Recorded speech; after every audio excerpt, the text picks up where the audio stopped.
Chapter 1. At the birthday banquet, his wife appears with another man. Is this how the Gao family chooses to explain themselves to me? Zhao Zhao gazed at the lifeless body of his beloved brother and subordinate, Wei Wu, whose eyes were now clouded with blood, his body trembling. General, this matter cannot be overlooked. The Gao family is clearly intent on undermining the strength of my Longting army. General Wei Wu was besieged, and the Gao family's appointed marshal ordered no rescue. It was this betrayal that led to his tragic demise at the hands of dozens of adversaries skilled in the Ziyuan realm. Behind Zhao Zhao, a burly man clad in iron armor spoke, his eyes ablaze with fury. As he spoke, hundreds of armored soldiers knelt in unison, their voices echoing through the skies. Please, General, return to us. The Longting army, shrouded in black armor, voiced their plea in unison, their sounds reverberating like thunder. Zhao Zhao slowly turned to face his loyal subordinates, his expression a complex tapestry of emotions. Zhao Zhao, the youngest general of the Longting Empire, had led his army to countless victories, earning him a reputation that eclipsed even that of the current emperor. Because of this, and understanding the harsh truth of how those once favored can become targets, Zhao Zhao had chosen to retire, relinquishing all military power and returning to his hometown of Qianqing.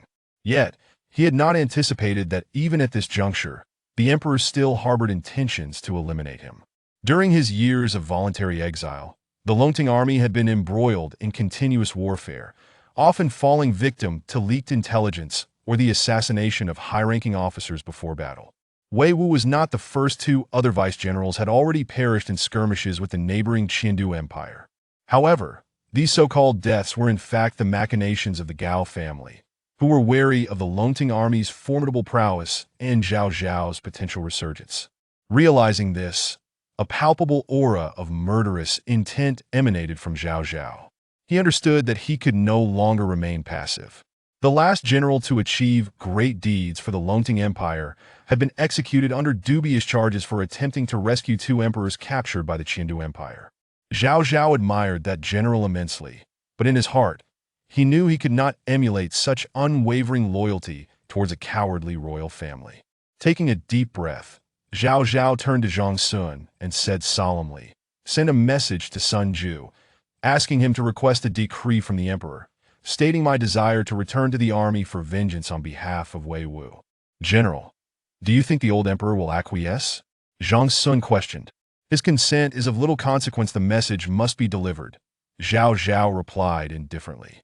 "I have sealed my cultivation and currently possess only the strength of the third stage of the body refinement realm, so I cannot return with you. Have Sun Ju come to fetch me." "Understood."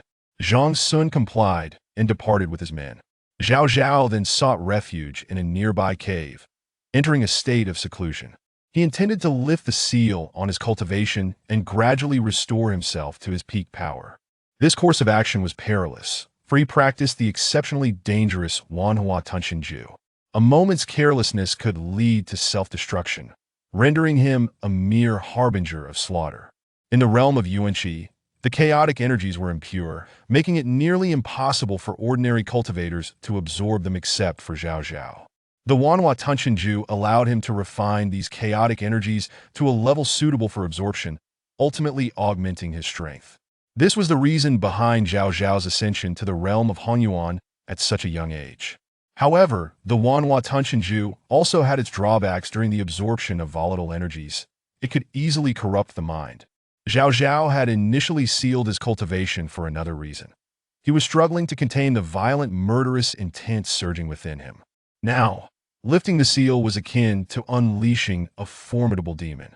In the cave, Zhao Zhao's demeanor was solemn as he meticulously began to undo the seal on his power. 3 days passed in this manner. After 3 days, Zhao Zhao emerged from the cave, his aura having surged from the third stage of the body refinement realm to the 7th stage of the Blue Yuan realm. Calculating the time, he surmised that Sun Ju should be arriving soon, prompting him to return to Qianqing. Today, Qianqing was particularly bustling for 2 reasons. Firstly, it was the birthday of the Cold family's young mistress, Leng Shui, prompting various factions to come and celebrate. Secondly, the legendary vice commander of the Longting army, General Sun Ju, known as the Star of the Empire, was rumored to be visiting Qinqing today. Furthermore, it was said that General Sun would attend the birthday banquet of the Cold family's young mistress, further amplifying the already resplendent reputation of the Cold family. As he made his way to the Cold residence, Zhao Zhao couldn't help but shake his head and chuckle at the whispers of the townsfolk. Why was Sun Ju visiting the Cold family? Because the young mistress, Leng Shui, was Zhao Zhao's wife. Yet, unbeknownst to him, the relationship between Zhao Zhao and Leng Shui was far from harmonious. Their marriage was a classic case of parental arrangement. Zhao Zhao's parents and Leng Shui's father, Leng Qinkuan, had a close relationship and had arranged their union since childhood. Later, when Zhao Zhao's parents passed away prematurely, he struggled for several years before returning home, prompting Leng Qinkuan to expedite their marriage. As the authoritative figure in the Cold family, Leng Qianquan's will was absolute, and regardless of Leng Shui's distaste for Zhao Zhao, she had no choice but to acquiesce. However, she had made her demands clear. Zhao Zhao was to become a son-in-law of the Cold family. Thus began their marriage, characterized by mutual disdain. 3 years into their union, Leng Shui presented Zhao Zhao with a series of unreasonable demands, such as returning home by 9 o'clock every evening, forbidding him from calling her wife, and insisting that he not touch her without her consent. Her aversion to Zhao Zhao was palpable. She would recoil at the mere sight of him. The staff within the Cold household were well aware of this dynamic, and many would openly scorn Zhao Zhao, treating him with disdain. Rather than intervene, Leng Shui actively promoted those who had made Zhao Zhao's life difficult, fostering such an atmosphere. Zhao Zhao, weary of their antics, had moved out of the Cold residence.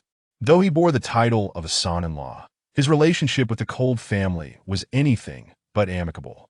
Ah, isn't this the infamous son-in-law of the Cold family? I heard you seldom come home. What brings you here today? Upon entering the Cold residence, Zhao Zhao was immediately met with a sarcastic voice. The speaker was a suave young man standing beside Leng Shui. Song Yu, a scion of one of Qianqing's four prominent families, had achieved the 9th stage of the Qing Yuan realm at a young age, second only to the city's recognized prodigy, Mu Mu, the daughter of the city lord's family. Upon seeing her nominal husband Zhao Zhao, Leng Shui's previously bright smile faded, replaced by a look of utter disgust, as if she were gazing at an unsightly insect. Zhao Zhao, where have you been these past few days? Leng Shui demanded. Zhao Zhao replied calmly, I was visiting some friends. What friends could possibly be more important than me? Leng Shui retorted, her irritation mounting. Indeed, what friends could possibly hold more significance than Shui? You haven't gone off to find some vixen, have you? Song Yu chimed in with a mocking grin. Zhao Zhao frowned slightly, turning his gaze towards Song Yu, and coldly stated, mind your own business. Silence. How dare you speak to young Master Song that way? Apologize to him at once. Before Song Yu could respond, Leng Shui exploded, reprimanding Zhao Zhao with a frosty demeanor. Her voice was loud enough to draw the attention of everyone in the Cold residence, who turned to watch the unfolding drama with keen interest. The young mistress reprimanding her husband in front of young Master Song was quite the spectacle. Upon hearing Leng Shui's words, Zhao Zhao's expression gradually turned icy. Chapter 2. Was it the head of the Cold family who strayed, or did Song Ye's mother have an affair? Sure, mind your tone. Zhao Zhao is, after all, your husband. Is this how you speak to your spouse? Leng Qinkuan, the head of the Cold family, could no longer bear to watch and scolded his daughter with a furrowed brow. Zhao Zhao greeted Leng Qinkuan, who nodded back in acknowledgement, offering words of comfort. Zhao Zhao, do not take it to heart. Shui is just that way sharp-tongued, but soft-hearted. After all, you've been away for a few days, and she may have been worried. Worried? She would likely prefer I perish outside. Zhao Zhao scoffed internally. However, the pampered Leng Shui could not withstand being reprimanded publicly. Glaring daggers at Zhao Zhao, she gritted her teeth and declared, Father, I want a divorce from Zhao Zhao. The proclamation sent shockwaves through the room. What madness was this? The Cold family's young mistress proposed a divorce on her husband's birthday? The onlookers fell momentarily silent before erupting into fervent discussion. What on earth? Why did Leng Shui suddenly ask for a divorce? There was no prior indication. It's better to end it sooner rather than later. Zhao Zhao, a mere third-stage body refinement, is not worthy of a union with a prestigious family like the Cold family. The young mistress clearly seems more suited to young Master Song. Seeing Leng Shui and young Master Song together, could it be that Zhao, the son-in-law, has already been marked for forgiveness? The gossipers were animated, but the core sentiment remained consistent. Zhao Zhao was unworthy of Leng Shui. She should be with Song Yu. After all, Zhao Zhao is merely a wastrel, stagnated at the third level of physical cultivation for years, while Leng Shui has already ascended to the seventh level of the Qingyuan realm, a true paragon of beauty. Zhao Zhao is devoid of power or influence, whereas the Leng family stands as one of the four prominent families in Qian City, commanding great respect. Absurd! What nonsense are you spouting? Upon hearing Leng Shui's words, Leng Qiankuan could no longer contain himself and bellowed in anger. Father, I am not speaking nonsense, I demand a divorce, Leng Shui exclaimed, stamping her foot in indignation. Zhao Zhao is a complete failure. He is utterly unworthy of me. Leng Qiankuan trembled with rage, pointing at Leng Shui as he declared, I will not consent to your divorce from Zhao Zhao. If you dare to leave, I, Leng Qiankuan, will disown you as my daughter. Leng Qiankuan, are you being unreasonable? Is it your practice to support an outsider while neglecting your own daughter? Leng Shui's mother, Huang Wan, interjected in defense of her daughter. As one of the two daughters of the Leng family who held Zhao Zhao in disdain, Huang Wan had always shared a deep bond with Leng Shui. With her mother's support, Leng Shui felt emboldened and, for the first time, met Leng Qiankun's gaze directly, expressing her disappointment. Father, I am your biological daughter. Why do you consistently favor Zhao Zhao, this outsider? Zhao Zhao is also part of our family, Leng Qiankun replied sternly. He is your husband and my son-in-law. From this day forth, he is no longer, Leng Shui screamed, reaching into her storage ring to retrieve a marriage contract crafted from the hide of a ferocious beast, the very contract that bound her to Zhao Zhao. She tore the marriage contract to shreds before him. Leng Qiankun attempted to intervene, but Song Yu unexpectedly stepped in front of Leng Shui, preventing Leng Qiankun from acting. Uncle, I too believe this marriage should be dissolved. Zhao Zhao is but a mere insect at the third level of physical cultivation, entirely unworthy of such a remarkable girl as Shui, Song Yu urged. Step aside, this is a matter for the Leng family, and it is not for you, an outsider from the Song family, to meddle, Leng Qiankun replied coldly, showing no regard for the young master of the Song family. Song Yes' expression darkened. Father, Brother Song Yu is not an outsider, he is also one of us from the Song family, Leng Shui suddenly revealed, dropping a bombshell. Her words left the Leng family and numerous guests in utter shock. Song Yu is part of the Leng family? Was it that the head of the Leng family had strayed? Or perhaps Song Yes' mother had been unfaithful? Of course, neither was true. The one truly being unfaithful was Leng Shui herself. Seeing the astonished expressions on everyone's faces, Leng Shui hastily clarified, It is not as you think. I have decided to marry Brother Song Yu.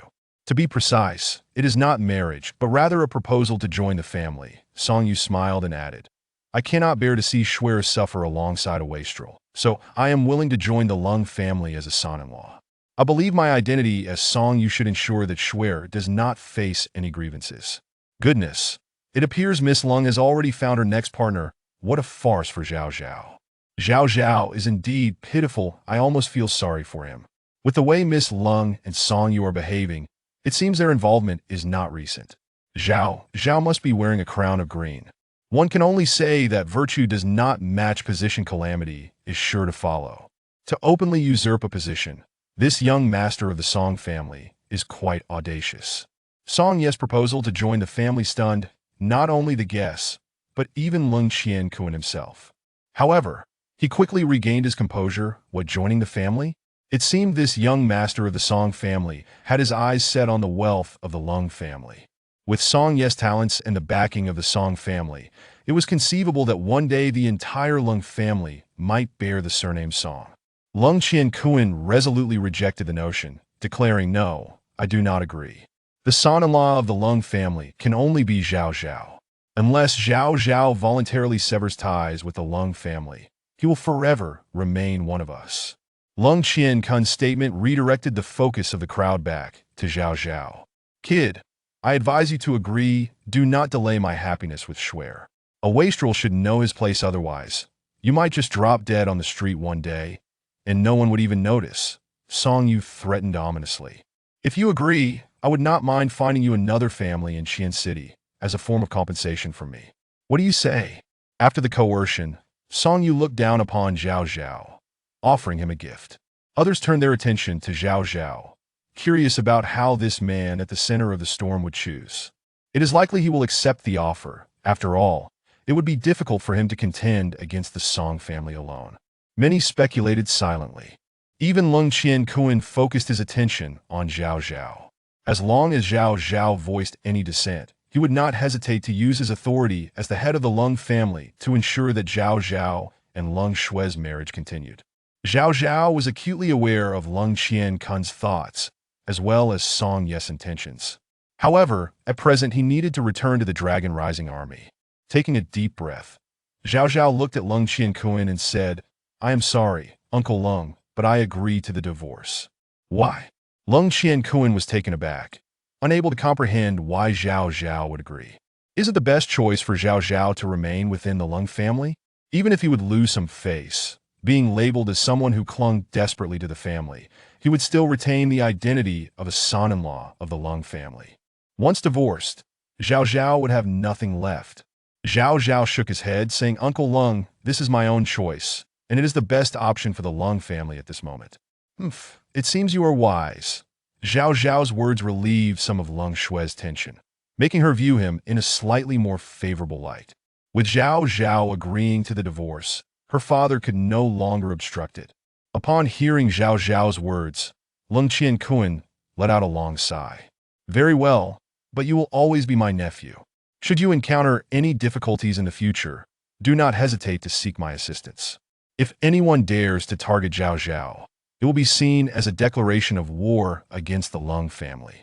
The latter part of Lung Qian-kun's statement carried a hint of menace, clearly indicating his intention to use his position as head of the Lung family to safeguard Zhao Zhao as he was forced to leave the family. Zhao Zhao smiled, about to express his gratitude when a sudden shout rang out from outside. General Sun has arrived. Everyone in the Lung household felt a jolt of surprise. The formidable vice commander of the Dragon Rising army, the Empire's star, Sun Ju, was finally making his appearance. Shuer, General Sun is here.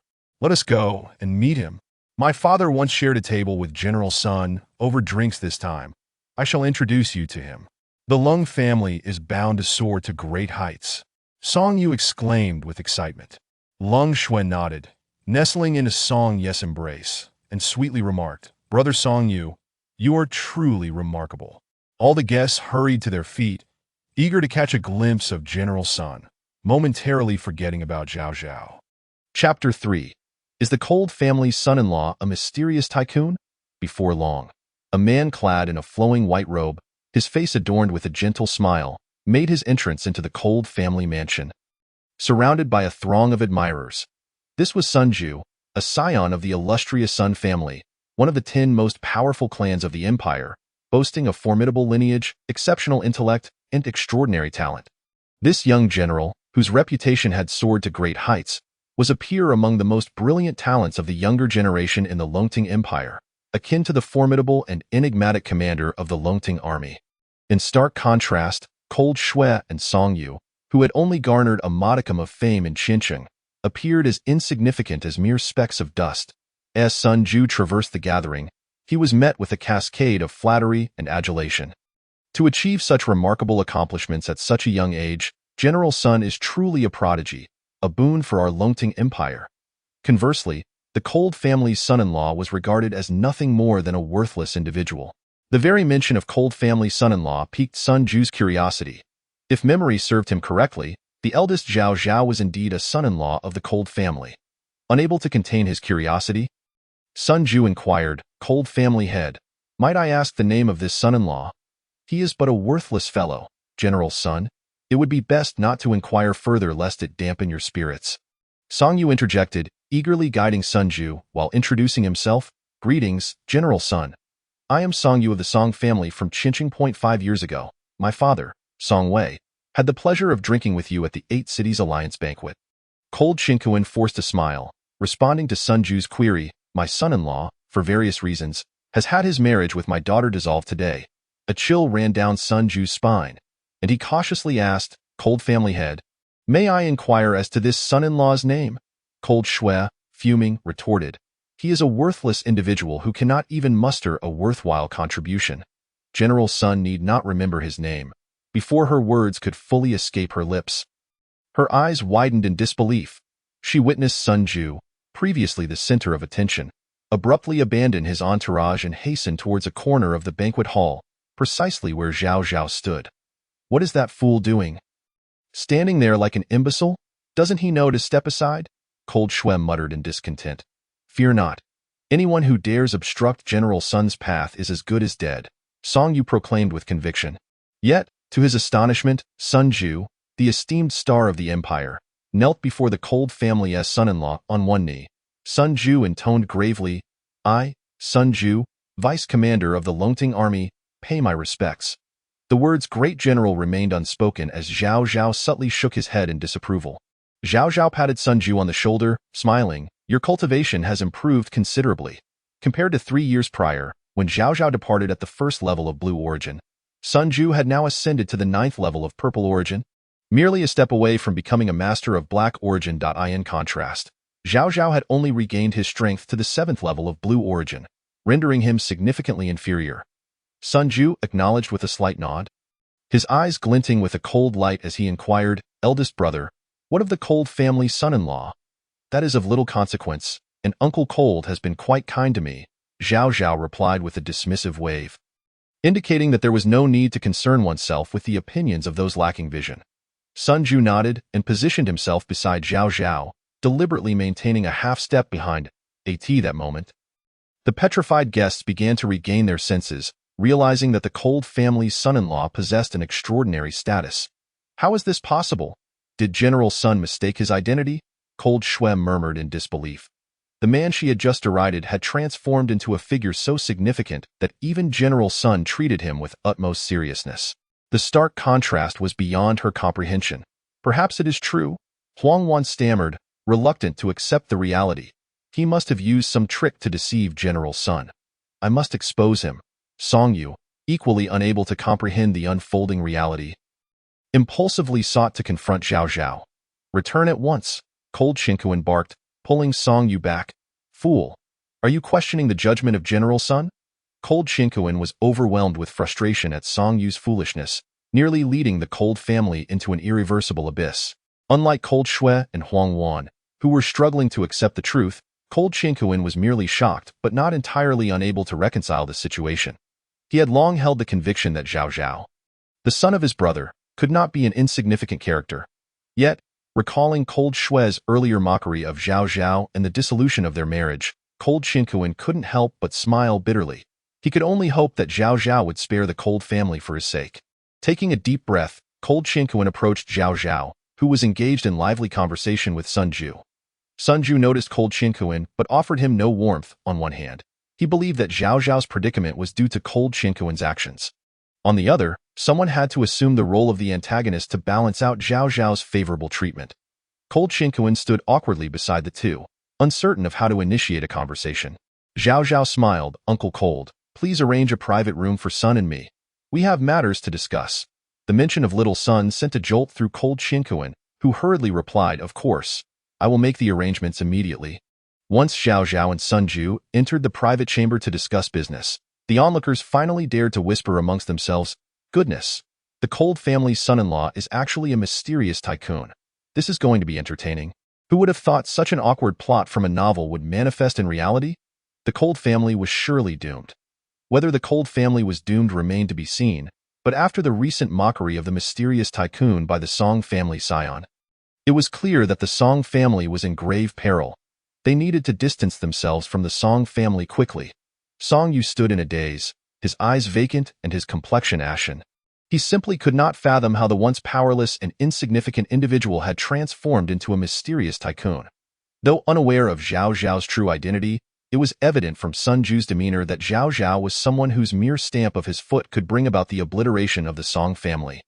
Song Gongzi, I believe we may need to reconsider our dealings. I must ask you to leave for now. Cold Shui suddenly distanced herself from Song Yu and spoke coldly. Swear, you Song Yu, caught off guard, had no chance to react to Cold Shui's abrupt betrayal. With a stern expression, Cold Qinkuan ushered Song Yu out of the Cold family estate before returning to host the remaining guests, allowing the banquet to continue. Look at the fine mess you two have created, Cold Qinkuan scolded Cold Shui and her mother in a separate room, his expression dark. Huangwan trembled slightly. What should we do now? Zhao Zhao won't seek revenge on us, will he? Not at all. The day of marriage brings 100 days of grace. Besides, I was married to him for 3 years. Zhao Zhao is a kind-hearted and honest man. He would not resort to such ruthless actions, Cold Shui replied calmly. If only Cold Shui's perception of Zhao Zhao's kindness and softness had reached Sun Ju's ears, he would likely have been left in fits of laughter. The esteemed god of war of Longting, known as the god of killing in the Qindo Empire, had never been associated with the notions of kindness and honesty. Mother, I have made a decision. I will seek to remarry Zhao Zhao. Cold Shui declared resolutely. Do you believe he would agree? Cold Qinkuan asked. He will surely agree, Cold Shui replied confidently. Men are creatures of impulse, especially considering we share 3 years of affection. If I humble myself, offer an apology, and perhaps employ a bit of seduction, he will undoubtedly acquiesce. Once we remarry, I will become the most powerful woman in Qincheng, and with the backing of the Sun family, I may even secure a position in the 8 Cities Alliance. As Cold Shui spoke, she began to dream of a brighter future, as if the good life were beckoning her. Unbeknownst to Zhao Zhao and Sun Ju, who were currently engaged in serious discussions regarding their return to the Longting army, Cold Shui remained lost in her unrealistic fantasies. Sun Ju's first words upon entering the private chamber caused Zhao Zhao's expression to turn grave. Eldest brother, I fear you may not be able to leave the vicinity of Qincheng for the time being. Why is that? The Gao family has dispatched 3 masters of black origin to secretly arrive at the 8 Cities Alliance, clearly targeting you. Sun Ju disclosed. 3 masters of black origin. Zhao Zhao's body trembled at Sun Ju's words, and an overwhelming wave of murderous intent surged in his eyes. In the entirety of the Longting Empire, there were only a dozen or so masters of black origin known publicly. The Gao family had sent 3 to keep a watch on him. Zhao Zhao. Chapter 4. The manipulations of plastic friends. Zhao Zhao's body trembled slightly as Sun Ju abruptly addressed him as general. He naturally grasped the implication behind Sun Ju's words. Given that the royal Gao family held little sway in Qincheng and the 8 Cities Alliance, did this suggest that they might be easily subdued? After a prolonged silence, Zhao Zhao nodded. On this day, Qincheng quaked due to the presence of a singular man, the enigmatic son-in-law of the Long family, Zhao Zhao, who could compel Sun Ju, one of the scions of the empire's top 10 aristocratic families, to kneel in public. What manner of identity did he possess? Some whispered that Zhao Zhao was a disciple of a reclusive elder, having once saved the life of the Sun family's patriarch. Others speculated that Zhao Zhao's true surname was Gao, the offspring of the current emperor's dalliance with a commoner. There were even more outlandish tales suggesting Zhao Zhao was an ancient being of several millennia, visiting Qincheng merely for amusement. Such a figure was unexpectedly thrust into the limelight during the birthday banquet of the Long family's eldest daughter, facing a public divorce proposal. In an instant, the Long family found themselves at the center of controversy. Overshadowed by Zhao Zhao, numerous enterprises connected to the Long family hurriedly severed ties, and what had once been a flourishing family now languished at the bottom of the 4 great clans. Jinlian, how should I apologize to him? I feel a bit too embarrassed, said Long Shui, clutching her close friend Song Jinlian as they devised a strategy. Before her father, Long Shui feigned resoluteness, yet her heart wavered regarding Zhao Zhao. Thus, she sought counsel from her dear friend, Song Jinlian, the sister of Song Yu, who had initially facilitated the connection between Long Shui and Song Yu. In contrast to Long Shui's agitation, Song Jinlian maintained a level of composure. Analyzing the situation, first, you must abandon your pride, yet do not apologize immediately. Otherwise, Zhao Zhao may lose interest. Not to apologize immediately? Long Shui was momentarily taken aback. What do you understand? Men are fickle. Your apologies might not be taken seriously. Moreover, they tend to think with their lower halves. An apology does not come as swiftly as an invitation, Song Jinlian elaborated. Are you suggesting I seduce him? Long Shui grasped the implication. Seduce? Such a crude term. You are his wife. Is seduction necessary? Song Jinlian retorted. Quite right, Leng Shui nodded repeatedly. Have your father invite Zhao Zhao out for drinks, slip something into his drink, and wait for him to become inebriated. I'm sure you understand. Song Jinlian shot her a knowing glance. Once the deed is done, you can apologize with tearful sincerity, and Zhao Zhao's heart will soften, allowing the matter to fade away. Taking a deep breath, Long Shui comprehended the plan. Thank you, Jimit. I shall set forth at once. I have a pouch of drunken immortal powder. Take it. It is colorless and tasteless, ensuring no one will detect it in the wine. Song Jinlian continued to offer guidance. In her haste, Long Shui did not pause to examine the contents of the pouch and departed. Once Long Shui left, a disdainful smirk emerged on Song Jinlian's alluring face. Such a foolish girl. Even now dreaming of betting Zhao Gongzi that a man like him belongs solely to me, Song Jinlian. She was acutely aware that what she had just given Long Shui was not drunken immortal powder, but rather a potent poison. Should she disclose this information to Zhao Zhao, he would undoubtedly express his gratitude, paving the way for her to take a more assertive stance. Zhao Gongzi, this matter is due to my sister Song Yu's oversight. I have offended you and come to apologize, hoping for your forgiveness. Within the grandest and most opulent establishment in Qiansheng, the Drunken Immortal Pavilion, Song Yu was bowing and scraping before Zhao Zhao. Zhao Gongzi, Sun Gongzi, this incident is due to my child's ignorance. I have severely reprimanded him at home, and only then did I bring him to apologize to you. The head of the Song family? Song Jianghe, also bent at the waist, humbly offering his apologies. They might disregard Zhao Zhao, but they could not afford to offend Sun Ju, who hailed from the imperial capital. Zhao Zhao remained expressionless, offering no response. Beside him, Sun Ju rolled his eyes in exasperation. Zhao Gongzi, this is merely a token of our family's sincerity. We hope you will graciously accept it. With a grimace, Song Jianghe presented a pre-prepared storage ring. Zhao Zhao did not move, while Sun Ju eagerly took the ring. Scanning its contents, a flicker of surprise crossed his eyes as he noted the ring contained a substantial sum of 10,000 purple yuan coins. Alongside a plethora of cultivation materials, magical artifacts, and medicinal pills, totaling no less than 30,000 purple yuan coins. Purple yuan coins served as the universal currency in Tianyuan continent, boasting considerable purchasing power. Even a prominent clan like the Song family would not possess assets exceeding 2 million purple yuan coins. Producing such a sum at once demonstrated significant sincerity. However, it was still insufficient to satiate Sun Ju's appetite. Sun Ju tossed the storage ring back dismissively, sneering, "Is this paltry offering meant to appease a beggar? Or do you suppose our Sun family lacks such trifling purple yuan coins? General Sun, our Song family's resources are indeed limited. This is the utmost we can provide," Song Jianghe lamented. "Brother, what do you think?" Sun Ju directed his gaze towards Zhao Zhao. Zhao Zhao did not even lift his eyelids, languidly responding, "Tenfold the contents of the storage ring. And we shall let this matter pass." "You Zhao Zhao, do not overstep your bounds," Song Yu exclaimed in anger. "Tenfold? Your appetite is far too insatiable, unfilial child. Silence." Song Jianghe turned, delivering a resounding slap to Song Yu's face. The blow, delivered with the strength of a 9th-tier Blue Origin Realm cultivator, left one side of Song Yu's face swollen.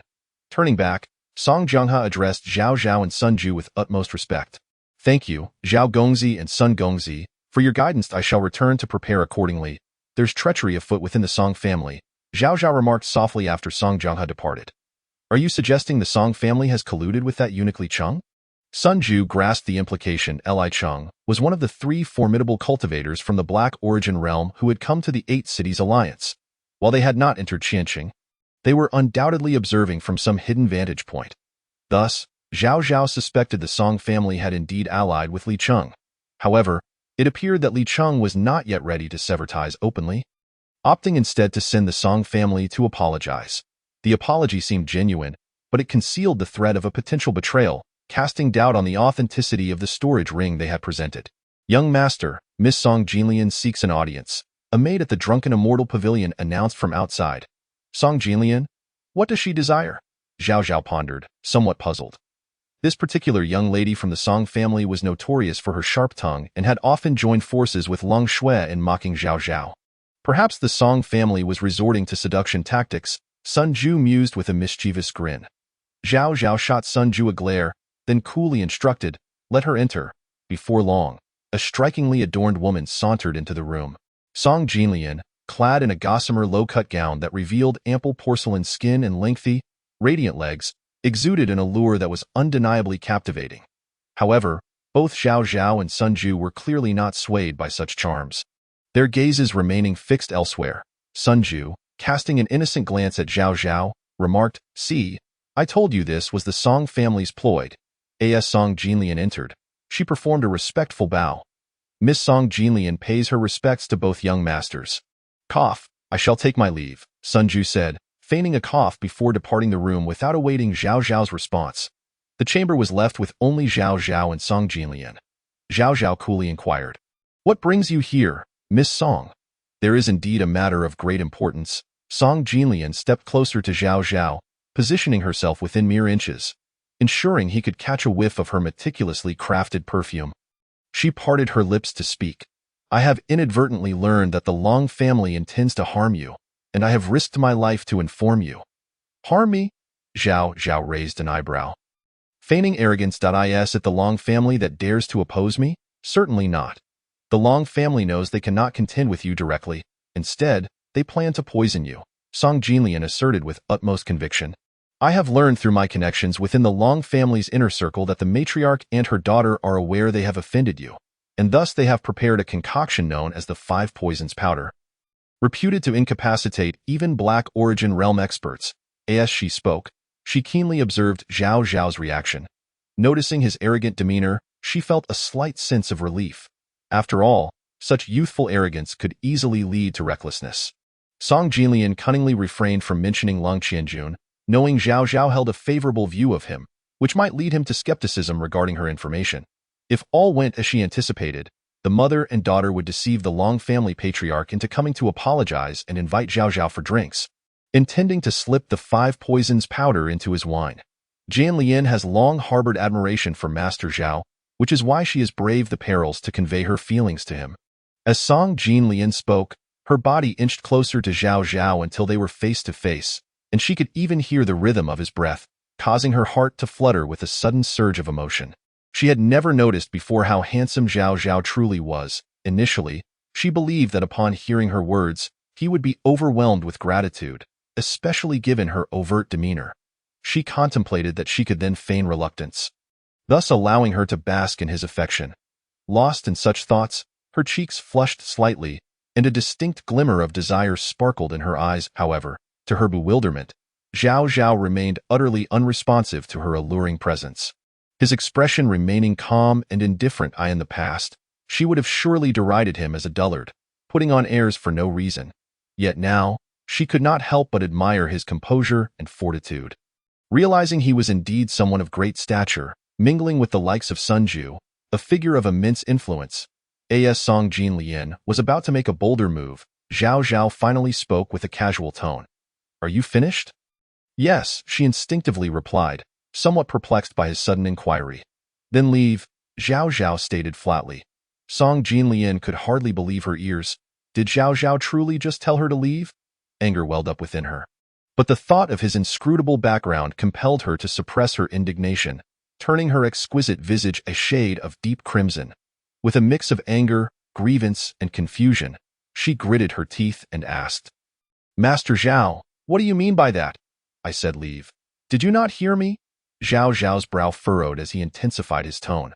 Finally comprehending his words, Song Jinlian shot him an angry glare and coldly retorted, "Zhao Zhao, you will come to regret this." With that, she stamped her foot and turned to depart. "Wait," Zhao Zhao called after her suddenly. The wave of excitement surged through Song Jinlian. Was he changing his mind? Or was he merely testing her resolve? Yes, it must be a test. After all, a man of Zhao Zhao's caliber would undoubtedly require one to undergo numerous trials to gain his favor. She chastised herself for being so impulsive. With a hint of regret, Song Jinlian turned back, her eyes sparkling with hope. "Master Zhao, have you reconsidered?" Zhao Zhao, taken aback by the rapid shift in her demeanor, remained unfazed as he replied, "Return to Song Jianghe and inform him that due to your foolish actions, the quantity of what I require has doubled." "What do you mean?" Song Jinlian queried, albeit dimly aware that his words were laced with malice. "Just relay the message." Zhao Zhao waved his hand impatiently. "You may leave now." "Indeed," Song Jinlian's mind was boggled by such a clumsy scheme. She wondered how one could be so foolish. Boss, what's going on? Did the beauty trap fail? Sun Ju asked with a grin as Song Jinlian departed in tears. Zhao Zhao chuckled coldly. Song Jinlian just informed me that the Long family intends to drug me. So I should be cautious. That's impossible, Sun Ju retorted firmly. Even Long Shui would not have the audacity to poison you at this juncture. This is clearly a scheme to frame her. Thus, I told her to leave and doubled the price I originally set for the Song family. Zhao Zhao replied nonchalantly. Sun Ju's eyes widened in astonishment. Double the price? Are you sure the Song family can afford that? If they cannot, there's always Li Qing backing them, Zhao Zhao remarked, taking a sip of tea. With this influx of capital from the Song family, our plans to establish the Shura Hall and unify Qin City as well as the 8-city alliance can be expedited. What? He wants to double it? Is he out of his mind? Upon hearing Zhao Zhao's words relayed by Song Jinlian, even Song Jianghe, known for his composure, could not help but slam the table in disbelief. Father, Zhao Zhao is a scoundrel. A complete rogue. He is deliberately extorting and retaliating against our family. Song Jinlian lamented. With a furrowed brow, Song Jianghe gestured for her to withdraw before turning to a pale-faced man seated at the head of the table. Sir, what shall we do now? Compensate him, but it must not be without cost, the eunuch Li Cheng replied, his voice thin and sharp. Although the agreement forbade the 3 black-cloaked experts, including Li Cheng, from entering Qin City, it was evident that the Gao family was attempting to probe Zhao Zhao's limits by sending Li Cheng in. Please, sir, guide us, Song Jianghe requested respectfully. Among the compensation, prepare a Tianling grass that aids in restoring strength. Li Cheng said slyly, once Zhao Zhao possesses the Tianling grass, he will surely seek to regain his power, at which point I shall infuse it with sinister soul energy, ensuring he is caught in a web of despair. Chapter 6. Retrieving the Weapon Master Zhao. This is a small token of our appreciation. Please accept it. Zhao Zhao and Sun Ju were intercepted on the bustling streets of Qin City by Song Jianghe and his son. With both hands, Song Jianghe presented a storage ring to Zhao Zhao. The spectacle immediately drew the attention of onlookers, causing a stir among the crowd. Did I see that correctly? The head of the Song family is apologizing to Master Zhao. Is it due to the incident with Song Yu 2 days ago? Master Zhao surely has immense influence to compel one of the 4 prominent families in Qin City to apologize. Now, all that remains is the Long family. I wonder what their stance will be. Surely they won't maintain their pride, murmured the crowd. I've heard the Long family's enterprises have been suffering greatly these past few days. Listening to the whispers around him, Zhao Zhao turned to Song Jianghe with a wry smile. You truly play a clever game, Master Song. I don't dare. Song Jianghe hastily shook his head. I am deeply grateful for Master Zhao sparing my life. After speaking, he turned to the still-standing Song Yu, fuming, wretched child, come forth and apologize. Song Yu, no longer exuding his previous arrogance, hurriedly approached and bowed deeply at a 90-degree angle. Master Zhao, I was blind and inadvertently offended you. I hope you will forgive my transgression. Zhao Zhao regarded the fearful Song Yu and smirked slightly. How amusing it is that one who was once haughty now grovels. Sun Ju glanced at Song Yu. His tone indifferent. Remember, in Qin City, when you see my boss, keep your head down and show respect. With that, Sun Ju took the storage ring from Song Jianghe's hands and departed alongside Zhao Zhao. A look of elation spread across Song Jianghe's face as he turned to Song Yu, instructing, announce to the entire city that Master Zhao has accepted our apology and that we have reached a reconciliation. Understood, father, Song Yu replied dutifully, though traces of resentment flickered in his eyes. Humph, Zhao Zhao, your arrogance will not last long. In a buoyant mood, Song Jianghe's thoughts drifted to his old rival, Lung Qinkuan. Lung Qinkuan, how poorly you have played your hand. These past few days must have been quite challenging for you. I wonder how you will cope next, as Song Jianghe had anticipated. Lung Qinkuan was indeed preoccupied with the unfolding events, his emotions in turmoil. Father, I asked you to invite Zhao Zhao for a drink. Why have you been so silent? Lung Shui complained beside him. Having heeded Song Jinlian's advice to create an opportunity for her to be alone with Zhao Zhao, she found her father non-committal despite his earlier agreement. I wish I could. It's just that there have been no opportunities, Lung Qinkuan lamented, feeling the pressure. He had intended to invite Zhao Zhao, but his pride held him back. The previous actions of Lung Shui and Huang Wan had left a bitter taste. That Zhao Zhao has truly forgotten his roots after achieving success, He fails to recall the kindness the Long family once bestowed upon him. Huang Wan grumbled from the side, believing that the Long family had nurtured Zhao Zhao for 3 years only to be met with such disdain. "You tongue-wagging woman, silence yourself," Lung Chinkuan admonished sharply. "I spoke no falsehood. It's the truth," Huang Wan retorted, seeking to defend herself. "Mother, perhaps you should refrain from speaking so much," Long Shui interjected, attempting to calm Huang Wan. Huang Wan's words made Long Shui's face flush with embarrassment. Has the Long family truly treated Zhao Zhao well? Perhaps Lung Chinkuan holds some validity in such claims. Zhao Zhao had mentioned he would be away for a day or two to strategize for his new faction, suggesting they discuss matters upon his return. After a lengthy pause, Lung Chinkuan sighed, "Prepare well. You cannot afford to act as you did before. Do you understand?" He then turned his gaze to Lung Shui. "Father, rest assured. I understand," Long Shui nodded repeatedly. Meanwhile, Huang Wan's eyes flickered with unspoken thoughts, her intention shrouded in mystery, on the other side. As Zhao Zhao exited the main area of Qin City and ventured into the adjacent Beast Mountain range, he felt a cold aura firmly fixated on him. Truly impatient, Zhao Zhao remarked with a low, mocking laugh. The presence was chilling, likely that of the eunuch. Sun Ju observed with concern, "Boss, do you really not need me to accompany you?" "Worry not. As long as I remain within the vicinity of Qin City, he will not dare to act." Zhao Zhao exuded an air of confidence, as anticipated by Zhao Zhao, the master of the Black Yuan realm. Eunuch Li Cheng was trailing him not far behind. Li Cheng's countenance was as dark as water. His fists clenched tightly several times only to relax, yet he dared not take action. He was not foolish. Should Zhao Zhao meet his demise, the Longting army would surely revolt, and the person seated upon the dragon throne would likely cast him aside as a scapegoat. He had no intention of courting such peril. Fortunately, Zhao Zhao did not stray too far, instead entering the Beast Mountain range adjacent to Qin City. Sun Ju did not follow, but instead turned and approached Li Cheng. Is Zhao Zhao openly defying the agreement? Li Cheng inquired, his tone heavy with foreboding. Sun Ju, with a smile, replied, "And if so, did you not also breach the agreement by entering Qin City?" The young master of the Sun family displayed remarkable audacity. One could only wonder how far a mere 9th layer of the Blue Yuan realm could traverse before our family, Li Cheng scoffed. "Do you truly believe that killing you, Sun Ju, would incite a revolt among the Longting army?" "Killing me would indeed not provoke a revolt." Sun Ju shook his head, "but the Sun family would certainly rise in rebellion." "Care to test whether my family possesses the capability to rid the palace of one eunuch?" Li Cheng's expression darkened. Sun Ju paid him no heed, casually placing his hands behind his head and swaggering toward the city.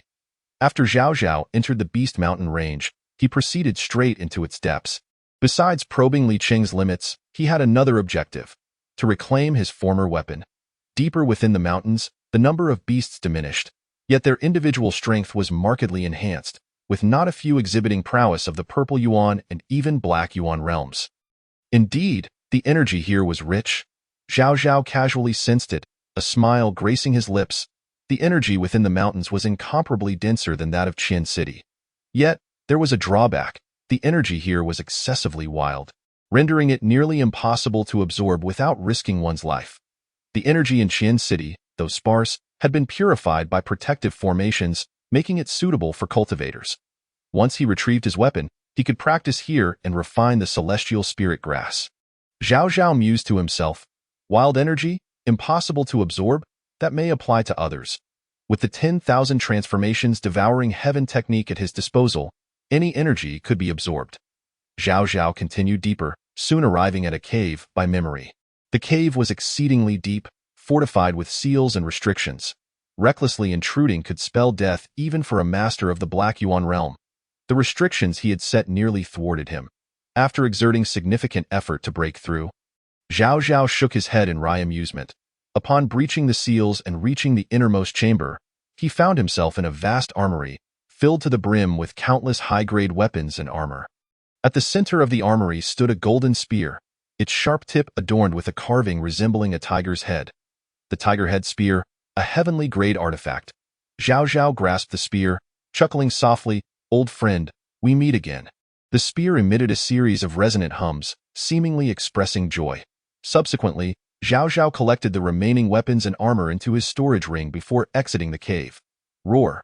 Shortly after leaving the cave, Zhao Zhao was met with a thunderous roar, the cry of a third-grade dragon-patterned tiger. A smile crept onto Zhao Zhao's lips. Excellent, just in time to test the newly awakened tiger-head spear.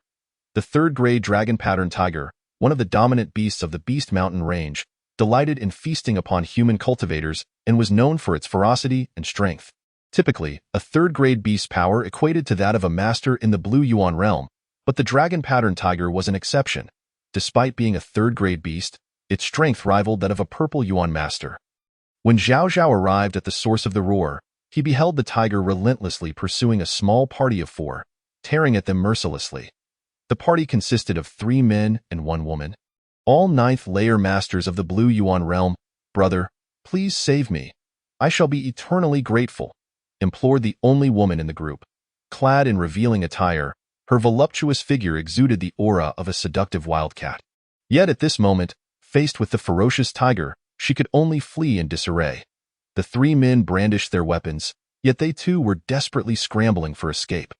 The third-grade dragon-patterned tiger was far too powerful for them to contend with. Zhao Zhao heard the woman's cries for help but showed no inclination to intervene. Instead, he leaned casually against a tree, adopting a spectator's posture with the tiger-head spear in hand. A flicker of resentment flashed in the woman's eyes as she altered her course. Charging towards Zhao Zhao's position, the colossal dragon-patterned tiger, towering at 5 meters, followed suit, roaring in fury.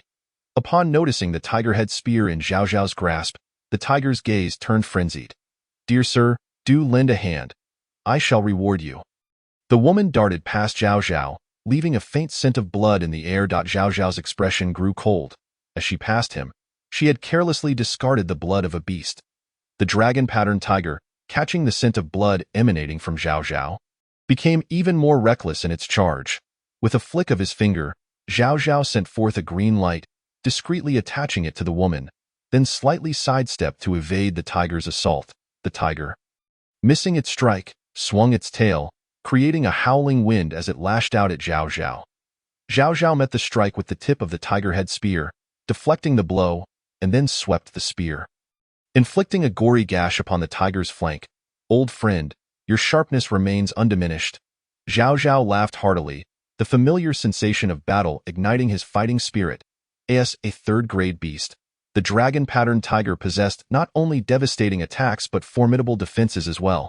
The earlier assaults from the men had failed to inflict any significant harm.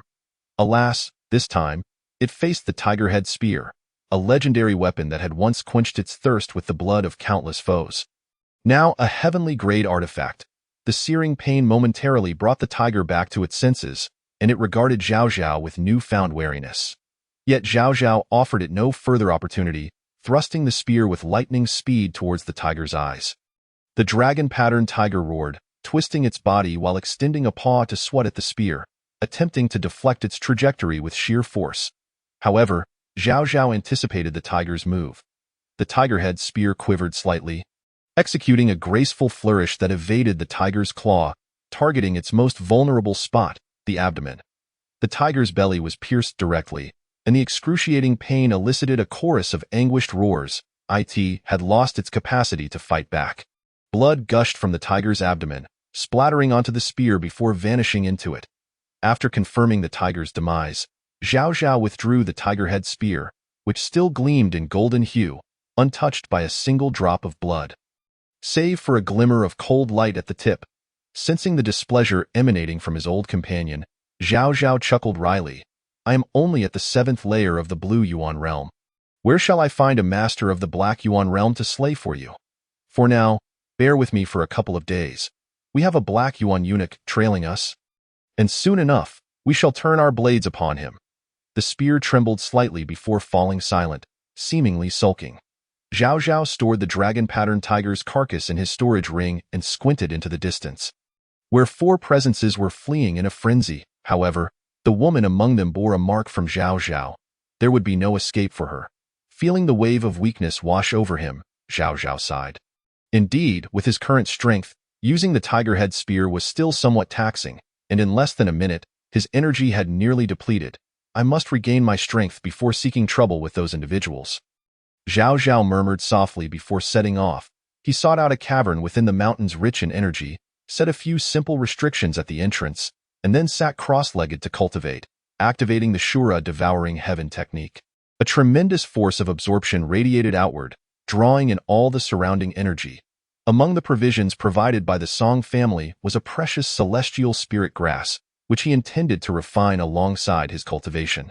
Recalling the rare celestial spirit grass that Song Jianghe had delivered earlier, Zhao Zhao noted its reputed ability to aid a third-grade master in breaking through to the Black Yuan realm, a true treasure that was invaluable and scarce. Huh! Has this grass been tampered with? Upon extracting the celestial spirit grass, Zhao Zhao keenly detected a sinister energy clinging to it. Such a nefarious ploy could only have been devised by that wretched eunuch, Li Cheng. Zhao Zhao muttered to himself, disregarding the malicious energy and beginning the process of absorption and refinement. The malevolent energy spread within Zhao Zhao's body, intending to wreak havoc, only to be engulfed and refined by an even more formidable force. Ultimately transforming into pure energy that Zhao Zhao absorbed. Li Cheng is practically a treasure trove. Zhao Zhao marveled, pleasantly surprised by the sheer purity and magnitude of this energy, which spurred his strength to rise steadily. With a grin, Zhao Zhao shut his eyes, focusing on restoring his power. You are robbers. My sister will not let you go unpunished. Beyond the demonic Beast Mountain range, a young girl who appeared to be around 13 or 14 years of age glared furiously at a group of 4 individuals before her.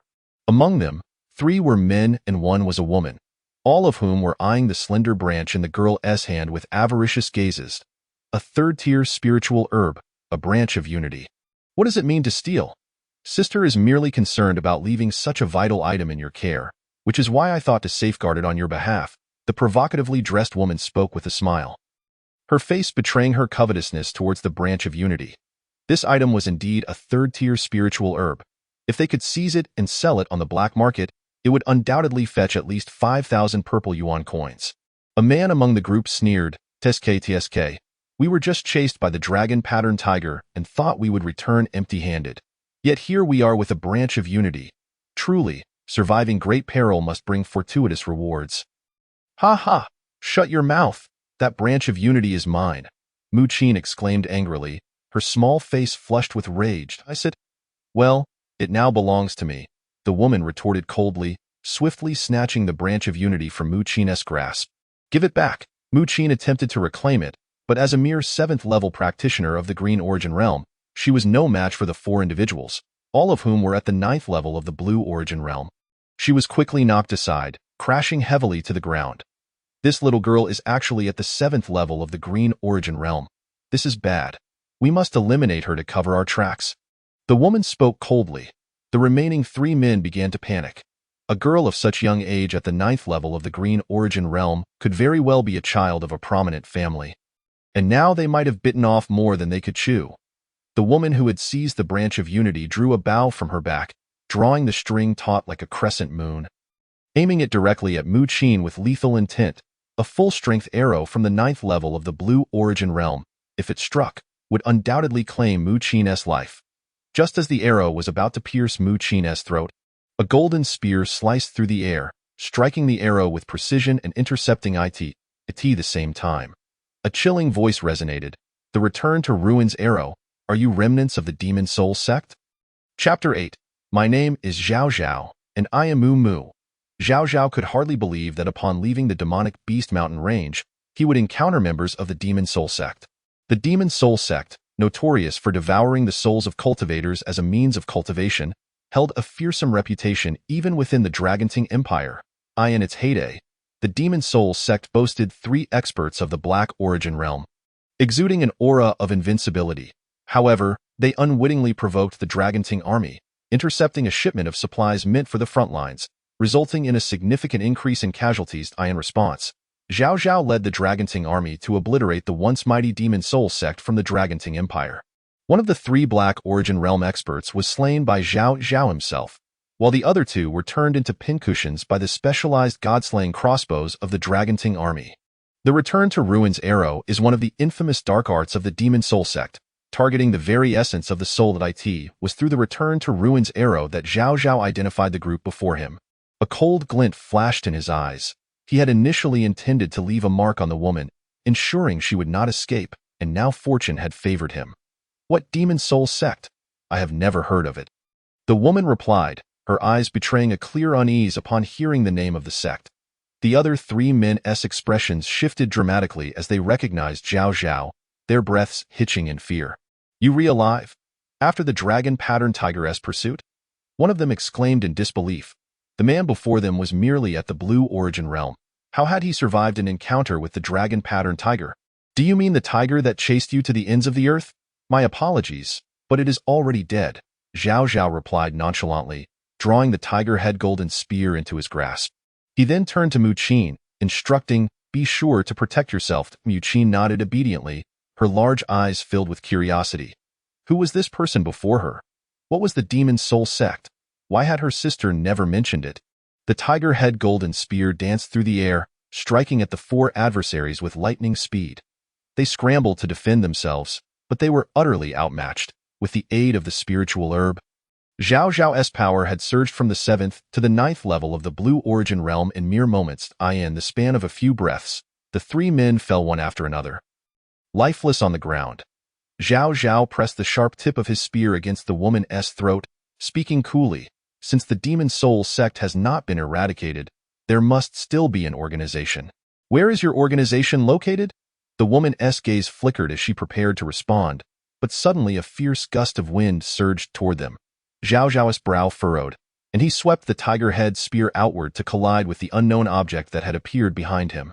With a resounding clash of metal, Zhao Zhao was unexpectedly forced to stagger back. The mysterious object, however, continued its relentless trajectory, piercing the woman's throat and killing her instantly. Li Cheng. Zhao Zhao's expression darkened instantaneously. He recognized the so-called mysterious object as a mere stone.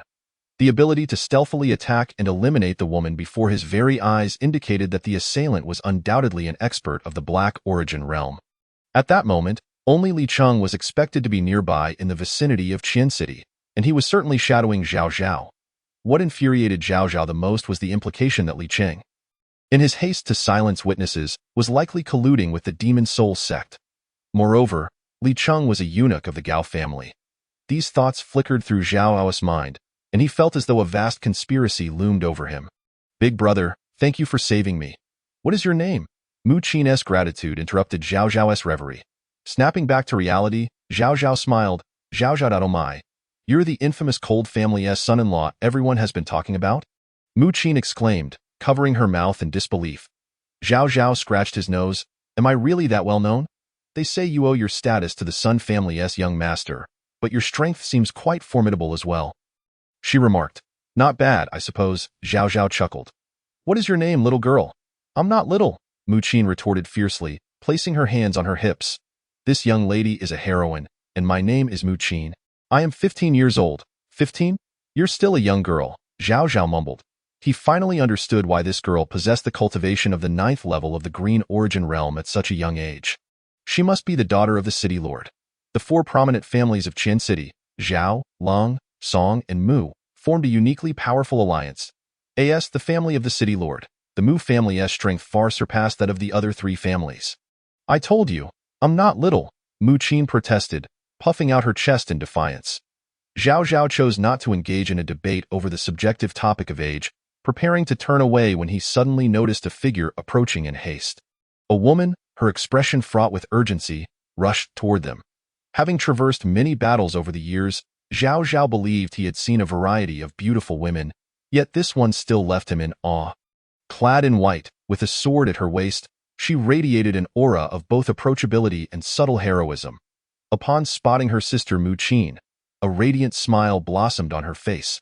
Sister, Mu Qin, noticing the woman, immediately rushed toward her, tears brimming in her eyes. Sister, I was almost robbed just now. Thankfully, this brother saved me. I almost didn't get to see you again. The woman gently patted Mu Qin's back. But upon learning that Zhao Zhao was her savior, her initial reaction was not gratitude but rather caution. Greetings, thank you for rescuing my sister. May I ask your name, sir? Despite her wariness, she retained her composure and politeness. Zhao Zhao repeated his earlier introduction. I am Zhao Zhao. The woman was momentarily taken aback, realizing that the man before her was the Zhao Zhao whose name had been circulating widely in Qian City in recent days. After a moment's thought, she extended her hand. Hello, I am Mu Mu. Zhao Zhao had already surmised her identity. She was the most esteemed talent of Qian City, the pride of the Mu family.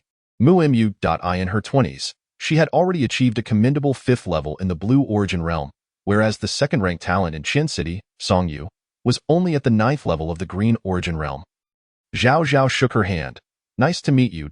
A sudden rush of wind heralded the arrival of a sword-wielding man, who approached at breakneck speed. As he arrived, he caught sight of Zhao Zhao and Mu Mu shaking hands. A flicker of covert jealousy flashing in his eyes. Mu Mu, who is this fellow? The man inquired. After releasing Zhao Zhao's hand, Mu Mu replied with a smile. This is my sister savior. Zhao Zhao. She deliberately emphasized the word savior. The man, however, seemed to feign ignorance, elongating his words. Oh, I see. The one who was publicly rejected by the young lady of the Long family? Aren't you merely at the 3rd level of the physical realm? How could you possibly have the ability to save Little Qin? Don't call me Little Qin. Only my sister can call me that. Mu Qin interjected. Mu Qin expressed her dissatisfaction with the retort. While Zhao Zhao, disinterested in engaging with someone who clearly lacked intellect, nodded at Mu Mu before turning to collect the bodies of the 4 individuals. He sought to uncover any possible clues from the corpses. What are you doing, kid? Did I instruct you to gather them? Long Aotian relentlessly seized Zhao Zhao. Chapter 9. You are inferior to brother Zhao. Zhao Zhao frowned, leaning back slightly, and collided directly with the man, who was sent flying 5 or 6 meters. Zhao Zhao turned back, a hint of confusion in his voice. 4th level of the Blue Origin. How did someone of your caliber pass the inner sect assessment of the energy sect? Do you know my identity? The man's expression soured as he spoke. Zhao Zhao smirked, too weary to respond. Wearing the attire of the energy sect disciples, is it surprising that others recognize you? Kid, I'm asking you a question. The man's face darkened. Mu Mu, who had remained silent, interjected. Long Aotian, speak respectfully to my sister savior. She emphasized the word savior and directly addressed this disciple of the energy sect by his full name.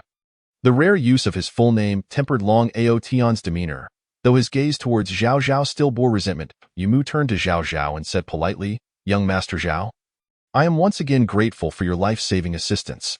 However, since these 4 dared to attack my sister, I must take them back for investigation. So, what do you think? Zhao Zhao pondered for a moment, gesturing towards the 3 men he had slain. You may take these 3 back, but this one's identity is particularly sensitive, so I must take her back for investigation as well. The individual he intended to take was the woman, as he believed he could uncover substantial information from her.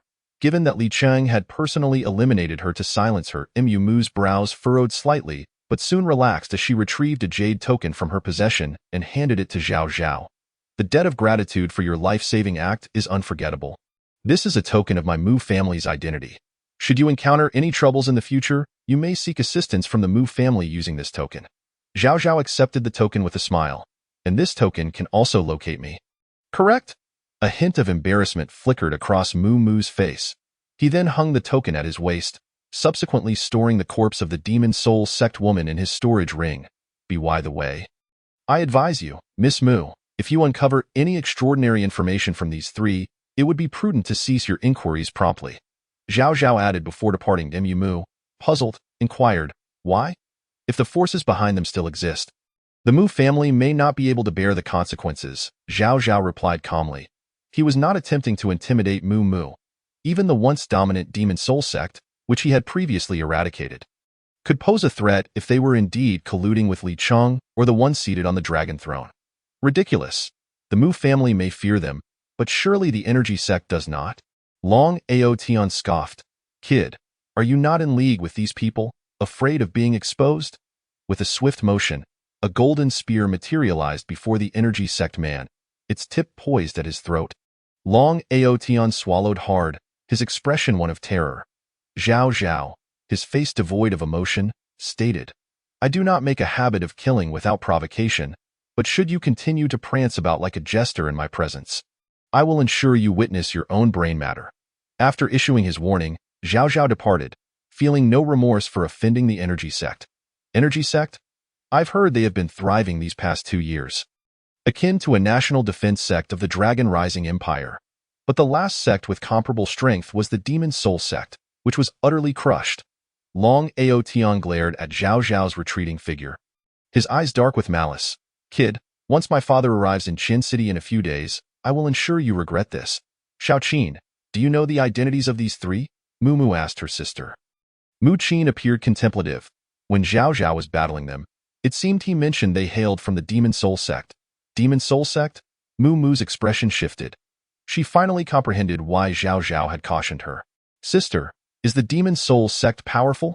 Mu Qin inquired. It is merely a sect that was annihilated by the military. Hardly worth mentioning, Long Aotian interjected sourly. Mu replied solemnly, at the height of its power. The Demon Soul sect had 3 masters at the Black Origin level. They were on par with the current Energy sect.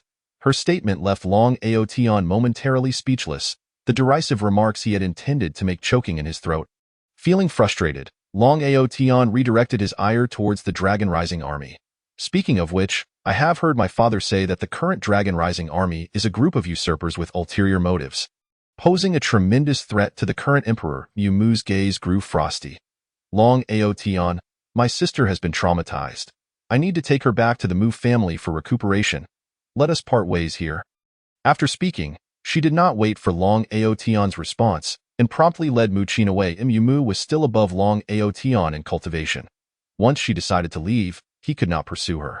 Left alone, Long Aotian found himself at a standstill, unable to move forward or backward. Vile woman, pretentious in your high-mindedness. Once my father arrives, I will see how you manage to avoid sharing my bed. Long Aotian's gaze was filled with venom. And you, the Cold family's son-in-law, it seems the Cold family has been struggling these past few days, making it a perfect opportunity to ally with them. Long Aotian plotted in his heart. Swear, I genuinely care for you. I do not even mind your marriage to Zhao Zhao. Why will you not give me a chance? In a lavish private room at the Drunken Immortal Pavilion, Song Yu summoned Cold Shui, confessing his feelings. Song Yu was, after all, a man deeply infatuated, having been ensnared by some enchantment, convinced that Cold Shui would not leave him. Upon learning that Zhao Zhao had accepted the gift that Li Cheng had tampered with, Song Yu was overjoyed, unable to wait for confirmation of Zhao Zhao's demise, and hastily arranged a meeting with Cold Shui. Cold Shui was initially reluctant to meet, but reflecting on Zhao Zhao's indifferent attitude and the prospect of having another backup in Song Yu, she decided to see him. However, it was merely a meeting. She had no intention of advancing their relationship. Thus, when confronted with Song Yu's confession, Cold Shui remained unmoved, her tone icy. Song Yu, I have stated that I need to think about our situation. Song Yu's expression faltered. You used to call me Brother Song Yu. Cold Shui replied impatiently, that was in the past. It seems now you are far inferior to Brother Zhao Zhao. Song Yu's expression suddenly twisted into one of fury. In what way am I inferior to him? Is it merely because he knows a young master from the imperial capital? Not only that, but he is also more handsome, more astute, and ambitious, striving for self-improvement, unlike you, who only bothers me.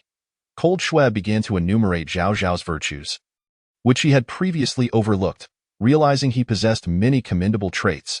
But your Zhao Zhao is already dead, Song Yu shouted, his emotions spiraling out of control. Cold Shui's face changed dramatically. What did you say? You are still unaware, aren't you? In the gift I sent to Zhao Zhao as an apology, there was a Tianling grass that had been tampered with. Once Zhao Zhao consumes it, he will undoubtedly perish. Song Yu sneered. How could this be? Cold Shui murmured, lost in thought, feeling a sudden pang in her heart. No, it wasn't merely pain. It was a profound emptiness, akin to losing something of great importance, deep down. Cold Shui had never truly believed that Zhao Zhao would leave her, even after he had transformed from a wild chicken into a phoenix. She had clung to an unacknowledged desire to believe that with a mere beckoning of her finger, she could entice Zhao Zhao back. Moreover, as Zhao Zhao's status elevated, she began to notice more of his admirable qualities. Yet now, with Song Yu's sudden declaration of Zhao Zhao's death, she found herself unable to accept the reality. Schwerer, be with me. Zhao Zhao is dead. He can never return to your side, Song Yu pleaded, grasping Cold Shui's arm desperately. Chapter 10. The Enchanting Sisters of the Mu Family in a Moment of Chaos. Cold Shui's mind was in turmoil. Her rationality urged her that if Zhao Zhao truly was dead, then being with Song Yu would be the best choice. Song Yu was the eldest son of the Song family, powerful, talented, and with a bright future ahead. Although Zhao Zhao had Sun Ju backing him, he was, after all, dead. Why should she waste her time on a corpse? Cold Shue's inner balance began to tilt, and the flashes of Zhao Zhao's merits she had recently discovered began to fade rapidly. Conversely, Song Yu, who had always been by her side, started to appear more appealing. However, she could not give Song Yu too much leeway. If she treated him too kindly, he would not cherish it. Cold Shue calmed her thoughts, prepared to speak, when a faint mocking laughter reached her ears. Hee hee, does young Master Song so eagerly wish for my demise? The door to the lavish private room was pushed open, revealing Zhao Zhao, who appeared at the threshold with a smile gracing his face. He refrained from barging in, as this was the Zuexian Lu, and Zhao Zhao deemed it essential to uphold a certain decorum. To his surprise, he felt a flicker of unexpected delight. He had merely passed by the Zuexian Lu on his way back to the city, only to witness Song Yu entering the establishment. With the thought that the Song family had once conspired against him, Zhao Zhao decided to follow suit. To his utter bewilderment, he discovered that Long Shui was also present, and no matter, he thought, it was best to ignore her. The moment Long Shui laid eyes on Zhao Zhao, her previously rosy complexion drained of color. Instantly, she broke free from Song Yu's grasp and distanced herself from him, anxiously explaining, Zhao Zhao, please, listen to me. Things are not as you think.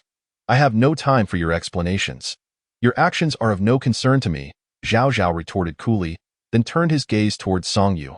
Young Master Song, I have heard that you have been spreading rumors of my demise. How could you still be alive? What about Lord Li Cheng? I neglected to inform you. Even if he had 100 lives, he would not dare to eliminate me. His meddling with the Tianling grass was merely an attempt to control me, and, regrettably for him, that endeavor failed. A serene smile adorned Zhao Zhao's face. Yet his words plunged Song Yu into an icy despair. After a moment of initial weakness, Song Yu's expression hardened with malice. Zhao Zhao, it was I who summoned Shuer here today. She is not involved. If you wish to take vengeance, direct it at me, but do not harm her.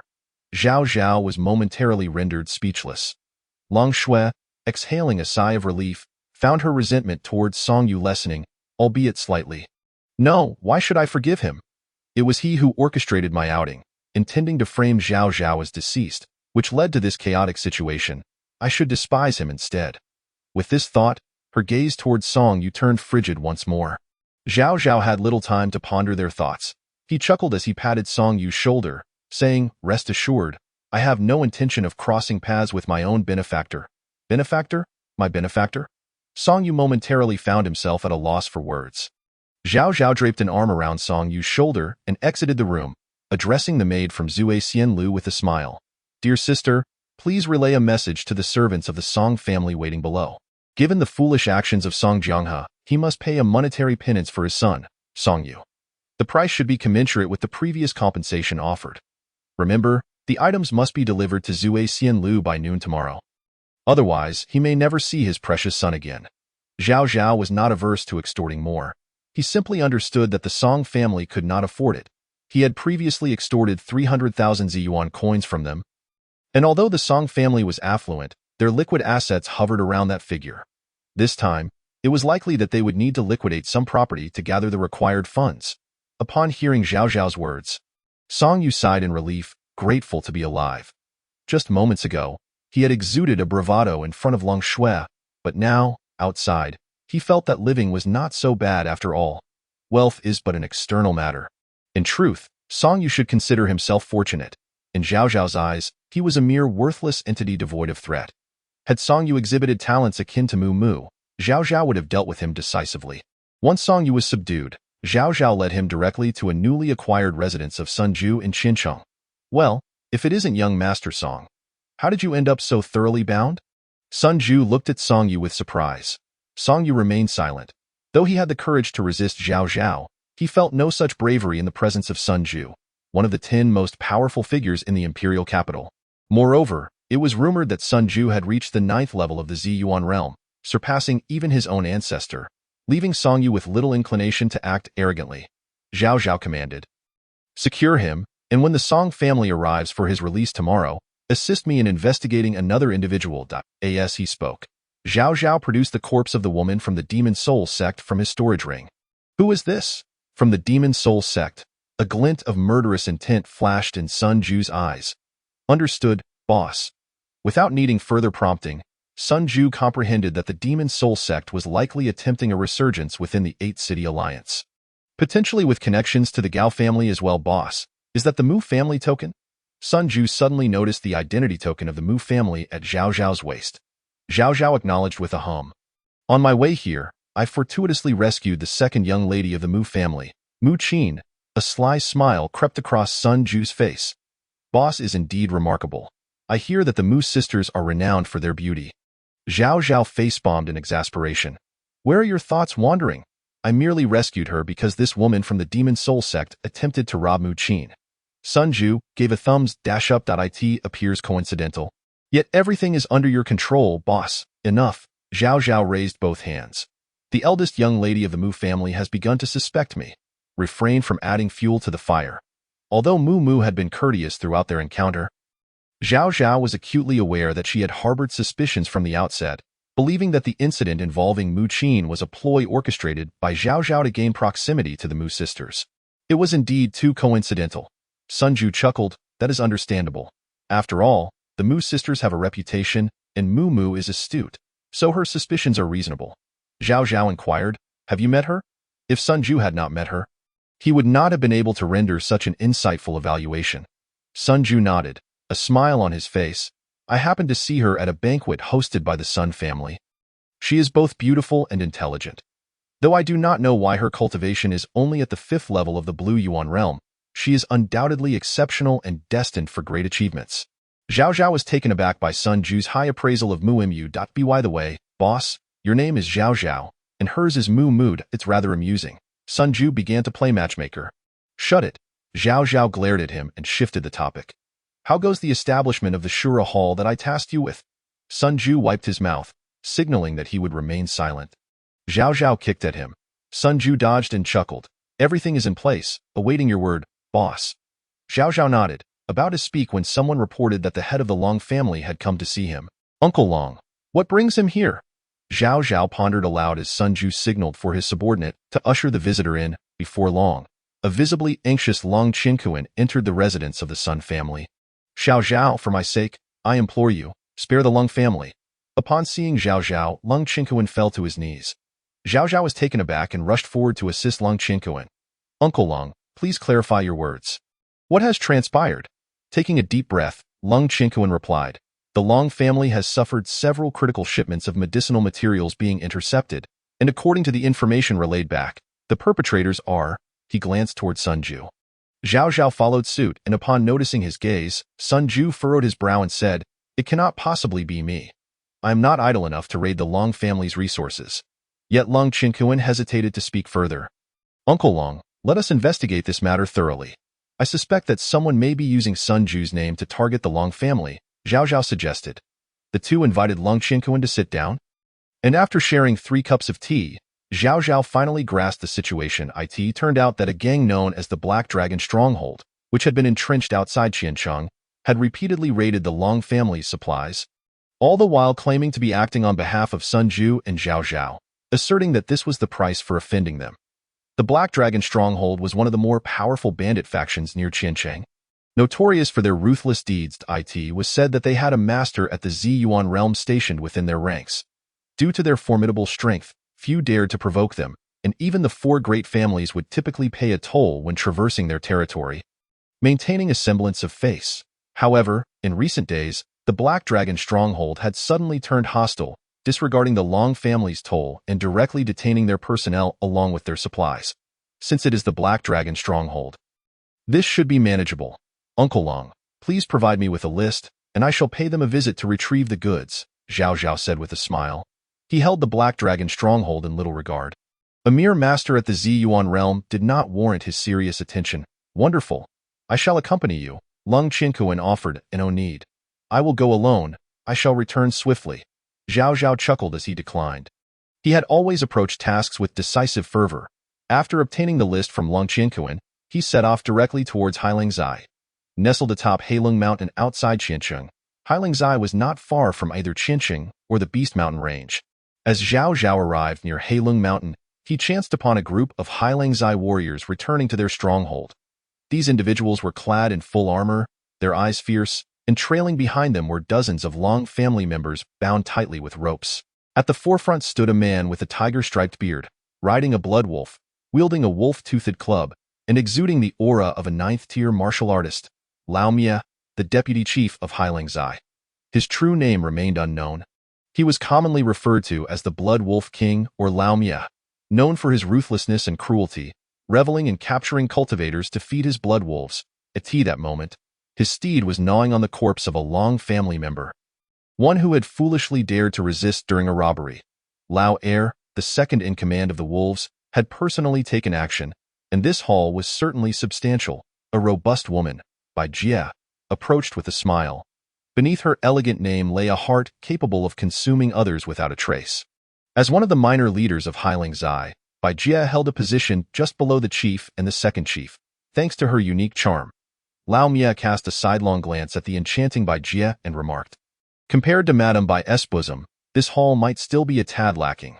Without a hint of embarrassment, Bai Jia fluttered her eyelashes and replied, "If the second chief doesn't mind, you may come to my chamber tonight to assess the weight." Lao Mia laughed heartily. "Tonight will not do. I must discuss matters of entering Chinching with the chief, so alas, I cannot accompany you." "Madame Bai Jia, taken aback, inquired, "Second chief, is it true that Hailangzai intends to enter Chinching?" "It is unavoidable," Lao Mia shrugged. "With the beast tide looming just months away, the chief has said we must prepare in advance. But hasn't the beast tide always targeted Chinching?" She countered, "We, Hailangzai, are typically not the primary targets of the beast tide." Lao Mia shook his head, about to speak when suddenly his gaze sharpened as he peered into the distance, barking, "Who goes there?" With his words, the entire Hailangzai contingent unsheathed their blades in perfect unison. "Not bad, almost rivaling a regular army," Zhao Zhao remarked as he stepped forward, a faint smile upon his lips. "Might I inquire as to your identity? Why do you trespass upon Hailangzai?" Lao Mia fixed his cold stare upon Zhao Zhao. His voice icy, he refrained from attacking immediately. One who dared to approach Hailangzai's mountain front alone was undoubtedly not an ordinary individual. "Me?" Zhao Zhao chuckled. "You've pilfered so many items in my name. Yet you do not even know who I am? You are Sun Ju?" Lao Mia's eyes bore into Zhao Zhao. "Not at all. Sun Ju is my younger brother," Zhao Zhao replied, a smirk gracing his face. "Ha ha ha!" Lao Mia laughed as if he had heard the most ludicrous joke, nearly doubling over in his saddle. "This is the first time I have encountered someone claim that Sun Ju is his younger brother." Lao Mia's expression turned sardonic. "Who do you think you are, the infamous Long family son-in-law, Zhao Zhao?" Zhao Zhao nodded earnestly. "Oh? Are you certain?" Lao Mia's derisive demeanor faded, replaced by a serious countenance. "Indeed, it is the absolute truth," Zhao Zhao replied innocently, bemused that his honesty was met with disbelief. Bai Jia interjected with a smile, "This young man is indeed handsome. If you truly are Zhao Zhao, I wonder if you would care to warm my bed tonight?" "Not interested." Zhao Zhao shook his head. "Why not?" Bai Jia asked, taken aback by this rare rejection. "You are too old. My lance does not pierce the elderly or the young." Zhao Zhao stated with utmost seriousness. "Ha ha, you are quite amusing," Bai Jia responded, her laughter blooming like flowers. "Indeed, it is Zhao Zhao. He has come to rescue us," exclaimed a member of the Long family, bewildered. "Isn't he merely at the third tier of physical cultivation? How could he dare to come? Has the head of the family abandoned us?" The murmurs among the Long family members caused Lao Mia's eyes to narrow. This individual truly was Zhao Zhao. He recalled the chief's words, "When you encounter Zhao Zhao, do not panic, delay him for a few minutes, and I shall arrive." After a moment of contemplation, Lao Mia spoke in a grave tone. "Even if you are Zhao Zhao, what is your intention here?" "Quite simple. Release the Long family members and return what you have taken," Zhao Zhao stated calmly. "And if I refuse?" Lao Mia sneered, the blood wolf beneath him growling lowly, its eyes glinting with hunger as it fixated on Zhao Zhao. The beast's instincts informed it that the man before it was a worthy meal. Lao Mia patted his steed's head, chuckling, "Do not be hasty. Soon enough, I shall let you feast upon him. If you refuse, then matters become rather troublesome." Zhao Zhao yawned and suddenly produced a golden spear, its tip adorned with a tiger's head motif. The blood wolf, which had just moments ago appeared menacing, whimpered and faltered. unable to maintain its stance upon catching sight of Zhao Zhao's spear. Sensing the shift, Lao Mia promptly dismounted his blood wolf, only to witness the spear pierce his throat with blinding speed. "If you refuse, then death it shall be," were the last words Lao Mia heard before consciousness slipped away. Lao Mia's demise did not instill fear in the hearts of the Highlang Zai warriors. Rather, be it instinct overtaking reason or some other impulse, they did not surrender upon witnessing the death of their second chief. Instead, they charged at Zhao Zhao, blades drawn. Chapter 12. My body can also fight. Zhao Zhao swiftly wielded his spear. As a martial artist at the 9th tier, facing a band of brigands who barely reached the realm of physical cultivation, it was akin to a one-sided massacre in mere minutes. All lay slain beneath Zhao Zhao's spear. Save for Bai Jia. Yet, instead of easing, Zhao Zhao's expression grew more somber, as he realized this band of ruffians was not as simple as they appeared. He rummaged through Lao Mia's belongings, extracting a storage ring, and shook the pristine tiger-headed spear, glancing at Bai Jia with indifference. "It is your turn now." Bai Jia beheld Zhao Zhao's spear with a forced smile. "Young Master Zhao?" "You just mentioned your spear." Before she could finish, Zhao Zhao's spear lunged toward her. "Just so you know, I was lying." Zhao Zhao's voice, devoid of emotion, echoed as he advanced. Bai Jia's expression shifted drastically as she produced a soft whip from her person, striking at Zhao Zhao's spear. The whip carried considerable force. Had the opponent not been Zhao Zhao, this move would have proven challenging to counter. Zhao Zhao yanked his spear back, pulling Bai Jia forward, and then delivered a kick that landed squarely on her ample bosom, sending her flying. Perhaps due to the cushion of flesh, Bai Jia avoided severe injury, yet her cheeks flushed and her breathing quickened. Before she could retaliate, the spear pressed firmly against her throat. Zhao Zhao's expression remained impassive. The soul-capturing whip? It seems the remnants of the Demon Soul sect have not been entirely eradicated. As evidenced by you being an exception, Bai Jia's expression soured. "When did you discover my identity?" "Just now," Zhao Zhao replied casually. "This band of Highlang Zai brigands must be remnants of the Demon Soul sect. Their demeanor is far from typical for mere bandits." Bai Jia managed to smirk. "Truly worthy of the dragon-taming war god." Without waiting for Zhao Zhao to act, Bai Jia swallowed a poison pill, swiftly losing her vitality. Zhao Zhao then approached the group of bound Long family members. They recognized Zhao Zhao, yet this was the first time they had seen him in such a state. Often traveling, they were unaware of the recent events in Xinqiang. Many gazed at Zhao Zhao with unfamiliarity, puzzled as to how this infamous wastrel of the Long family had suddenly grown so formidable. However, some remained entrenched in their previous disdain, regarding Zhao Zhao with contempt. The most prominent among them was an elderly man with a goatee, Wan Long, the second steward of the Long family, at the 5th tier of martial cultivation. As the 5th most powerful figure in the Long family, Wan Long had always held considerable influence. Captured unexpectedly, he felt deeply dissatisfied, and upon realizing that their savior was the notorious Zhao Zhao, his expression darkened. Inwardly, he harbored a lingering resentment. If Zhao Zhao could rescue them, did that not imply he was even more useless than the infamous wastrel? With 3 parts gloom, 3 parts dissatisfaction, 3 parts derision, and 1 part probing, Wan Long casually inquired, "Zhao Zhao, why have you only come to our aid now?" Zhao Zhao cast a glance at the old man, deciphering his thoughts with ease, and replied coldly, "I am no longer a member of the Long family. Why assistance comes at the behest of Uncle Long." "What?" Wan Long's eyes widened in realization that Zhao Zhao must have allied himself with some powerful figure. Hence, forsaking his original wife, Long Shui, and the Long family, he immediately rebuked, "Zhao Zhao, for such ungratefulness, do you not fear divine retribution?" Zhao Zhao, weary of engaging in a futile debate with the deranged old man, waved his hand impatiently and said, "If I were truly ungrateful, you would have already fed that wolf to the wolves. Do not take advantage and act coy. Hurry back to your Xinqiang." Wan Long, trembling with rage, retorted, "I would rather feed a dog than associate with an ungrateful wretch like you. Return the storage ring to me at once." The storage ring he sought was, of course, the one Zhao Zhao had pried from the grasp of the wolf, containing the materials of the Long family. "Return it to you, only to have you snatch it back from Black Dragon Village?" Zhao Zhao shot back. Wan Long's beard quivered in fury. Suddenly, he drew his dagger and hissed, "If you do not return it, you shall not leave here alive today. If you have the guts, kill me." Among the Long family members, a few of Wan Long's staunch subordinates had also emerged to pledge their loyalty. Yet, they dared not issue threats to the obviously formidable Zhao Zhao, opting instead for a quivering plea. Zhao Zhao, if we all charge at you together, you may not be able to kill us all. Just hand over the ring.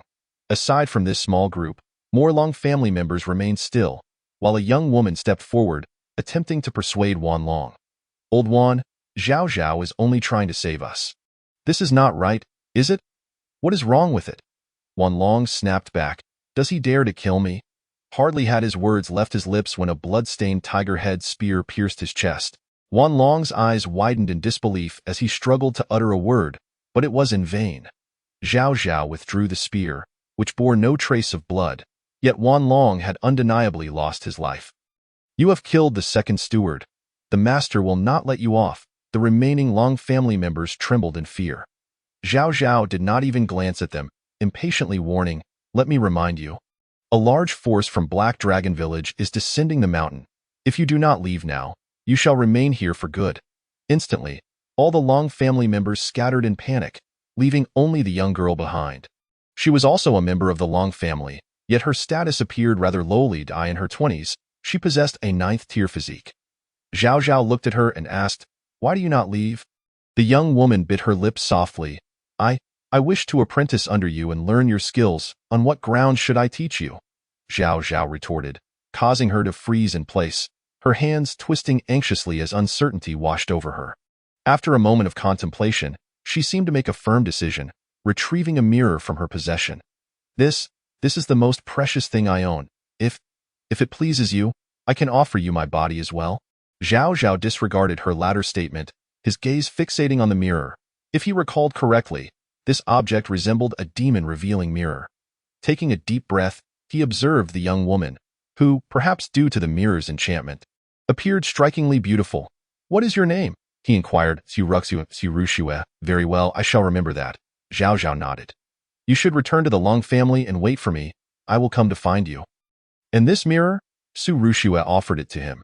You keep it for now, Zhao Zhao replied, a grave expression crossing his face. Should I not hand it over to you? Rushue asked.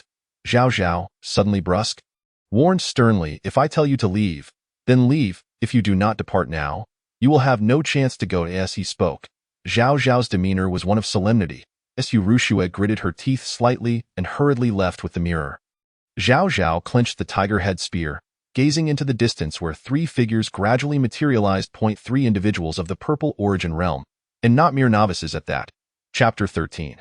The ambush of the Black Origin. 3 individuals of the 3rd-tier Purple Origin, accompanied by countless masters from Black Dragon Village. This was undoubtedly one of the gravest crises Zhao Zhao had ever faced. Zhao Zhao, the grudge with the Demon Soul sect shall be settled today. A darkly clad man, half of his face obscured by a mask, spoke coldly. The Demon Dragon? Zhao Zhao questioned, puzzled. The one ranked second on the core disciple list of the Demon Soul sect? I thought you had perished. Zhao Zhao had indeed heard of this demon dragon, regarded as one of the most talented disciples of the Demon Soul sect and a prioritized target of the Longting army. He should have been dead by now. I am very much alive. It was my brother who died that day, the demon dragon sneered. Recalling the scene of the Longting army's overwhelming advance, leading to the complete annihilation of the Demon Soul sect overnight, the demon dragon could not help but tremble at the memory of using his brother as a shield to escape in panic. Without the protection of his sect, he had resorted to masquerading as a bandit, engaging in robbery to sustain his existence, living a life worse than that of a dog. Today, under the patronage of the court's esteemed officials, he finally awaited his chance for vengeance. How could he not be exhilarated? That esteemed official had even promised him that once his mission succeeded, he would assist him in rebuilding the Demon Soul sect, at which point he would be its master. His future appeared exceedingly bright. Oh, it seems there was a mistake in the intelligence. I was unaware you had a brother, Zhao Zhao remarked, glancing at the other 2 figures. And you too. Surely Black Dragon Village does not possess the capability to boast 3 masters of the Purple Origin realm. The other 2, their faces entirely concealed by masks, one wielding a saber and the other a sword, remained silent, merely shaking their heads and replying to the demon dragon, let us end this quickly. With that, the swordsman unsheathed his weapon slightly, and a beam of sword light manifested, cleaving towards Zhao Zhao. Zhao Zhao swung the tiger head spear, dispersing the sword light, then smiled lightly. Ah, so you are the saber and sword brothers. You must have been recruited by the court, under the jurisdiction of, let me think, the Ministry of Justice? Oh, I see. You are here to kill me on Sun Shirwang's orders. Sun Shirwang, the Deputy Minister of Justice for the Longting Empire, a master of the Black Origin realm, was one of the 3 Black Origin experts dispatched to Qianqing. Unlike the slippery and opportunistic Li Cheng, Sun Shirwang, a loyalist to the Gao family, bore no psychological burden regarding Zhao Zhao's death. It could be said that with his limited intellect, he could not fathom that Zhao Zhao's demise might serve as a shield for the one on the throne, and Li Cheng would certainly not remind him of this. With Zhao Zhao's words unveiling their identities, the saber and sword brothers momentarily faltered in their movements. Yet, they did not respond, pressing their assault once more. Human sovereign banner, the demon dragon brandished a flag inscribed with myriad wailing spirits, unleashing them towards Zhao Zhao in a bid to confuse his mind. Zhao Zhao scoffed at the demon dragon. The power of the 10,000 souls banner in your hands pales in comparison to its might when wielded by your master. With that, Zhao Zhao shook the tiger head spear. A formidable aura of murderous intent erupted from him, shredding all ghostly entities that dared to invade his vicinity. The tiger head spear, inherently a weapon of great lethality, combined with Zhao Zhao's military background and countless killings, rendered him an indomitable force. Ordinary spirits could not even approach him. Then, he began to dance with the spear, clashing against the saber and sword brothers. The demon dragon relentlessly urged the 10,000 souls banner to disrupt Zhao Zhao, and the 4 engaged in a fierce battle, the chaos enveloping them. The more the demon dragon fought, the more apprehensive he became. Though Zhao Zhao's reputation as the war god of Longting was well known, witnessing him hold his ground against 3 masters of the 3rd-tier purple origin, while being a level lower, was astonishing. A 9th-tier blue origin against 3 3rd-tier purple origin. Who would believe such a tale? The demon dragon gritted his teeth. No longer satisfied with merely interfering from a distance, he plunged headlong into the fray. 10,000 souls annihilation? The demon dragon unleashed his ultimate move, the heaven-splitting blade and the god-slaying sword, the sword and saber brothers coordinating their attacks in tandem. Zhao Zhao remained unfazed, as a faint roar of a tiger emanated from the tiger head spear. A colossal white tiger materialized, roaring as it charged towards the trio of the demon dragon.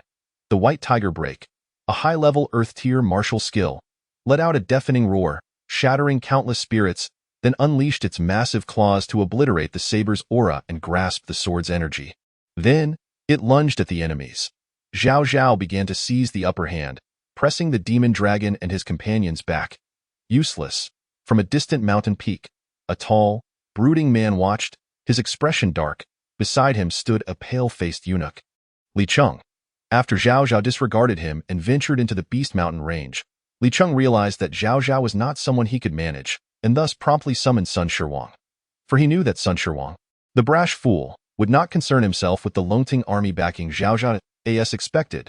Sun Shirwang deployed the long-standing pawn of Black Dragon Village, setting a trap aimed at Zhao Zhao. However, he had not anticipated that Zhao Zhao would prove so troublesome, as even 3 masters of the 3rd-tier purple origin were unable to subdue him. What now? Is Zhao Zhao proving to be a handful? Will Deputy Minister Sun intervene personally? Li Cheng smiled as he spoke, while Sun Shirwan let out a cold snort.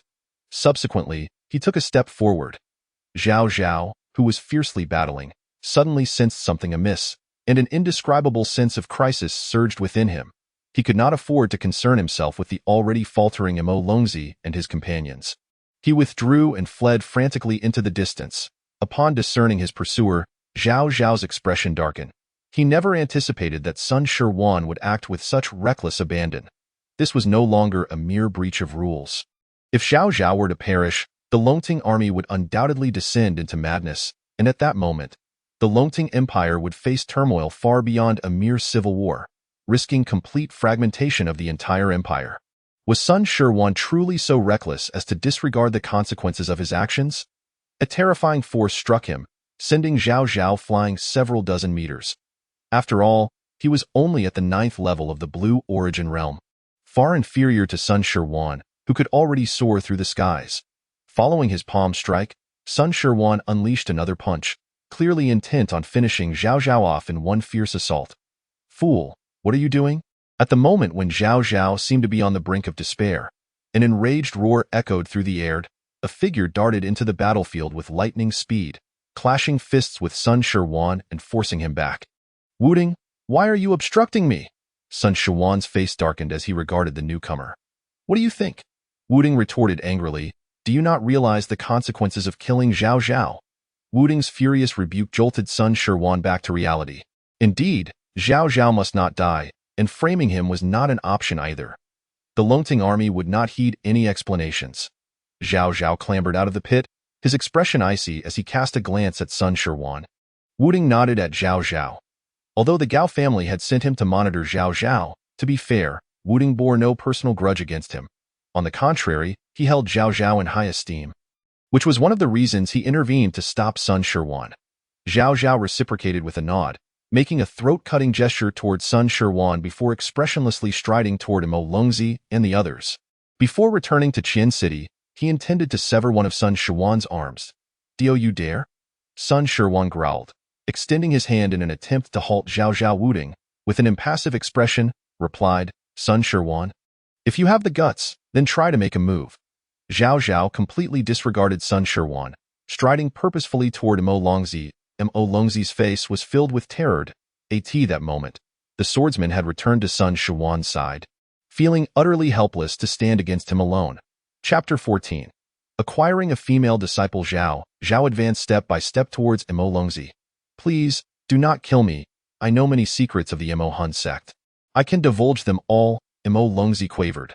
From a distance, Li Cheng and Sun Shiwan exchanged glances, their eyes icy. Zhao Zhao remained noncommittal, thrusting the tiger head halberd forward with great speed. I will fight you. Realizing that escape was futile, Mo Longzi, filled with desperation, charged at Zhao Zhao, brandishing the 10,000 souls banner. Countless malevolent spirits surged forth from the banner, emitting piercing wails as they rushed toward Zhao Zhao. Zhao Zhao's halberd trembled slightly. A wave of pure and intense killing intent erupted forth, tearing apart all the evil spirits. Subsequently, amidst Mo Longzi's despairing gaze, the halberd pierced his heart. Why, my senior brother will avenge me. The Mo Hun sect will not fall so easily, Mo Longzi gasped, clutching the tiger head halberd with his final strength. Zhao Zhao extracted the halberd, which bore not a trace of blood, and with a faint smirk, remained silent. He then approached the members of the Mo Long tribe within Mo Long Mountain. Since it was confirmed that they were all affiliated with the Mo Hun sect, there was no need to spare them. Perhaps after plundering, there would be further gains in the distance. Sun Shiwan fidgeted restlessly, his cold gaze fixed intently on Zhao Zhao. Zhao Zhao, do not think that I cannot kill you. There are other ways to deal with you. Sun Shiwan's icy voice reached Zhao Zhao's ears. In response to this declaration, Zhao Zhao exterminated all the inhabitants of Mo Long Mountain and proceeded to ransack the items within the stronghold. Regrettably, apart from the 10,000 souls banner, he found no clues related to the Mo Hun sect. He had initially expected to gather substantial intelligence from Mo Longzi, but with Sun Shiwan lurking nearby, any inquiries would likely lead to Mo Longzi's demise. Thus, Zhao Zhao opted for outright slaughter. Having single-handedly annihilated the Mo Long stronghold, Zhao Zhao swaggered back to Qian City. The three experts of the Black Origin realm merely watched. Offering no comment, Li Cheng had his own ulterior motives and was unwilling to take responsibility for killing Zhao Zhao. Sun Shiwan, on the other hand, was eager to take action but was deterred by Wuding's presence. Did you not return to the Long family's ranks? Shortly after Zhao Zhao turned back, he was surprised to find Su Rushue waiting for him along the way. Su Rushue bit her red lip lightly. I was worried about my master's safety. Zhao Zhao remained noncommittal, stating, hand me the demon-repelling mirror. Su Rushue promptly handed it over. Zhao Zhao gently stroked the mirror, curiosity flickering in his eyes. The demon-repelling mirror was comparable to the tiger head halberd, a heavenly-grade artifact. He had previously encountered a replica of the demon-repelling mirror by chance. Although it was a counterfeit, it had achieved the level of an earthly-grade item. The world of Yuanqi is divided into the human domain and the demon domain, with the latter being vast, encompassing far more clans and possessing greater strength than the human domain. Many demon races possess strange abilities, and some powerful ones can even transform into human forms. Hiding among humans. The purpose of the demon-repelling mirror is to discern these demons hidden among the human race. Furthermore, It exerts a natural suppressive effect on demon beings. Zhao Zhao gazed at the demon-repelling mirror in his hand, seemingly casually inquiring, "Where did you acquire this?" "It has been passed down through my family," Su Rushue replied. Without lifting his gaze, Zhao Zhao said, "Speak the truth, it truly is a family heirloom," Su Rushue insisted. Stamping her foot in frustration, Zhao Zhao halted his steps, scrutinizing this impromptu disciple. Su Rushue's eyes were sincere, devoid of deceit. "Master, you?" Su Rushue felt somewhat unnerved under Zhao Zhao's gaze. Zhao Zhao regained his composure and said, "Once we enter Qian City, we will go to the Wanyao Pavilion to buy you some medicinal pills. Your current strength is too weak." Su Rushue, though of similar age to Zhao Zhao, was merely at the 9th level of the body refinement realm, having yet to reach the blue origin realm. "Really?" Su Rushue's eyes brightened, but they soon dimmed again. "But I have no money, I will pay for it." Zhao Zhao replied nonchalantly, "You need not worry about the resources for cultivation, but I have expectations for your progress. Within 3 months, you must reach the 5th level of the blue origin realm." 3 months? Isn't that a bit too short? Su Rushue expressed concern. "My talent is rather ordinary. Between the body refinement and blue origin realms, talent is not a major factor. With sufficient cultivation resources, you can advance. Regardless of your talent, it will become evident how long it takes to transition from the 9th level of the blue origin realm to the blue origin realm," Zhao Zhao explained. His words were not merely to console Su Rushue. The concept of talent was inherently nebulous and could not be assessed at a glance, especially in the early stages. Quick comprehension of techniques is talent. Rapid mastery of martial skills is also talent. Fast cultivation speed is talent, and superior strength at the same level is talent. Based on Zhao Zhao's observations, those with rapid cultivation speeds often exhibited weaker strength at the same level, and of course, he was an exception. He was both fast and strong. The two continued their conversation as they entered Qian City. As the current figure of prominence in Qian City, Zhao Zhao immediately attracted the attention of a throng of onlookers upon his entrance. "Isn't that young Master Zhao Zhao? Who is that beautiful woman accompanying him?" Indeed, when one rises to prominence, beautiful women inevitably follow. If only I had young Master Zhao Zhao's strength, I would change partners every day. Young Master Zhao Zhao's ex-wife must be filled with regret. Countless people chattered, their discussions largely steeped in schadenfreude and the age-old tendency to revel in the misfortunes of others. Su Rushue felt her cheeks flush slightly as she lowered her head, listening to the surrounding murmurs. Zhao Zhao paid no heed to the noise, leading Su Rushue directly to the largest medicinal pill vendor in Qian City, the Wanyao Pavilion. "Oh, young Master Zhao, your esteemed presence truly brings glory to our humble pavilion. May I inquire if there are any medicinal pills that have caught your fancy?" The front desk attendant greeted Zhao Zhao with an ear-to-ear smile, bowing deeply and displaying utmost respect. Zhao Zhao offered a faint smile. "I recall that when I last visited, your attitude was rather different." Zhao Zhao had previously come to the Wanyao Pavilion, but at that time, his identity had not been revealed, and this attendant had treated him with mockery and sarcasm. Upon hearing Zhao Zhao's words, the attendant mistakenly thought he had come to settle the score, his face turning pale. The atmosphere grew tense for a moment, and then the attendant suddenly slapped himself across the face. Adopting a humble demeanor, "Young Master Zhao, I am truly blind.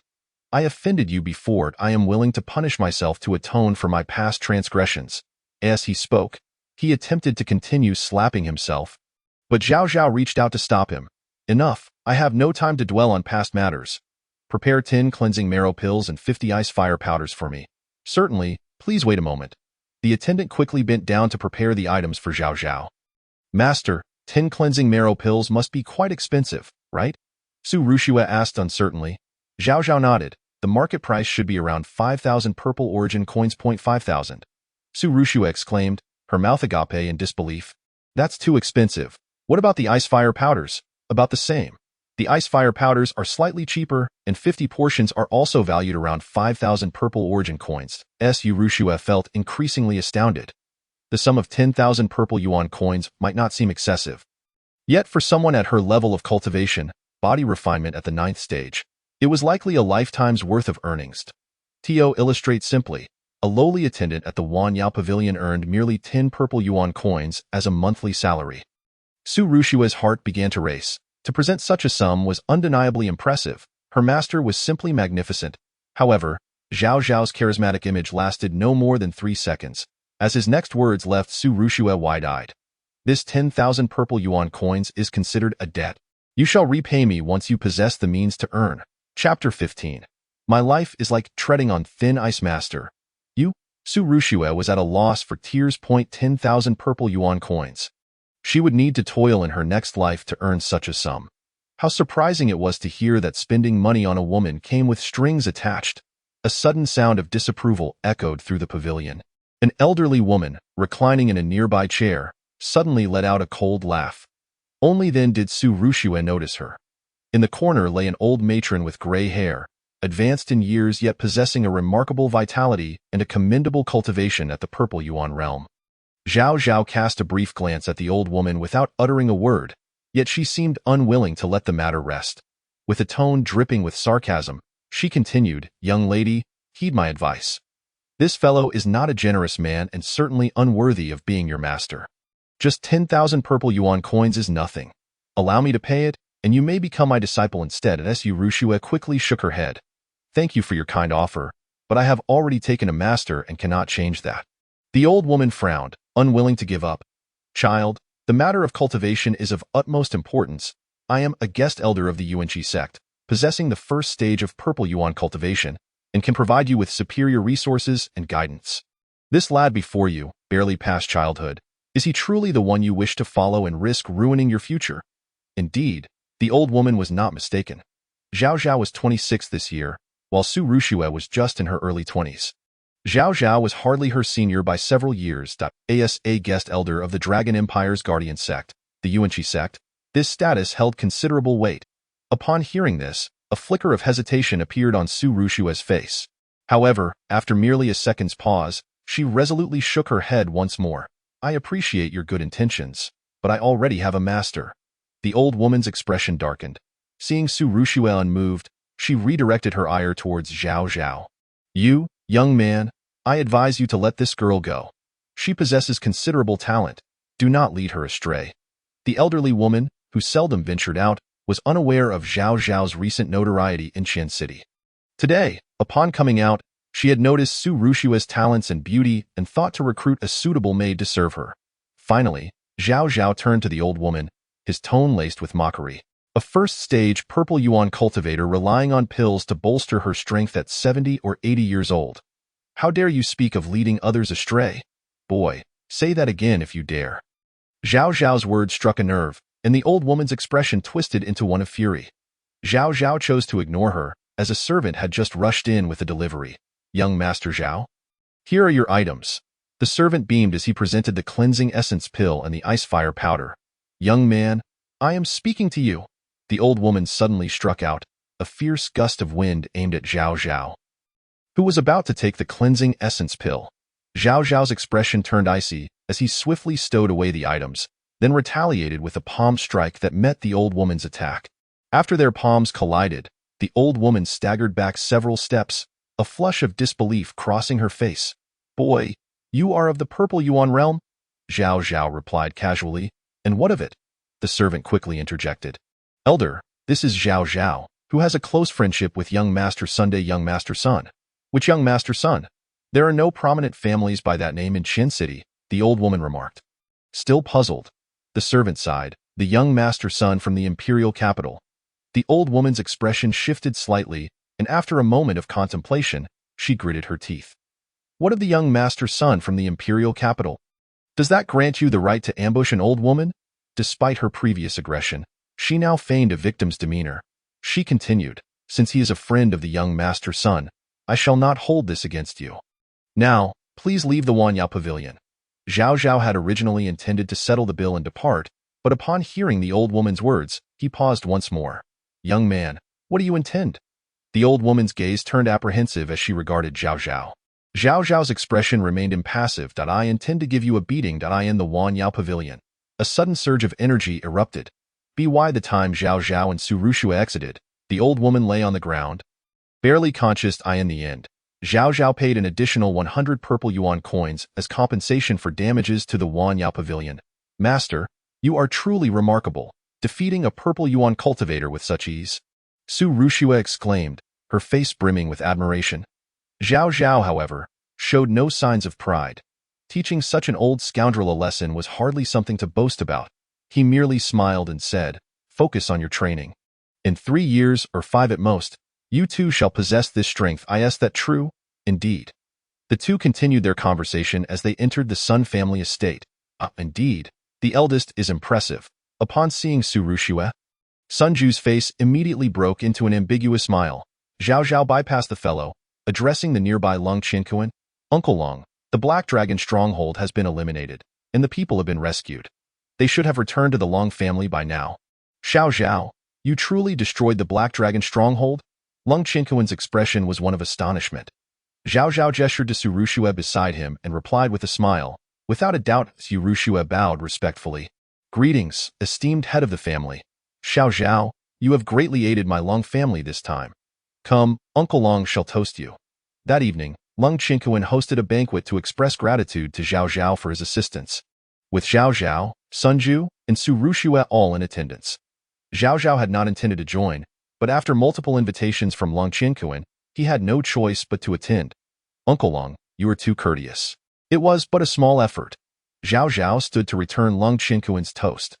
After several rounds of drinks, as Long Qinkuan became more animated, he began to chat casually with Zhao Zhao. "Xiao Zhao, seeing your success brings me great joy, truly.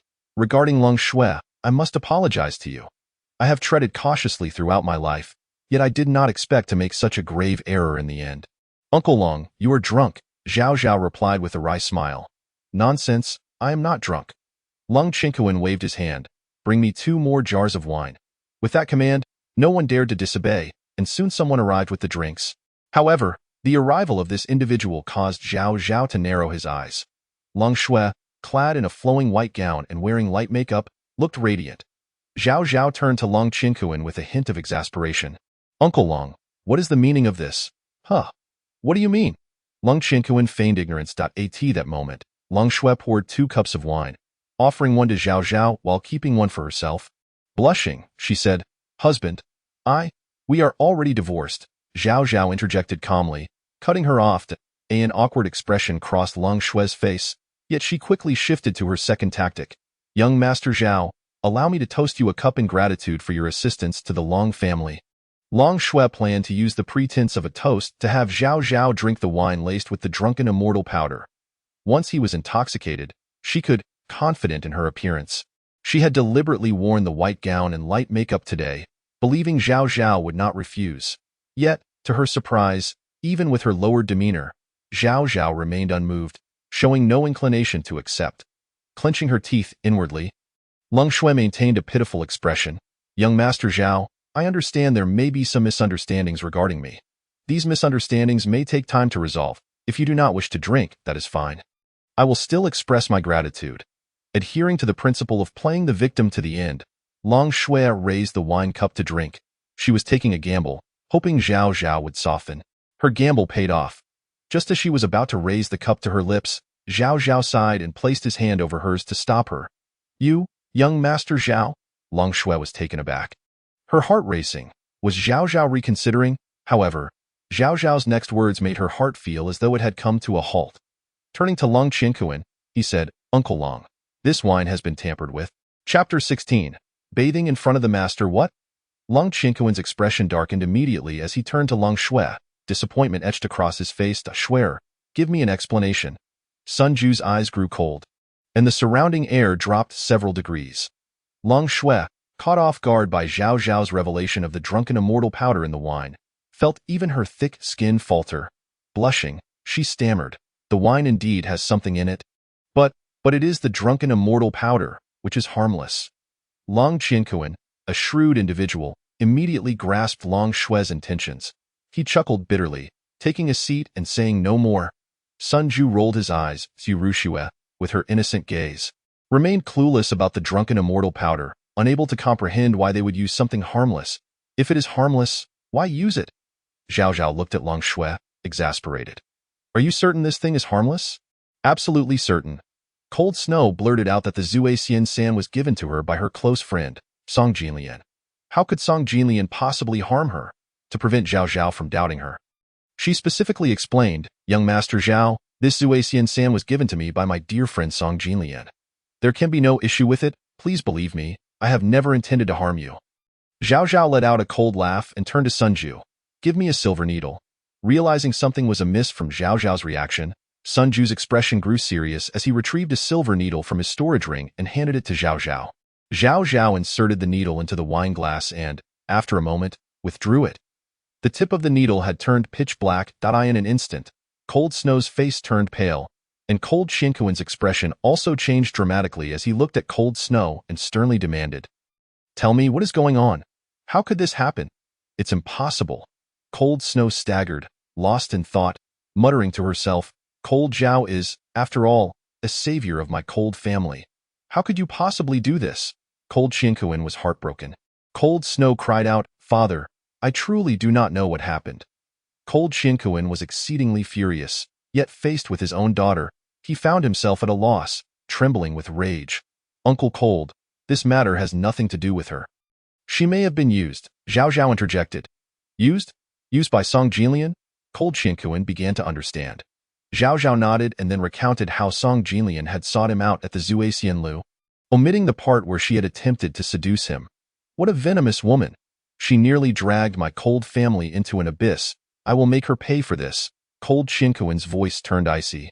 Realizing everything, Cold Snow gritted her teeth and declared, "I treated her with such sincerity, yet she actually wished to harm me. This woman must not die a good death." Zhao Zhao had no interest in cursing Song Jinlian alongside them and shifted the topic to Su Rushue. "Uncle Cold. Su Rushue has become my disciple. She may soon break away from the Cold family's ranks." Cold Shinkuin paused, having previously thought Zhao Zhao had taken Su Rushue as a lover, only to realize that she had indeed been accepted as a disciple. Zhao Zhao expressed a willingness to arrange for her remuneration, which he would not refuse, nodding with a smile, "No problem, I will arrange for her salary right away." Cold Snow observed Su Rushue sitting with Zhao Zhao, a fleeting look of jealousy crossing her face. She then turned to Zhao Zhao with a sweet tone, "Young Master Zhao, I have encountered some difficulties in my cultivation recently. Could you possibly?" "I have no time." Zhao Zhao replied curtly. While the Cold family celebrated, a scheme against Zhao Zhao was being plotted within the Song family. Li Cheng, Sun Shiwan, and the head of the Song family, Song Jianghe, gathered to discuss how to deal with Zhao Zhao. Song Jianghe was anxious upon learning that his son had been abducted by Zhao Zhao again, and his hatred for Zhao Zhao deepened. Through clenched teeth, Song Jianghe said, "Gentlemen, can we not directly kill Zhao Zhao?" "Ive tried, but I was stopped by Wuding." Sun Shiwan gritted his teeth. "The two sides have not yet reached the point of open conflict, but my son." Song Jianghe stood up in agitation. "Sit down. What are you so anxious about?" Li Cheng frowned and shot a glare at Song Jianghe. Song Jianghe obediently sat back down. Li Cheng calmly stated, "To deal with Zhao Zhao, we must rely on wit, not brute force. Moreover, until the Emperor's orders are clear, we cannot kill Zhao Zhao. We can only find a way to control him. But if we can't kill him, how do we deal with him?" Sun Shiwan frowned. "If we cannot confront him directly, we can target those around him," Li Cheng suggested, stretching his neck. "I believe I saw Zhao Zhao enter the city with a woman today. I had my people investigate. Her name is Su Rushue, a former servant of the Cold family. Zhao Zhao has likely taken her for her beauty." Song Jianghe said in a low voice, "Isn't that convenient?" Li Cheng smirked. "If we cannot deal with him, can we not deal with a woman? I will arrange to capture Su Rushue right away." Song Jianghe stood up in excitement. "Look at you, so eager," Li Cheng remarked with a sidelong glance. "Su Rushue resides in the Sun residence. Do you plan to seize her in front of Sun Ju?" Song Jianghe slumped down in disappointment. Li Cheng glanced behind the screen and said mildly, "All right, it's time for you to come out." Song Jianghe's expression shifted slightly, realizing he had neglected to notice someone was present. The woman with a resentful expression emerged from behind the screen. If Cold Shinkuin and Cold Snow were here, they would be utterly astonished, for this woman was none other than Cold Shinkuin's wife and Cold Snow's mother. Huang Wan. Li Cheng smiled and said, "Huang Wan, as the matriarch of the Cold family, it should not be difficult for you to lure Su Rushue out of the Sun residence, right?" Huang Wan nodded, her expression fierce. "My lord, no problem. I have only one request. I want Zhao Zhao to be handed over to me afterward. I want this ingratiating wretch to have a miserable end." "You are not yet qualified to touch him," Sun Shiwan sneered. "I do not intend to harm him. I only wish to reduce him to the uselessness he once was." Huang Wan took a step back. Although she bore no animosity towards Zhao Zhao, She could not stand to see him thrive, especially as the man she once looked down upon transformed into someone of great stature. The stark contrast was unbearable, especially since Zhao Zhao had completely disregarded the Cold family after his rise, leading to multiple blows to the Cold family due to their offense against him. All of this filled Huang Wan with resentment towards Zhao Zhao. Only by pulling him down from his pedestal and returning him to the familiar waste he once was could she alleviate her heart's hatred. For this reason, she approached the Song family and Li Cheng said solemnly, "Tomorrow at noon, Song Zhenghe, you will pay to redeem her while distracting Zhao Zhao. Huang Wan, you will lure Su Rushue out of the Sun residence, and we will capture her." After discussing the plan, they parted ways. Within the Sun residence, Su Rushue asked, "Master, do we really have to soak in this?" She gazed at the steaming bath before her, her cheeks flushed.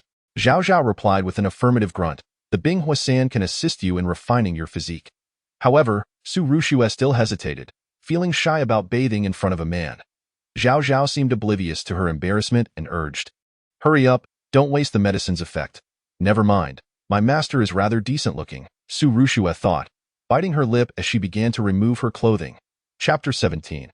Leaning against the wall to exit following Zhao Zhao's instructions, Su Rushue exposed as much skin as possible to accept the refinement of the Bing Huasan, leaving only minimal clothing to cover her private areas. "This girl has hidden depths," Zhao Zhao mused as he turned away to afford her privacy, though he inadvertently caught a glimpse of her figure. To his surprise, Su Rushue's physique was exceptionally alluring, perfectly curved without an ounce of excess flesh. In terms of figure, Su Rushue even surpassed Cold Snow. And among the women Zhao Zhao had encountered, the only one who could rival her was perhaps Mu Mu, the eldest daughter of the Mu family. The sound of splashing water reached his ears as Su Rushue shyly declared, "Master, I'm in." Zhao Zhao exhaled softly and turned around. Su Rushue was mostly submerged in the water, with only her small head peeking above the surface, enveloped in a mist that lent her an ethereal, fairy-like appearance. "Sit up a bit," Zhao Zhao instructed. "Huh?" Su Rushue looked puzzled. "Expose your upper back," Zhao Zhao clarified. Su Rushue bit her red lip, slightly rising and arching her back to lift her smooth back out of the water. However, due to her posture, her ample bosom remained submerged, resembling an iceberg with only a portion visible above the water's surface. Soon after, Su Rushue felt a pair of warm hands against her back. A strange sensation washed over her, combined with the fiery effects of the Bing Huasan. Despite being in the water, she felt an overwhelming heat throughout her body. "Embrace the unity of essence. Feel my Yuan force flowing," Zhao Zhao instructed. Streams of blue Yuan force surged from Zhao Zhao's hands, entering Su Rushue's body. Su Rushue quickly closed her eyes, ceasing her wandering thoughts, and silently sensed the Yuan force Zhao Zhao infused into her. Regrettably, she was currently at the body refinement stage. Had she been at the Qing Yuan stage, she could have refined her own Yuan force and better synchronized with Zhao Zhao's flow, yielding far greater results. But for now, she relied entirely on Zhao Zhao to help her refine her body. The Wan Hua Tun Tian Ju Yuan force continuously strengthened and widened the meridians within Su Rushue's body, and she could distinctly feel her physique gradually enhancing. The medicinal effect of the Bing Huasan also permeated her being. A pleasurable sensation compelled Su Rushue to let out a soft moan. As soon as she did, her face flushed crimson, and she quickly closed her mouth. "Master, are we truly going to establish the Shura Hall?" In an effort to mask her embarrassment, Su Rushue had no choice but to shift the topic. During the Cold family's banquet that evening, Zhao Zhao mentioned to Long Qianku his intention to establish a new force named the Hall of Azura, indicating that a partnership with the Long family would soon be forthcoming. This revelation would effectively dispel the swirling rumors of discord between Zhao Zhao and the Long family, allowing the latter to recover from both internal and external pressures. Zhao Zhao affirmed, "I need to establish my own influence in Qinqing, and founding the Hall of Azura is an excellent choice." However, there was one thing Zhao Zhao had not shared with Su Rushue. The Hall of Azura would serve as the rear base for an army known as the Dragon Rising Legion, and Qinqing, along with the Eight-City Alliance, would gradually fall under the control of the Hall of Azura. After this brief exchange, silence enveloped the room once more. Yet, the stillness was short-lived as a suppressed sound escaped Su Rushue's nostrils, not from pleasure, but from pain. The water in the tub had gradually cooled, transforming from a steamy warmth to a chilling cold that pierced to the bone. The near-zero temperature sent shivers coursing through Su Rushue's body, her complexion shifting from a flushed red to an alarming purple. Zhao Zhao spoke in a low voice. The trial has only just begun. Activate your cultivation technique. This will be the optimal moment to strengthen your physique. Upon hearing his words, Su Rushue clenched her silver teeth and began to circulate her technique. Although she remained cold, her focus had shifted, making it somewhat more bearable. The biting cold persisted for 10 minutes before the water temperature began to rise.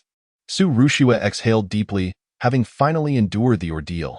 Just moments before, she had been so frozen that she could not even feel Zhao Zhao's hand pressed against her back. Now, her senses were slowly returning.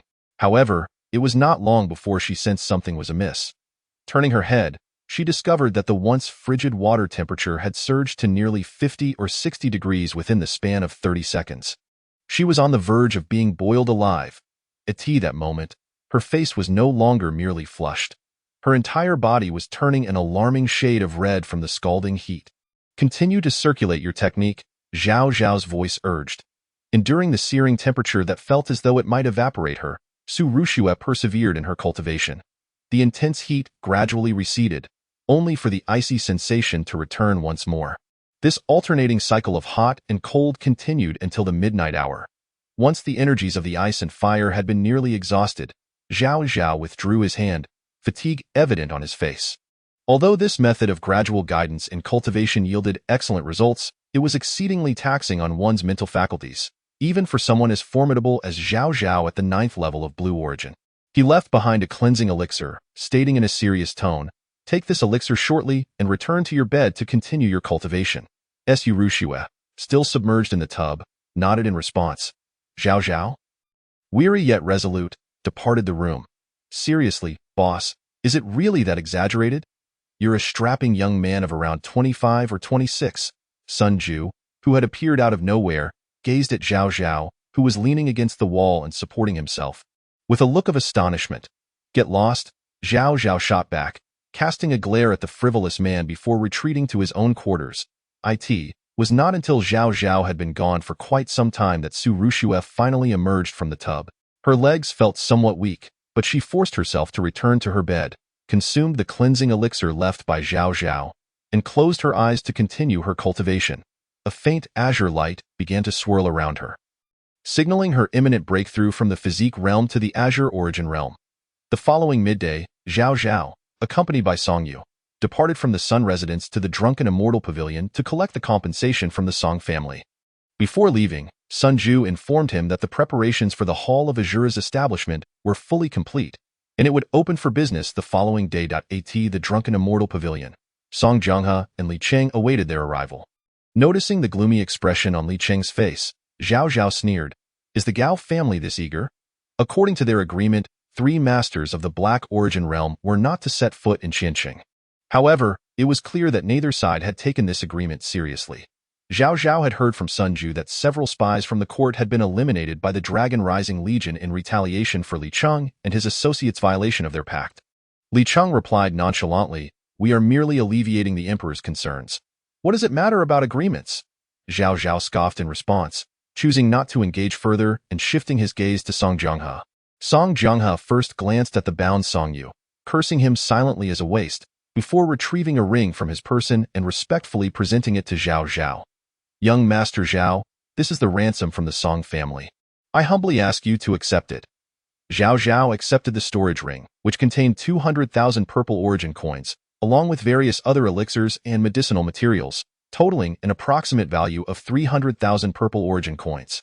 Observing the pained expression on Song Zhenghe's face, Zhao Zhao smirked derisively and subsequently tossed the rope binding Song Yu back to him. Li Cheng's expression turned icy as he stated, "Zhao Zhao, as a minister of the Dragon Rising Empire, is it not excessive for you to oppress the subjects of the Dragon Rising Empire?" Zhao Zhao retorted with a cold laugh, "When my brother was wrongfully harmed and perished on the battlefield. Did you not find that excessive?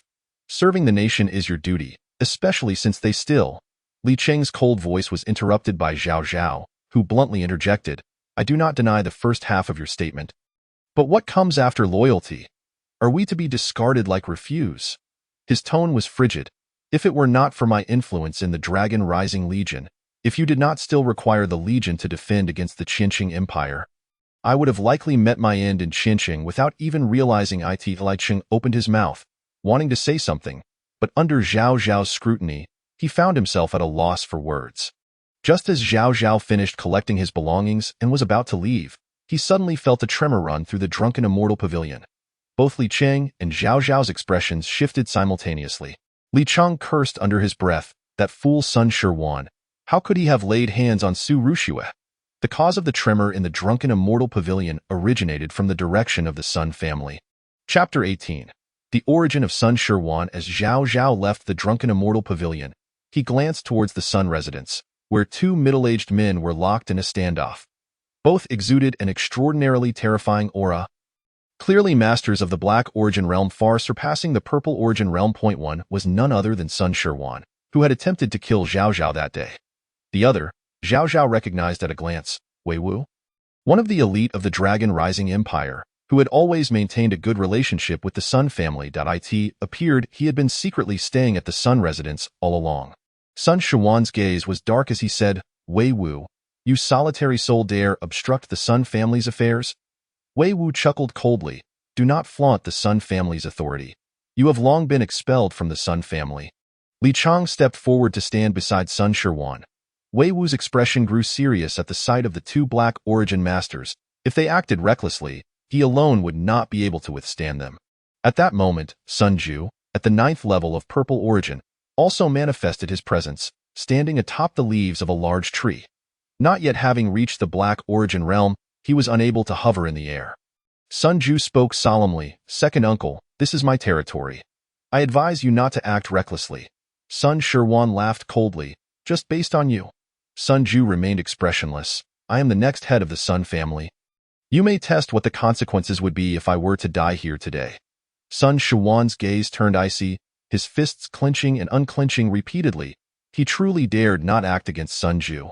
Being a former member of the Sun family, he was all too aware of the formidable power that the historically significant Sun family wielded, which predated even the Dragon Rising Empire. Killing Zhao Zhao would only invite the wrath and pursuit of the Dragon Rising Legion. But as a master of the Black Origin realm, it was uncertain how much they could truly threaten him. However, to kill Sun Ju would result in a manhunt issued by the Sun family. And Sun Shiwan would then have to face a united pursuit from all the surrounding empires, including the Dragon Rising Empire. The aristocracy is the aristocracy of the empire, but in a certain sense. The empire is, in fact, the empire of the aristocracy. These intertwined and terrifying forces of the aristocracy cannot be countered by the strength of an individual.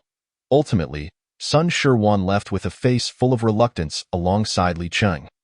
While Sun Ju seized the opportunity to announce to the entire city, everyone, tomorrow I shall establish a new force, the Hall of Azura, in Qiansheng. I hope you all will come to support us. Sun Ju's voice, amplified by his elemental power, echoed throughout the city, instantly inciting a stir among the populace.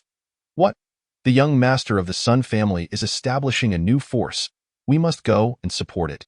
Do you think that Cold family's son-in-law will attend? Are you foolish? This Hall of Azura is clearly being established for that Cold family's son-in-law, young Master Zhao. Then we must go tomorrow. Meeting both young Master Sun and young Master Zhao would make the trip worthwhile. Zhao Zhao observed Sun Shiwan's retreating figure, offering such a comment in his mind. He couldn't help but recall the former Sun Shiwan, who was not originally called Sun Shiwan but rather Sun Zhong. The root of his downfall lay in a battle between the Dragon Rising Empire and the Qinqing Empire. In that battle, leading an army of 100,000, Sun Zhong, for reasons unknown, was routed by 800 men from the Qinqing Empire, earning him the infamous moniker of Sun Shiwan.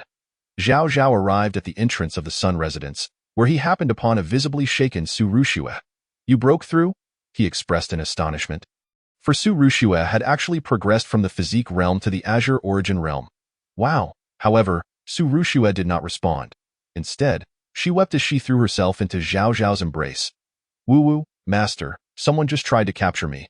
I almost couldn't see you again. All is well now, all is well. Zhao Zhao gently patted Su Rushue's back, grasping the essence of the situation. Su Rushue remained nestled in Zhao Zhao's embrace, softly weeping. This poignant scene was fortuitously witnessed by Long Shui, who was merely pretending to pass by. Ever since Zhao Zhao had spoken up for her the night before, Long Shui, who had been harboring her own thoughts, felt a flicker of hope rekindle within her heart. She believed that Zhao Zhao's willingness to clarify the matter of the drunken immortal powder indicated that he still held her in regard. Thus, she ventured to the Sun residence, hoping for a chance encounter with Zhao Zhao, only to stumble upon this very moment. Jealous flames ignited in her eyes, yet she dared not approach, standing rooted in place with a gaze filled with spite directed at Su Rushue. Zhao Zhao naturally noticed Long Shui, but he chose to ignore her, taking Su Rushue's hand and proceeding into the Sun residence. As Su Rushue stammered through her account, Zhao Zhao began to grasp the unfolding events. It turned out that after Zhao Zhao's visit to the Drunken Immortal Pavilion, Huang Wan had unexpectedly appeared at the Sun residence, specifically requesting to see Su Ruxue. A former member of the Long family. Su Rushue could not afford to evade her and reluctantly stepped out to meet Huang Wan. She had anticipated that Huang Wan was there to reprimand her, but to her astonishment, Huang Wan abandoned her usual harsh demeanor, soothingly reassuring Su Rushue that she wished to invite her for a farewell dinner. Feeling an instinctive sense of foreboding, Su Rushue chose to remain within the gates of the Sun residence, politely declining to step outside.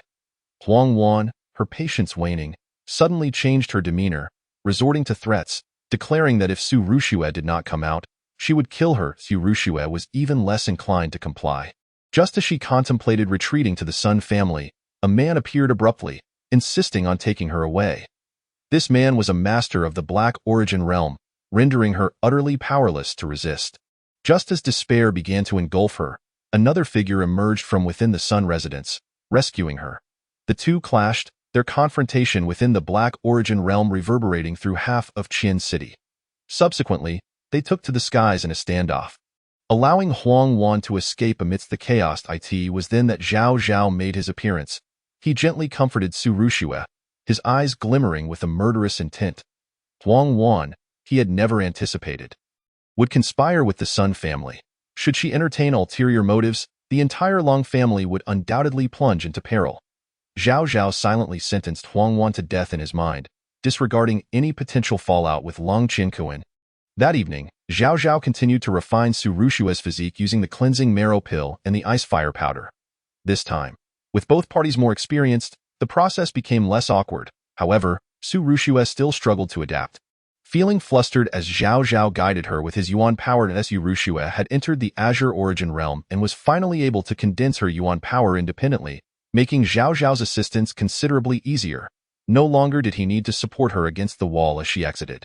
Upon leaving the room, Zhao Zhao bore a hint of delight. Su Rushue's talent surpassed his expectations, and he estimated that her future accomplishments would undoubtedly reach the Black Origin realm at the very least. "Boss, you look quite well today." I noticed Su Rushue was also in high spirits when she got up this morning, Sun Ju remarked with a cheerful expression. Zhao Zhao, however, brushed off the comment, stating bluntly, "Is there something you need?" Sun Ju nodded. "A few urgent updates require your attention." The two proceeded to Sun Ju's study. "With the establishment of the Shura Hall imminent, I have sent out invitations to all major factions in Qin City under your name, including the City Lord's Mu family." Zhao Zhao inquired, "Does the Mu family require special mention?" "Of course," Sun Ju replied with a smile. "Just think, if you were to win over the Mu family's young lady, unifying Qin City would be but a matter of time." Zhao Zhao's expression darkened. "Am I the sort of person who would trade on my looks?" Sun Ju decisively nodded. "Absolutely." Before Zhao Zhao could express his ire, Sun Ju quickly divulged the next piece of information, which was less favorable. According to intelligence, the Yuanqi sect has dispatched personnel to Qian City, and they may cause disruptions during tomorrow's ceremony. Zhao Zhao furrowed his brow. "Are these individuals arriving now merely to stir trouble?" "Not just that," Sun Ju replied. "Based on family reports, the Yuanqi sect will also send people to assist in fending off the beast tide. And they are coincidentally recruiting new members at their sect. The beast tide from the monster beast mountains occurs every 6 months, with large-scale assaults every 3 years. Considering the timeline, the outbreak of another massive beast tide is not far off." Sun Ju continued, "According to reports, the individual sent by the Yuanqi sect is named Long Wu, a punitive elder, and he has a son named Long Outyin." Long Wu, Long Outyin. Zhao Zhao pondered these names, recalling that he seemed to have had a prior dispute with Long Outyin. No wonder that fellow was so arrogant. It turns out he had a father serving as a punitive elder. However, since he is merely an elder, It indicates he has yet to enter the Black Origin realm, so there is no need to concern himself too much. The Yuanqi sect and the Sun family have always been at odds and are closely aligned with the court. They will undoubtedly create disturbances during tomorrow's celebration, Sun Ju stated. Zhao Zhao nodded. We will face whatever comes our way. We currently have no other viable options. The Shura Hall was located in the heart of Qin City, a bustling and vibrant area. To accommodate guests, Sun Ju had even designated a massive square capable of hosting thousands simultaneously.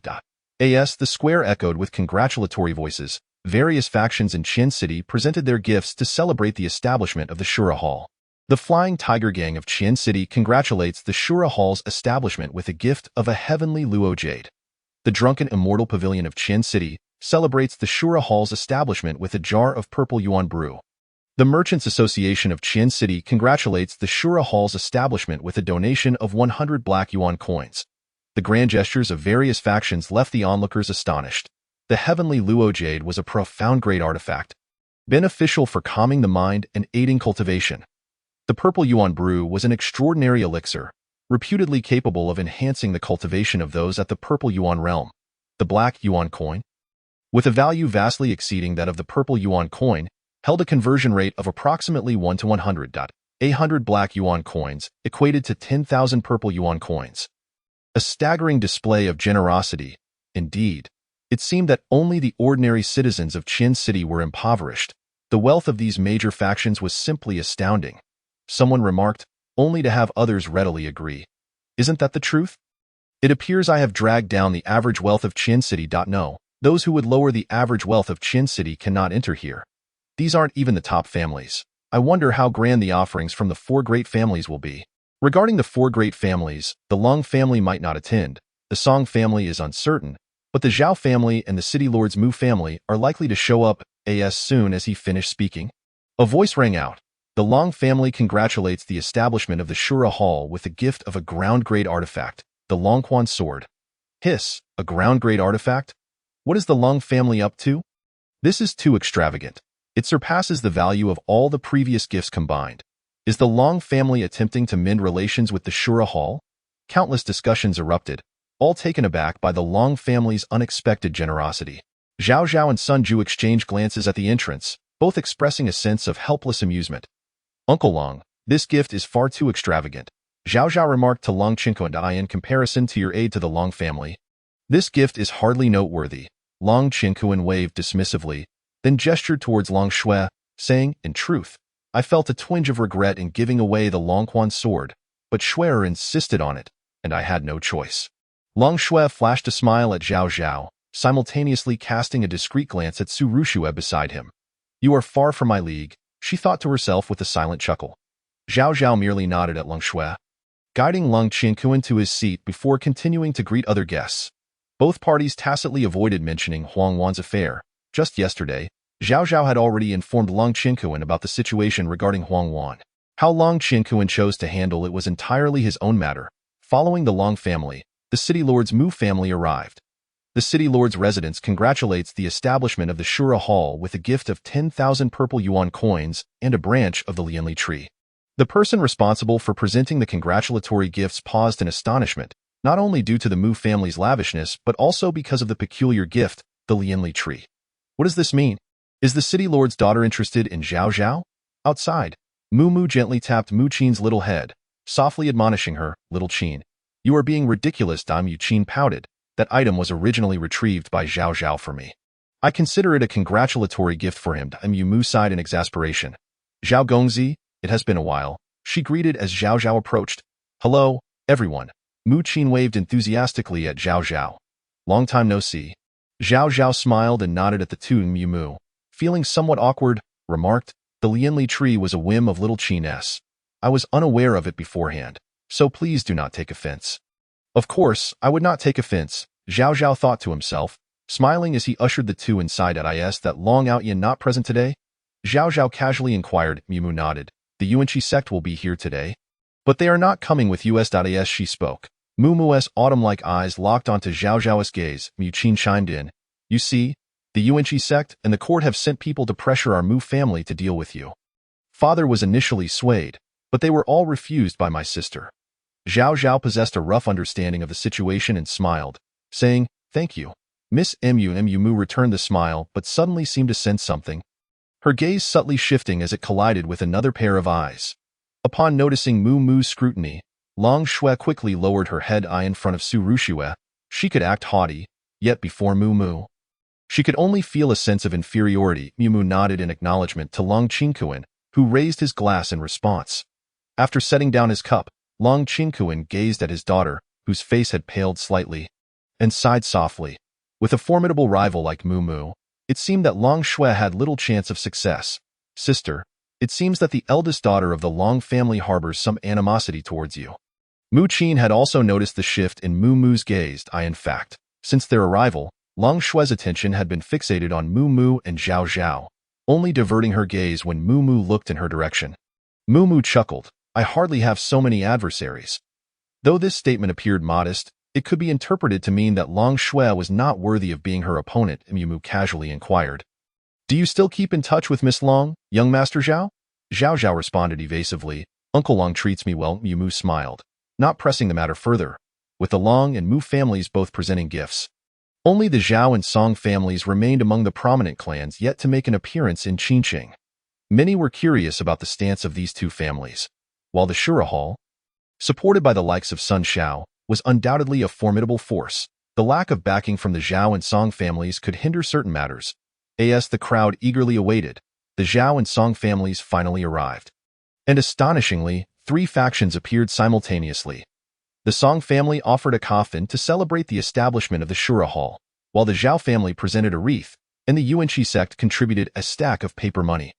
The 3 announcements reverberated through the gathering, causing the guests to change their expressions in unison. In the midst of the celebratory ceremony, the offerings of a coffin, wreath, and paper money made the intentions of the 3 factions glaringly obvious.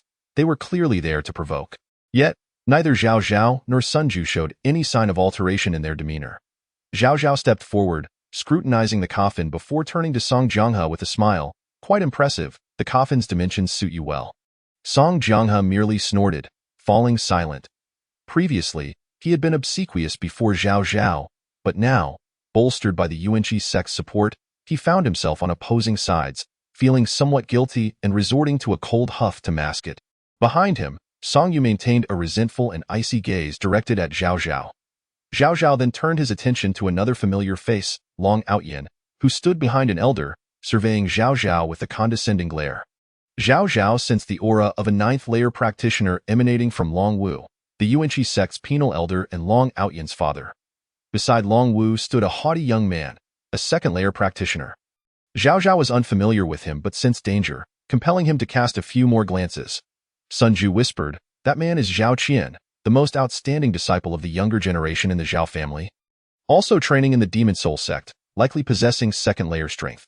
Zhao Zhao finally took the matter seriously. A Zhao family that stood alongside the Long and Song families had a young practitioner of 2nd-layer strength, indicating that the Zhao family was concealing its depth well. Long Wu coldly inquired, "Are you Zhao Zhao?" Zhao Zhao replied with a faint smile indeed. Long Wu's expression darkened, "You dare offend my son. Your demise is certain." Zhao Zhao replied impassively, "The last person who spoke to me like that was called Demon Soulzi. He subsequently met his end along with the Demon Soul sect." Long Wu scoffed loudly, "A mere Demon Soul sect cannot be compared to my Yuanqi sect." His voice boomed, instantly capturing the attention of everyone present. Heavens! The Yuanqi sect. The elder's self-introduction ignited fervent discussions among the crowd. It was said that the Yuanqi sect had recently risen to prominence, nearing the status of the Imperial Protective Sect. The Shura Hall had indeed offended the Yuanqi sect. It seemed that even the Sun family would struggle to protect them now. Many sharp-witted individuals began to consider distancing themselves from the Shura Hall. The gazes of Long Shui and Long Qingquan also turned towards the unfolding drama, with Long Qingquan displaying evident concern, while Long Shui's focus remained on Long Outyin and the Zhao family disciple, secretly comparing their strengths against Zhao. If they were truly disciples of the Yuanqi sect, they should be no less formidable than Zhao Zhao, who was under Sun Ju's protection, Long Shui mused. Suddenly, Long Wu spoke sharply, "The Shura Hall has recently been established. I am curious about its caliber and why Yuanqi sect is willing to test the waters. Does the master of the Shura Hall dare to battle my disciple Zhao Qian?" The mere suggestion of pitting the master of the Shura Hall against their disciple was an affront to the Shura Hall itself. Upon hearing this, Sun Ju's expression immediately darkened. He stepped forward, saying, "You are not worthy to engage with the hall master. Perhaps I should entertain you instead." As Sun Ju spoke, the pressure of his ninth-layer cultivation radiated outwards, forcing Song Jianghe and the others to retreat repeatedly. Long Wu snorted coldly, stepping forward, his own ninth-layer cultivation equally countering Sun Ju's aura. Sun Ju narrowed his eyes, his own pressure escalating. Despite being of the same ninth layer, Long Wu clearly felt immense pressure. It was evident that, although they were both ninth-layer practitioners, Long Wu was not Sun Ju's match. Long Wu gritted his teeth, struggling against Sun Ju's aura, and retorted, "What? Is the future head of the Sun family attempting to use pressure to dominate?" Sun Ju replied with a cold smile, "First of all, you have only claimed to be the future head. You are not one yet present. I am speaking to you as a member of the Shura Hall. How is it that a distinguished penal elder of the Yuanqi sect cannot withstand a mere ordinary disciple of the Shura Hall?" Long Wu's expression darkened, just as he was about to reach his breaking point. A sharp voice interjected, "Young Master Sun, we believe it is time to cease." As these words rang out, the auras of both Sun Ju and Long Wu dissipated. Sun Ju cursed under his breath. Damn eunuch! Li Cheng's figure emerged from the shadows. Upon stepping forward, Li Cheng smiled lightly, saying, "The Shura Hall has young Master Sun, while the Yuanqi sect has Elder Long. If the two ninth-layer practitioners were to clash, it would undoubtedly create a commotion that would disrupt today's celebration. What do you both think?" Sun Ju replied blandly. "Speak quickly." Li Cheng, unperturbed, continued with a smile. "However, a celebration requires some excitement. Let us allow Zhao Zhao and Zhao Qian to spar a bit to liven up the event. Shall we?" Zhao Zhao squinted, realizing that he had little choice but to agree. At present, it appeared to be the case.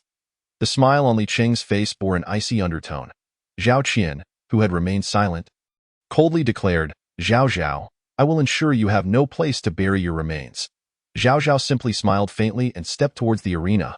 The Shura Hall's chosen location was conveniently close to the arena, saving considerable distance. All the guests rose en masse, flocking to the arena. Such a monumental clash was not to be missed. Long Qingquan and Long Shui, along with Mu Mu and Mu Qin, shared the same sentiment. Long Qingquan appeared anxious, subconsciously distancing himself from Long Shui, who, reveling in the situation, inadvertently found herself beside Long Outyin. Once she confirmed that Zhao Zhao's attention was elsewhere, Long Shui extended her hand, saying, "Hello, senior brother. I am Long Shui from the Long family." Long Outyin, taken aback by Long Shui's presence, smiled. "Did Sister Long Shui come to celebrate today?" Long Shui replied, "I had no intention of coming, but my father insisted." In a few exchanges, she distanced herself from the situation. The two engaged in a lively conversation. "That woman is truly disgusting, always clinging to any man she sees," Mu Qin remarked, glancing disdainfully at Long Shui conversing with Long Outyin. Mu Mu pinched her little face gently. "Mind your words. There are many people around. I understand. I can speak freely when there are no onlookers." Mu Qin chuckled. "Sister, who do you think will win between them?" Mu Qin asked. Yu Mu shook her head. "I am merely at the 8th layer. One is at the 9th layer, and the other at the 2nd layer. How would I know who would emerge victorious?" "Just take a guess." Mu Qin persisted. "Perhaps Zhao Zhao will win," Mu Mu speculated. "Why? Isn't that Zhao Qian 2 realms higher?" Mu Qin questioned in confusion. "Because I am merely guessing," Mu Mu teased her. Mu Qin looked at her sister with a forlorn expression. Mu Mu relented. "I believe Zhao Zhao has a greater chance of winning." "Why?" Mu Qin pressed further. Mu Mu smiled, narrowing her eyes. "Because realm is not the only determining factor in a battle. In the arena, Zhao Zhao and Zhao Qian stood facing each other. "Senior brother Outyin, who do you think will win?" Long Shui casually inquired. Long Outyin answered without hesitation, "Zhao Qian will surely triumph. Is that so?" Cold Snow fell into a contemplative silence, suddenly feeling a pang of despondency. Deep within her heart, she found herself not wishing for Zhao Zhao to lose, yet simultaneously not wanting him to win, for such an outcome would only serve to widen the chasm between them. Long Aotion had anticipated that Cold Snow would inquire about the reason behind this, but instead, he found her gazing vacantly at the stage, leaving him no choice but to remain silent. "Kid, prepare to meet your demise at the hands of senior brother Zhao Qian." Long Aotion scoffed inwardly. They had conspired beforehand to ensure Zhao Qian found an opportunity to eliminate Zhao Zhao. As for the so-called retaliation from the Longting army, would a prestigious national sect of the Longting Empire truly be concerned with such trivialities? Chapter 21. Confrontation with the second layer of Ziyun. Do you know, Zhao Zhao, that I have dreamt of killing you? At last, the moment of opportunity has arrived. In the arena, Zhao Qian's previously haughty demeanor transformed into one of madness and ferocity. Zhao Zhao furrowed his brow. I have no grievances with the Zhao family, do I? None? Ha ha ha, you actually dare to claim that? Zhao Qian erupted in laughter as if he had heard the most outrageous joke. Of course, you would think so. For you are the exalted war god of Longting, while we are but the filthy insects of the sewers. His expression was twisted with malice. Zhao Zhao replied, I must concede that point. You do indeed resemble a sewer insect. Zhao Qian sneered, do not expect to provoke me with such trivial jests. Let me ask you, do you truly understand your own lineage? Do you know why your surname is Zhao? A tempest surged within Zhao Zhao's heart. Yet he maintained his composure. My father was originally a member of the Zhao family from Qin City, but he later severed ties with them. Zhao Qian chuckled coldly. Do you know why he left the Zhao family? Zhao Zhao shook his head. Would you like to know? I shan't tell you. Ha ha. Zhao Qian cackled madly. I want you to carry this mystery with you to the depths of hell. After uttering these words, Zhao Qian drew a sword from his storage ring and charged at Zhao Zhao. The full might of his second layer of Ziyuan erupted. From the very beginning, he had no intention of holding back. Zhao Zhao had initially contemplated concealing his true strength, but faced with Zhao Qian's fervor, he found himself compelled to respond with all his might. The tiger-headed golden spear suddenly manifested in his grasp. At the moment the spear appeared, a terrifying aura of death engulfed the entire arena. Li Cheng's expression turned grave. Was this the famed celestial-grade artifact that once instilled fear throughout the Longting Empire? Now revealing its splendor once more, two figures, one wielding a spear and the other a sword, engaged in a fierce battle within the arena, their weapons clashing in a dazzling display. One was the soul-snatching monster of the second layer of Ziyuan, while the other was the tiger-headed spear of the ninth layer of Lanyuan. The soul-snatching monster struck with lethal intent, while the tiger-headed spear thrust with deadly precision. Initially, they danced amidst the dust, but soon they clashed at the center, the soul-snatching sword emanating a formidable sword intent, while the tiger-headed spear exhibited overwhelming force. The two combatants struggled fiercely, neither side willing to yield, the outcome of their clash uncertain. The spear, the king of all weapons, was wielded by Zhao Zhao with unparalleled mastery. However, Zhao Qian possessed a distinct advantage in realm, and his abilities seemed eerily attuned to Zhao Zhao's, targeting his weaknesses with uncanny precision. After a prolonged struggle, both warriors had expended a significant amount of yuan power, yet the outcome remained unresolved. After yet another brutal collision, Zhao Zhao and Zhao Qian were forced to retreat several steps. Zhao Zhao shook the tiger-headed spear, a surge of potent battle intent materializing, coalescing into a colossal white tiger that lunged toward Zhao Qian. The white tiger break, the very technique that had allowed Zhao Zhao to defeat the combined forces of 3 second-layer Ziyuan warriors.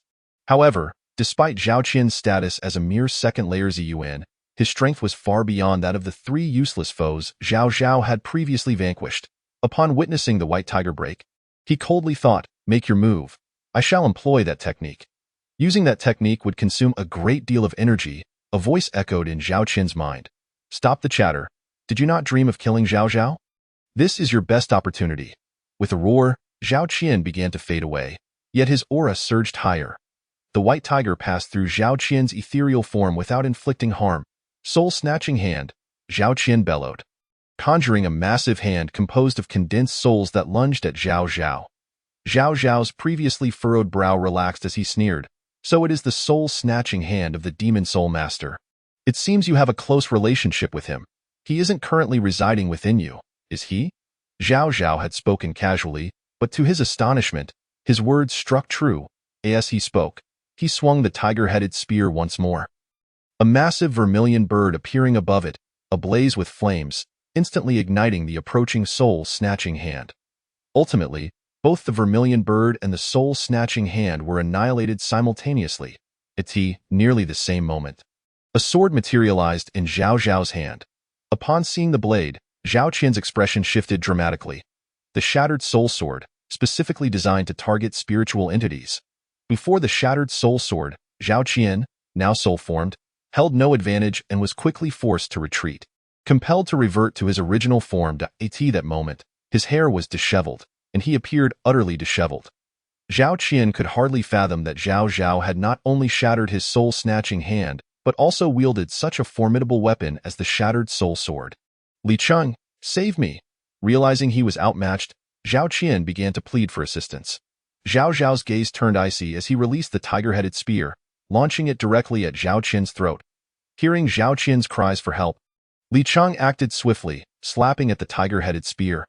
Ultimately, the spear veered off course and struck Zhao Qian's shoulder. Zhao Qian immediately clutched his shoulder, screaming in agony.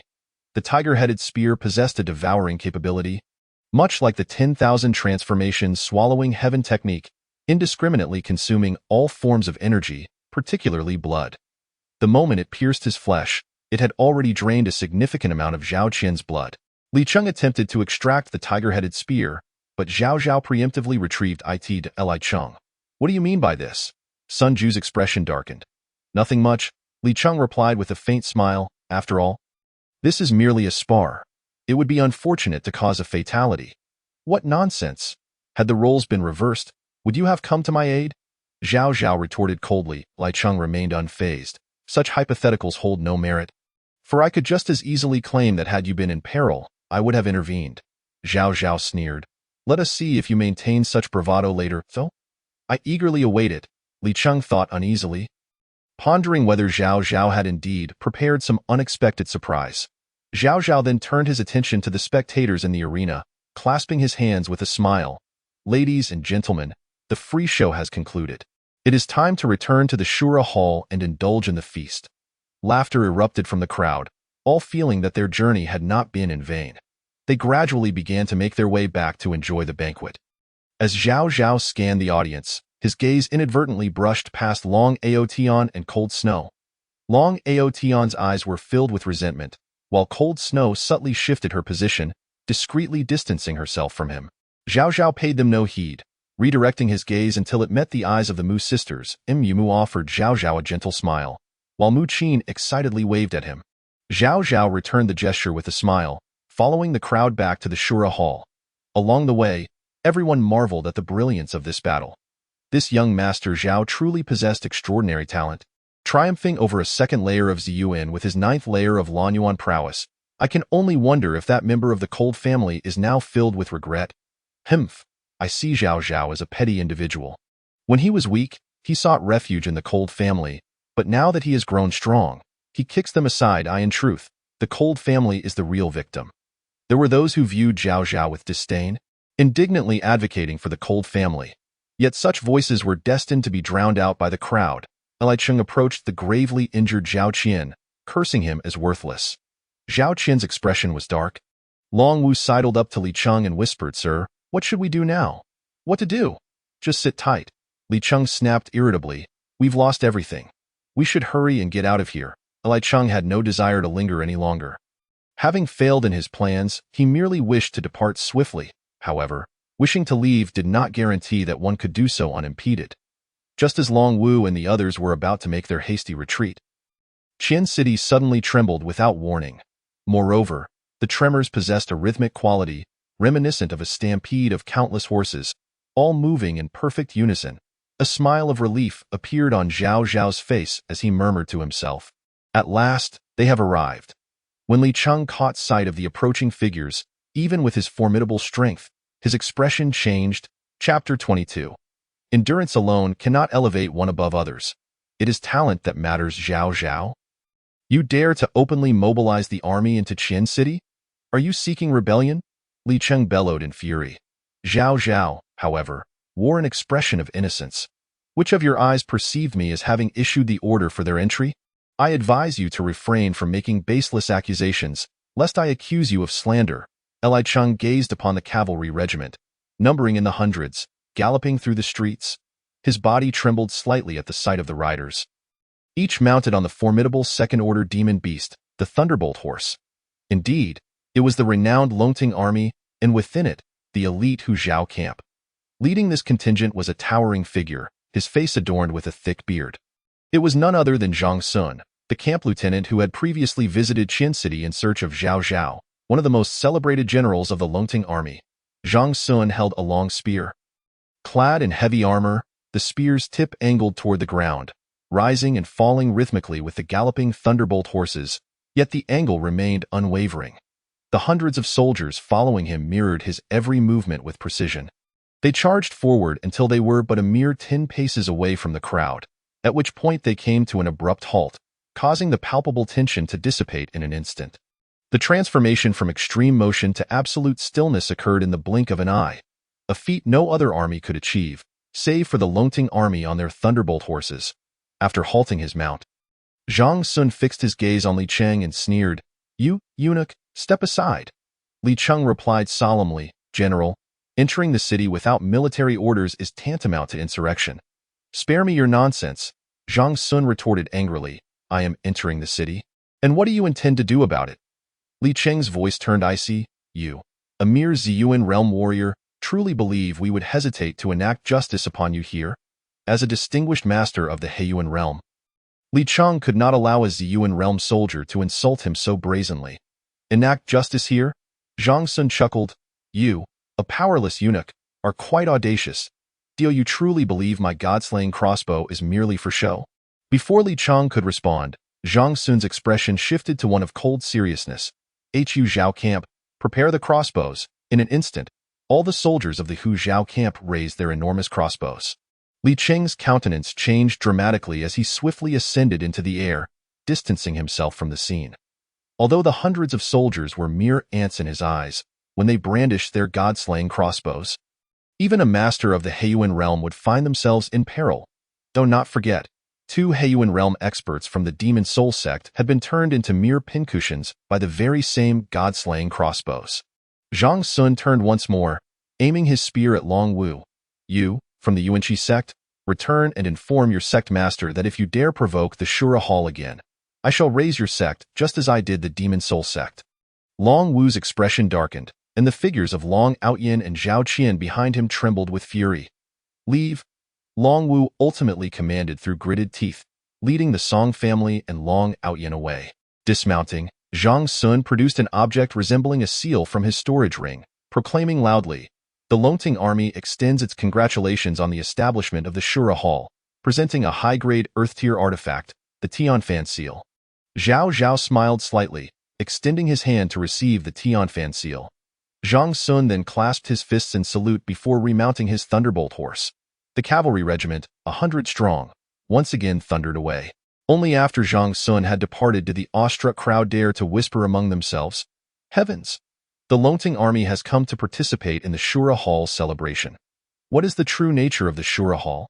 Are you foolish? Young Master Sun is the vice commander of the Longting army. It's a simple matter to summon such a force, so it is. Young Master Sun from the imperial capital is indeed a person of great influence." A chorus of admiration arose, as respect for both the Shura Hall and Sun Ju reached new heights. "Tio summon the Hu Zhao camp into the city without authorization. One could only fear the court's impending wrath." Sun Ju chuckled lightly. "Zhao Zhao, I care not for his anger. Is it permissible for Li Cheng and Sun Shirwang to disrupt the rules and enter Qin City, yet not for me to mobilize troops in response?" Sun Ju's eyes narrowed as he gazed towards the departing Hu Zhao camp, murmuring, "Something unexpected has occurred." "What do you mean?" Zhao Zhao's expression darkened. Sun Ju focused for a moment. Li Cheng, filled with resentment, attempted to create chaos, but this has been quelled. It turned out that just moments ago, as the Hu Zhao camp departed, a child, no more than 5 or 6 years old, suddenly ran towards the central cavalry like a possessed being. With the speed of the second-order demon beast, the Thunderbolt horse, a collision would almost certainly spell the child's doom. Moreover, the angle at which the child charged was such that the cavalry would have no means of evasion. It was evident that this was a sinister scheme by the eunuch Li Cheng, willing to endanger an innocent child's life to tarnish the reputation of the Longting army. Should the child perish? Tales of the Longting army's brutal indifference, riding through the streets and trampling a child to death, would swiftly spread throughout the empire, leading to a steep decline in public perception. Such a ploy was undeniably ruthless. Zhang Sun immediately grasped the implications, but there was no time to intervene. At that critical moment, a ragged monk, moving with lightning speed, suddenly dashed into the cavalry, as if traversing an unimpeded path, and safely scooped the child into his arms. The cavalry did not so much as graze him. After extracting the child, the monk smiled at Zhang Sun, saying, "Umitba, good sir, regardless of the reason, galloping through the streets is an unacceptable act. Today, it is a scheme by those with ill intent. What if next time, an innocent child is truly harmed?" Typically irascible, Zhang Sun surprisingly refrained from retorting. Instead, from his mount, he respectfully clasped his fists towards the monk and declared loudly, "I thank you, master, for your guidance." Concealed in the shadows, Li Cheng observed this scene with a mix of fury and a tinge of fear. With his mastery of the Heiyuan realm, he had been unable to discern the monk's power, indicating that this man was either a high-tier expert of the Heiyuan realm or belonged to an even more terrifying echelon, the Hongyuan realm. The ragged monk, cradling the child, smiled, "You have a connection with the Buddha. Why not join me today at the Shura Hall for a meal?" The child, bewildered, nodded in agreement. The monk, fanning himself with a tattered fan, took the child's hand and strode confidently towards Zhao Zhao. Zhao Zhao had already taken the initiative to greet him, smiling, "I extend my gratitude to Master Daoqi for resolving this crisis for me."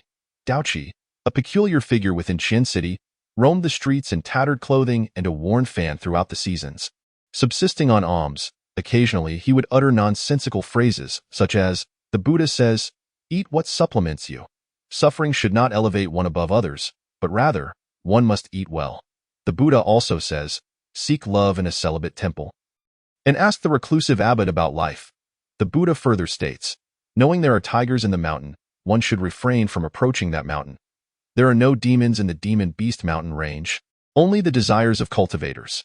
Zhao Zhao had interacted with Daoqi on several occasions and concluded that while the monk had indeed comprehended the essence of life, he had little else to offer. Daoqi gazed at the three large characters inscribed upon the plaque of the Shura Hall, chuckling, "Shura Hall, Shura Hall. It hardly sounds like a name from the mortal realm." Zhao Zhao replied with a smile, "Whether in the underworld or the mortal realm, they are all part of the human experience, though not engage in wordplay. I, a poor monk, cannot comprehend such matters." Daoqi suddenly rubbed his hands together, resembling a lecherous old monk, and asked, "I come empty-handed. May I impose upon you for a meal?" Zhao Zhao nodded with a smile. "Why not?" Daoqi let out a hearty laugh and dashed towards a seat. Upon seeing who occupied that seat, Zhao Zhao's expression darkened instantly. In the central seat sat Long Qinkuan, Long Shui, Mu Mu, Mu Qin, and Su Rushue, who had somehow gathered together. Daoqi, more audacious still, seated himself directly between Mu Mu and Long Shui. Handing the boy over to Mu Qin, Daoqi rubbed his hands together and addressed Long Shui, "He, my dear girl, would you like me to calculate your fate in love?" Long Shui's face flushed with embarrassment. "Master, perhaps it's best to refrain." Had it been any other time, Long Shui would have swiftly expelled Daoqi, but as he was a guest of Zhao Zhao, she dared not provoke him. Daoqi chuckled, "There is no need to be shy. Young lady, I am renowned for my accuracy in love readings, and I promise to reveal a favorable outcome for you." Long Shui wished to decline, yet Long Qinkuan seemed intrigued, subtly indicating to her, "Why not allow Master Daoqi to try?" As he spoke, Long Qinkuan discreetly glanced towards Zhao Zhao's table. Understanding the hint, Long Shui extended her hand onto the table. "Then please, master, do take a look." "Not a problem. I shall read for you now." Daoqi placed his hand upon Long Shui's wrist, feeling it with great care. Though Long Shui endured the discomfort, she awaited Daoqi's response. Initially, Daoqi appeared elated, but soon his expression shifted to one of deep contemplation and, ultimately, rare solemnity. "Young lady, you possess the constitution of great wealth and nobility. However, your spirit is frail and your energy depleted, as if unable to sustain such a grand destiny. If this continues, you may squander your noble fate." Long Shui's fair visage changed slightly, and she quickly inquired, "Master, do you possess a remedy?" "The remedy lies not with me, but within you." Daoqi feigned a profound air. Long Shui spoke gravely, "Please, master, speak plainly." Daoqi glanced at the singular weakness beneath Long Shui's stunning beauty and chuckled. "Are you aware of the meaning behind the phrase, 'The sea can hold 100 rivers, and great capacity is a virtue'?" Long Shui's face flushed crimson, and she scolded, "Lecherous monk, get lost." Daoqi remained unperturbed, turning instead to the sisters Mu Mu and Mu Qin, and smiled. Ladies, do you require my assistance in calculating your fates in love? Mu Qin waved her hand dismissively. Go away. Do not interrupt our game. At that moment, she was engaged in a game of 55-20 with the child brought by Daoqi. Observing Daoqi's fidgeting hands, Mu Mu smiled and remarked, with your mastery, you need not take a pulse. Merely gazing at one's visage should suffice to discern some clues. No? Daoqi, somewhat bashful, replied. Indeed, it can be done, though the accuracy may be lacking. Leng Xue instantly regretted her earlier decision, wishing she had not allowed that monk to meddle, for it seemed she had inadvertently allowed him to take advantage of the situation. Mu Mu chuckled. Then I implore you, master, to assess my facial features. Daoqi hurriedly nodded, feigning a serious inspection of Mu Mu for quite some time, before suddenly slapping his thigh in astonishment, exclaiming, My lady, you possess the legendary Tianfeng destiny. Your worth is beyond compare. Truly beyond compare. Mu Mu maintained her composure. You won't follow that with spirit weak, body frail, will you, master? Beside her, Leng Xue's face grew awkward. Daoqi quickly shook his head. Your words are mistaken, my lady. From my observations, your bone structure is exquisite. A physique destined for wealth and nobility. Moreover, here, Daoqi leaned in closer, whispering, I have also found you a suitable match. Should you forge a bond with him, you shall surely soar to great heights. The entire Vitality continent will surely have a place for you. Mu Mu felt a strong urge to roll her eyes inwardly, yet curiosity compelled her to ask, Pray tell, who is this suitable match? Daoqi glanced at Zhao Zhao, who was attending to other guests, and chuckled, far in the distance, yet close at hand. Mu Mu looked towards Zhao Zhao's direction, a smirk tugging at her lips as she replied, Master, your divination is quite astute. There is no need for further calculations. In her heart, she had already deemed Daoqi as Zhao Zhao's pawn. If Zhao Zhao were aware of this, he would undoubtedly feel wronged. Leng Xue, relieved, noted that this monk was clearly speaking nonsense, and it appeared that Mu Mu had no interest in Zhao Zhao, which was good. However, she soon pondered another matter. Why would Zhao Zhao seek a pawn for this? Could it be that he harbored feelings for the eldest daughter of the Mu family? Leng Xue began to feel anxious again. Having encountered setbacks, Daoqi shifted his gaze to Su Ruxue, who, having witnessed the previous two crises, hastily shook her head. I appreciate your kind intentions, master, but I do not require a fortune regarding my romantic destiny. Daoqi, however, dismissed his lewd demeanor, adopting an air of profound mystery. Indeed, you do not need to inquire about romance. However, I would like to offer you a few words of caution regarding your lineage. Su Rushua's expression changed. What does the master know? The Buddha states, it cannot be spoken, he replied, tearing off a greasy piece of pork from the table, stuffing it into his cloth bag, and pouring himself a drink for an extended duration before rising to smile at Su Ruxue. My lady, remember, while vengeance can be pursued, it must not become an obsession. Your ability to take Zhao as your master is indeed a fortunate event. Remember, the world is worth it, and the future is promising. With that, Daoqi stood and took the small boy by the hand, preparing to leave. Can the master leave him to play with me for a while?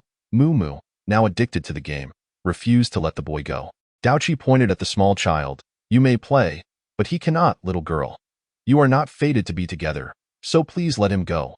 What fate? Must one have fate to play a game? Mu Mu did not understand. Daoqi ceased to respond, grabbing a handful of peanuts from the table before humming a tune and departing with the boy. Zhao Zhao approached, smiling. Is the master leaving already? Indeed, indeed. My lady is not easily deceived. Daoqi remarked, glancing at Mu Mu's direction and bursting into laughter. Just then, Mu Mu turned her head, their gazes meeting, and she became even more convinced that this monk was indeed a pawn. Her fondness for Zhao Zhao plummeted to an icy low. Zhao Zhao remained oblivious, merely escorting Daoqi out. Do you comprehend the heart of Ashura? Daoqi suddenly lowered his voice, speaking mysteriously. Zhao Zhao shook his head in confusion. Daoqi, with an enigmatic demeanor, continued. This item can assist you in breaking through the stagnation of your blue element realm. Zhao Zhao's expression turned serious. Please, master, teach me. Zhao Zhao's recovery process had been smooth initially, swiftly returning to the 9th level of the blue element. However, thereafter, He seemed to hit a bottleneck, experiencing several days of stagnation.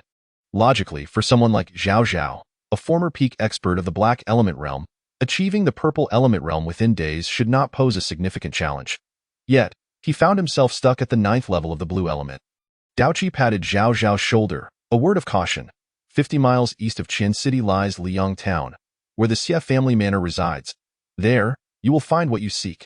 Zhao Zhao stood in place. Deep in thought, he was familiar with Liang Town. Although it was predominantly Zhao family's territory, they merely exploited the area rather than truly claiming it. Sun Ju had discreetly departed and approached Daoqi, asking in a hushed tone, "How goes the matter? Watch closely. Great things are on the horizon," Daoqi replied with a sly grin. "Through my machinations, that Mu family girl has already become infatuated with Zhao Zhao." Her heart secretly pledged. "Excellent," Sun Ju nodded in approval, producing a few silver coins from his pocket and handing them over. Daoqi glanced around furtively to ensure no one else was present before swiftly accepting the coins and tucking them away. As Sun Ju left, Daoqi remained stationary for a long time, eventually sighing, "The descent of the Shura Hall. Who knows whether it is a blessing or a curse?" The name Shura alone sounded ominous. Suddenly, the small boy interjected, "Indeed, it sounds dreadful, but being with you, Master, isn't much better." Daoqi sighed deeply, and in the next instant, both he and the boy vanished into thin air. Chapter 24. Am I not captivating enough? The celebratory ceremony concluded with hosts and guests alike reveling in delight, with attendees praising the event. Not only had they witnessed several splendid performances, but they had also observed the rise of a profoundly influential power. The presence of the Longting army at the event was a testament to the background and depth of the Shura Hall. However, while some rejoiced, others were disheartened. Not everyone was in high spirits. For instance, Mu Mu, who had previously been quite cordial towards Zhao Zhao, suddenly grew cold, even neglecting to bid him farewell, merely nodding before departing with her sister. Mu Mu's sister, however, remained in high spirits, waving goodbye to Zhao Zhao. Leng Xue and her daughter also left, their moods buoyant, for Zhao Zhao had announced at the celebration that the Shura Hall would form an alliance with the Long family, signifying that the Long family would recover from its previously beleaguered state. "Master, your approach is rather misguided. Girls are not pursued in such a manner." Once the crowd had dispersed, during a casual conversation, Su Rushue abruptly shifted the topic to Zhao Zhao. Zhao Zhao was taken aback. "What approach?" "The method of hiring that monk as a pawn," Su Rushue stated matter-of-factly. "Master, I know you harbor feelings for Miss Mu and believe you two are a match, but Miss Mu is exceptionally clever. How could she not see that monk was a pawn? Such tactics may ultimately backfire." Zhao Zhao was increasingly bewildered. "What are you talking about? I did not enlist Daoqi as a pawn. How could you not?" Su Rushue asserted confidently. "I observed that brother's son discreetly slipped several coins to Daoqi, claiming it was a fee for services rendered. Consequently, Daoqi extolled your virtues at the table, but it had the opposite effect. As you can see, Miss Mu is entirely unimpressed." Zhao Zhao stood there, stunned. He began to understand why Mu Mu's attitude towards him had shifted so dramatically. "Sun Ju, I shall not let you off easily." Zhao Zhao gritted his teeth in frustration. He had never anticipated that Sun Ju would resort to such underhanded tactics. Was he pushing him into a pit of fire? And as for that Daoqi, Zhao Zhao was truly speechless. Despite being a mysterious high-level black element, potentially even a legendary red element master, he shamelessly accepted money for such antics. "Show some decorum, will you? Rushue, pack your things now. We cannot linger in this wretched Qian City for another moment." Su Rushue was momentarily taken aback. "If we leave Qian City, where shall we go?" Liang Town. Zhao Zhao had already contemplated this. Daoqi had mentioned that it was where the Shura heart could assist him in his breakthrough, making it the perfect destination. However, with the Shura Hall freshly established, there will be many matters to attend to. Will brother's son manage alone? Su Rushue hesitated. "Let him tire himself out. It's best he spends his days dealing with trivialities." Zhao Zhao let out a cold snort. Ultimately, under Zhao Zhao's insistence, both parties decided to set off early the next morning. The reason was quite simple. Su Rushue mentioned that she might be on the verge of breaking through to the second level of the Qingyuan realm and required Zhao Zhao's assistance for protection during this crucial phase. Zhao Zhao could hardly fathom that Su Rushue's cultivation speed was so astonishing. She had just broken through to the Qingyuan realm and was already poised to ascend to the second level, necessitating a delay in their journey by a day. That evening, in the room, Su Rushue covered her modesty with a thin garment before immersing herself in the bath. Zhao Zhao turned around, placing his palms against Su Rushue's back as he began to channel his energy to aid her breakthrough. Su Rushue's body shivered slightly. Although this was not their first encounter, the skin-to-skin contact still made her feel somewhat shy.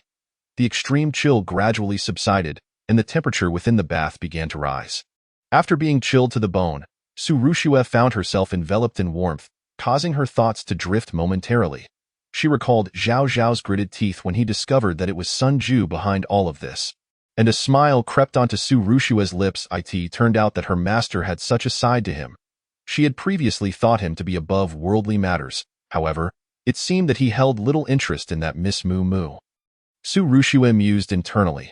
For some reason, upon understanding this connection, her mood improved significantly, and the flow of her internal energy quickened, though not rush. Maintain this rhythm and absorb the energy from the ice fire powder. Zhao Zhao's voice echoed, pulling Su Rushue back from her reverie. She hastily focused her mind, cultivating her essence. Bolstered by the energy of the ice fire powder, the azure energy within Su Rushue swelled, subtly overshadowing Zhao Zhao's azure energy.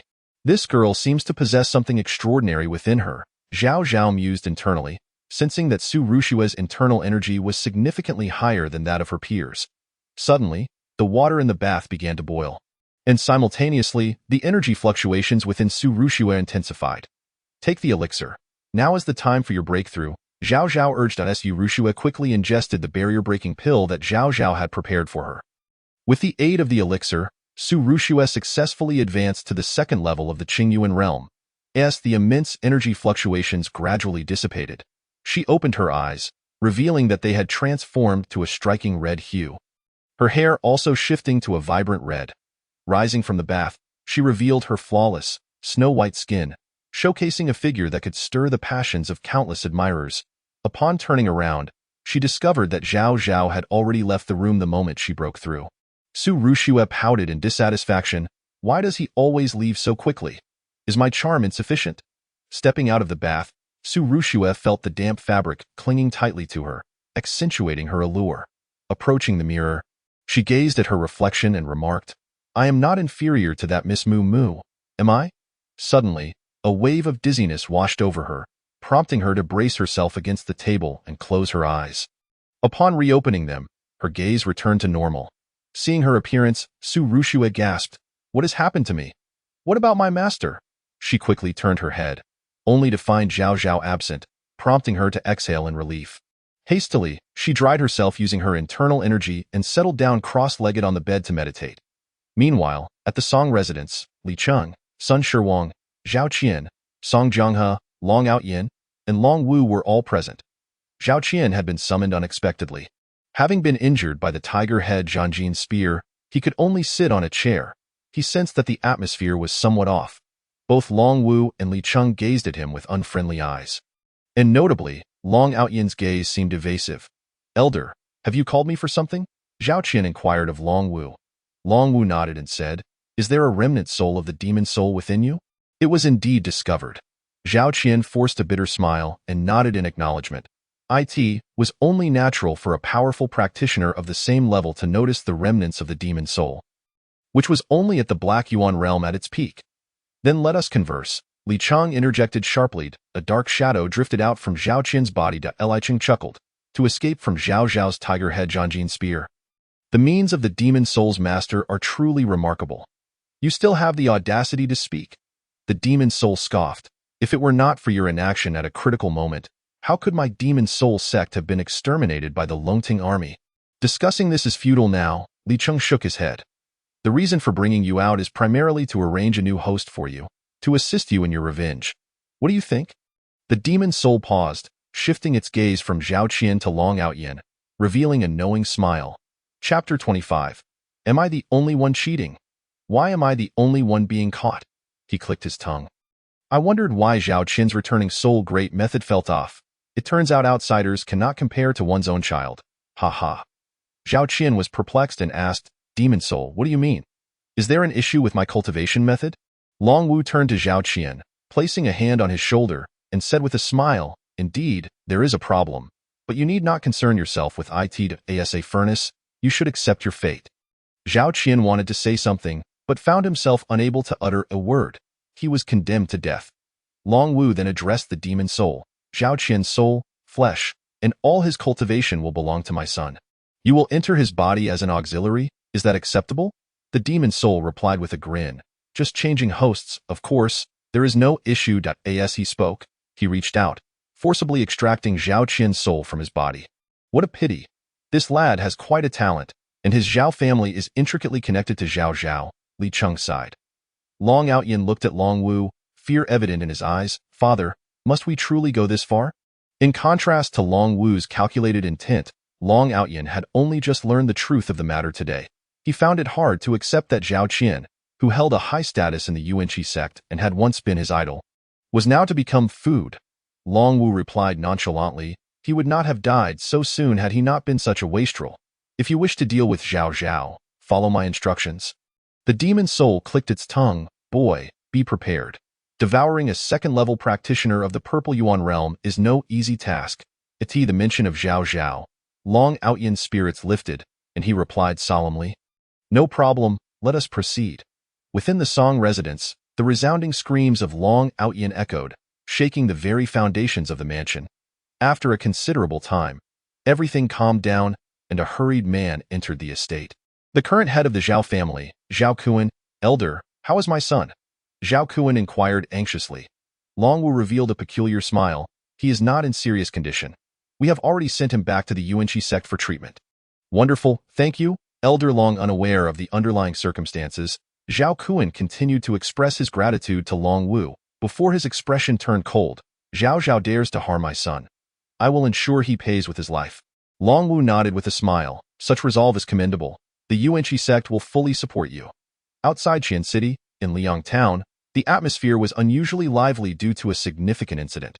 The commotion arose from a young woman who had engaged in cheating during the selection interview for the Zhao family, only to be caught red-handed by an elder from Liang Town responsible for the selection. During the cultivation assessment, she had bribed the tester to falsely claim her physique was at the 7th level, while her actual cultivation was only at the 5th level, which was the minimum requirement to enter the Zhao family. The elder, possessing a cultivation level within the Qingyuan realm, immediately saw through her deception and called her out publicly. This young woman was quite something. Instead of showing remorse upon being caught, she threatened the elder and questioned why she was the only one apprehended. Such a scandal elevated the already high tension surrounding the selection, attracting a multitude of onlookers eager to witness the spectacle. Zhao Zhao and Su Ruxue were among the crowd in the square. The young woman continued to berate the elder. "Su Zhonghui, I ask you, am I the only one cheating? Why am I the only one caught? Or do you only catch women and not men?" The elder, addressed as Su Zhonghui, replied solemnly, "You are the only one I have identified. Do not act unreasonably." "Am I being unreasonable?"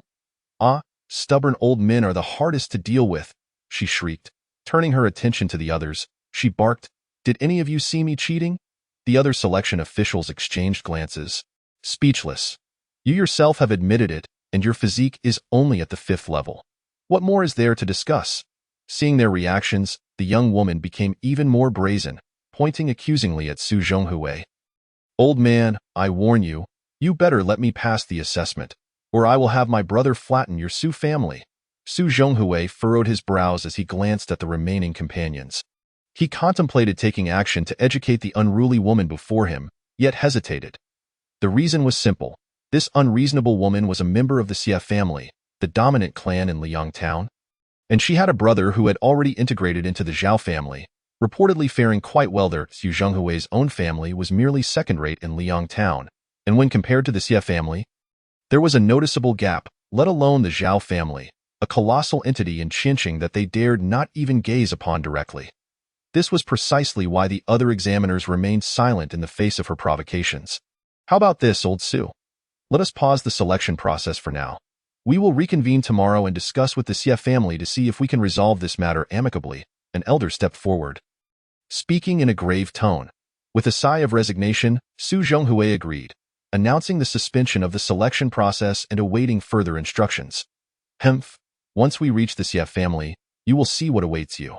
I want you to kneel and apologize to me," Xie Shan spat, pointing an accusatory finger at Su Zhonghui. "Master, This person is utterly shameless, Su Rushua muttered under her breath. What did you say, Xieshan? Despite her mediocre cultivation, possessed surprisingly sharp hearing. Upon catching Su Rushua's words, she immediately exploded in fury. Realizing her blunder, Su Rushua hastily apologized to avoid causing trouble for her master. I'm sorry. I didn't just say that about you. Nonsense, you were clearly talking about me. Xieshan, eager to be scolded, felt her jealousy flare upon seeing Su Rushua's stunning beauty. You, a shameless vixen relying on men for sustenance, dare to speak against me? Someone, tear her mouth apart? Su Rushua's face turned pale as she offered another apology. I'm truly sorry. However, her words were cut short as a sharp slap landed on her head. Master, this is so unfair. Su Rushua felt aggrieved. It was one thing to be berated by this madwoman, but now Zhao Zhao was punishing her as well. Consider this a penalty for your earlier indiscriminate apologies, Zhao Zhao retorted without a hint of kindness. Ah? Su Rushua was momentarily taken aback. Zhao Zhao continued indifferently, politeness is futile against creatures that cannot be reasoned with.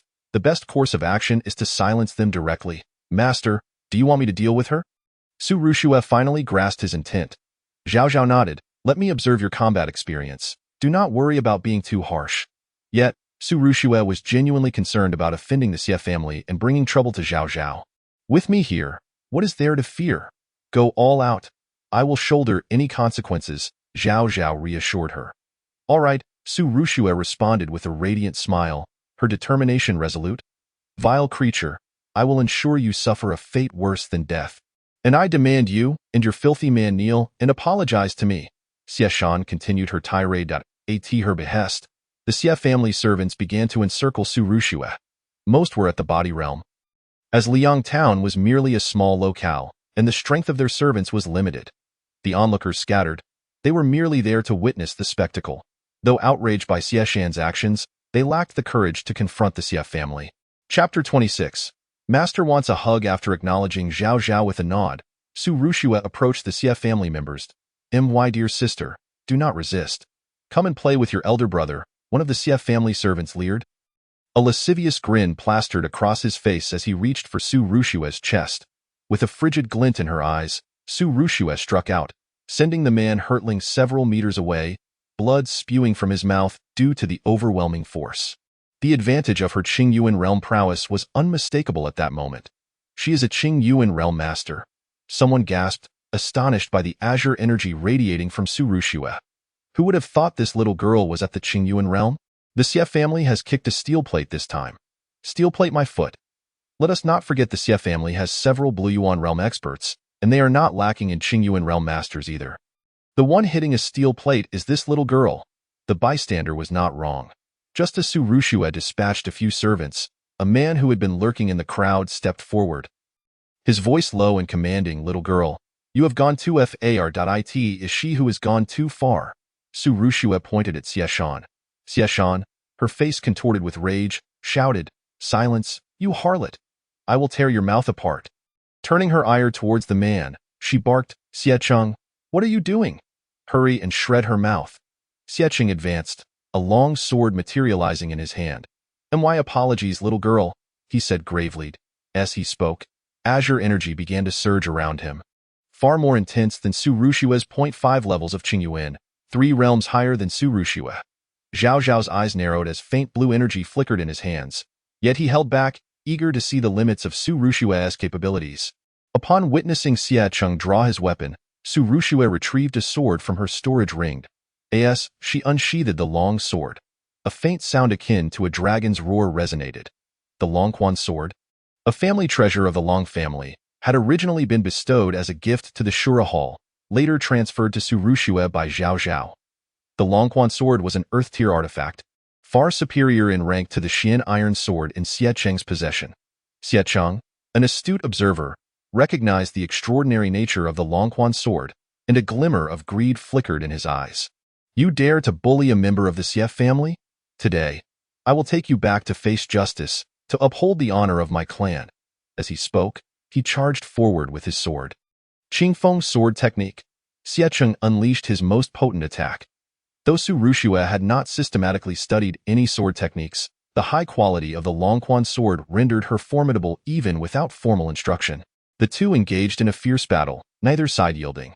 Despite being at a disadvantage in cultivation, Su Rushua's energy was not only exceptional in quality but also superior in quantity, almost reaching the level of a Qingyuan fourth realm.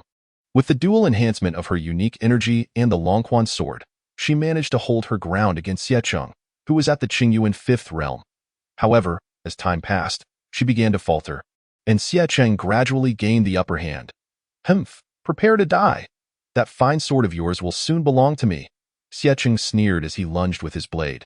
Just as Zhao Zhao could no longer restrain himself from intervening, the dynamics of the battle suddenly shifted, as if sensing an imminent threat. Su Rushue's once clear gaze turned crimson, and even her white dress and long black hair transformed into a vivid red. An unfamiliar aura, reminiscent of an ancient primordial force, emanated from Su Rushue. Xiecheng's expression shifted as he sensed the danger radiating from her. In her crimson form, Su Rushue's combat prowess surged to incomprehensible heights, effortlessly suppressing Xiecheng. This sensation was reminiscent of Zhao Zhao. As a former master of the Black Yuan realm, he could still easily dominate ordinary Purple Yuan realm practitioners despite having fallen to the Blue Yuan realm. Of course, such disparities in realms could only stretch so far. Zhao Zhao estimated that he could at most contend with a Purple Yuan fourth realm practitioner. While Zhao Zhao marveled at Su Rushue's sudden transformation, Xiecheng was pierced through the heart by her sword, blood gushing forth. You've killed Xiecheng," Xieshan exclaimed in horror. Despite her earlier bravado, she had never witnessed genuine death before. A sardonic smile curled on Su Rushue's lips. "What's wrong? Are you frightened? Weren't you the one threatening to tear my mouth apart? I'm not afraid. I warn you, I am a member of the Xie family." Xieshan forced herself to sound brave. Su Rushue chuckled coldly, and in the blink of an eye, she appeared before Xieshan, lifting her chin. "What can the Xie family do to me?" As she spoke, she applied slight pressure with her fingers, causing Xieshan's face to contort in agony. "Little girl, do not act rashly. Let us discuss this calmly," a middle-aged man responsible for the selection process interjected, attempting to mediate. Rather than a true attempt at mediation, it was more an effort to side with Xieshan, as he had remained silent when she had been shouting moments ago. Now that Xieshan was in peril, he stepped forward, seeking to curry favor with the Xie family. Su Rushue ignored the man's words, her gaze still locked onto Xieshan, her grip tightening. Xieshan's face turned pale with fear. "Little girl, I advise you against self-destruction," the middle-aged man warned, his body radiating a dense azure light. Yet, just as he was about to take action, a chilling voice interrupted him. "Then I advise you as well. Do not meddle in matters that do not concern you. The Xie family's lapdogs are not so easily trifled with." The middle-aged man's face contorted with rage as he turned to locate the source of the voice, only to find a figure surrounded by flickering blue energy. He promptly chose to remain silent. A Blue Yuan realm practitioner was not someone he could challenge. Meanwhile, Su Rushue released her grip on Xieshan, leaving her alive but with a disfigured face. Turning to Zhao Zhao, she flashed a sweet smile. Zhao Zhao frowned slightly. The current Su Rushue felt unfamiliar to him. Bouncing over in her red attire, Su Rushue beamed at Zhao Zhao. "Master, am I impressive or what?" Zhao Zhao's brows knitted together. "Who are you?" In his recollection, Su Rushue was rather shy and would not express herself in such a manner. Pouting, Su Rushue replied, "I am your disciple. How could you not recognize me?" As she spoke, she wrapped her arms around Zhao Zhao's neck, pressing her entire being against him, exuding an extreme intimacy. Zhao Zhao took a step back, gazing into Su Rushue's crimson eyes, his expression slightly solemn. Su Rushue looked at Zhao Zhao with a pitiful gaze. Her eyes filled with longing. "Master, do you not want me anymore?" she said, her voice laced with grievance.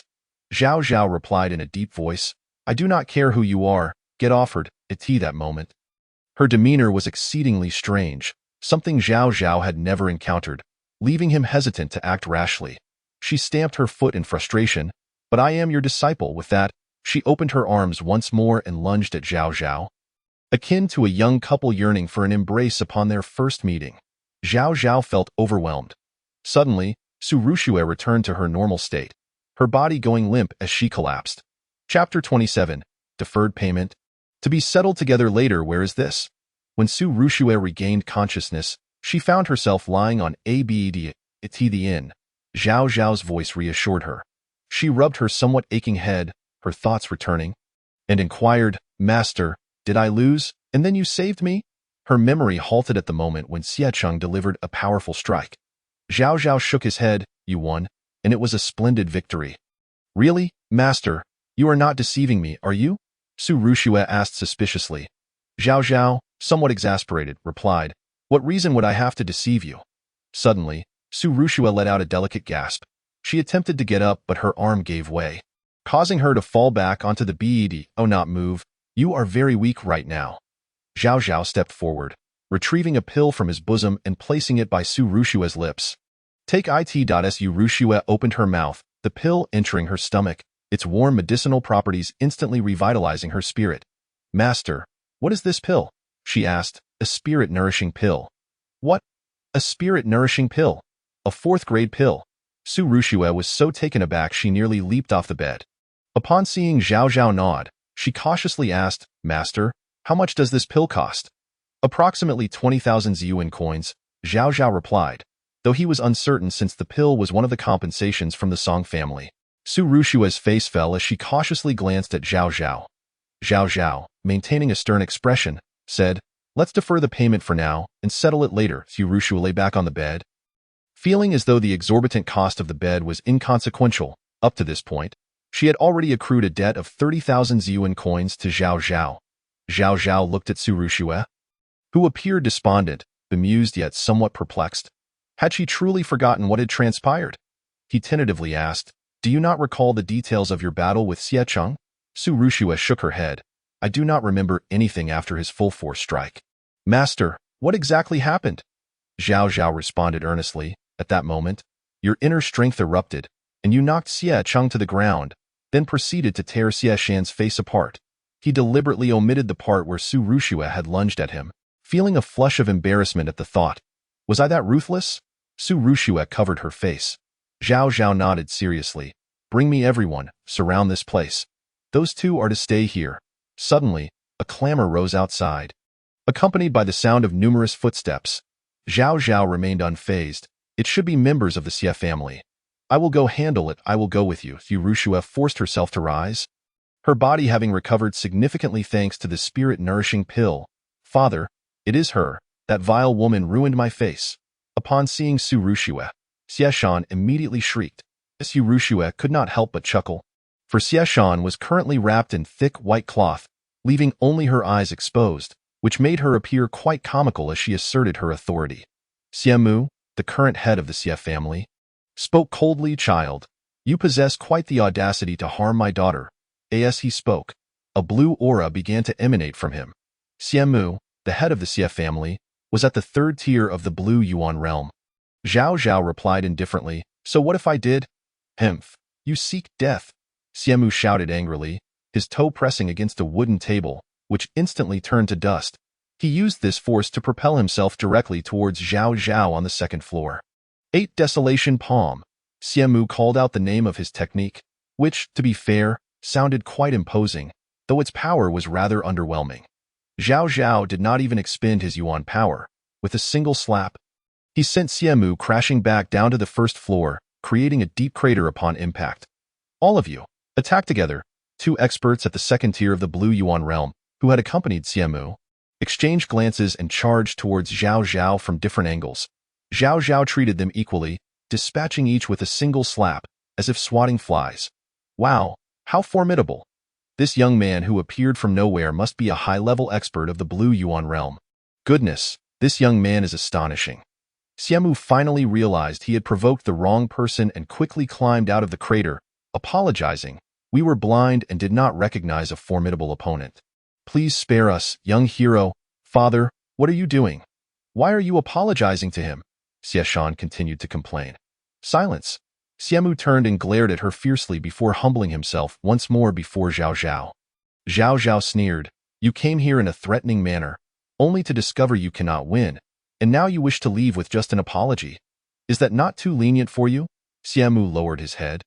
What does the young hero wish? Zhao Zhao casually mentioned a figure, 200,000 yuan coins.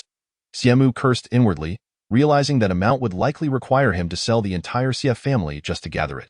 However, He dared not show any sign of discontent and respectfully said, "Then please, young hero, allow me to take you to the Xie family estate to collect the coins."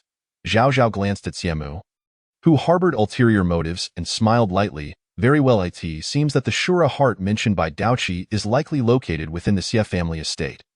Boy, once we reach the estate, you will find yourself at my mercy." Xiamu thought to himself, chuckling coldly. The Xie family relied on their ancestral divine artifact to set up protective formations. Even if a Purple Yuan realm expert came, they would still suffer within.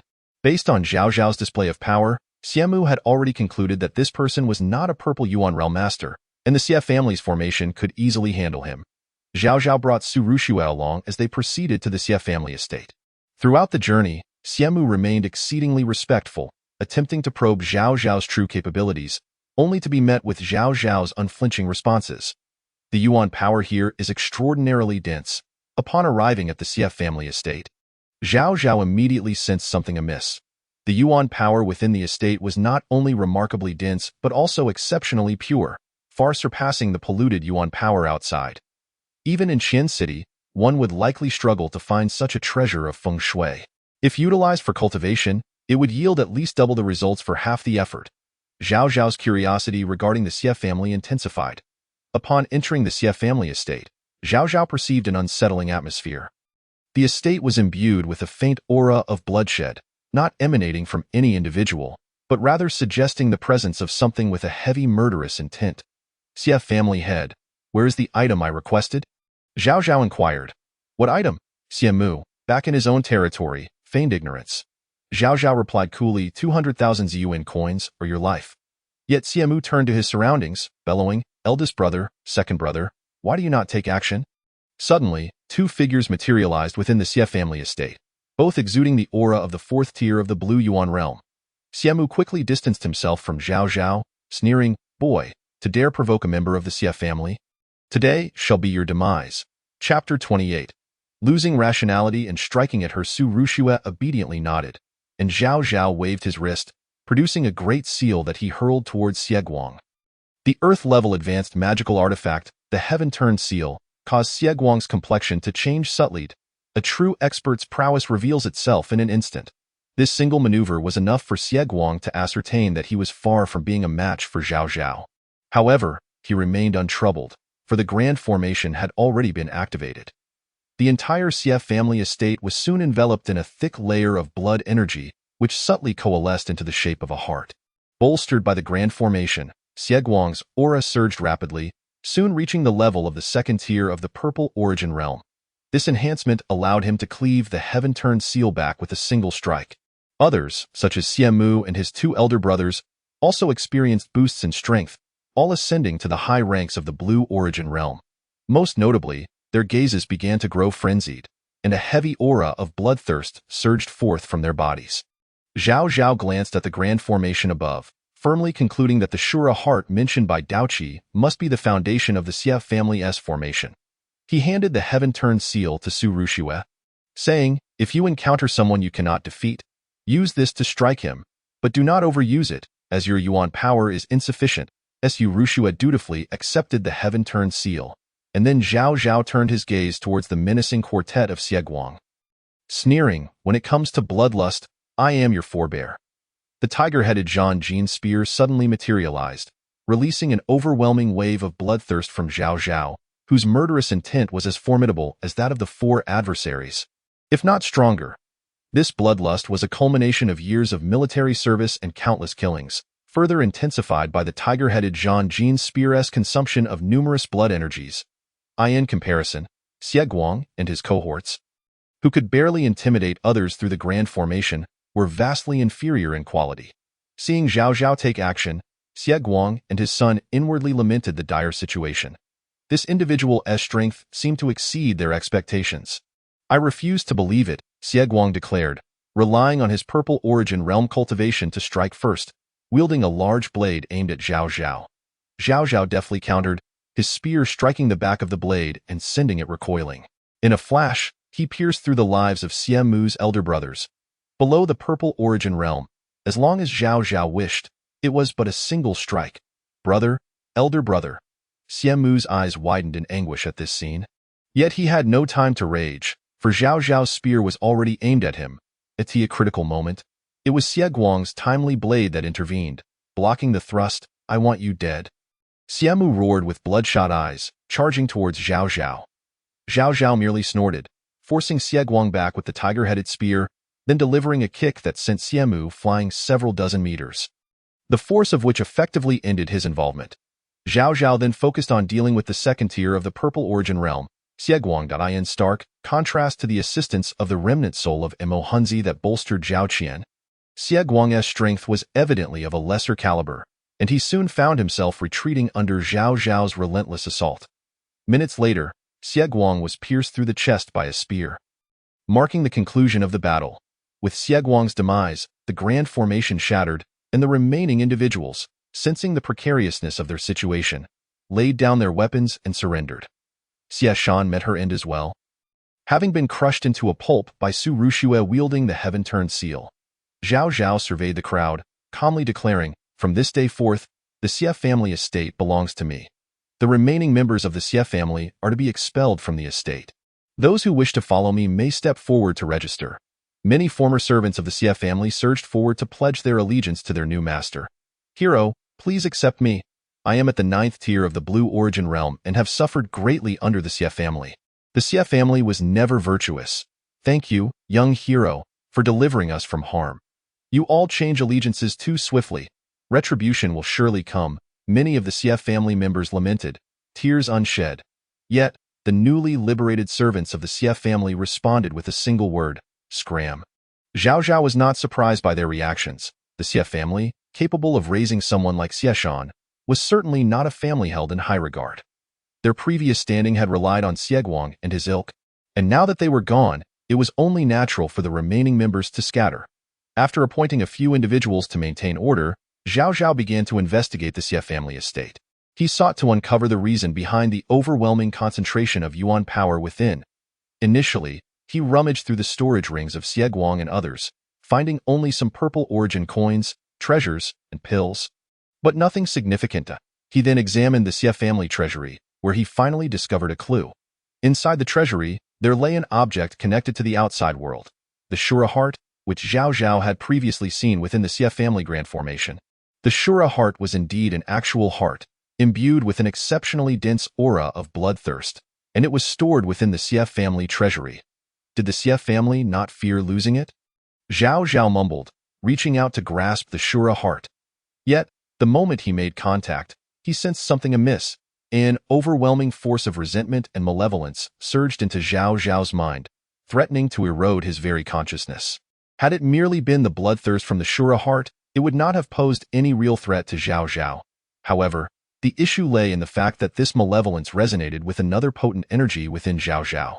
That too was an intensely concentrated form of malice. The Wan Hua Tun Tianju could absorb any energy, yet the polluted and chaotic yuan power accumulated on the battlefield could easily disrupt the practitioner. A significant flaw of the technique and one of the reasons Zhao Zhao had chosen to seal his cultivation upon returning to the fields, as it was all too easy to fall into madness. Now, with the Shura heart's presence, the two deep-seated energies of resentment and malevolence resonated strangely. In an instant, Zhao Zhao's rationality began to slip away, and he turned to gaze at Su Rushue with bloodshot eyes. "Master, what is wrong with you?" Su Rushue was startled by Zhao Zhao's appearance. Zhao Zhao fought to suppress the malevolence, using the last vestiges of his reason to urge, "Quickly, get away from me. I cannot leave. I must find a way to save you." Understanding that Zhao Zhao had fallen into madness, Su Rushue's first instinct was not to flee but to save him at this moment. Zhao Zhao had completely lost his senses. Knowing nothing but a desire to kill, he reached out, tightening his grip around Su Rushue's neck, the terrifying force causing her complexion to pale instantly, her breath becoming labored. Faced with the imminent threat of death, she instinctively entered self-defense mode. In a flash, the red-haired, red-clad Su Rushue reappeared. Upon witnessing Zhao Zhao's state, this version of Su Rushue was equally taken aback, but she quickly regained her composure and struck out with a palm. The force behind this strike was astonishing, directly knocking Zhao Zhao's hand away from her neck. Following this, she embraced Zhao Zhao's head, her red lips pressing against his mouth. Zhao Zhao felt as though he had entered an irresistible realm of tenderness. And soon, the dense malevolence began to visibly flow from her into Su Ruxi. As the malevolence was drawn away, Zhao Zhao's gaze gradually cleared. Yet Su Rushue's breathing grew increasingly labored in Qian City. At a decrepit fortune-telling stall, Daoqi, the monk, who had been holding a fair maiden's hand to tell her fortune, suddenly changed countenance, swiftly retracting his hand and forming a seal. Moments later, he picked up a tattered fan and slapped it against his forehead. Lamenting, "I have truly committed a sin." That young lady already bore significant resentment, and now she has absorbed such a multitude of malevolence. This cannot go on. Daoqi instinctively considered rushing to Liang Town to rescue her but hesitated. Realizing he could not become entangled in too much karma, and began to pace anxiously. "Master, is my condition truly dire?" The young lady being read was startled by Daoqi's reaction and timidly inquired. "It has nothing to do with you. Your fate is quite favorable," Daoqi reassured her offhandedly, then resumed his frantic pacing, hands pressed together as he began to beseech the heavens. "All ancestors and deities, I implore you thrice. I merely wished to give Zhao Shizhu an opportunity out of impulse, yet inadvertently bestowed this young lady a calamity. May the three purities see this matter as unrelated to me." Strangely, Daoqi pleaded with various Taoist deities but neglected to invoke his own Buddha.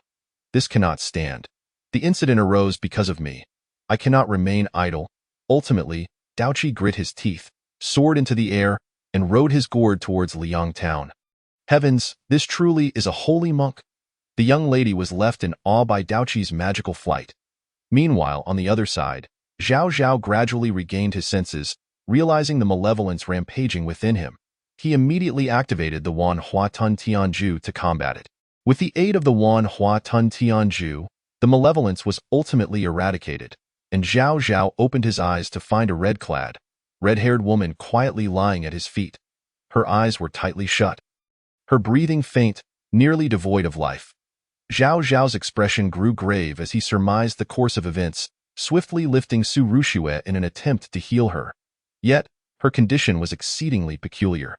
Her yuan power was in utter disarray, leaving him at a loss as to how to proceed. "Oh dear, what a sin! This girl has truly suffered for following you." Just as Zhao Zhao found himself at a loss, a voice, tinged with either sympathy or schadenfreude, echoed. Zhao Zhao took a deep breath, turned around, and pressed his palms together. "I have the honor of meeting Master Daoqi." Daoqi nodded, taking Su Rushue from Zhao Zhao's grasp. After a brief examination, he stated, "I believe I can save her, but it may require you to sacrifice something. Master, please give your command." Zhao Zhao said as Daoqi squinted his eyes. 5 million purple yuan coins. "Isn't that a fair price?" Zhao Zhao replied affirmatively, "No problem." This left Daoqi astonished. "Zhao benefactor, 5 million purple yuan coins is no small sum. If you were to misappropriate the military funds of the Dragon Rising army, countless soldiers may perish as a result." Zhao Zhao calmly stated, "There's no need for that. Eliminating the Song and Zhao families should suffice. If necessary, I can borrow from the Sun family." Daoqi sneered, "What if I demand 10 million black yuan coins?" 10 million black yuan coins equate to 1 billion purple yuan coins, an astronomical figure indeed. Yet Zhao Zhao remained largely unperturbed.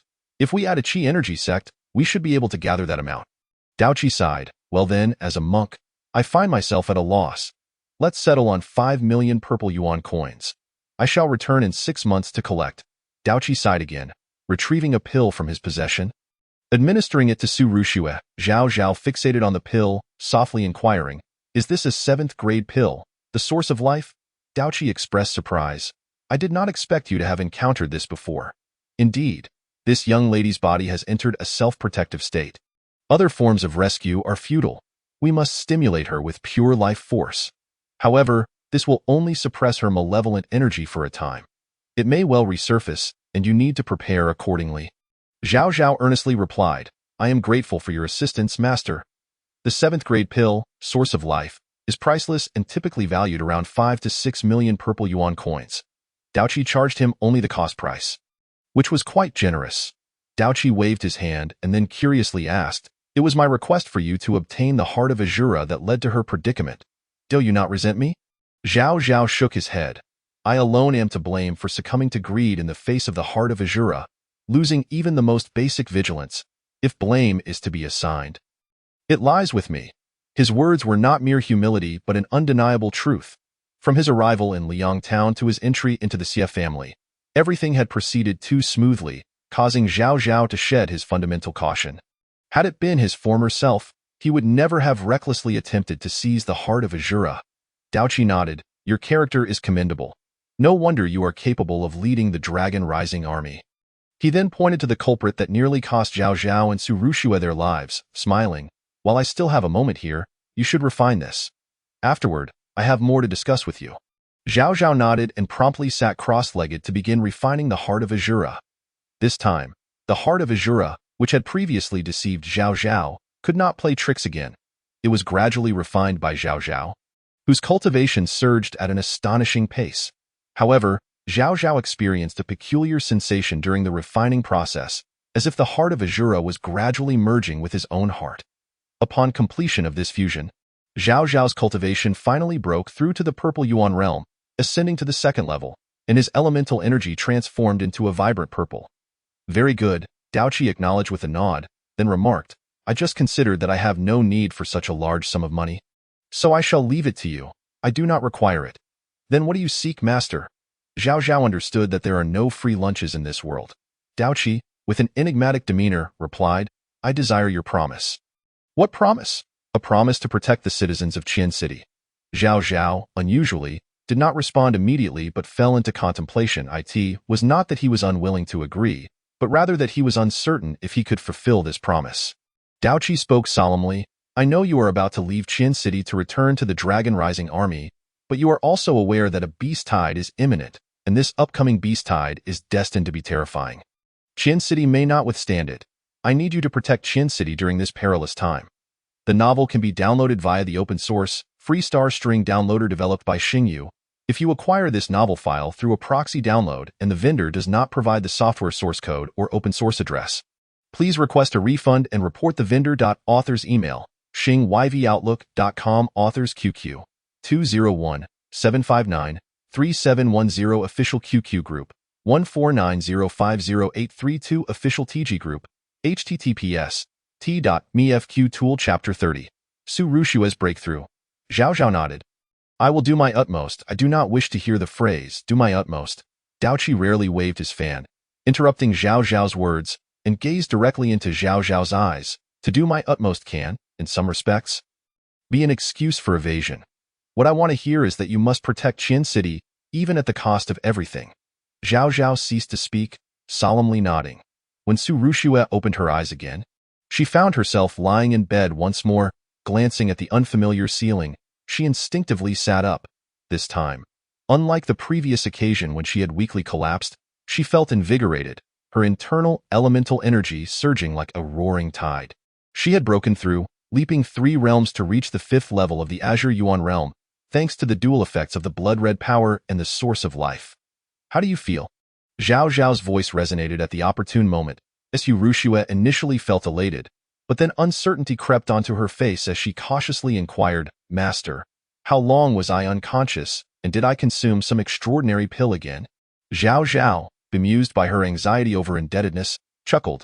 You were unconscious for 3 days and consumed a 7th grade pill. The source of life. 7th grade. Su Rushue instantly felt a ringing in her head, her speech becoming disjointed. That 7th grade pill, how much does it cost? 5 million purple yuan coins. Zhao Zhao replied earnestly, I might as well die. Su Rushue lamented, collapsing back onto the bed. Zhao Zhao found her reaction a mix of exasperation and amusement. Get up, you owe nothing. Really? Su Rushue perked up, her eyes sparkling with joy as she looked at Zhao Zhao. Indeed, Zhao Zhao reiterated. Oh yay, master. You are truly wonderful, Su Rushue exclaimed, bouncing back to her feet as if fully rejuvenated. After Su Rushue awoke, Zhao Zhao took her for a stroll through the Xie family manor, or rather, to explore the source of the rich elemental energy present. Despite Zhao Zhao's refining of the heart of Azura, the elemental energy here remained unchanged, indicating that the source of the dense energy was something else entirely. The elemental energy towards the east was even more pronounced. After sensing this, Zhao Zhao led Su Rushue toward the eastern side of the Xie family manor. To the east of the manor lay an endless mountain range, the Yuan Peak Mountain. Master, the elemental energy in Yuan Peak Mountain seems extraordinarily rich, Su Rushue struggled to articulate. Within Yuan Peak Mountain, the elemental energy even surpassed that of the Xia family manor, almost thick enough to condense into liquid. After walking for a while, Su Rushue's clothes were completely drenched, clinging to her form and revealing her enchanting figure. Moreover, the nearly liquefied elemental energy posed considerable challenges to movement and breathing. Even with her 5th-level Azure Yuan cultivation, she found herself gasping for breath, perspiring profusely. Zhao Zhao pondered for a moment. Excessively dense elemental energy can also impose significant stress on cultivators. No wonder this place has been unvisited for years. The Xie family likely lacks the capacity to explore this area. He extended his hand toward Su Rushue. Her cheeks flushed slightly, yet she extended her hand, allowing Zhao Zhao to guide her forward. As they proceeded, Zhao Zhao remarked, with such thick elemental energy, it must be due to the presence of a mineral vein. We need to locate it. Elemental stones? Formed from condensed elemental energy, assist in cultivation and are roughly the size of a fist, with each elemental stone valued at the equivalent of 1 purple yuan coin. Master, a mineral vein must be worth quite a lot. Right? Su Rushue inquired. Zhao Zhao nodded. Even the most ordinary, smallest vein starts at over 100 million purple yuan coins. Over 100 million? Su Rushue felt her head spin. She could hardly fathom such an immense sum. In fact, Zhao Zhao had yet to mention that if elemental stone veins are categorized into 3 grades, upper, middle, and lower, then given the density of elemental energy here, it could not possibly be a lower grade vein. At the very least, it would be of medium grade, and its value would not merely start at 100 million purple yuan coins, but rather 100 million black yuan coins. Found it. Zhao Zhao suddenly focused intently on a patch of land beneath his feet, where the elemental energy was most concentrated. With a grand sweep of his sleeve, a torrent of elemental energy surged forth, clearing away the top layer of soil, revealing even more elemental energy. Zhao Zhao then summoned his tiger head spear, thrusting it into the ground. The tiger head spear penetrated the earth by more than half a meter. As though it had struck something, emitting a ringing sound. Is it really this close to the surface? Zhao Zhao questioned incredulously. Only half a meter deep, which explained the density of the elemental energy. He exerted force with his wrist, channeling elemental energy through the tiger head spear, shaking away the surrounding soil to reveal red elemental stones beneath, the overwhelming elemental energy washing over him. Master, is this the elemental stone vein? Su Rushue, filled with curiosity, inquired as Zhao Zhao's breath became increasingly labored. It is worth noting that the formidable strength of the Longting army largely stems from Zhao Zhao's previous discovery of a vein of yuan stones, which has since become their greatest secret. Following the deterioration of relations with the court, this mine has consistently served as the Longting army's logistical support. Preliminary explorations suggest that this new vein rivals that of the Longting army, which not only ensures military salaries for the foreseeable future, but also signifies a meteoric rise for the Shura Hall with its backing. Su Rushue's eyes gleamed as she fixated on the mine. With such an abundance of yuan stones, surely her master would, perhaps, allocate a portion for herself, making it exceedingly simple to repay the 30,000 purple yuan coins owed to her master. Zhao Zhao extended his hand, effortlessly extracting a piece of yuan stone and tossing it to Su Rushue with a smile. Try absorbing it. Su Rushue cradled the yuan stone in her palm, silently channeling her yuan power to refine it. In no time, the yuan stone disintegrated into powder, and she distinctly felt an enhancement in her strength. Zhao Zhao remarked, from now on, you can refine 10 pieces daily, but do not be greedy. Rapid cultivation can destabilize your foundation. Wonderful, thank you, master. Su Rushue expressed her gratitude while mentally calculating. 10 pieces a day amounts to 3,560 pieces a year. In over 10 years, that totals 36,500 pieces. If I were to economize over 10 years, wouldn't that allow me to repay that debt directly? Do not entertain thoughts of using this to settle debts. Nothing is more vital than enhancing your cultivation. Zhao Zhao cautioned, seemingly having divined Su Rushue's thoughts. Oh, very well, she replied. Her face flushed as she elongated her tone to mask her embarrassment. Just as the two reveled in their discovery of the yuan stone mine, a thunderous roar abruptly echoed around them. Ah, the ancient demon crocodile, Zhao Zhao remarked, raising an eyebrow as he discerned the identity of the newcomer from the sound. Master, what is an ancient demon crocodile? Su Rushue inquired. A juvenile is already a third-tier super beast, and when fully matured, it reaches the fourth tier. The mightiest ancient demon crocodiles can contend with experts of the Black Yuan realm. Zhao Zhao explained. The Black Yuan realm? Is it truly that formidable? Su Rushue swallowed hard. Zhao Zhao, somewhat uncertain, added, ancient demon crocodiles of the Black Yuan realm are rare. What we encounter should likely be around the Purple Yuan realm. No sooner had he spoken than a creature the size of a small mountain charged toward them. Chapter 31. Summoning reinforcements. Zhao Zhao silently cursed, feeling both exasperated and somewhat relieved. Relieved that it was indeed not a super ancient demon crocodile on par with the Black Yuan realm, yet exasperated that this beast was not far off. Judging by its size and the terrifying aura it exuded, it undoubtedly belonged to the 9th level of the Purple Yuan realm. Furthermore, having been steeped in the dense Yuan power of this place for an extended period, its strength was likely superior to that of an ordinary 9th level Purple Yuan beast. Run! Zhao Zhao swiftly scooped Su Rushue into his arms and dashed away. Su Rushue, momentarily taken aback, found herself enveloped in a powerful embrace, the only sound being the rush of wind in her ears as Zhao Zhao sprinted. Meanwhile, he was hurling something behind him. Another earth-shattering roar resounded, this time even more potent than before. The shockwave generated by the roar struck Zhao Zhao, causing him to stagger. Yet, rather than halting his flight, he harnessed this force to propel himself even faster, a trickle of blood seeping from the corner of his mouth. The roar of the ancient demon crocodile carried a sonic attack. Zhao Zhao endured the brunt of it, his internal organs rattled and bleeding. Su Rushue experienced a bout of tinnitus and dizziness, but thanks to Zhao Zhao absorbing most of the assault, she remained relatively unscathed.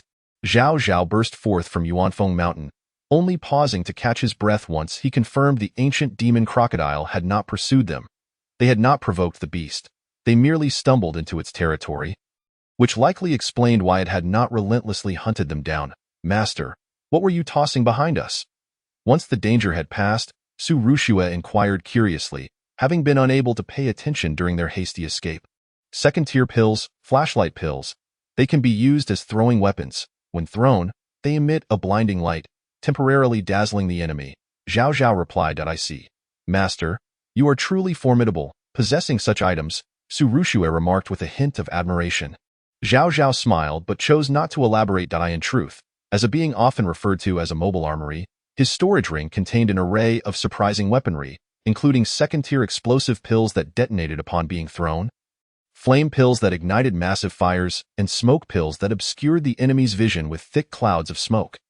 These were creations devised by an alchemist of the Longting army during Zhao Zhao's moments of boredom, serving as their unique secret weapon, granting them a significant advantage in many otherwise evenly matched battles. However, while these items might confuse the ancient demon crocodile, it was wishful thinking to expect them to inflict any harm. Even the most powerful explosive pill would struggle to pierce the hide of an ancient demon crocodile.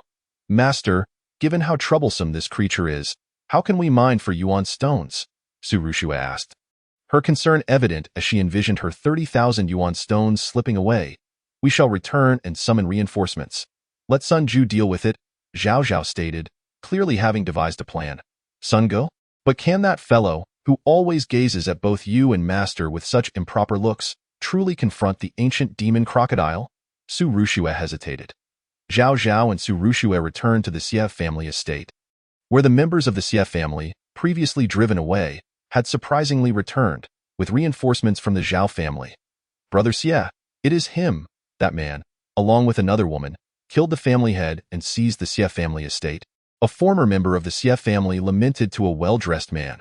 The man squinted at Zhao Zhao and Su Rushue, then coldly declared, whoever killed my sister, step forward to receive your death. A 5th-level blue Yuan cultivator, how arrogant, Zhao Zhao scoffed, disregarding this man, who appeared to be Xie Shan's brother, and shifted his gaze to the group behind him. The individuals ranged from the 7th to the 9th level of the blue Yuan realm. But most notably, there was a 1st-level purple Yuan cultivator among them. This was indeed surprising. The head of the Zhao family, Zhao Kuan, was known for his exceptional prowess among the family heads, being a 1st-level purple Yuan cultivator. Excluding Zhao Kuan, the Zhao family could muster only 4 or 5 purple Yuan cultivators at most. The fact they dispatched one for the Xie family indicated the significance of the Xie family in the Zhao family's eyes. The first-level purple yuan cultivator, named Zhao Zhan, was Zhao Kuan's uncle. Upon meeting Zhao Zhao's gaze, he narrowed his eyes and stepped forward. Zhao Zhao, I didn't expect it to be you. Zhao Zhao grinned. Which member of the Zhao family do I have the pleasure of addressing? Zhao Zhan, came the response. Zhao Kuan's uncle. Zhao Zhao replied nonchalantly. Perfect, then please convey this message to Zhao Kuan. The Xie family estate is now mine. Let him refrain from harboring any designs on it in the future. Zhao Zhan's expression darkened. He had not anticipated Zhao Zhao's directness, which seemed akin to outright robbery. What a joke. Who do you think you are to lay claim to my Xie family estate? Xie Shan's brother, Xie Wu, who had previously entered the Zhao family for training, mocked with a sneer. Zhao Zhao cast a glance at this oblivious fool and suddenly struck out with a palm. Propelled by a fierce gust of wind toward Xie Wu was instantly flattened, while Zhao Zhan did not even contemplate intervening. He was not foolish. Zhao Zhao could easily defeat his own second-level purple yuan grandson, and he was no match for him. This was precisely why Zhao Zhan refrained from acting initially. Zhao Zhao looked at Zhao Zhan and lamented, Why didn't you make a move? If you don't strike, I have no reason to kill you. This is quite troublesome. Zhao Zhan took a deep breath. Since you desire it, the Xie family estate is yours. We shall take our leave. His latter statement was directed at the Zhao family experts accompanying him. The Zhao family members followed Zhao Zhan in silence, leaving the scene. My lord, you cannot leave. We, the Xie family, have shed blood for you, protested one of the remaining Xie family members as Zhao Zhan exited. Begone! Zhao Zhan barked, unleashing a punch that reduced the Xie family member to rubble. He then led the Zhao family away, leaving behind a group of Xie family members, their faces etched with despair. Zhao Zhao turned his attention to the remaining Xie family members. We were blind to your greatness. We shall depart this instant and vow never to return. The remaining Xie family members pleaded. Zhao Zhao smirked slightly and replied apathetically, I previously offered you a chance at survival, yet you failed to appreciate it. He then addressed the Xie family servants he had recruited, stating indifferently, 1 purple yuan coin per head for every Xie family member. The Xie family servants immediately surged forward, shouting in outrage, You scoundrel! May you suffer a fate worse than death. I will haunt you as a vengeful spirit. The members of the Xie family, resigned to a fate devoid of hope, could only hurl curses at the family servants intent on their demise. Even in their final moments, they dared only to condemn those Xie family servants of comparable strength, never daring to direct their wrath towards Zhao Zhao or Zhao Zhan. Or Elder Zhao, must we truly allow that young man to seize the Xie estate? What of the mention by Xie Wu? After departing from the Xie estate, one among Zhao Zhan's group finally voiced his discontent. Chapter 32. Master, it hurts. Certainly, we cannot simply swallow this indignation. Zhao Zhan's expression turned frigid. If we cannot resolve the issue, let us escalate the conflict. I shall inform the regarding the at that point. Humph, let and Zhao Zhao contend with one another. Understood. Indeed, Elder Zhao is exceptionally astute. One individual flattered him lightly. Zhao Zhan's lips curled slightly, reveling in his own cleverness. What? You say there is a within? Upon hearing this news, Long Wu could no longer remain seated, anxiously pacing back and forth. The more powerful one is, the more acutely aware they become of the significance of a in that moment. Long Wu was even tempted to stop at nothing to storm and seize the mine. However, reason prevailed, and he rationally concluded. So, Zhao Zhao's visit to the Xie family was also aimed at and he likely has already discovered the mine, indeed. Zhao Zhan nodded, Elder Long, we must take the initiative. There was no time to lose. I shall head to immediately and simultaneously notify the sect to dispatch 2 more elders to oversee matters in Qian City. Long Wu swiftly resolved to act. Isn't your son accompanying you? Zhao Zhan inquired. No, he is still in seclusion. Long Wu shook his head. Since Long Aotian devoured Zhao Qian, his strength has soared, catapulting him from the to the tier. As a formidable weapon against Zhao Zhao, Long Wu was reluctant to deploy Long Aotian too soon. Having made up his mind, Long Wu decisively led all the experts from the Zhao and Song families to march towards Liang Town. All were intoxicated by the enormous benefits promised by to the extent that they overlooked one crucial question. Why would Zhao Zhao allow Zhao Zhan, who possessed such vital information, to return? Master, why did you let Zhao Zhan leave? Su Rushue was also curious about this. Zhao Zhao smiled faintly. To confront an ancient demon crocodile, even with Sun Ju's presence, would be quite troublesome. Most importantly, We do not know if there are second or third ancient demon crocodiles. I see. You intend for the Zhao and Song families to go forth and meet their demise first. Su Rushua suddenly understood. Zhao Zhao raised his hand and tapped her on the head. What demise? It is merely a reconnaissance. The Zhao family cannot consume A. They will only seek aid from at that point. Let Elder Long Wu of pave the way for us. Su Rushua covered her head, protesting unhappily. Master, that hurts. It is precisely the pain that fosters wisdom. Zhao Zhao replied nonchalantly. Fuming, Su Rushua shook her fist behind Zhao Zhao's back. TCH, you still know to come back. Upon Zhao Zhao's return to the Shura Hall, he was met with a barrage of complaints from the flustered Sun Jue. In the early days of the Shura Hall's establishment, myriad affairs, collaborations, and transactions abounded. And as the hall master, Zhao Zhao had the audacity to abandon his responsibilities at such a critical juncture, leaving Sun Ju to shoulder all burdens alone.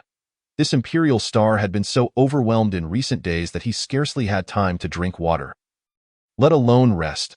Were it not for his formidable cultivation at the 9th level he would have surely collapsed from exhaustion by now. Even so, he bore the unmistakable signs of fatigue, dark circles under his eyes. Upon seeing Zhao Zhao return from his excursion with Su Rushua, Sun Ju's gaze was filled with reproach. Zhao Zhao lounged in a chair, leisurely sipping tea, and lazily remarked, Serves you right. This is the price of your meddling. I was doing it for your sake. Sun Ju retorted passionately. And what has that resulted in? Zhao Zhao scoffed. His resentment over the matter had yet to dissipate. I admit, the outcome was somewhat unexpected. Who could have foreseen that unreliable monk? Sun Ju cursed, attempting to exonerate himself. Seeing Zhao Zhao's displeased expression, he felt a twinge of guilt and began to shift the topic. However, his method of shifting was rather peculiar. He assigned Zhao Zhao a task. Now that you're here, it's perfect timing.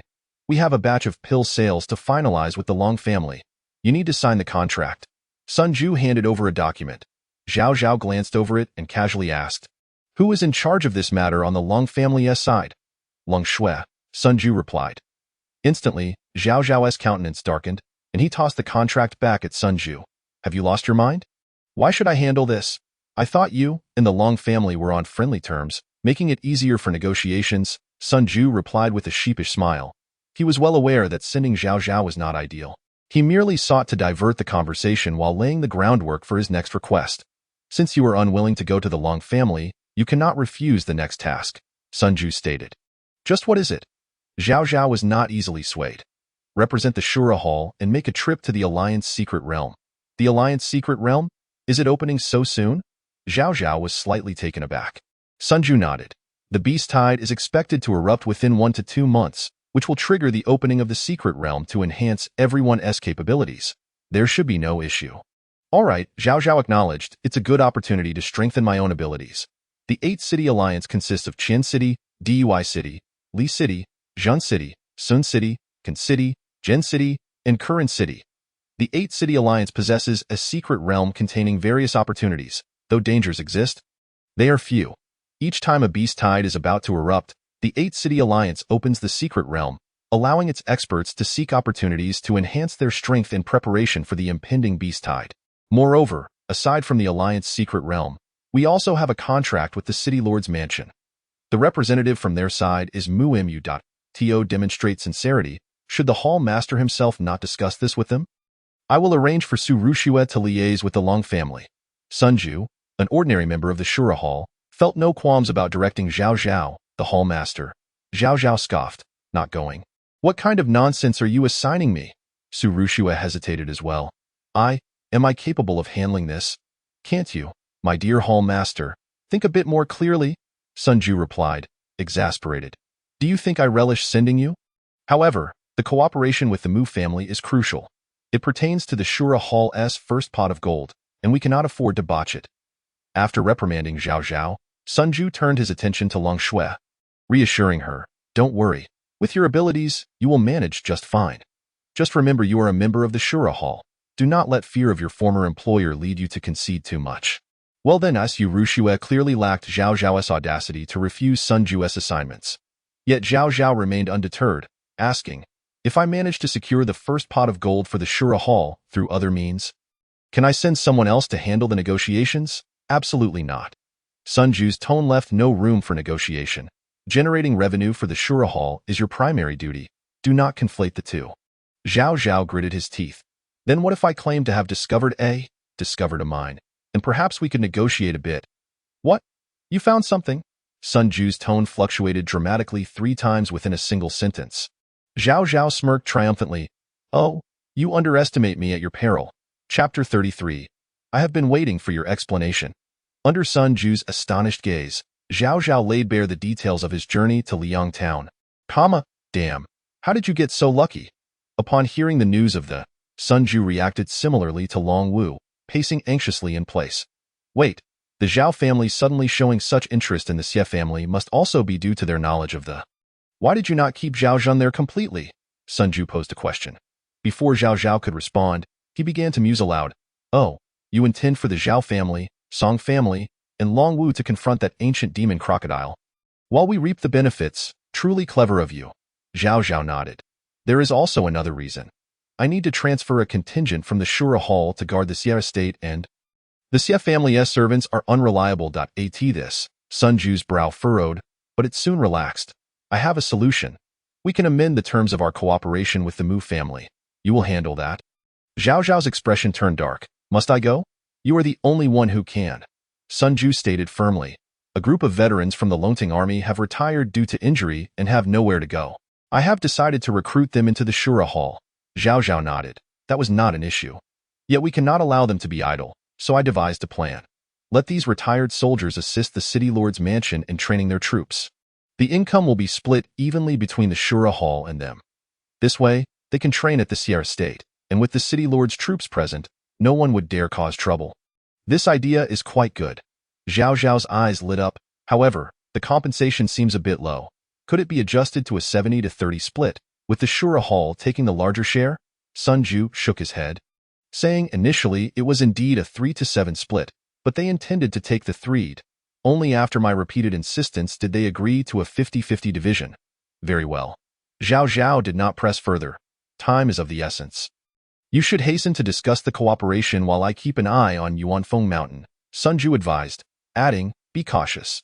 Zhao Zhao replied solemnly, I will head to Yuanfeng Mountain after finalizing the collaboration. It would be best if Miss Mu accompanied me. Sun Ju blinked. There are many things that need not be monopolized by our family. I will consider it. Inside the luxurious private room of Drunken Immortal Pavilion, when Mu Mu saw Zhao Zhao seated within, she paused momentarily, her expression swiftly turning neutral. Hello, everyone, Mu Qin greeted Zhao Zhao. Zhao Zhao smiled and nodded, extending his hand towards Mu Mu. After a moment's hesitation, Mu Mu chose to shake hands. I didn't expect the Lord of Shura Palace to personally discuss cooperation with me, Mu Mu remarked calmly after taking a seat, her tone devoid of discernible emotion but tinged with a subtle distance. Zhao Zhao chuckled helplessly. What can I say? A newly established small force lacks both manpower and resources. The illustrious dragon war god speaks with such humility, Mu Mu observed, glancing at the teacup at the table. Zhao Zhao was taken aback. Miss Mu, you truly possess remarkable insight. You even uncovered this, Mu Mu replied, from Vice Commander Sun Ju publicly kneeling to the establishment of Shura Palace and the arrival of 3 Black Origin Realm experts in Qian City. To Shura Palace assuring us they can utilize a batch of retired Dragon Army veterans to help train the troops. Much can be inferred. Zhao Zhao praised. Miss Mu is indeed exceptionally astute. Flattery seemed futile, as Mu Mu appeared unimpressed. Moreover, even upon learning Zhao Zhao's identity as the Dragon War God, she exhibited little surprise or admiration, maintaining a nonchalant demeanor. Then I shall speak of matters of significance. Zhao Zhao said with a smile, we need to establish the training site at the Xie family estate in Liang Town. And the reason? Mu Mu inquired. There lies a vein of elemental stones that belongs to us? Zhao Zhao explained. Mu Mu's expression sharpened. Her previously indifferent demeanor now turned serious. Half an hour later, the collaboration was successfully established, and Mu Mu, Mu Qin, and Zhao Zhao exited Drunken Immortal Pavilion, engaging in conversation. Compared to earlier aloofness, Mu Mu's attitude had softened slightly, though it remained far from fervent. Miss Mu, we shall meet outside Qian City shortly and head directly to the Xie family estate, Zhao Zhao stated. I wish to accompany you, Mu Qin interjected. Mu Mu sighed. This venture may involve a fierce battle, and the situation is perilous. It would be best if you did not join. Zhao Zhao remarked, If Miss Mu is concerned, you may take experts from the city lord's mansion along. No need. If it is merely an ancient demon crocodile, I can protect myself. Moo Moo smiled. Despite her cultivation being merely at the 9th layer of blue origin, her words commanded an undeniable confidence, compelling even Zhao Zhao to believe she truly possessed the ability to safeguard herself. Zhao Zhao did not insist further and nodded in preparation to depart. Suddenly, as if recalling something, he turned to call out to Moo Moo, addressing her by her full name, Moo Moo. Do you have something to discuss? She turned to face him. Zhao Zhao gazed deeply into Moo Moo's eyes and stated solemnly, regarding Xiao Qin, I indeed saved her by chance. Moreover, the matter concerning the monk Qi was initiated by Sun Ju without my prior knowledge. Zhao Zhao was not accustomed to explaining himself. Even when misunderstood, yet for some reason, he felt compelled to clarify to Moo Moo. Otherwise, it would be impossible to clear his name. Upon hearing Zhao Zhao's words, Moo Moo fixed her gaze upon him for a few seconds before suddenly smiling. She blinked and said, You know, I have been waiting for you to explain. Zhao Zhao was taken aback, unsure of what she meant. However, she had already taken her sister's hand, preparing to leave, but not entirely. For just as they were about to depart, Long Shui and Su Rushue entered side by side. Upon seeing one another, both paused in surprise. Long Shui was the first to greet, Hello, Miss Mu. Hello, Miss Mu. Su Rushue followed suit and Mu nodded at Long Shui, then smiled at Su Rushue, replying, Hello. She did not leave immediately but turned once more to glance at Zhao Zhao, her eyes shimmering with mischief. Zhao Zhao's lips twitched as Moo Moo and Mu Qin departed. Following Moo Moo's gaze, Long Shui and Su Rushue also spotted Zhao Zhao. Long Shui, elated, had chosen to handle matters between the Long family and Shura Palace to spend more time with Zhao Zhao. She had not anticipated Zhao Zhao would send Su Rushue to speak with her. Feeling momentarily despondent, she then caught sight of Zhao Zhao. Just as she was about to approach him, she recalled Zhao Zhao had seemed to be with Moo Moo. And embarrassment washed over her, leaving her frozen in place. Master, Su Rushue waved at Zhao Zhao. Zhao Zhao smiled and nodded, saying, Have a good discussion. Before taking the lead to depart, Su Rushue pouted behind him, having intended to pass the negotiation task to him since they had met. Once Long Shui regained her composure, she turned to Su Rushue, her expression growing neutral. Let us discuss inside the room. Oh, very well, Su Rushue instinctively replied, but quickly felt she had weakened her stance. Thus, she walked into the room with her head held high, hoping to bolster her confidence with such a display. Let us negotiate. I have my master backing me. Who's afraid of whom? Su Rushue thought to herself. Chapter 34. I truly like him. Rushue. Was Zhao Gongzi Zhao Zhao just discussing cooperation with Miss Mu? Long Shui asked after sitting down without diving directly into negotiations. Yes, they were discussing something significant, Su Rushue nodded. Master has a very good personal relationship with Miss Mu, she added after a moment's thought. Long Shui smiled faintly, addressing Su Rushue. It seems you harbor some hostility towards me? I recall not offending you during my time with the Long family. Not at all. We are here to discuss cooperation, right? How could I harbor animosity towards a client? Su Rushue defended herself. Long Shui's piercing gaze scrutinized Su Rushue, revealing her already limited thoughts with uncanny accuracy. Subsequently, a bitter smile tugged at Long Shui's lips. Indeed, adversity fosters growth. In the past, she would have never perceived or fathomed Su Rushue's inner thoughts, yet now she could guess her sentiments quite accurately. Miss Long, shall we focus on our cooperation or discuss procurement matters? Su Rushue attempted to shift the conversation. However, Long Shui remained relentless, asking, May I inquire if you harbor feelings for Zhao Zhao? No, he is my master. How could I possibly like him? Su Rushue quickly denied, though her face flushed involuntarily, turning crimson to the ears.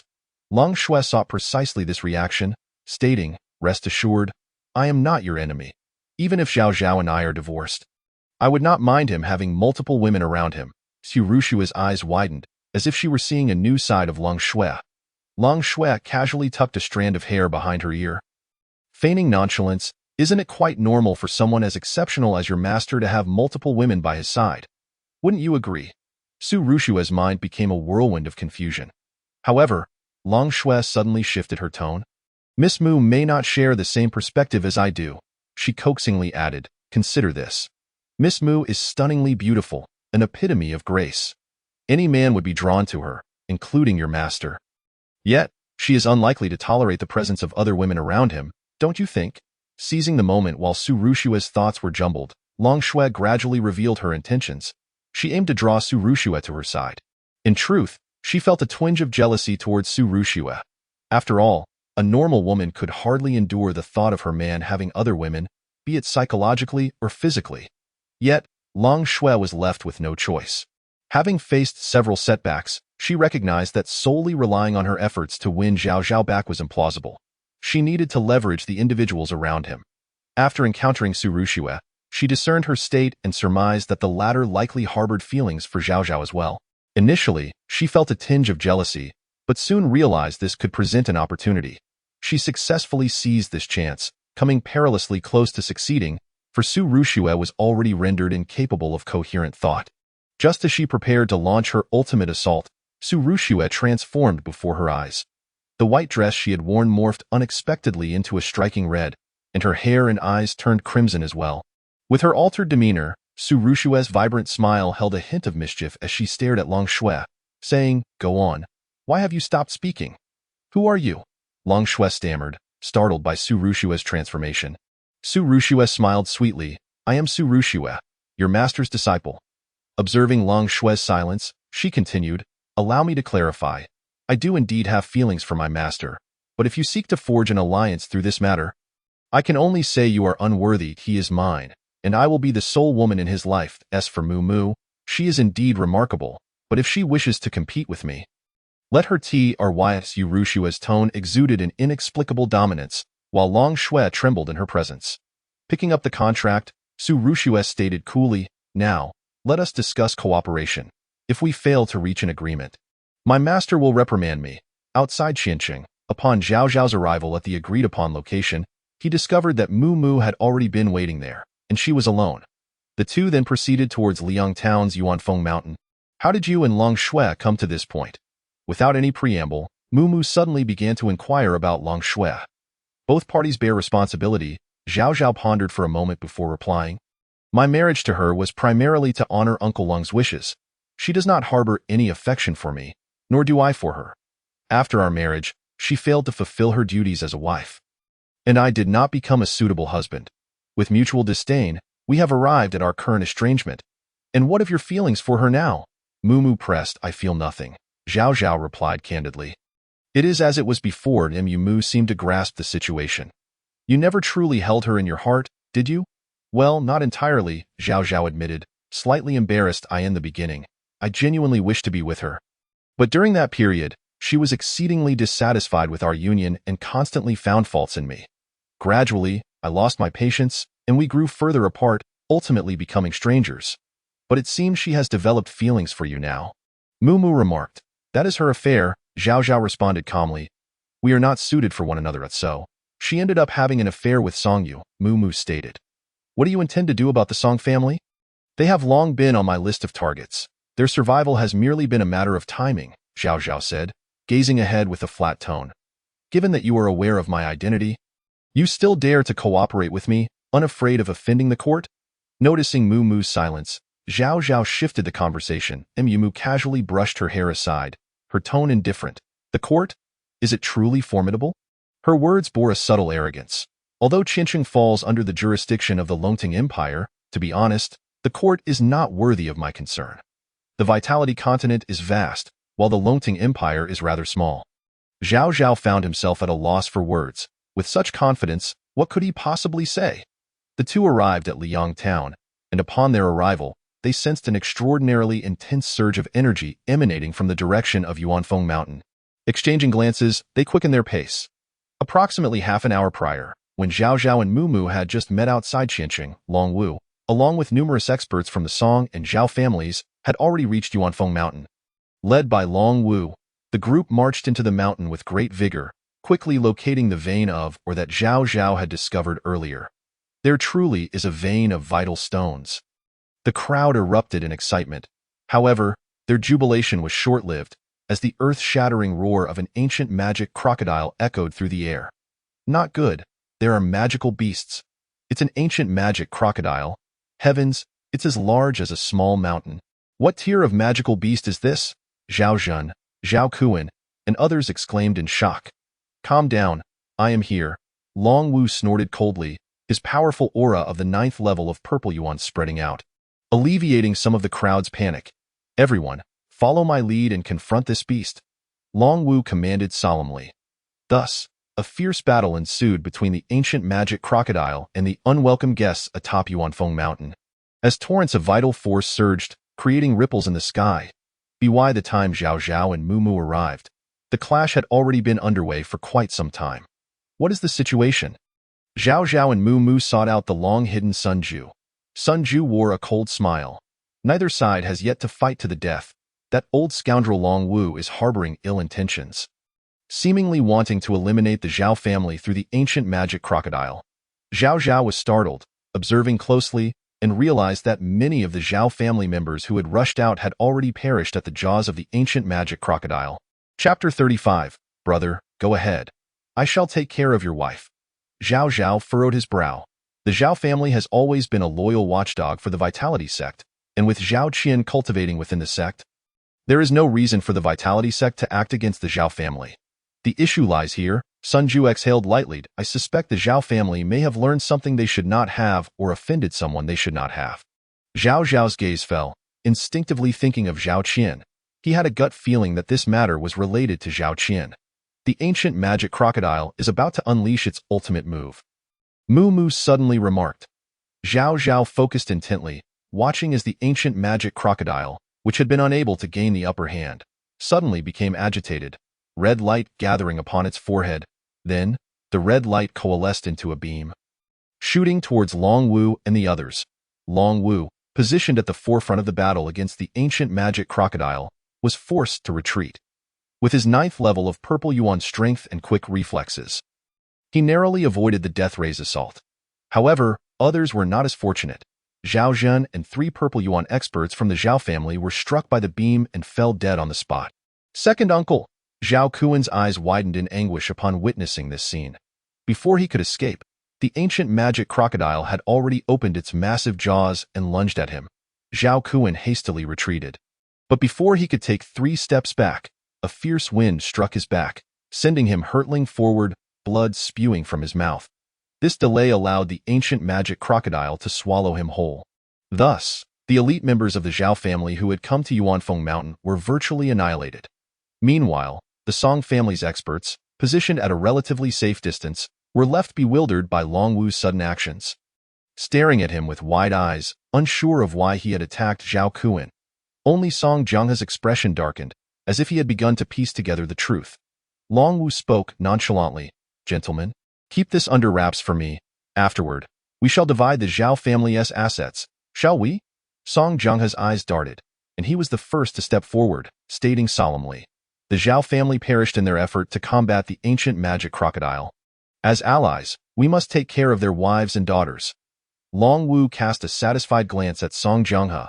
Although this old fellow possessed only the 9th level of Blue Yuan, he was undeniably sharp-witted. The remaining, slightly slower-witted Song family experts echoed his sentiments. Now, it is time to slay this beast. Long Wu directed his gaze towards the ancient magic crocodile. He retrieved a small gourd from his storage ring, which shimmered with vibrant colors, radiating brilliance. The god-slaying gourd, what a marvelous treasure! Both Zhao Zhao and Sun Ju's eyes lit up in the shadows. The god-slaying gourd was a quasi-heavenly artifact, its power far surpassing that of most heavenly artifacts. The activation of this item was extremely time-consuming and energy-intensive, but once successfully activated, its might could be described as cataclysmic. Zhao Zhao fixed his gaze on the god-slaying gourd, speaking solemnly. Miss Mu, I shall allocate you 1 share of the vital stone vein, and this god-slaying gourd will belong to us both. What do you say? Mu Mu blinked her eyes. Are you attempting to drag the Mu family into this with just 1 share of the vital stone vein? Young Master Zhao?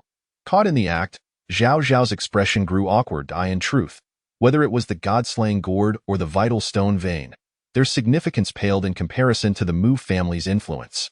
Or rather, it was far less significant than Mu Mu's statement. The Vitality continent is vast, while the Longting Empire is small.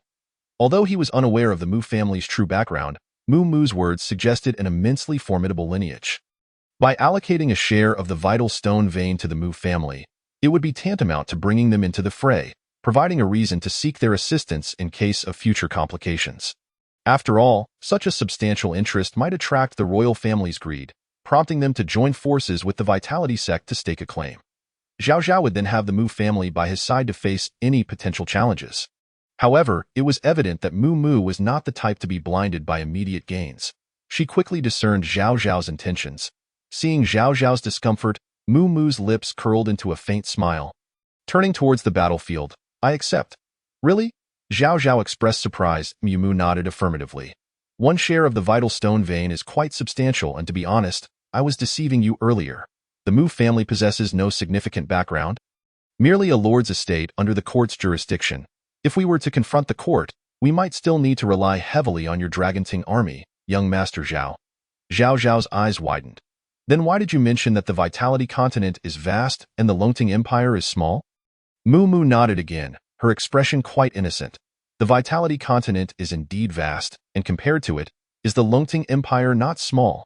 Zhao Zhao found himself at a loss for words. Sun Ju, standing nearby, couldn't help but relish in Zhao Zhao's misfortune. What do you think? Attempting to drag someone else down, only to end up with a share of the vital stone vein for free? Zhao Zhao forced a smile. This feeling is absolutely splendid. Rest assured, this deal will not result in a loss. Miss Mu is far from being as simple as she appears. She was likely just teasing you earlier. Sun Ju suddenly conveyed through a whisper. Zhao Zhao maintained a composed demeanor, replying in kind, I understand. Even if we do not mention the Mu family, investing a share of the vein in her should not be a loss. Gentlemen, might I propose a possibility? Mu Mu suddenly interjected, her voice light. That is, I can actually hear your whispers. Zhao Zhao turned his head to the side, remaining silent, while inwardly cursing. Mu Mu wore a radiant smile as her gaze shifted back to the battlefield. In order to confront the ancient magic crocodile, Dragon Wu had not only employed the god-slaying gourd but had also unleashed a colossal net. The name of that contraption eluded him, yet its ability to ensnare the ancient magic crocodile suggested it possessed a considerable rank. Having already entered a state of weakness after a bout of explosive energy, the ancient magic crocodile found itself trapped within the net, unable to struggle. Even aware that its opponent was charging a lethal strike, it could do naught but emit a series of anguished roars. Ultimately, the god-slaying gourd released a white beam that penetrated the mind of the ancient magic crocodile, which, comparable to the 9th level of purple origin, perished instantaneously. Dragon Wu, wielding the god-slaying gourd, staggered as the immense strain began to take its toll. Song Jianghe's expression shifted multiple times before he ultimately abandoned the notion of taking advantage of Dragon Wu's weakened state. Should this individual perish, the Vitality sect would simply dispatch others, rendering his efforts futile. With a concerned demeanor, he rushed towards Dragon Wu. After slaying the ancient magic crocodile, Dragon Wu exhaled a sigh of relief and turned to face Song Jianghe and the others. His eyes widening in horror, drawn by Dragon Wu's gaze, Song Jianghe instinctively glanced back, only to be gripped by overwhelming terror upon realizing that several experts from the Song family behind him had inexplicably turned into corpses. Turning again to Dragon Wu, he initially suspected him of the deed. However, his gaze fell upon the wide-eyed Dragon Wu, who now lay lifeless on the ground, a look of astonishment frozen on his face. The sensation was akin to walking alongside companions only to turn back and discover they had all transformed into corpses, leaving you alone in a world devoid of life. Just as Song Jianghe contemplated fleeing, he was abruptly drawn back to reality by a series of voices. Chapter 36. The girl who walks closely with oneself often faints. The shadow shuttle of the Sun family proved to be a masterful ambush tool, capable of eliminating even those at the 9th level of purple origin in a single strike. Miss Mu's methods were no less impressive. The sword she employed to slay those few must possess a heavenly grade rank. It could not compare to young Master Zhao's tiger-head spear. 3 voices, laced with commercial flattery, rang in Song Jianghe's ears, akin to whispers from demons. From the voices, he discerned the identities of the newcomers.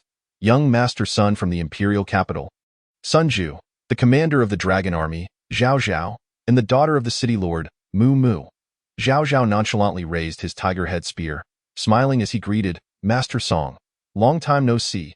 Please, spare me. Song Jianghe stammered, swallowing hard. I possess many secrets that I can share with you. Then do share, Zhao Zhao replied disinterestedly.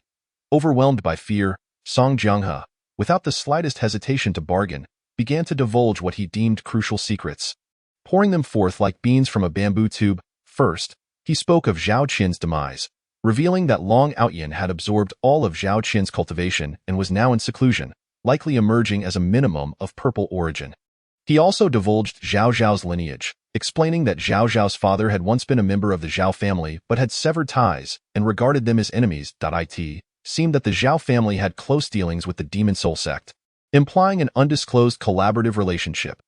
Zhao Zhao had long suspected a connection between the Zhao family and the Demon Soul sect, especially since the sect's leader, Imo Hunzi, had once resided within Zhao Qian's body, though he now likely inhabited Long Outyin.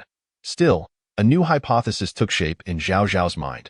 The Zhao family's dealings with the Demon Soul sect, along with the fact that his father had once belonged to the Zhao family, and the sect's previous assault on the Dragon Army under the court's directive, enveloped him in a sense of conspiracy. Setting that matter aside, Zhao Zhao inquired, "Where is Song Yu?" Song Jianghe swallowed again and dutifully replied, "He was taken away by someone from the Vitality sect, a person named Imo Wujia, supposedly to prepare for entering the Eight-City Alliance." Zhao Zhao smirked, his lips curling in pity. "You know about the Zhao family's collusion with the Demon Soul sect? Yet you remain unaware that Imo Wujia is the former most talented disciple of the Demon Soul sect." Song Jianghe's eyes widened in terror. Zhao Zhao patted his shoulder, saying, "Go and join your son. He has likely become Imo Wujia's meal. No, the Demon Soul sect." Song Jianghe's eyes filled with blood as he roared to the heavens. Yet, no amount of fury could alter his fate, for his life had already slipped away. Zhao Zhao then approached the lifeless body of Dragon Wu, who had fallen victim to Sun Ju's ambush, and stripped him of his storage ring, retrieving the god-slaying gourd and the net. This net must also be an Earth-grade artifact, though its name remained unknown. "Let us call it the Heavenly Net," Zhao Zhao casually named it. He then employed his vital energy to erase any traces left by the Vitality sect on the god-slaying gourd and the Heavenly Net. Sun Ju was equally industrious, diligently collecting the storage rings from Song Jianghe and the others. Wealth, after all, is amassed bit by bit, like swallows gathering mud for their nests. Not bad. This adds up to over 300,000 purple origin coins. Sun Ju exclaimed cheerfully as he tallied his gains. In comparison, Zhao Zhao's ambitions loomed larger. Returning to annihilate both the Song and Zhao families would yield even greater rewards. Indeed, by wiping out the two great families of Qin City in one fell swoop. "We shall establish the reputation of our Shura Hall," Sun Ju declared, pausing momentarily as he spoke the last word. He and Mu Mu instantaneously turned their gazes towards another direction, and Zhao Zhao, albeit a moment later, followed suit. A massive brown bear was slowly approaching them, panting heavily. Sun Ju spoke solemnly, "Ninth level of purple origin, formidable."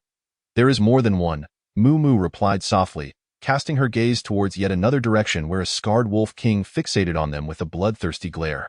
The ancient magic crocodile, the rending bear, and the divine wind wolf, three tyrants of Yuanfeng Mountain. The latter two had been drawn in by the death throes of the ancient magic crocodile. Sun Ju exhaled lightly. "It should take me about 10 minutes to slay the rending bear.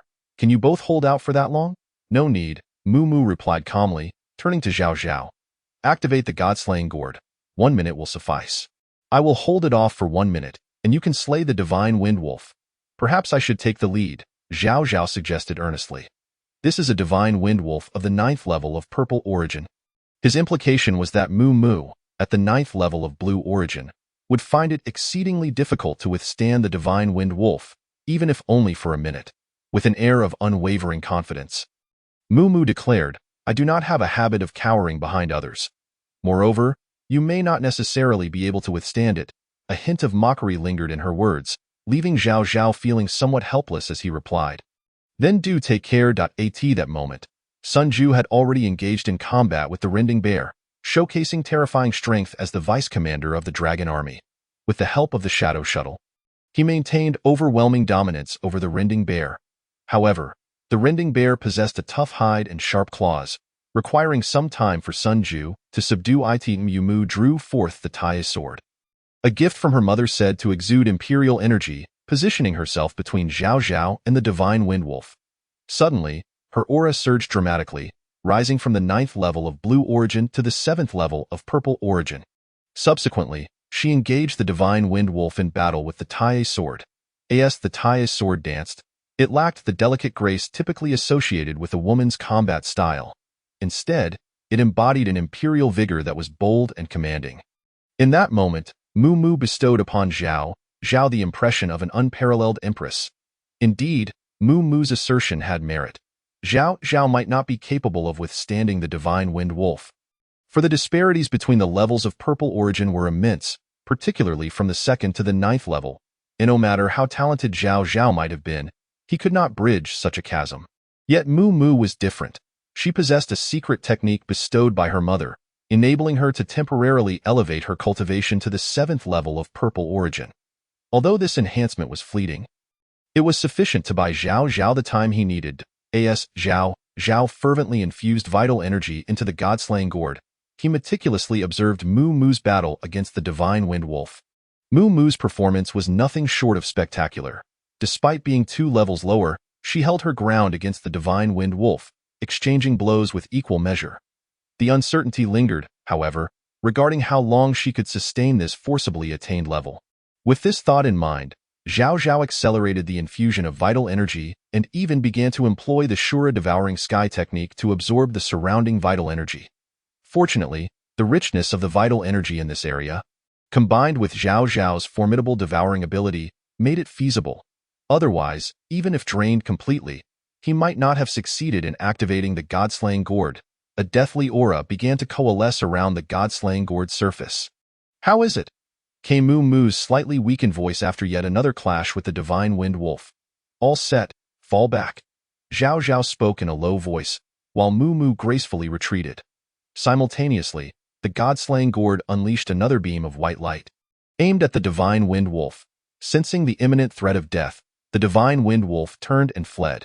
Yet, it could not escape the targeting capabilities of the god-slaying gourd and was struck down in a single blow. Zhao and Mu Mu joined forces, defeating their opponent before Sun Ju could intervene. The power Mu Mu had gained through secret arts began to wane, her delicate face turning pale. "Miss Mu."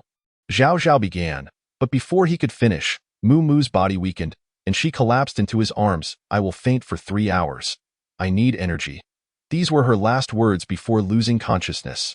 Zhao smiled bitterly, pondering why all the girls he grew close to had such a penchant for fainting. Chapter 37. The noblewoman seeks danger as Sun Ju exerted all his strength to slay the rending bear. He stumbled upon a scene that left him utterly speechless. Zhao was supporting Mu Mu's back with one hand, while holding one of her hands with the other, palms facing each other as he transmitted his energy to her. "Ha, hypocritical man," Sun Ju scoffed. He then stored the corpses of the ancient magic crocodile, rending bear, and divine wind wolf into his storage ring, thinking them to be valuable assets that could fetch a handsome price. However, something felt amiss. The techniques were incompatible, and indiscriminate transmission of energy would typically result in backlash. Why were these two seemingly unaffected? Sun Ju approached them for a closer observation. Zhao was too preoccupied with channeling energy to pay him any mind. TSK. Such a harmonious exchange of techniques. They are truly a match made in heaven. The ancient saying holds true, Sun Ju mused inwardly. Zhao practiced the 10,000 transformations devouring heaven technique, known for its extreme veracity and overwhelming ferocity.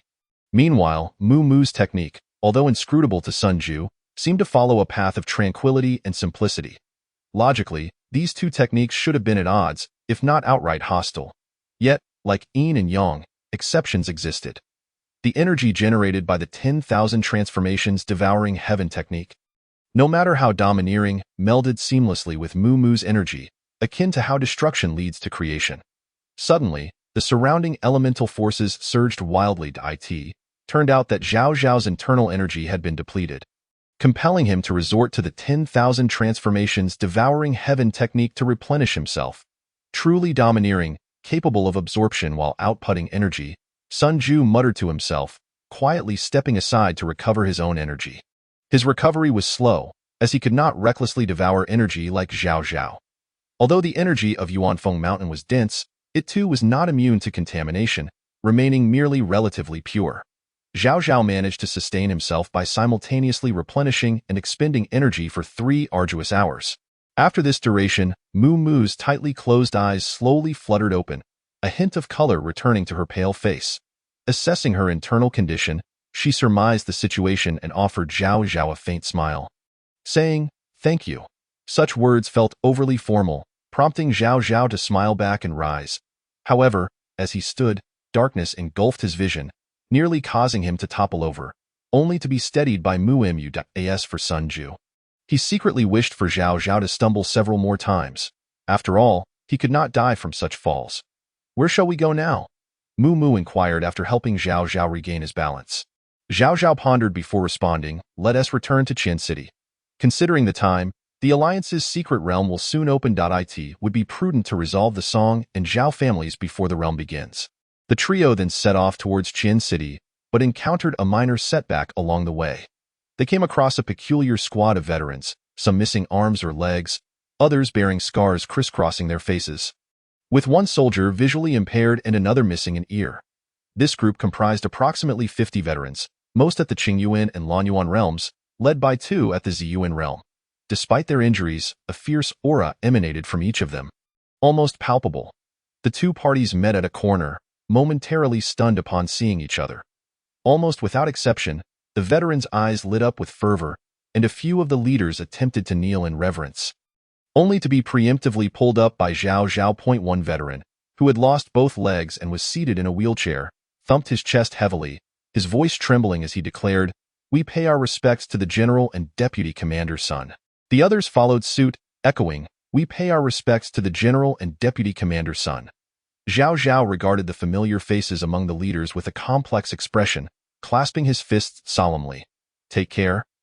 Everyone, General, are we not going to rebel against the court?" One veteran exclaimed, his excitement palpable. His name was Chao Jiao, a fierce general of the Dragon Rising Army, who had lost an arm in a battle orchestrated by the Gao family to save his superior, Wei Wu.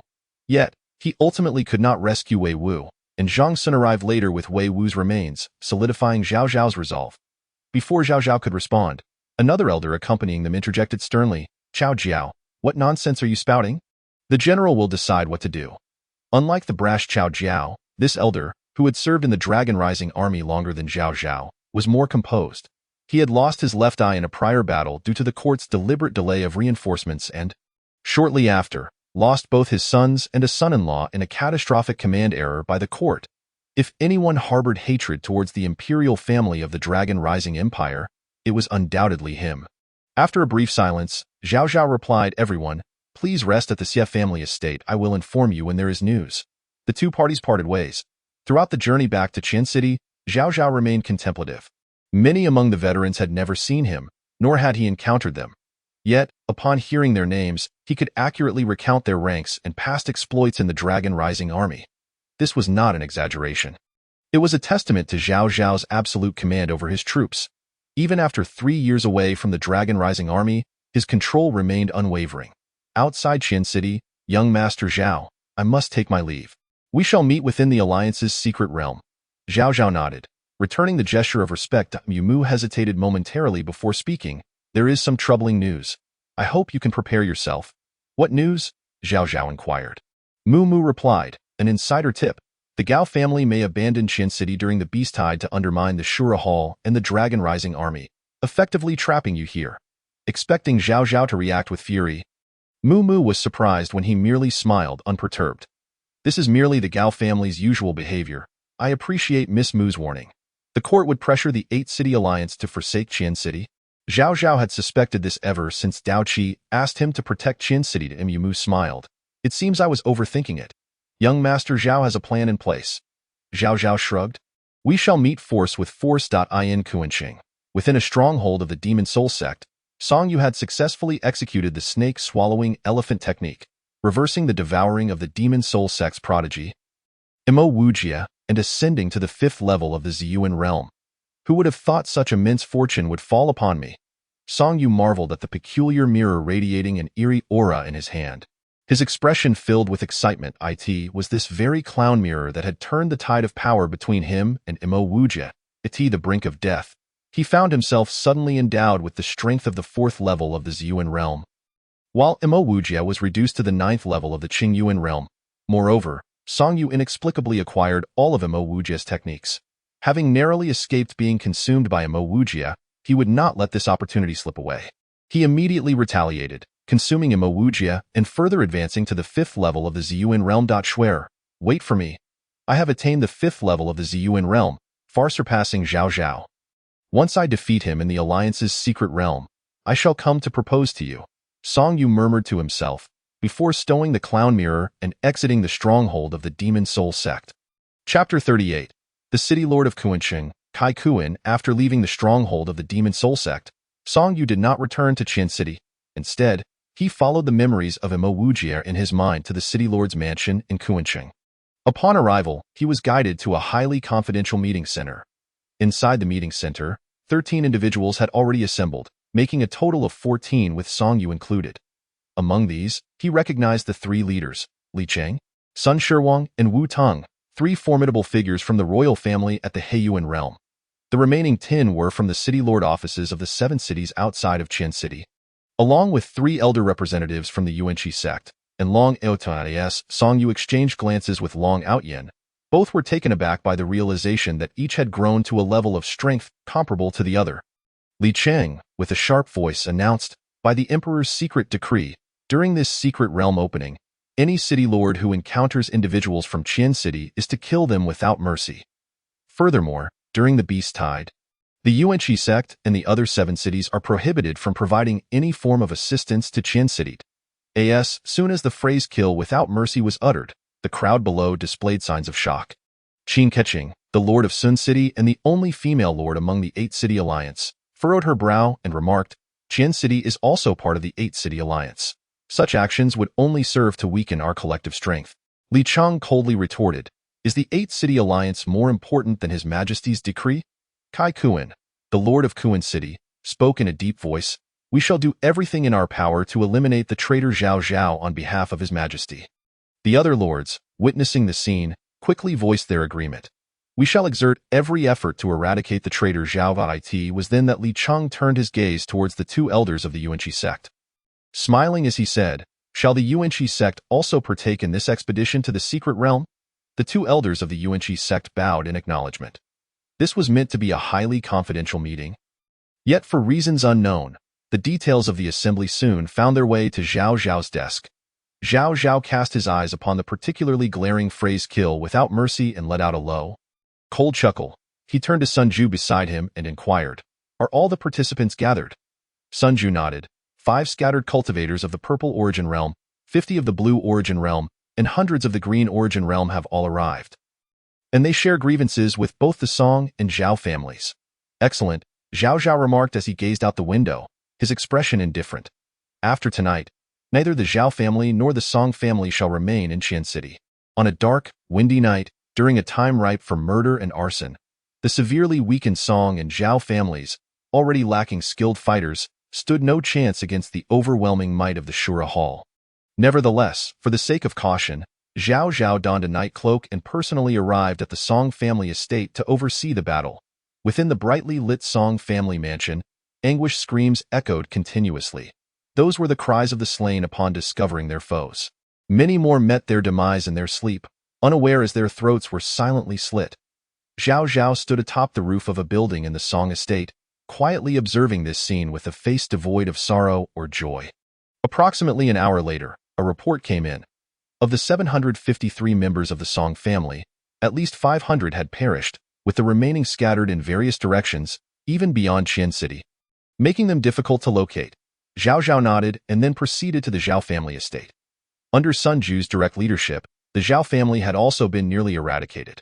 What would Li Chang and the others think if they knew we took advantage of their absence in Qian City to eliminate both the Song and Zhao families? Sun Ju mused with a faint smile. Zhao Zhao did not pursue this topic but instead asked, the Alliance's secret realm opens in 3 days, correct? Indeed, Sun Ju affirmed with ANOD.AT that time. All major forces from the various cities will enter the secret realm, but traditionally, the Lord of Qian City does not partake. Suddenly, his eyes brightened. Boss, what if we launch a surprise attack on the major cities while the secret realm is activated? Zhao Zhao shot him a sidelong glance. Once we occupy them, can we withstand the onslaught of the Beast Tide? That would indeed be unmanageable, Sun Ju replied sheepishly. Although it may not be defensible, there are still benefits to be gained. Zhao Zhao remarked nonchalantly. Kuren City, Jin City, Jun City, and Li City are all lapdogs of the Gao family, openly hostile towards us. We can strike at these 4 cities when the time comes. Understood, heh. Sun Ju rubbed his hands together. I guarantee we'll loot them thoroughly. There's one more thing, Zhao Zhao pondered. According to tradition, when the beast tide erupts, the Qin Empire will seize the opportunity to attack. Once we repel their initial offensive and the beast tide subsides, the Longting army can divert some of its forces southward to take over the 8-city alliance and crush the Yuanqi sect. The next day, just as the alliance's secret realm was about to open, Qin City was rocked by shocking news. The Zhao and Song families, 2 of the 4 great families of Qin City, were exterminated overnight, and the Shura Hall took control of all their assets. Upon the announcement, chaos erupted throughout Qin City. Tio, annihilate 2 major families in a single night, demonstrated the terrifying might of the Shura Hall. While it was likely that the Sun family assisted, that was still quite formidable, haha. They deserved it. These 2 families were notoriously arrogant and even sent wreaths to the celebrations of others. Now they've met their comeuppance. Next, could it be the Yuanqi sect? I heard the Shura Hall is recruiting. I must hurry to sign up and cling to this powerful ally. Hey, slow down, I want to join too. In the blood-soaked streets of Qin City, the downfall of 2 colossal families stirred no significant ripples aside from providing fresh gossip for the populace. Rather, the newly rising Shura Hall became the preferred choice for everyone, bustling with eager applicants. Meanwhile, the true mastermind behind all this turmoil, Zhao Zhao, was still engaged in business negotiations with the Long family. However, this time the representative from the Long family was not Long Shui, but rather the family head, Lung Qinkuan. Lung Qinkuan conversed with Zhao Zhao for quite some time, eventually presenting him with a request. After a prolonged silence, Zhao Zhao simply replied with 3 words, I will do my best. As Lung Qinkuan departed, he appeared to age several decades in that moment. Tio, prepare for the impending alliance secret realm. Zhao Zhao had no choice but to delegate all sect affairs to Sun Ju and Su Ruxue, entering a state of seclusion himself. However, his seclusion was not spent in a meditation chamber but rather took him deep into the Beast Mountain range. Combat, after all, was the most effective means of enhancing one's strength. With Zhao Zhao's current cultivation at the 2nd level of the Purple Origin Realm, as long as he did not venture too deep, he would generally face little danger. While hunting beasts, Zhao Zhao simultaneously stored the corpses of these creatures within his storage rings. To this end, he adorned all 10 fingers with storage rings, fearing he might encounter a creature of such size that it would not fit within. Beasts are treasures in their own right.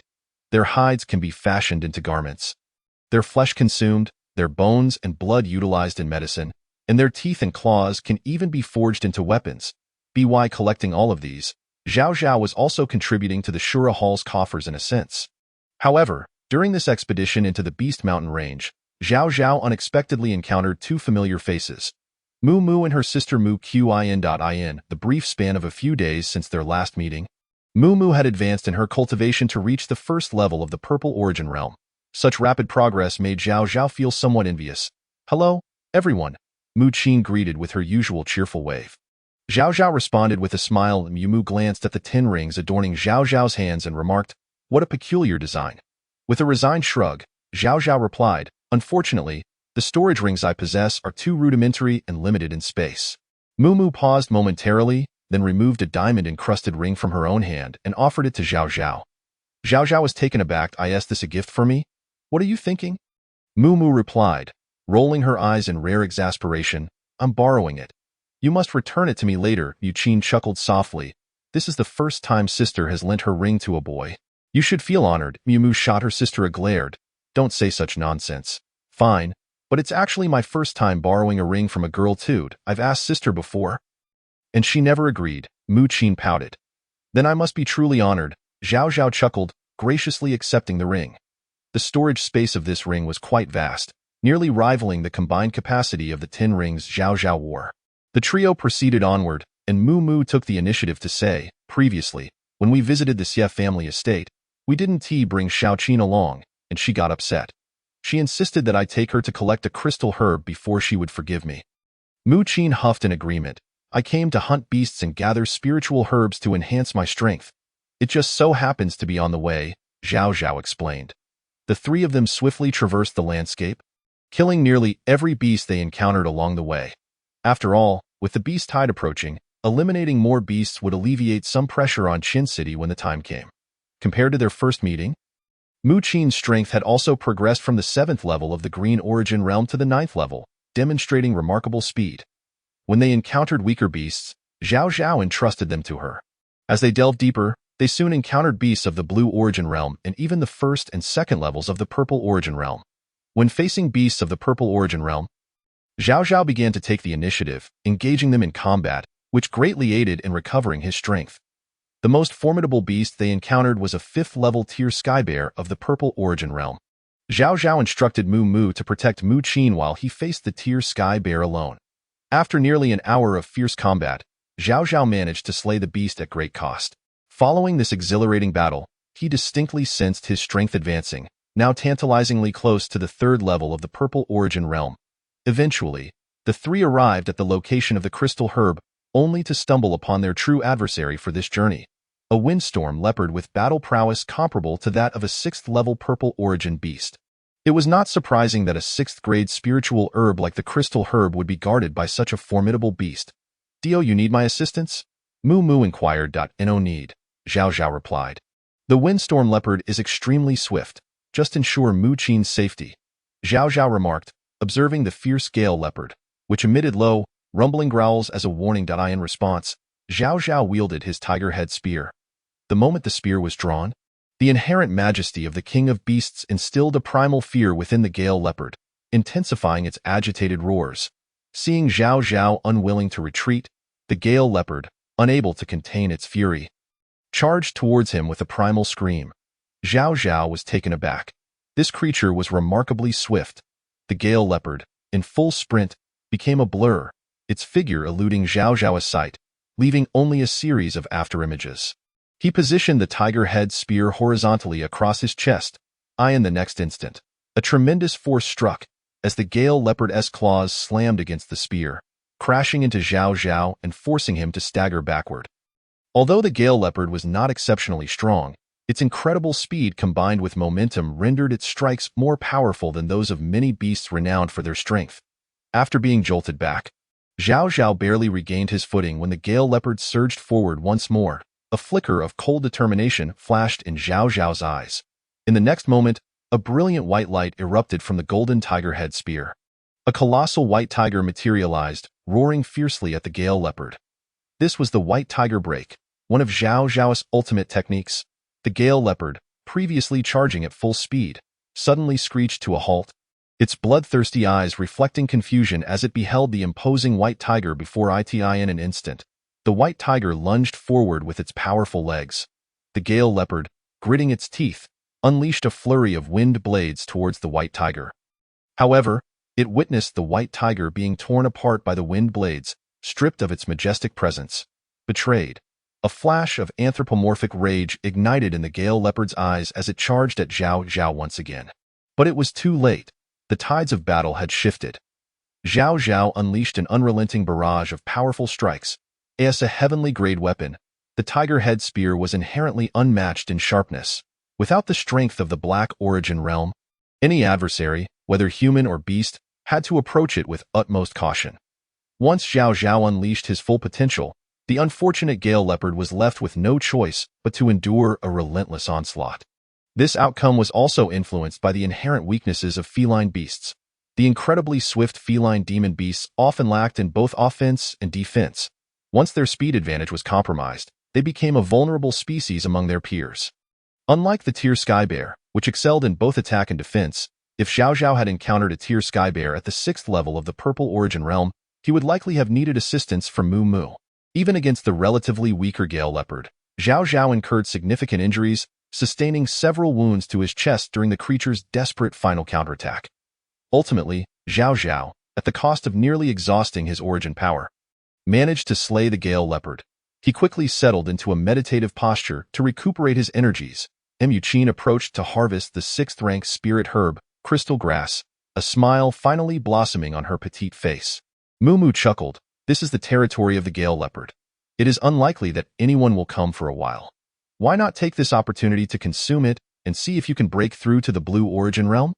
However, Mu Qin hesitated, as in her understanding, Since Zhao Zhao had slain the Gale Leopard, the crystal grass should rightfully belong to him. I will compensate young Master Zhao with other equivalent items, and besides, the crystal grass was originally left for you by him. Otherwise, he would have harvested it himself just now, Mu Mu explained. Yu Qin responded with an "oh," mimicking Zhao Zhao's posture as she sat cross-legged to begin refining the crystal grass. Watching Zhao Zhao fervently absorb the energies of heaven and earth, Mu Mu glanced at the Tai sword in her possession, appearing somewhat conflicted. In her mind, two miniature figures seemed to be in a heated argument. One clad in blue, the other in white. The figure in blue questioned, "Why not seize the opportunity to eliminate him? Did you not sneak out this time to obtain his 10,000 transformations devouring heavens technique?" The figure in white retorted, "Shao Qin likes him very much. I cannot harm him." The blue figure sneered, "Is it your sister who likes him, or do you harbor feelings for him as well?" The white figure insisted, "It is undoubtedly Shao Qin."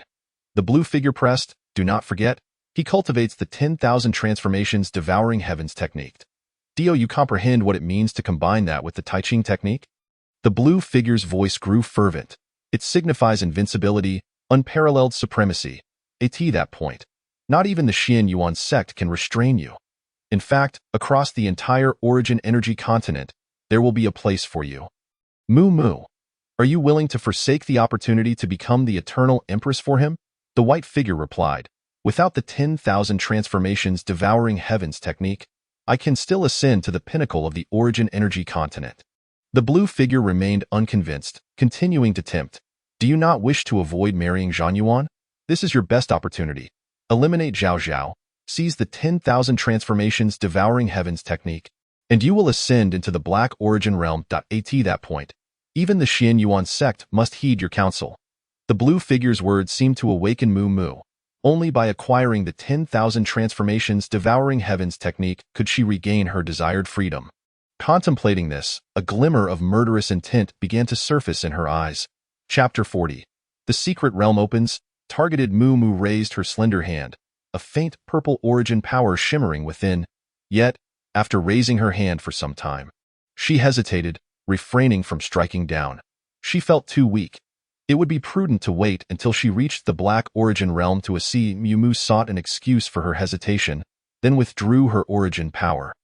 Focusing on providing protection for the an hour later, Zhao Zhao opened his eyes, an overwhelming aura momentarily radiating from him. "Congratulations on your breakthrough," Mu Mu smiled warmly. Before long, commotion arose from Mu Qin's direction. At just 16 years of age, she had stepped into the Blue Origin realm. Following Mu Qin's breakthrough, Mu Mu did not linger, leading her sister away without requesting Zhao Zhao to return the ring. Zhao Zhao continued his journey of hunting beasts, seizing every opportunity to enhance his strength before the secret realm opened. On the day the Alliance secret realm commenced, the Qian city square was teeming with people. After a lengthy absence, the rarely seen lord of the city, Mu Qian Kuan, finally made an appearance. Mu Qian Kuan, the lord of Qian city, possessed an indeterminate level of cultivation, growing stronger in the face of adversity. He was also the father of Mu Mu and Mu Qin. The precise moment for the secret realm's opening approached. Mu Qian Kuan sat in his seat, eyes closed in meditation. "I heard that the 8 Alliance held a private meeting but did not invite you."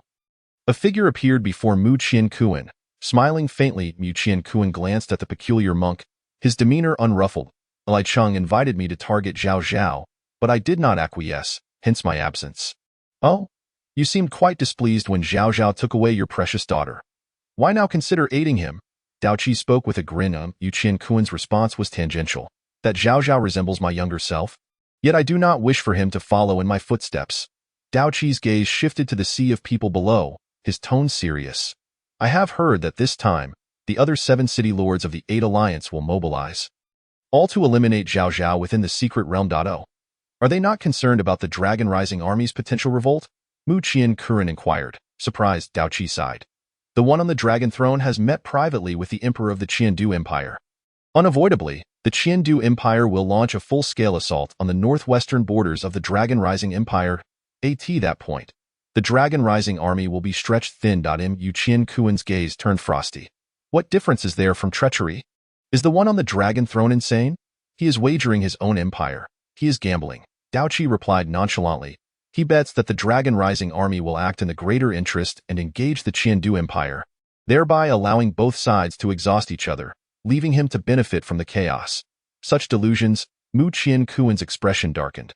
What if the Dragon Rising army, in a fit of rage, decides to unite with the Qiandu Empire and march south? Then the entire Dragon Rising Empire will be surrendered without resistance. Thus, for power, the one on the dragon throne has gone mad. Dao Qi's tone carried a hint of coldness. Once war breaks out, countless innocent lives will be lost. Let us not dwell on this, Dao Qi sighed. With the 7 city lords joining forces, do you not worry that Zhao Zhao may encounter unforeseen challenges within the secret realm? If he cannot even handle these 7 insignificant pests, what qualifies him to be my Mu family's son-in-law? Mu Qianquan responded coolly. Moreover, among those 7 lords, few are genuinely supportive of him. At least Sun City is not. However, there is still Qian City in the 8-city alliance. This time, they will show no mercy to those entering Qian City. These are all talents of my Qian City. Dao Qi remarked. Mu Qianquan's expression remained indifferent. Conversely, Qian City can also show no mercy to them. It is merely a game of hunters and prey. As the time drew near, Mu Qianquan rose. Upon his standing, the previously noisy square fell silent in an instant. Mu Qianquan spoke solemnly. Ladies and gentlemen, the Alliance secret realm is about to open. This year, unlike previous ones, there are a few important points I need to address. First, the secret realm does not restrict identity. Anyone wishing to enter may do so, but upon exiting, they must participate in the subsequent beast-tied defense. The crowd nodded in agreement. This was an old rule with little contention. Second, aside from Qian City, the other 7 cities will have their lords leading the charge, and they will specifically target Qian City. This declaration caused an uproar. What? Is Qian City not also one of the 8 alliance cities? Why would they target us? Rumors suggested that the Shura Temple had offended the other cities. An explanation was provided by knowledgeable individuals who had been pre-arranged for the remaining cities. Damn the Shura Hall.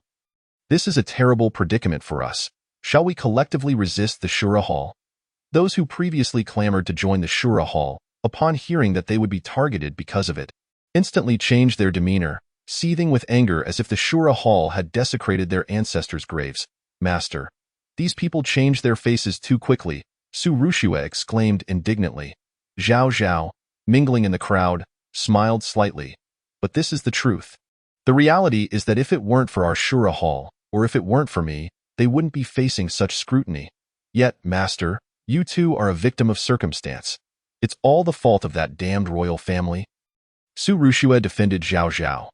The issue indeed lies with the royal family, yet they dare not blame the court, for the court is powerful and I am weak, Zhao Zhao remarked, his tone laced with a barely perceptible mockery. Sister, why did father announce this news in advance?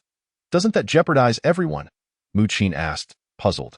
Announcing it beforehand allows for early screening, Mu Mu replied calmly.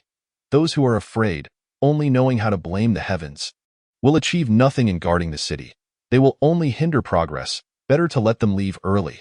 However, if that is the case, wouldn't it mean that only the good people are left to guard the city while the bad ones reap the benefits? This isn't right, Mu Qin hesitated. You must trust father. He will have other means. Mu Mu smiled reassuringly. Mu Mu was correct. Upon hearing the news announced by Mu Qianquan, many chose to return home, completely abandoning the thought of entering the secret realm. The remaining individuals were all resolute and powerful. Once those who needed to leave had departed, Mu Qianquan continued. You all understand the situation. I would like to remind everyone a few things. First, the elemental energy within the secret realm is exceptionally pure. Those who can break through should do so as soon as possible. Second, there are numerous treasures and legacies within the secret realm.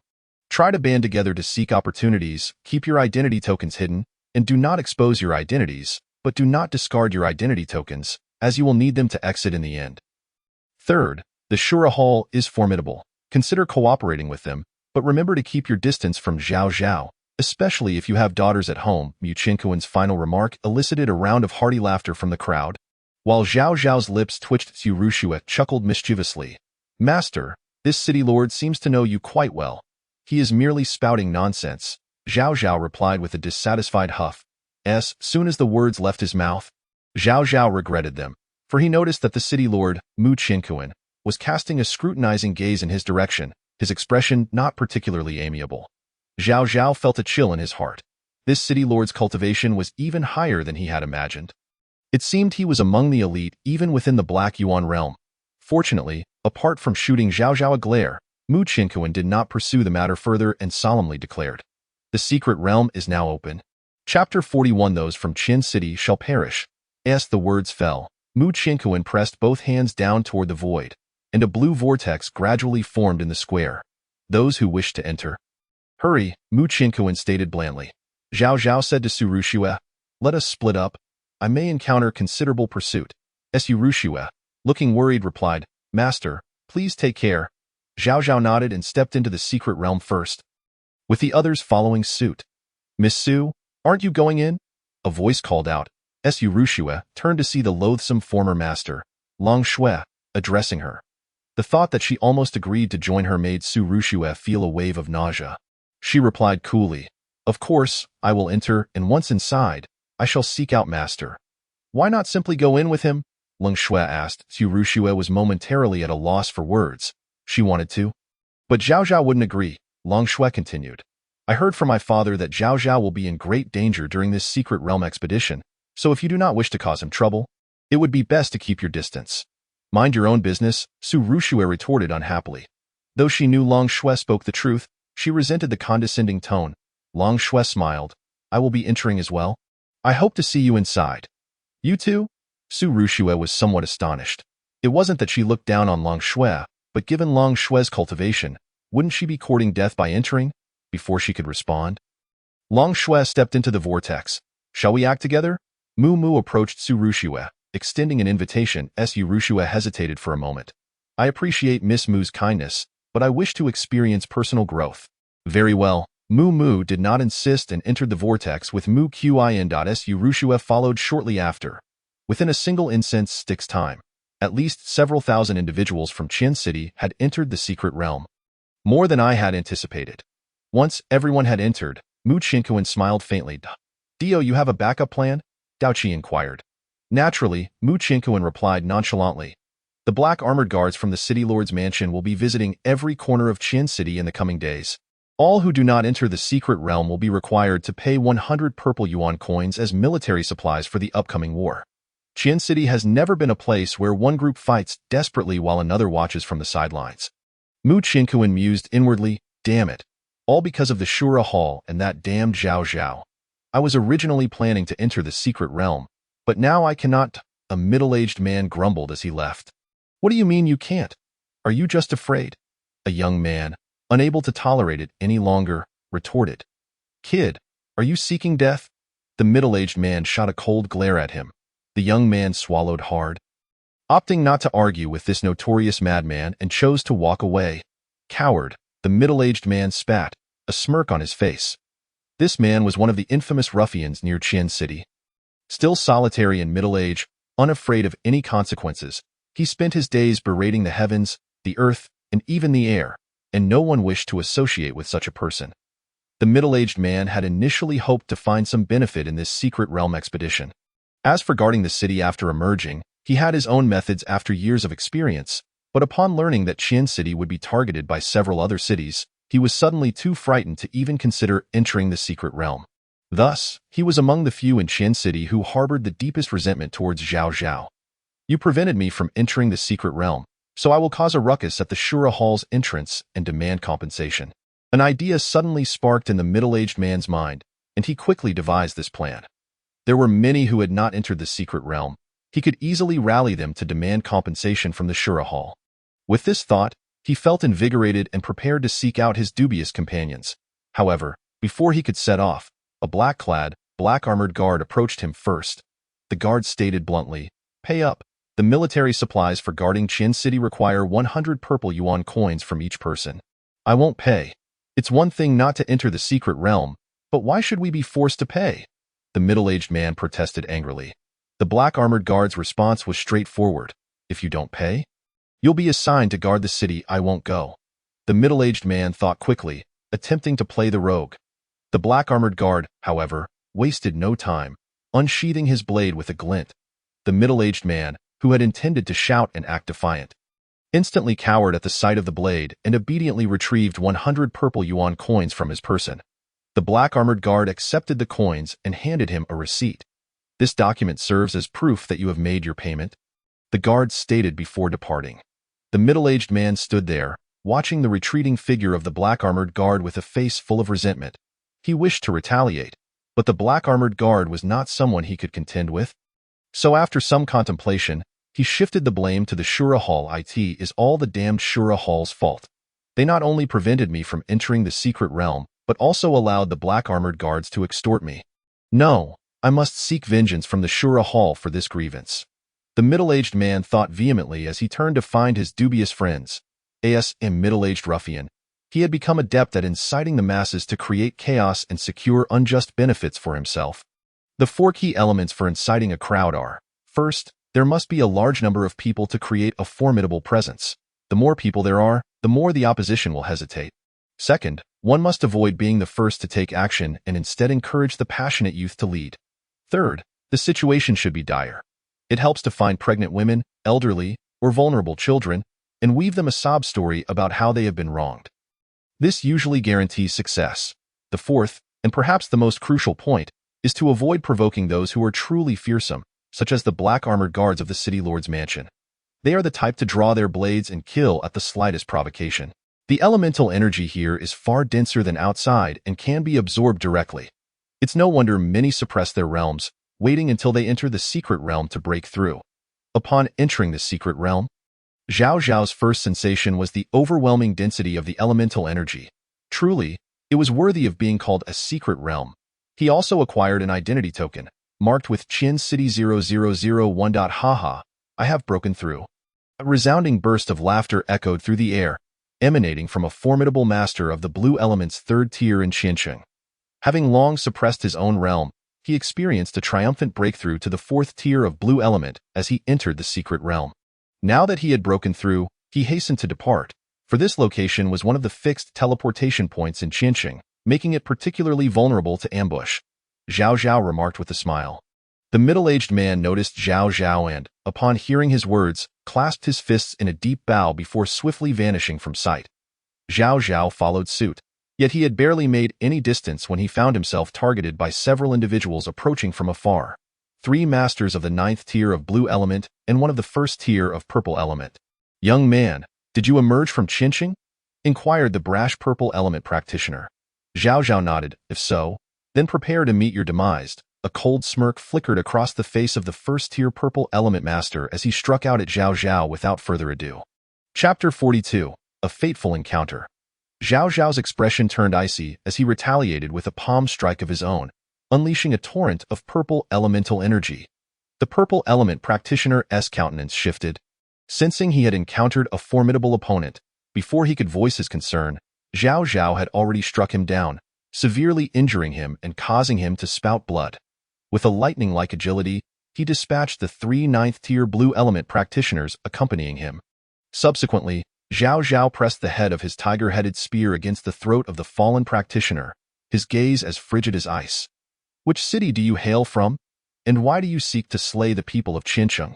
The 1st-tier purple element master's expression darkened. He had not anticipated encountering such formidable resistance within the secret realm. With a bitter tone, he replied, the 4 of us hail from Xincheng. Lord Kai Kuan has promised us 10 purple element coins for each Xincheng head. A fierce glint of murderous intent flickered in Zhao Zhao's eyes.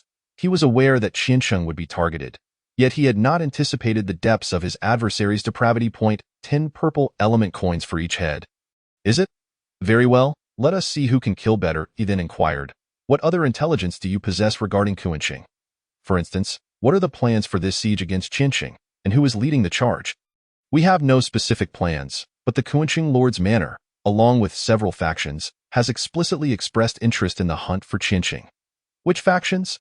The Lord's Manor, the Thousand Illusions sect of Xincheng, and the 12 Wandering Immortals. Truly a nest of snakes and rats, Zhao Zhao scoffed, and with a swift motion of his tiger-headed spear, these 4 became the first casualties of the secret realm in previous excursions into the secret realm.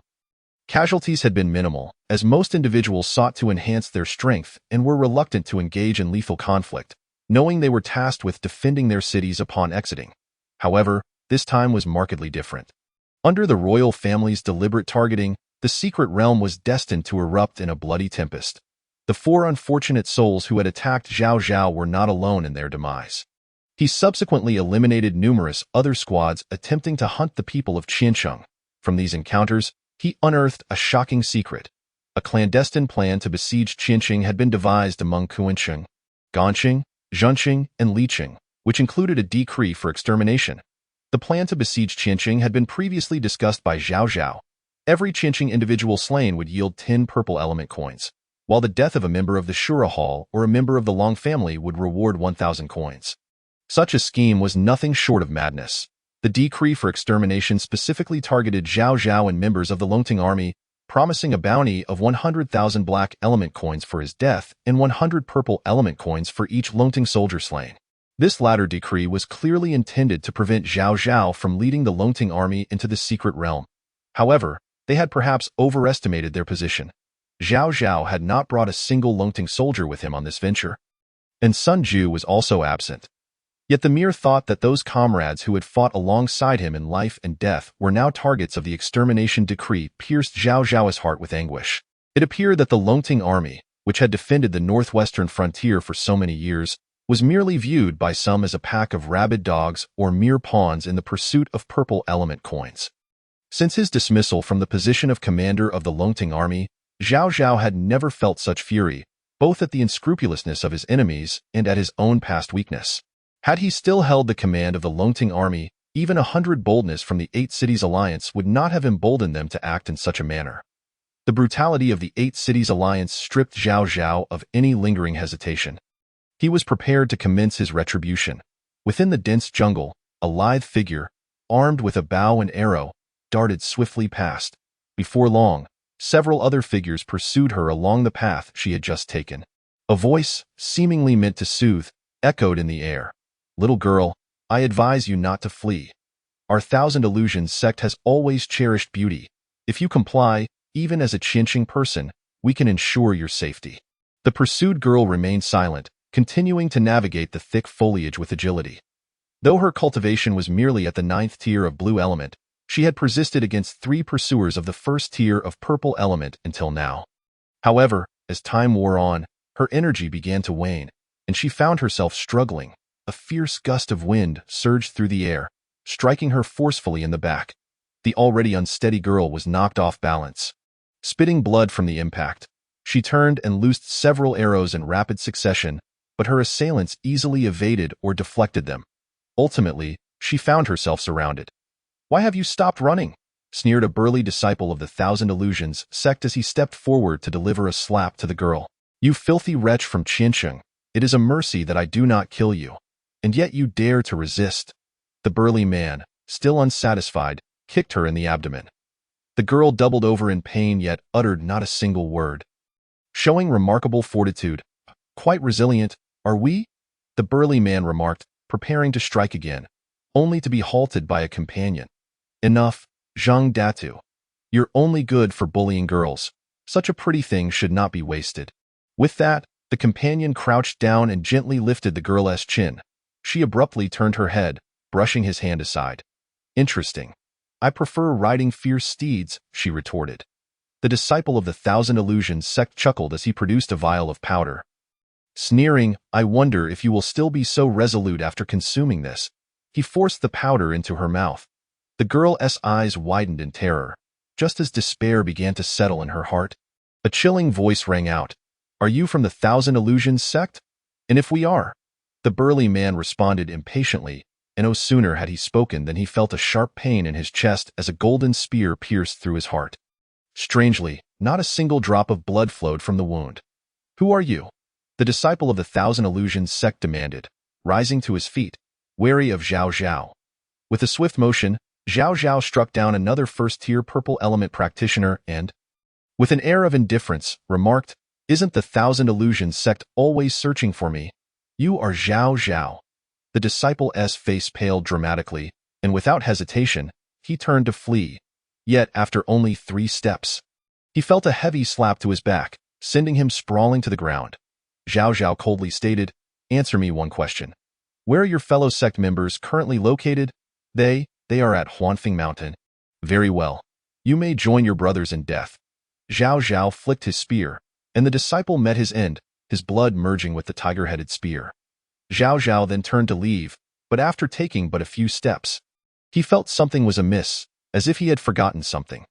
Turning back, he beheld the girl, who had been drugged by the Thousand Illusions sect, now flushed and engulfed by unquenchable desire, under the influence of the powder. She tore at her clothing, revealing her voluptuous figure beneath. Yet her spirit remained unyielding. Even in her current state, she gritted her teeth and remained silent.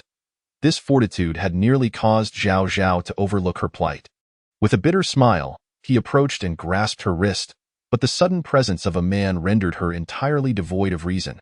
She lunged at Zhao Zhao, her hands roaming over him, her sensuous lips seeking his skin. Chapter 43. Give me what I desire. The woman's voice emerged intermittently, imbued with a magnetic allure that was undeniably seductive.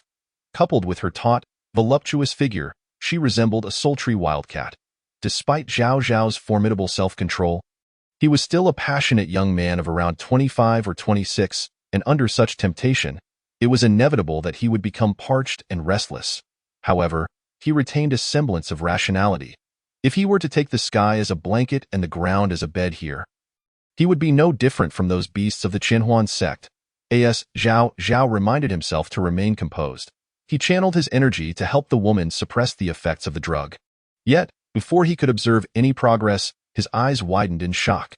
This was due to the woman, in her erratic movements, unexpectedly seizing a crucial area. Zhao Zhao couldn't help but draw a sharp breath. The critical point was that not only had she grasped it, but she also began to roam her hands freely, continuously attempting to ignite Zhao Zhao's fervor with the ample warmth of her bosom. With such a fatal hold over him, and her divine temptations cast forth, it would be unbearable for anyone. With gritted teeth, Zhao Zhao resorted to his final measure, delivering a swift strike to the back of the woman's neck. She collapsed limply, finally quieting down. Zhao Zhao carefully assessed her condition and retrieved an ice soul pill from his storage ring, feeding it to her.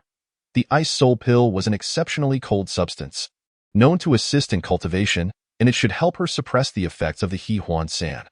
Although Zhao Zhao felt a twinge of loss, he prioritized saving her over his concerns. With the aid of the ice soul pill, the woman's body temperature gradually decreased, and her expression returned to normal.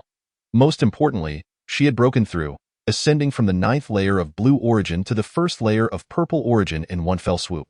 Whether this was a breakthrough of talent or mere fortune left Zhao Zhao speechless. Before long, the woman stirred awake. The first thing she did was inspect her body, her face paling as she beheld her tattered clothing.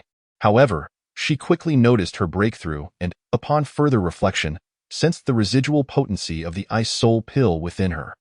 After ensuring her body had not been violated and glancing at the 3 corpses nearby, she vaguely understood what had transpired. Turning to Zhao Zhao, she inquired, "You saved me, did you not? The pill within me, was it you who provided it?" Zhao Zhao nodded in response, silently praising her melodious voice, a classic, enchanting tone, imbued with a captivating rasp. Were it not for his ample self-discipline, merely hearing that voice might lead one to indulge in fanciful thoughts. "Thank you," she expressed sincerely. "Think nothing of it," Zhao Zhao replied, shaking his head. "Are you from Qin City?" A flicker of wariness crossed the woman's eyes. "I am not. Rest assured, I am also from Qin City." Zhao Zhao shrugged. Only then did she relax, gently nodding. "I am Ning Qinger."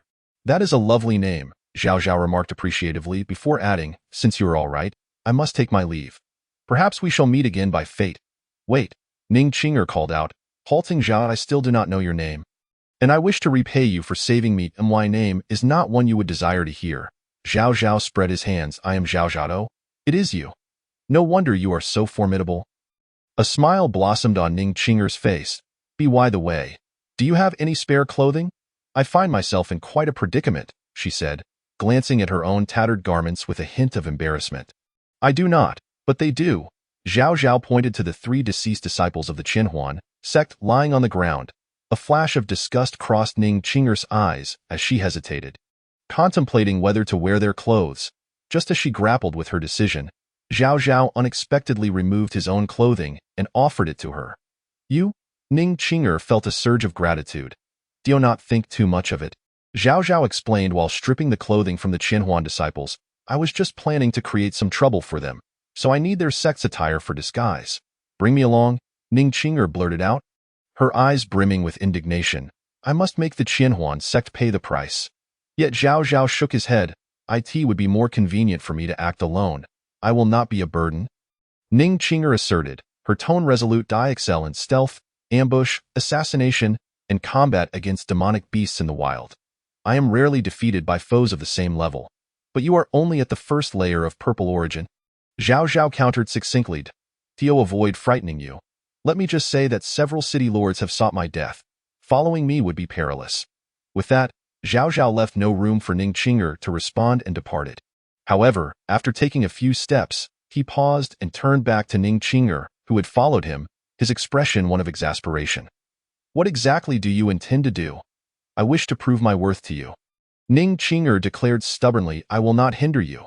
She seemed particularly sensitive about the notion of being a burden. Zhao Zhao waved his hand dismissively. Suit yourself, but if you value your life, I advise you to keep your distance. Ning Qinger could not stand being provoked. Zhao Zhao's implication that she was a hindrance only ignited her competitive spirit, striking a chord with her deepest sensitivities. Determined to prove herself, Ning Qinger resolved to keep her distance but remain at Zhao Zhao's heels as he made his way toward Huanfeng Mountain.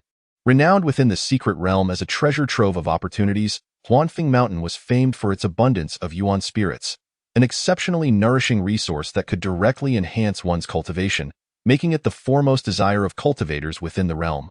Yet this year, circumstances had shifted dramatically. The Qianhuan sect had outright sealed off Huanfeng Mountain, forbidding any other cultivators from entering. Such tyrannical actions naturally incited discontent among many, prompting the Qianhuan sect to relent and implement an admission fee.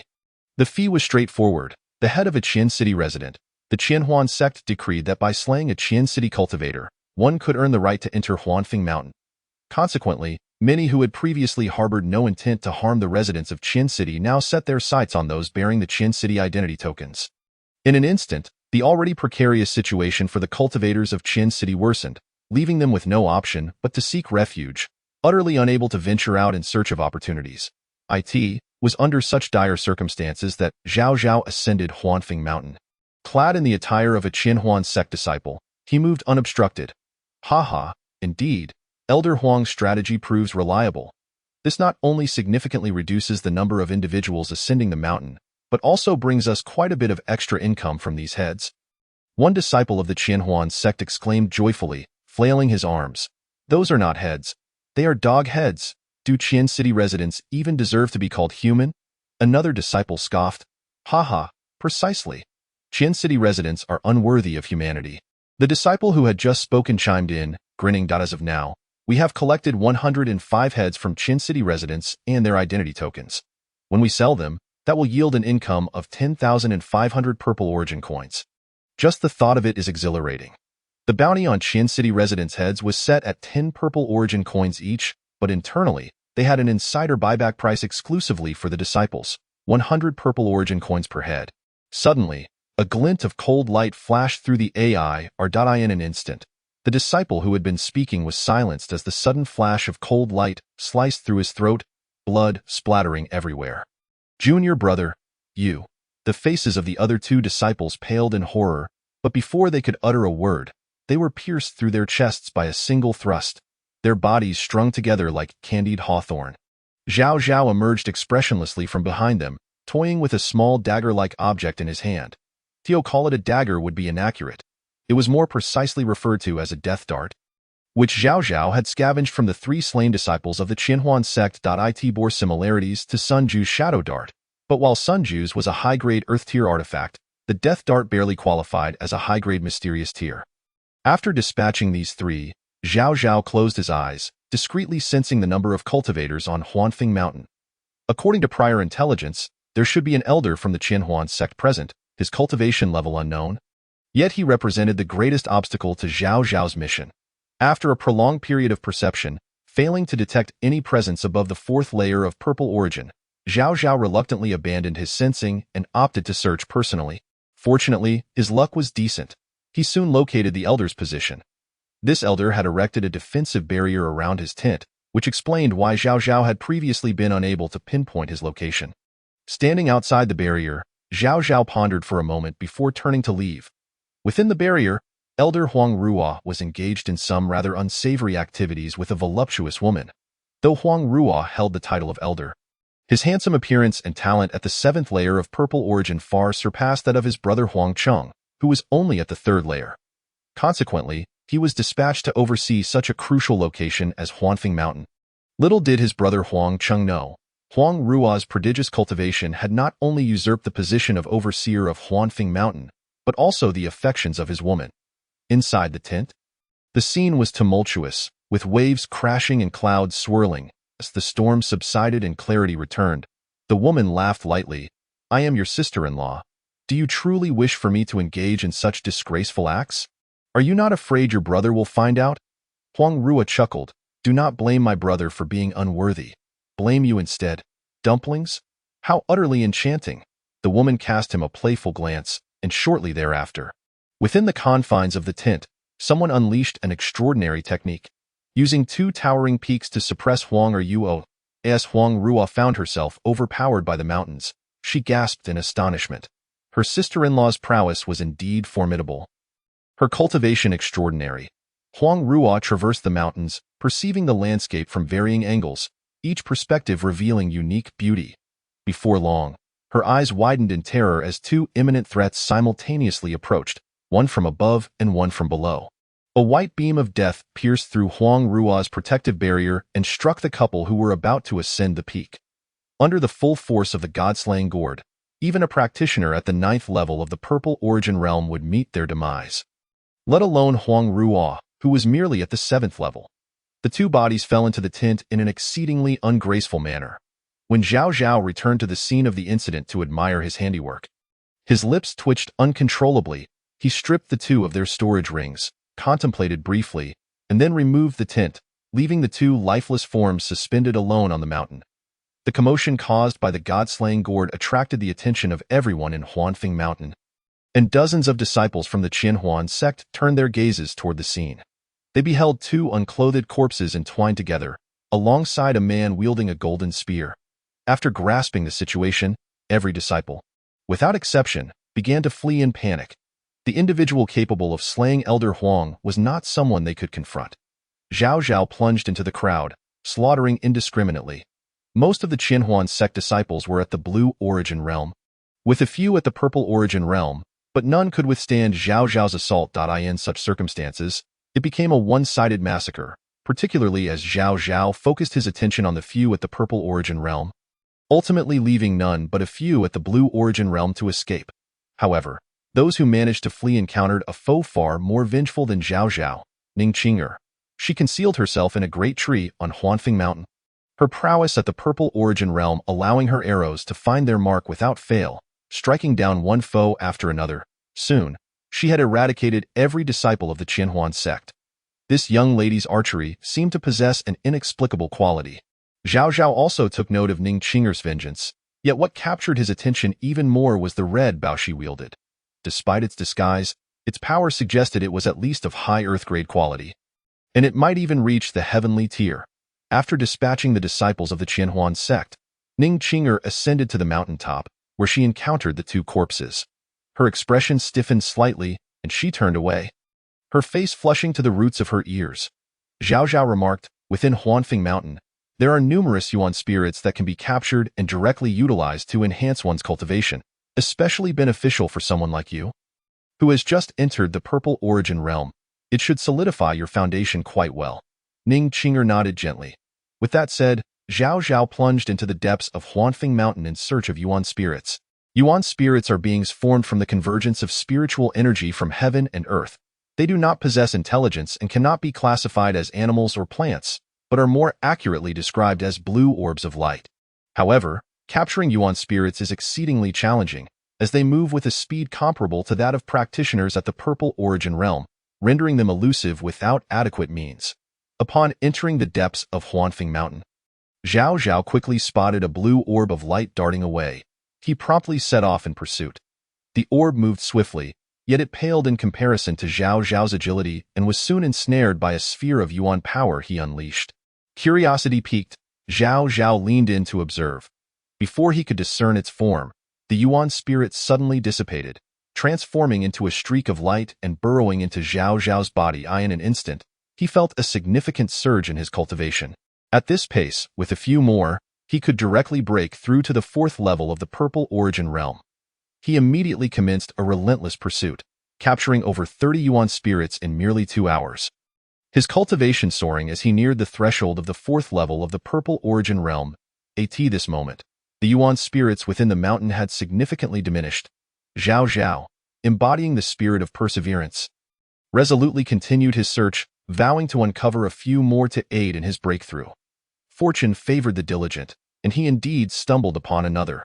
However, this Yuan spirit was black and possessed astonishing speed. When Zhao Zhao first spotted it, he could only glimpse a fleeting shadow. He employed his techniques to pursue it, yet his speed was vastly inferior, making capture impossible. According to Zhao Zhao's estimation, this Yuan spirit's velocity even surpassed that of typical practitioners at the Black Origin realm. Infuriatingly, upon realizing Zhao Zhao's inability to catch it, the Black Yuan spirit chose not to flee but instead circled around him playfully, as if mocking him. Several times, Zhao Zhao found himself mere inches away from grasping it, only for it to slip through his fingers with a graceful maneuver. Just when he was on the verge of giving up, the Yuan spirit would tantalizingly draw near, igniting his frustration as time passed. His interest in capturing this elusive Yuan spirit waned, and his attempts became increasingly futile. Observing Zhao Zhao's growing fatigue, the Black Yuan spirit began to tantalize him even more, daringly skimming just within 10 centimeters of his outstretched hand. Chapter 45. I beg you, please, pretty please, you're the best. Zhao Zhao's expression darkened like a soot-covered pot. He decided to turn away and stride out of Huanfeng Mountain, choosing to ignore the troublesome entity. Yet the Black Yuan spirit was relentless, darting in front of Zhao Zhao once more with its extraordinary speed. This time, however, it made a miscalculation. Suddenly, Zhao Zhao conjured a large net that appeared from thin air, exuding a powerful force that ensnared the Yuan spirit in place. The net tightened further, rendering the Yuan spirit utterly unable to escape. Having bided his time, Zhao Zhao revealed a relieved smile. The heavenly net of the Yuan Qi sect proved to be remarkably effective. He reached out to refine the captured Black Yuan spirit, but at that moment, a crisp voice echoed in his mind. Don't eat me. Zhao Zhao was taken aback, pointing at the Yuan spirit. Are you talking? Of course. I am the spirit of the Yuan spirits here, the slightly proud, girlish voice continued. Zhao Zhao chuckled. If you are the spirit of the Yuan spirits, you must be even more nourishing. Consuming you might just allow me to break through. Don't eat me. I beg you, please, you're the best. Perhaps frightened by Zhao Zhao's intent to consume her, the Yuan spirit began to plead adorably. Zhao Zhao pondered for a moment. I won't eat you, but you must tell me what benefits I would gain from sparing you. I can offer you numerous benefits. I know the locations of all treasures and traps within the secret realm. I can help you seek treasure and capture other Yuan spirits, the girlish voice replied excitedly. Zhao Zhao's lips twitched. You would sell out your own kind. I have no kindred. There can only be one spirit of the Yuan spirits. Her tone suddenly became somber. Since the day I was born, I have been alone. These Yuan spirits lack intelligence, and our purpose for existence is to enhance the power of those who absorb us. Zhao Zhao sighed. All right, but how can I be sure that once I release you, you won't flee? I can drop blood to acknowledge you as my master. Once bonded, your strength will also increase, the Yuan spirit declared confidently. Zhao Zhao contemplated for a moment, opting to take a chance. He pricked his fingertip, letting a drop of blood merge with the Yuan spirit. Immediately, he sensed an invisible connection form between them. He then withdrew the heavenly net, and the Yuan spirit remained, floating serenely in place. I told you I wouldn't run away. It's a matter of trust, and having someone to converse with brings me joy, she said cheerfully, her excitement genuine. The Yuan spirit then transformed into a streak of light and entered Zhao Zhao's body. Instantly, he felt a little girl materialize in his mind, and a surge of powerful Yuan energy flooded into him, propelling Zhao Zhao, who was on the brink, to the 4th level of the Purple Origin realm. Overjoyed, he looked toward the spirit in his mind. Do you have a name? I don't, but I've given myself one. Xiao Ling, what do you think? Not bad. From now on, I'll call you Xiao Ling. Hello, Xiao Ling. I am Zhao Zhao. Hello. Xiao Ling excitedly extended her hand toward Zhao Zhao. Zhao Zhao tentatively asked, Xiao Ling, about your earlier promise to help me capture other Yuan spirits. A trivial matter. Xiao Ling waved her hand. I can summon them directly, but I must warn you, after you break through, the effectiveness of absorbing Yuan spirits will diminish significantly. That's fine. Even a mosquito's leg is still meat. Zhao Zhao replied nonchalantly. What flies and mosquitoes? That's disgusting, Xiao Ling exclaimed, feigning a gagging motion. She then began summoning other Yuan spirits to Zhao Zhao's side. When he attempted to absorb one, he found indeed that the effect had greatly diminished. Barely a tenth of what it had been before. Xiao Ling, let's discuss something. Zhao Zhao began to negotiate. Sure, what do you want? Xiao Ling responded generously. Zhao Zhao grinned. These Yuan spirits are of little use to me now. But I have a few friends. Would you like to save them for your friends? Xiao Ling is indeed clever. Zhao Zhao, with a flattering smile, inquired. So, what do you think? Is there a way? Using the Yuan stone? The Yuan spirits can indeed attach themselves to it. Without a moment's hesitation, Xiao Ling replied. Suddenly, a pang of guilt washed over Zhao Zhao. Was it really fair to deceive such an innocent young girl? However, the immense allure of profit swiftly vanquished that fleeting sense of guilt, especially as he beheld the throngs of Yuan spirits rushing towards him, causing any remnant of guilt to dissipate entirely. He hastily retrieved several Yuan stones from his possession to begin collecting the Yuan spirits. Fortunately, he had brought an ample supply of Yuan stones, which not only helped restore his Yuan power but, with the Shura Devourer technique at his disposal, Zhao Zhao could directly refine the Yuan stones to activate the God-slaying gourd. Thus, prior to entering the secret realm, he had taken care to bring an abundance of Yuan stones. The previous kill of Huang Ruo had been facilitated by activating the God-slaying gourd with Yuan stones. Xiao Ling's efficiency far exceeded Zhao Zhao's expectations. Under her tireless summons, Zhao Zhao amassed over 3,000 Yuan spirits, nearly clearing the entirety of the illusionary peak mountain. Subsequently, Zhao Zhao left the illusionary peak mountain with a clear mind, only to encounter a familiar face on his way out, Ning Qinger, at that moment. Ning Qinger appeared somewhat disheartened. She had scoured the illusionary peak mountain for 2 or 3 hours and had only encountered 2 or 3 Yuan spirits. Most importantly, she had captured none. It seemed those Yuan spirits were madly rushing towards a specific location at an astonishing speed, leaving her with no recourse but to lament. Following the direction of the Yuan spirit's movement, she fortuitously ran into Zhao Zhao. Observing her expression, Zhao Zhao surmised the situation. After a moment's contemplation, he asked, Miss Ning, would you be interested in joining the Shura Hall? Ning Qinger was taken aback. Can I really join? Of course, Zhao Zhao replied without hesitation. What a jest. If one cannot join at the Purple Yuan realm, then which realm could? Besides, she possessed that mysterious bow and arrow. Ahem. Zhao Zhao would never admit to harboring thoughts about her bow. Very well, upon joining, what will I need to do? Ning Qinger quickly assented, swiftly embracing her new role. There is indeed something, but it depends on luck. Zhao Zhao replied with a smile. In the secret realm, help me locate my disciple Su Rushue, if you can find her. Please deliver this to her, and it would be best if you could escort her for a while. As he spoke, Zhao Zhao produced 100 Yuan stones, each imbued with 100 Yuan spirits. Is this the Yuan spirits? Ning Qinger's eyes instantly lit up. She felt a twinge of envy for Su Rushue. After all, she was indeed Zhao Zhao's disciple, able to acquire 100 Yuan spirits all at once. Zhao Zhao chuckled. These 100 Yuan spirits will be split evenly between you two. Consider it my compensation for your assistance. Ning Qinger initially rejoiced, but quickly shook her head. No, you saved my life. It is only right that I help you without any further reward. Chapter 46. The Encirclement of the 12 Dispersed Immortals. Zhao Zhao laughed, surprised by her earnestness. He decided to employ a tactic of provocation. You don't think that the strength of a purple Yuan first layer can adequately protect my disciple, do you? Isn't it? Ning Qinger retorted, somewhat indignant. The purple Yuan realm is quite formidable.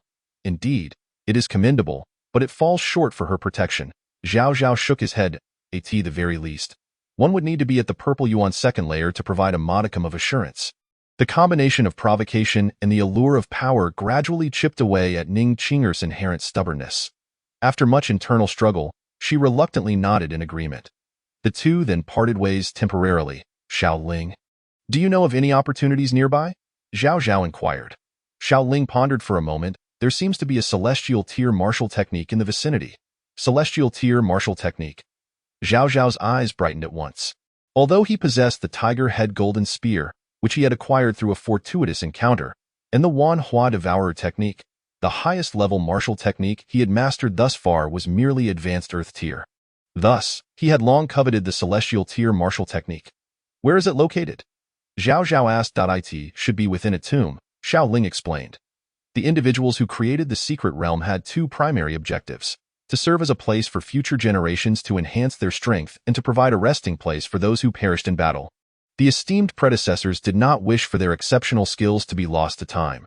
Thus they left tombs within the secret realm, each containing various opportunities awaiting the fated. I see, Zhao Zhao mused, stroking his chin. And those fallen predecessors? I only know they likely died during battles against the demon race. Beyond that, I am uncertain, Xiao Ling replied. Following Xiao Ling's guidance, Zhao Zhao made his way towards a location known as the Lihu F Fire Mansion. As Zhao Zhao journeyed to the Lihu F, news of the annihilation of the Qianhuan sect's disciples at Illusionary Peak Mountain reached the ears of the sect's members. The sect leader, filled with fury, personally led a team to investigate the situation.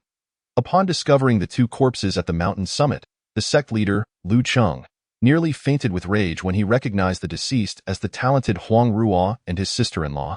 With a powerful strike, he obliterated the two corpses into dust.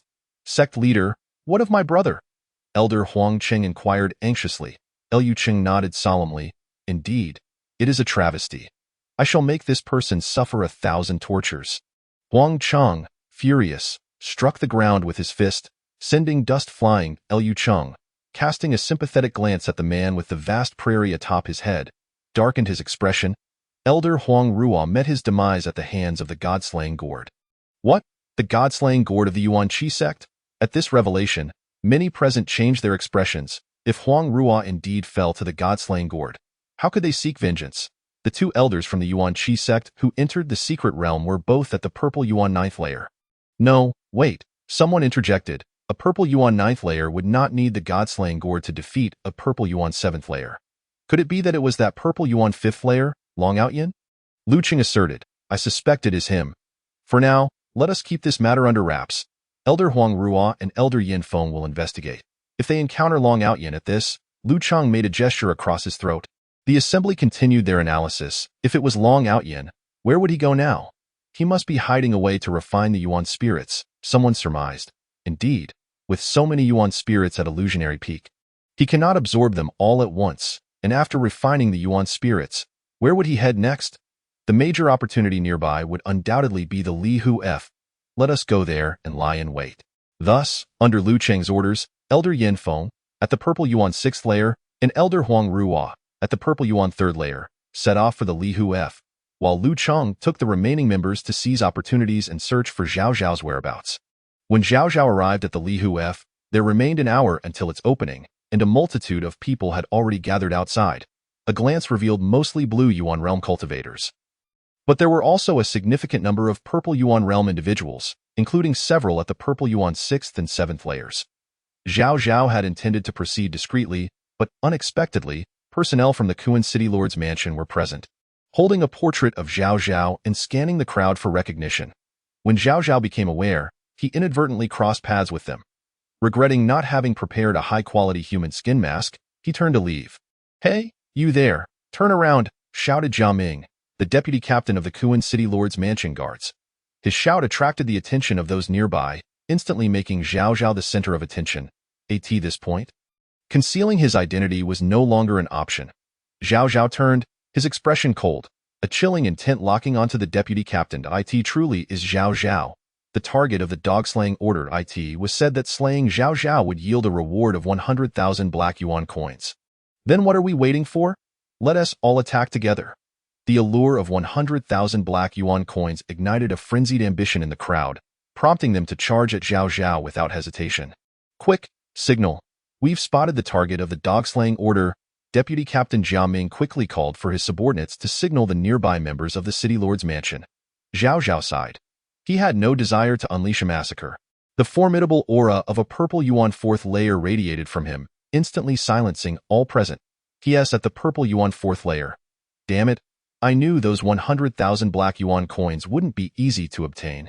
The tiger-head golden spear manifested in Zhao Zhao's hand. He wasted no words and charged directly towards Jia Ming. As a mere purple yuan third-layer cultivator, Jia Ming was no match for Zhao Zhao and was swiftly sent flying with a single spear thrust, blood spewing from his mouth.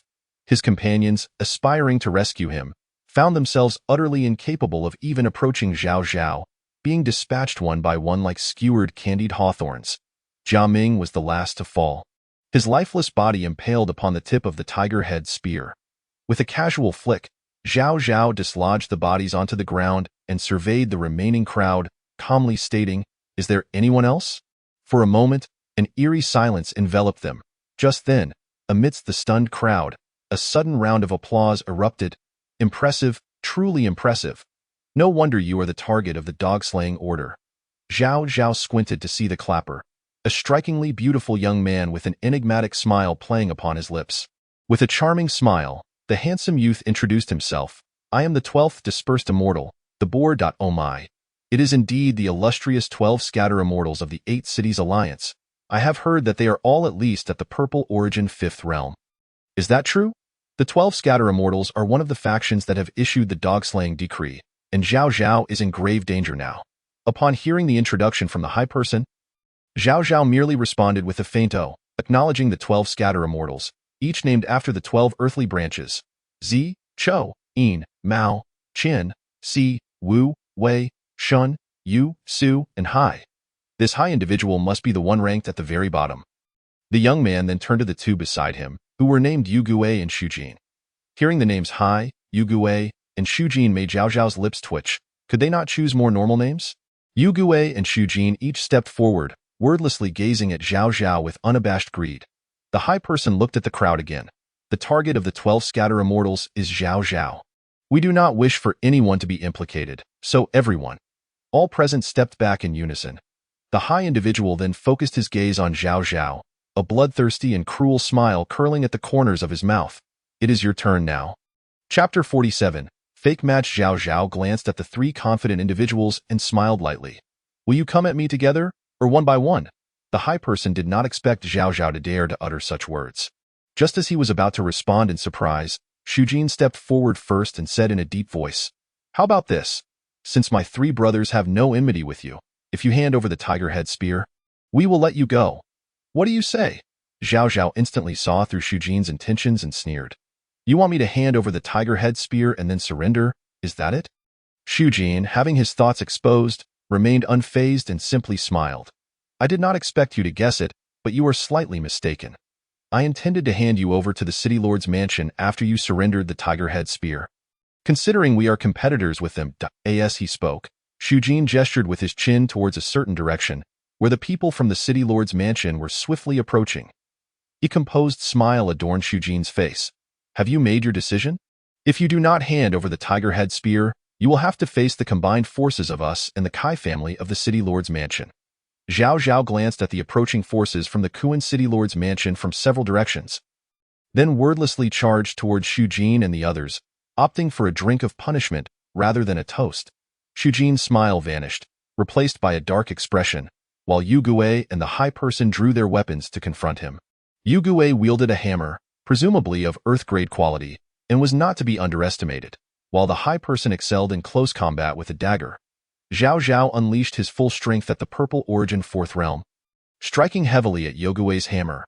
With a resounding clang, Zhao Zhao remained firmly in place, while Yu Guwei was forced back several steps, eyeing this clash of strength between a powerful weapon and a spear. It was Yu Guwei who ended up at a disadvantage. The advantage of being at the purple origin 6th realm did not help him. A look of seriousness crossed Yu Guwei's face. Meanwhile, Zhao Zhao had already engaged in battle with the high person and the advancing Xu Jin. Xu Jin wielded a spear similar to Zhao Zhao's, but of inferior quality, only at the high level of the profound grade, which explained his longing for Zhao Zhao's tiger-head spear. Unlike other weapons, the spear is recognized as the king of weapons, traditionally costly and rare, with high-quality spears being even more so. If not for having a great fortune at his side, Zhao Zhao would not have been able to obtain such a rare weapon as the tiger-head spear. With the support of a celestial-grade weapon, the high person and Xu Jin were steadily pushed back. Had they not been 2 realms above Zhao Zhao, they would have been annihilated by now.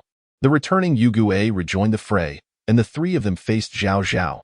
Yet, even with their combined efforts, they could only manage to fight Zhao Zhao to a standstill, given Zhao Zhao's extensive combat experience. The longer this dragged on, the more perilous it would become for the three of them. This Zhao Zhao is indeed a formidable opponent, being besieged by several major cities, yet holding his ground against three opponents. Even while at a disadvantage of 2 realms, it seems that the 100,000 black yuan coins are beyond our reach. It would be wiser to honestly seek treasures in the Fireblaze Mansion. My lord, it appears that the 12 scatter immortals have already engaged Zhao Zhao. What should we do? The late-arriving forces of the City Lord's mansion gathered to discuss strategies. A middle-aged man, evidently the leader, observed the battlefield for a moment before murmuring, "They will not be able to determine a victor anytime soon. We can sit back and watch the tiger fight. If Zhao Zhao is defeated, we will kill him. If the 12 scatter immortals fall." At this point, a glint of ruthlessness flashed in the middle-aged man's eyes. "Then we will take care of them together." The many experts from the City Lord's mansion nodded in agreement. The battle continued, and more individuals arrived at the Fireblaze Mansion, including Huang Cheng and Yin Feng, both of whom recognized Zhao Zhao as the target of the dog-slaying decree. "Elder, what should we do now?" Huang Cheng asked softly. Yin Feng pondered for a moment. "The urgent matter is to find Long Outyin. Regarding Zhao Zhao, it is likely that we should not interfere with the presence of the City Lord's mansion today." Yin Feng was not one to be arrogant. The Kuan City Lord's mansion had already dispatched a Purple Origin 7th Realm expert and several Purple Origin 6th Realm ones, a force that no one present could contend with. Although Yin Feng himself was at the Purple Origin 7th Realm, Huang Cheng beside him was quite disappointing, only at the Purple Origin 3rd Realm, making him of little assistance. Furthermore, the Kai family's influence sprawled across the Longting Empire, making it unwise for the Qinhuan sect to offend them. As various experts gathered, the High Person and his companions sensed the change, as did Zhao Zhao. Having been on the verge of gaining the upper hand, he gradually eased his offensive. All grievances can wait to be resolved within the Fireblaze Mansion. The three of them, Yu Gue, Xu Jin, and the High Person, noticed the slowing pace of Zhao Zhao's attacks and exchanged glances. Vaguely guessing Zhao Zhao's intention in such a public arena, killing Zhao Zhao would mean they could not take the tiger head spear with them, so it would be better. Thus, under an unspoken agreement, the four began to stage a performance match. This charade of combat lasted a full hour until the Fireblaze Mansion opened. As soon as it did, Zhao Zhao erupted with energy, using a white tiger strike to send the three back, then raced into the mansion without looking back. "Where do you think you're going?" The Kai family's forces, who had been observing, immediately pursued him. However, they were obstructed, not by anyone else, but by the High Person, Yu Gue, and Xu Jin. The three pretended to be driven back by Zhao Zhao, strategically positioning themselves in front of the Kai family members. Although the Kai family members quickly maneuvered around them, they were still delayed by a second or two. It was this momentary delay that allowed Zhao Zhao to slip into the Fireblaze Mansion like a fish in the sea, disappearing from sight. "Pursue!" The Purple Origin 7th Realm middle-aged man cast a cold glance at the High Person and his companions, cursing them as useless under his breath, before leading the Kai family members in pursuit. "Let us follow behind and allow the City Lord's mansion to exhaust Zhao Zhao first," Yu Gue quietly instructed. And the three then charged in as well. "Let us go. Keep an eye out for Long Outyin's whereabouts." Yin Feng led Huang Cheng into the Fireblaze Mansion. The onlookers who had merely been spectating also rushed in one after another. Among them Long Outyin, Xiao Ling. "Where is the flame passage you mentioned earlier?" Before entering the Fireblaze Mansion, Xiao Ling had informed Zhao Zhao that the easiest way to pass the final test set by the mansion's owner to obtain celestial-grade martial arts was to walk through the flame passage directly. The flame passage serves as a trial for entrance, filled with raging flames that will force back those of insufficient cultivation, and even those with adequate strength must possess exceptional endurance to pass. Upon entering the Fireblaze Mansion, Zhao Zhao found himself facing 9 passages, uncertain which one was the true flame passage. "The leftmost one," Xiao Ling replied. Zhao Zhao then dashed towards the leftmost passage. Hot on his heels, the City Lord's mansion members followed suit. "Let us take one passage. Do not give Zhao Zhao the opportunity to be picked off one by one," the middle-aged man said in a deep voice, leading the City Lord's forces into the second passage on the left. Chapter 48. Flames burning heaven, demonic magic following behind the Kai family members, Xu Jin, High Person, and Yu Guei chose the rightmost passage, while Yin Feng and Huang Cheng opted for the middle passage. Long Outyin entered last, as everyone had already begun selecting their passages. After a moment's hesitation, Long Outyin also chose the middle passage. Hiss, it's scorching in this cursed place. Shortly after Zhao Zhao stepped into the flame passage. He was violently struck by the terrifying heat. The temperature within the passage was estimated to be over 1,000 degrees. Any higher and it could melt steel. Even though Zhao Zhao had already shielded himself with his vital energy, he still felt waves of intense heat washing over him, and his skin was gradually turning red. Looking up at the seemingly endless passage, Zhao Zhao helplessly stuck out his tongue like a dog, hoping to feel even a modicum of coolness. Yet, in the face of such terrifying flames, this meager comfort was hardly of any use. What kind of place is this? So hot. Damn it. My clothes are already starting to burn. Forget it. I might as well just leave. Many individuals, much like Zhao Zhao, have chosen to traverse this fiery passage. However, after only a few steps, they were dissuaded by the terrifying heat, swiftly retreating in haste. Zhao Zhao merely cast a glance back to confirm that no members of the Kai family were in pursuit, before once again enveloping himself in his elemental energy and sprinting forward for several hundred meters. Yet, the end of the fiery passage remained elusive, and the temperature only intensified. Zhao Zhao felt as though the air he inhaled was searing like flames, scorching his heart and lungs, eliciting a fervent cry of anguish. At that moment, he finally comprehended the meaning of passion akin to fire. With renewed vigor, he amplified his elemental output and retrieved an ice soul pill from his storage ring, consuming it hastily. The icy essence coursed through his body, momentarily alleviating the peril of succumbing to the overwhelming heat, but it simultaneously introduced another complication.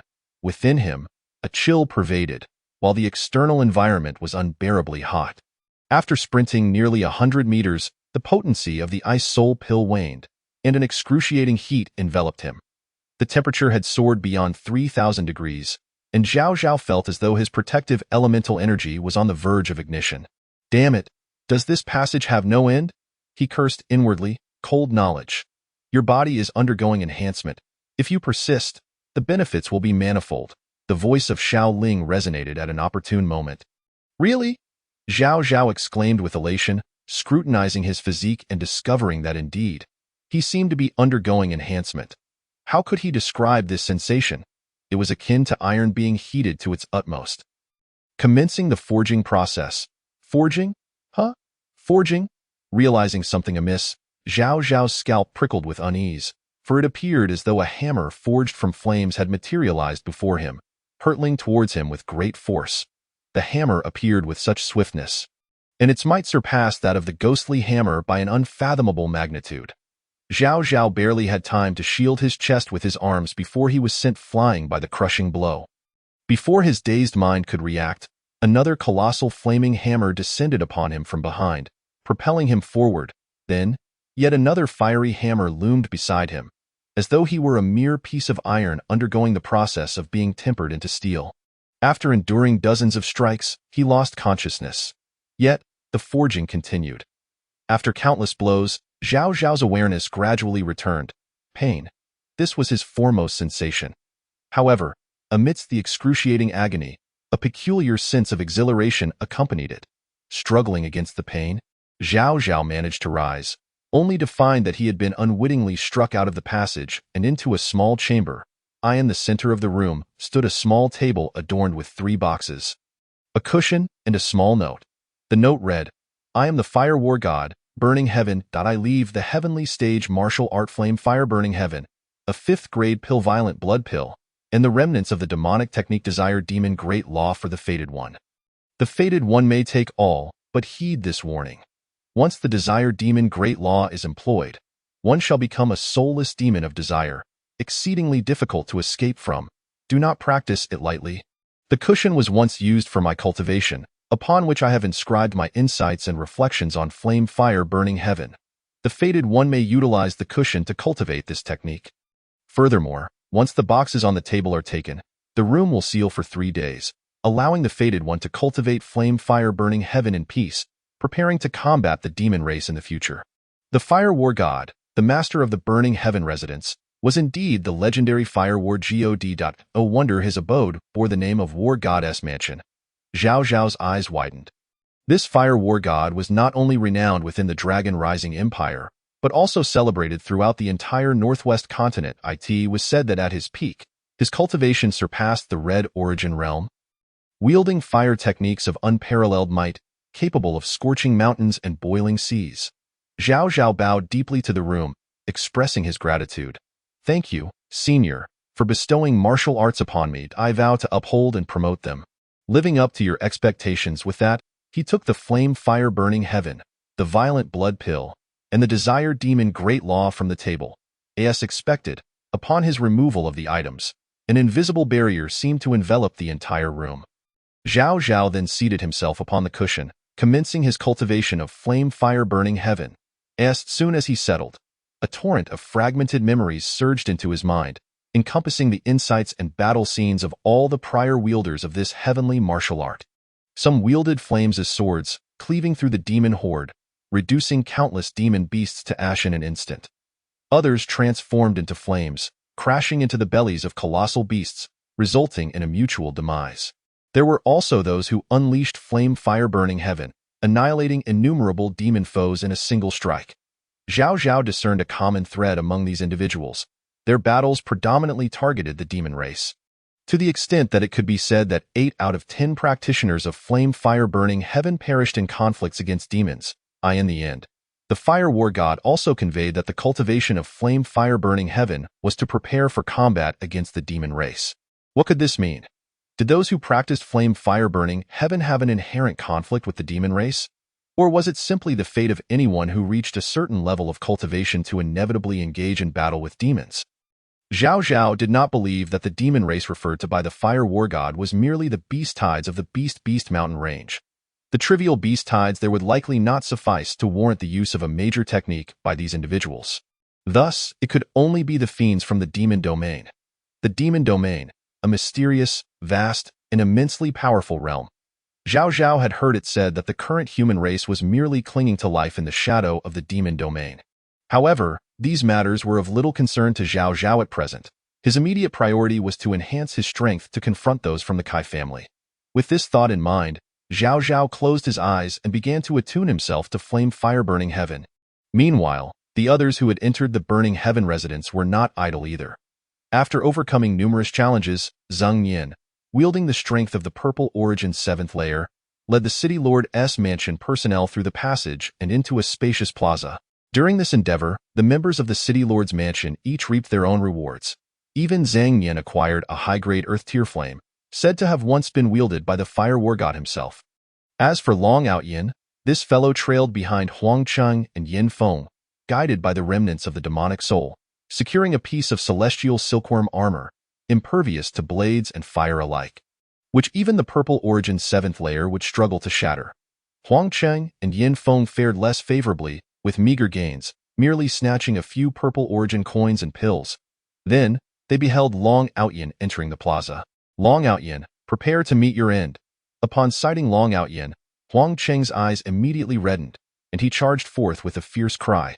Chapter 49. Buying off the mistress of the warehouse manager while fierce battles raged within the secret realm. Outside, events were equally tumultuous. A discontented middle-aged man gathered a large group of miscreants from the Blue Origin and Green Origin realms, blocking the entrance of the Shura Hall and demanding compensation from Sunju. Their reasoning was that it was due to the Shura Hall that Qian City had faced sanctions from several other cities, preventing them from entering the secret realm. Thus, the Shura Hall must compensate them for their losses. Demanding 1,000 Purple Origin coins each, faced with such an obviously exorbitant demand, Sunju's response was simple. You want money? Here, take it. But you must go and ask the King of Hell for it. Sunju pointed at the 3 characters spelling Shura Hall, inquiring what they meant. After they had articulated the meaning of Shura Hall, Sunju combined theory with practice, allowing them to personally experience what true Shura Hall entailed.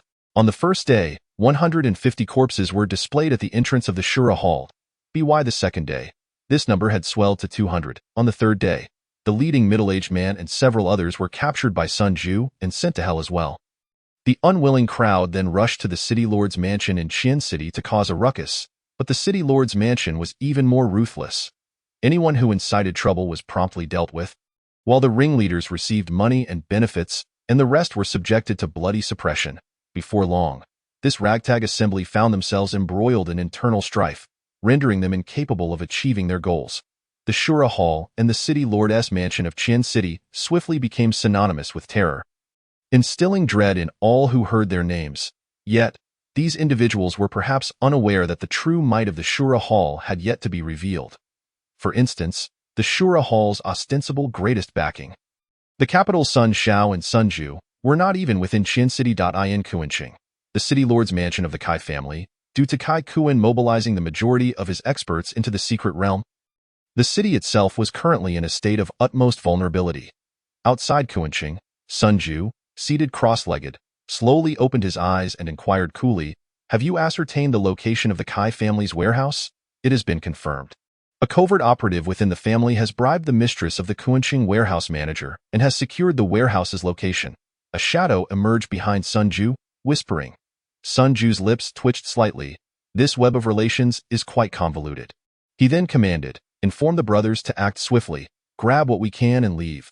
After Kuanqing, we still have Jin City, Zhan City, and Li City awaiting us." With Sun Ju's order, all the experts from the Sun family and the Shura Hall simultaneously set forth, heading directly towards the Kai family's treasury. "How dare you? I am a disciple of the Vital Energy sect. Do you wish to die?" In the fiery halls, besieged by the relentless assaults of Huang Cheng and Yin Feng, Long Outyin found himself retreating step by step, blood spilling from his lips. His cultivation was merely average, even after forcibly devouring Zhao Qian and merging with the remnants of the demonic soul. He could only muster a cultivation level of the 4th stage of Ziyuan. Confronted by Yin Feng, who had reached the 7th stage, he was truly at a disadvantage, especially with the mad dog like Huang Cheng at his side.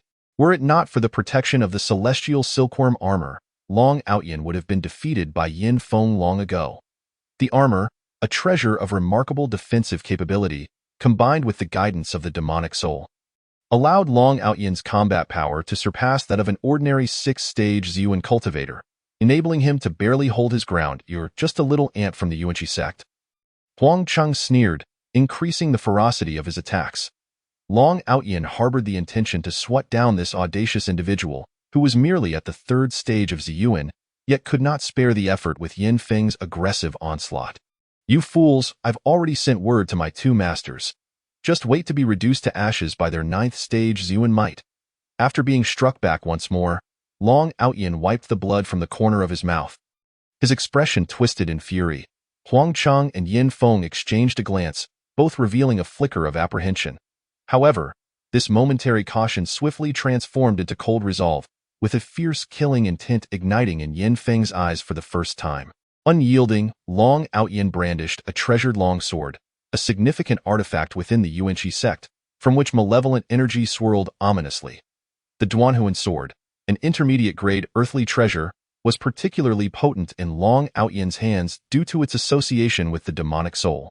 Originally, this technique was reserved for Zhao Zhao, but since you are so eager to meet your end, you shall taste it first, Long Outyin declared coldly, as a faint black mist began to manifest in his eyes. His aura surging to the level of the 6th stage of Ziyuan, Dai, 2 insignificant insects. The low, chilling voice that emerged from Long Outyin was starkly different from his previous tone. It was the voice of the demonic soul. Temporarily relinquishing control of his body, Long Outyin raised a hand and struck towards Yin Feng and Huang Cheng'ai in the air. A colossal black hand coalesced, exuding an oppressive chill that trembled with the essence of the 9 nether. The Duanhuan hand. Yin Feng's complexion changed drastically, and without hesitation, he yanked Huang Cheng before him as a shield. Huang Cheng, caught off guard, was instantly obliterated to dust by the Duanhuan hand, while Yin Feng was hurled several dozen steps back. Spitting blood, Long Outyin continued his assault, his speed and strength vastly amplified compared to before. Under this swift and fierce offensive, Yin Feng began to find himself at a disadvantage. At this moment, Long Outyin was exceedingly enigmatic, employing a plethora of techniques that rendered defense nearly impossible. After approximately half an hour of fierce battle, Yin Feng found himself pinned beneath Long Outyin's palm, a terrifying suction force erupting that forcibly extracted his soul. Long Outyin inhaled deeply, drawing Yin Feng's soul into his body, the black mist surrounding him thickening, radiating an aura of malevolence. Unfortunately, I cannot remain for too long, lest I devour everyone present. With this power of souls alone, I could stand at the pinnacle of the Ziyuan realm, Long Outyin murmured in a voice audible only to himself. Subsequently, the malevolent energy surrounding Long Outyin gradually receded, leaving him weakened. The onlookers gazed at Long Outyin with sharpened eyes.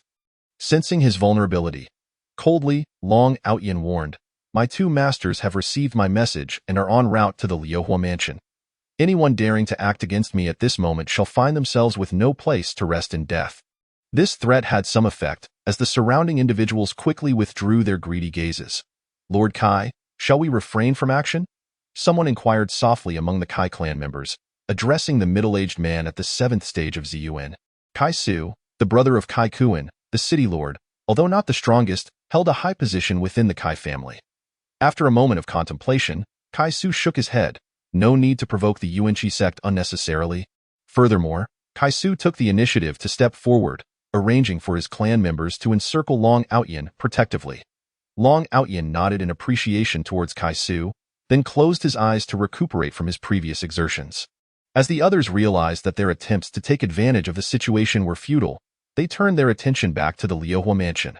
The imposing door, a symbol of the mansion's supreme authority, remained firmly shut, leaving everyone perplexed as to how to enter. After several fruitless attempts, the crowd resorted to brute force to break down the door. Yet, regardless of the formidable treasures or artifacts they presented, even when Kai Su, a 7th stage Ziyuan, intervened personally, the door remained immovable. It was as if it had been sealed with powerful enchantments, rendering any violent attempts ineffective. After expending considerable effort, the two Ziyuan masters ultimately withdrew in frustration. At this juncture, Long Outyin had also regained his strength and rose to his feet, succinctly recounting his prior experiences. Upon hearing that Long Outyin had been ambushed by two individuals from the Qinhuan sect, a cold glint flickered across the faces of the two elders. Liang Peng seized the corpse of Yin Feng from the ground, crushing it effortlessly, and remarked indifferently, "Since the Qinhuan sect seeks death, they need not exist any longer. If I recall correctly, their sect leader has also entered the secret realm, has he not?" "Indeed, this person is named Lu Cheng, with a cultivation at the 9th stage of Ziyuan." Zhuang Yaoyang replied from the side, "A 9th stage Ziyuan?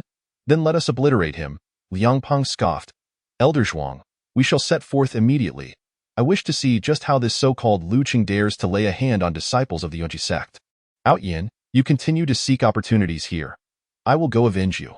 Long Outyin was overjoyed and promptly expressed his gratitude to the two elders.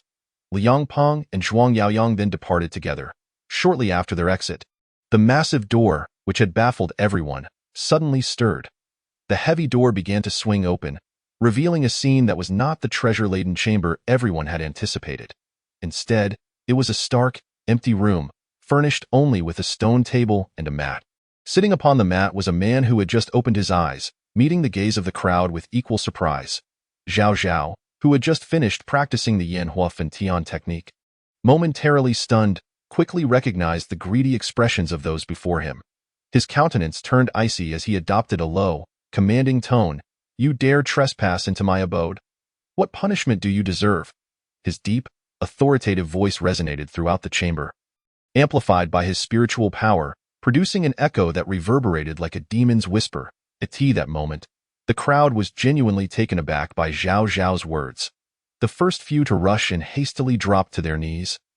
"Trembling Senior, please forgive us. We merely sought opportunities here and did not intend to offend you.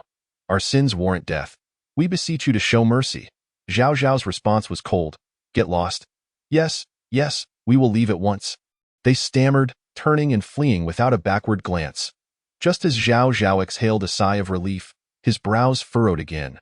For after those individuals exited, a new group entered, familiar faces among them.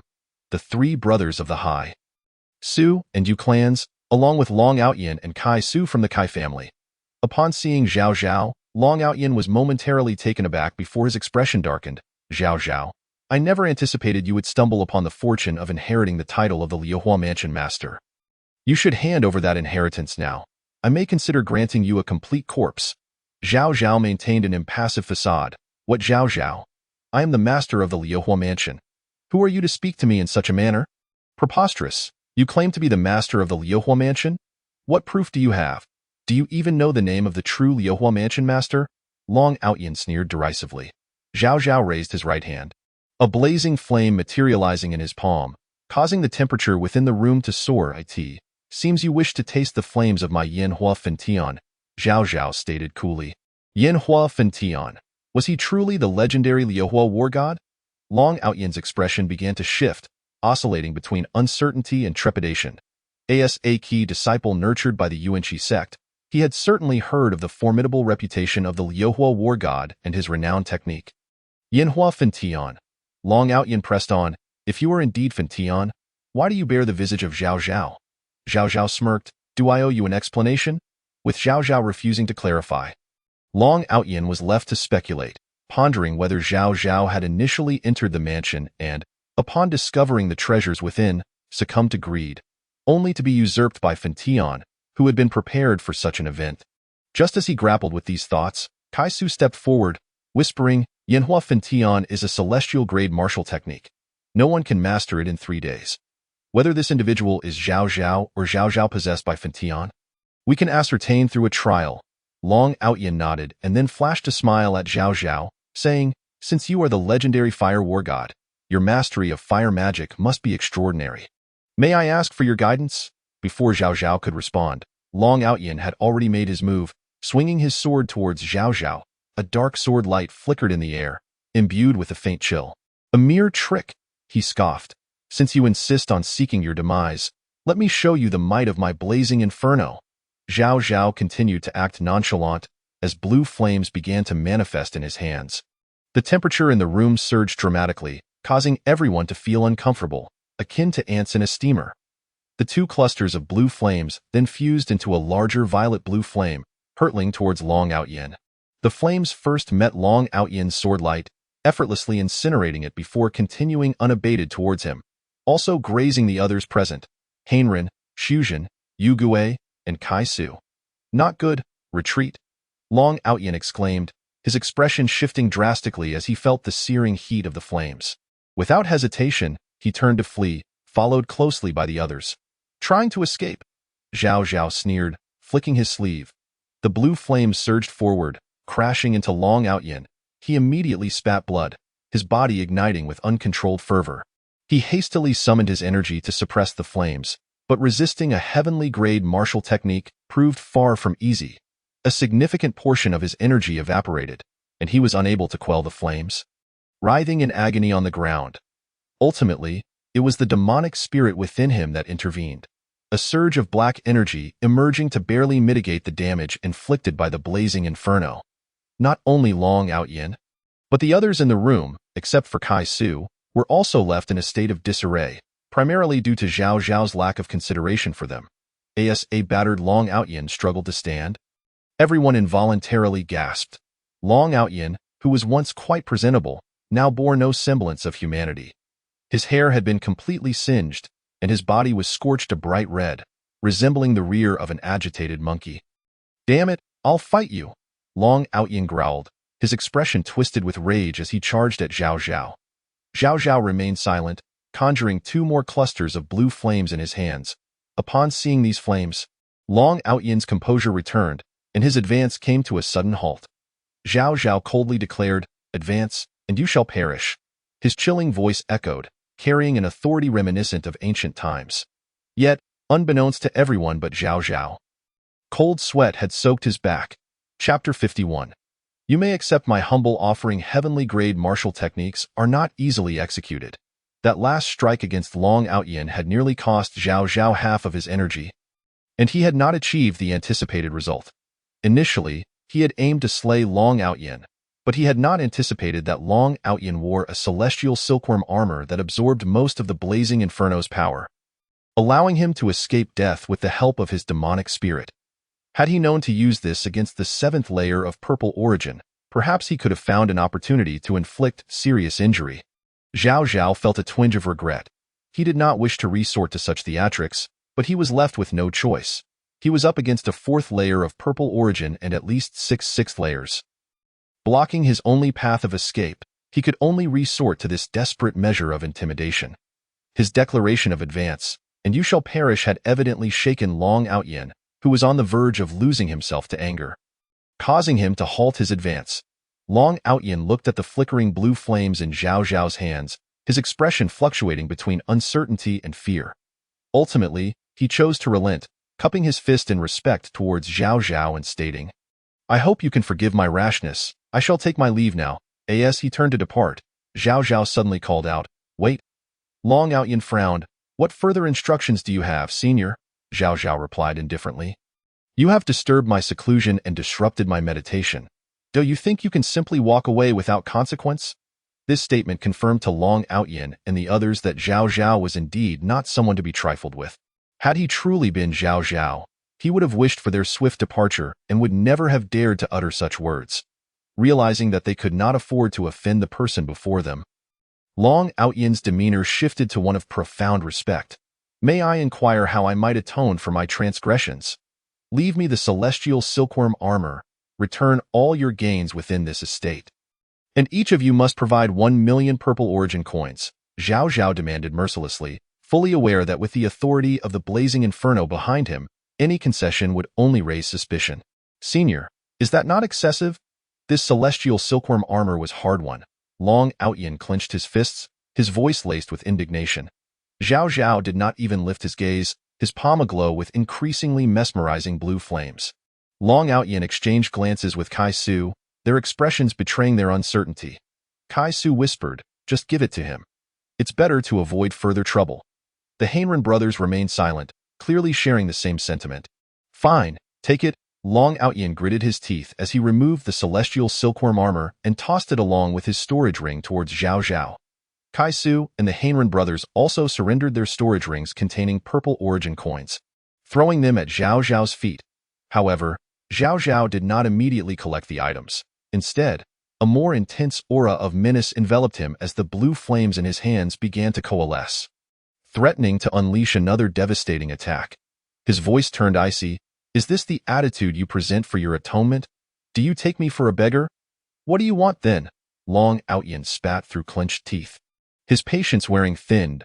As a disciple of the Vitality Sect's elder, he had never experienced such humiliation. "Retrieve the items and present them to me with both hands. Do you not understand such basic etiquette?"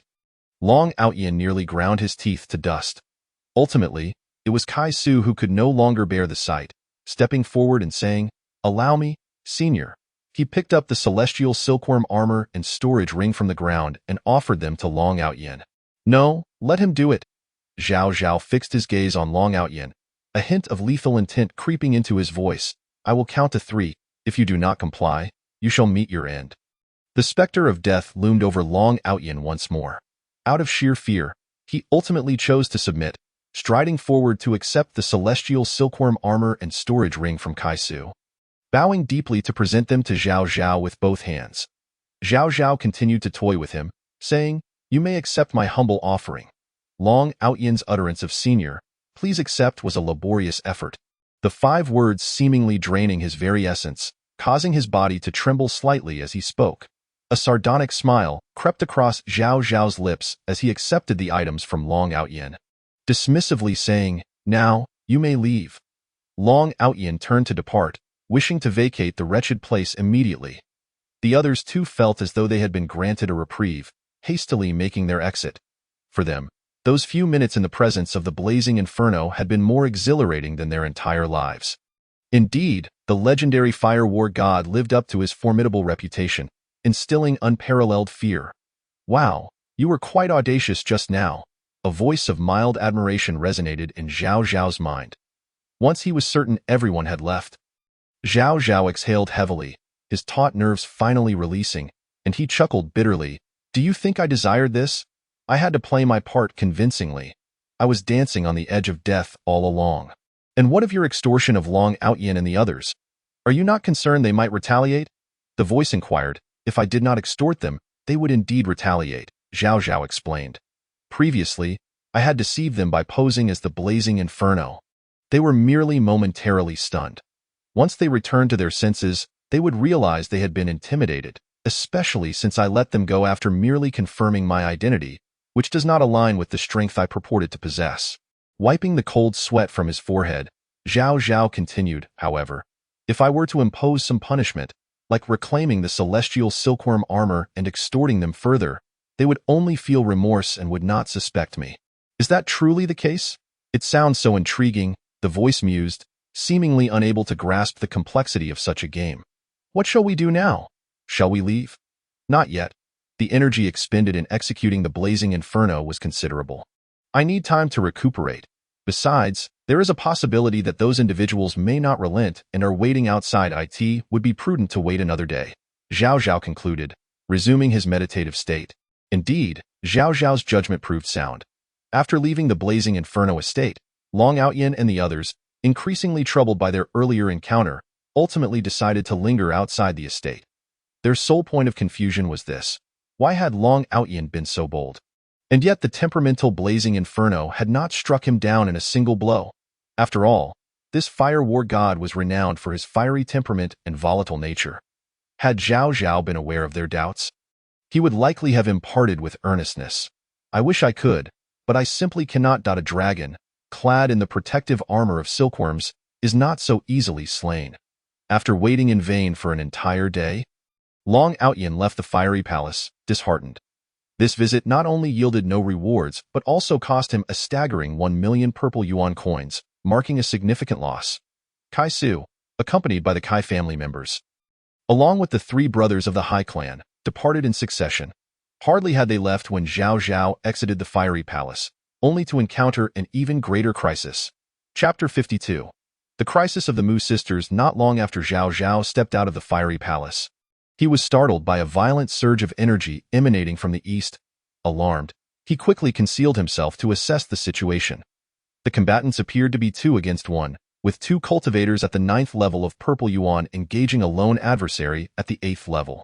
Zhao Zhao swiftly produced the god-slaying gourd to gather his energy as the fighters drew closer, seemingly advancing in his direction. With the speed of those at the 9th level of purple yuan, evasion was not an option as the distance between them diminished. Zhao Zhao's eyes widened in disbelief. One of the combatants was an old acquaintance. Clad in white and wielding the Tai sword, she fought valiantly against 2 opponents. Despite being a woman, she exuded nothing of fragility. It was Mu Mu, the city lord's cherished daughter. Clearly employing secret techniques, her aura surged to nearly match that of the 9th level of purple yuan, which explained her endurance against 2 such formidable foes for so long. The silhouettes of the 2 9th-level cultivators became increasingly distinct. Wang Huan Tian, the Lord of Jin City, and Su Jianming, the Lord of Jin City. It was shocking that 2 lords of such stature would conspire to besiege a younger female practitioner. Zhao Zhao's expression turned icy as he intensified his energy output. Mu Mu's combat prowess was formidable, having long been able to contend with 9th-level cultivators through her secret techniques. While she held her ground against 2 opponents, it was evident she bore injuries. Her aura unstable, thus forcing her to retreat while fighting. As she passed a mound where Zhao Zhao lay hidden, she seemed to sense something and glanced in his direction before silently continuing her retreat. The 2 city lords, Wang Huantian and Su Jianming, immediately pursued her. Like Mu Mu, they too sensed something amiss. However, while Mu Mu detected Zhao Zhao's presence through familiarity, the 2 lords felt a distinct and ominous killing intent locking onto them. A slender beam of white light, devoid of sound yet brimming with a deathly essence, erupted from the mound, hurtling toward the pair. In a moment of urgency, Su Jianming, realizing the danger, activated his secret technique and shielded himself behind Wang Huantian. Unfortunately, the hapless Wang Huantian became the target. The god-slaying beam struck with such swiftness that Wang Huantian could only watch in horror as it pierced through his chest. Wang Huantian, the Lord of Jin City, perished. After penetrating Wang Huantian's body, the beam became significantly thinner yet continued its trajectory towards Su Jianming. Utilizing the brief pause afforded by Wang Huantian, Su Jianming gathered his strength and swung his heavy sword, unleashing a formidable arc of sword energy to collide with the god-slaying beam. Both the sword energy and beam were extinguished. Yet the immense expenditure left Su Jianming spitting blood. He had sustained injuries. Before he could fully comprehend the situation, The air around him grew unbearably hot as a mass of azure-purple flames surged forth. Following the god-slaying beam, charging towards Su Jianming, compared to the god-slaying beam, the flames of the newly ascended burning mountain were considerably weaker, failing to inflict any substantial harm, and were swiftly extinguished by Su Jianming's grasp. Nonetheless, the exertion took a toll on him.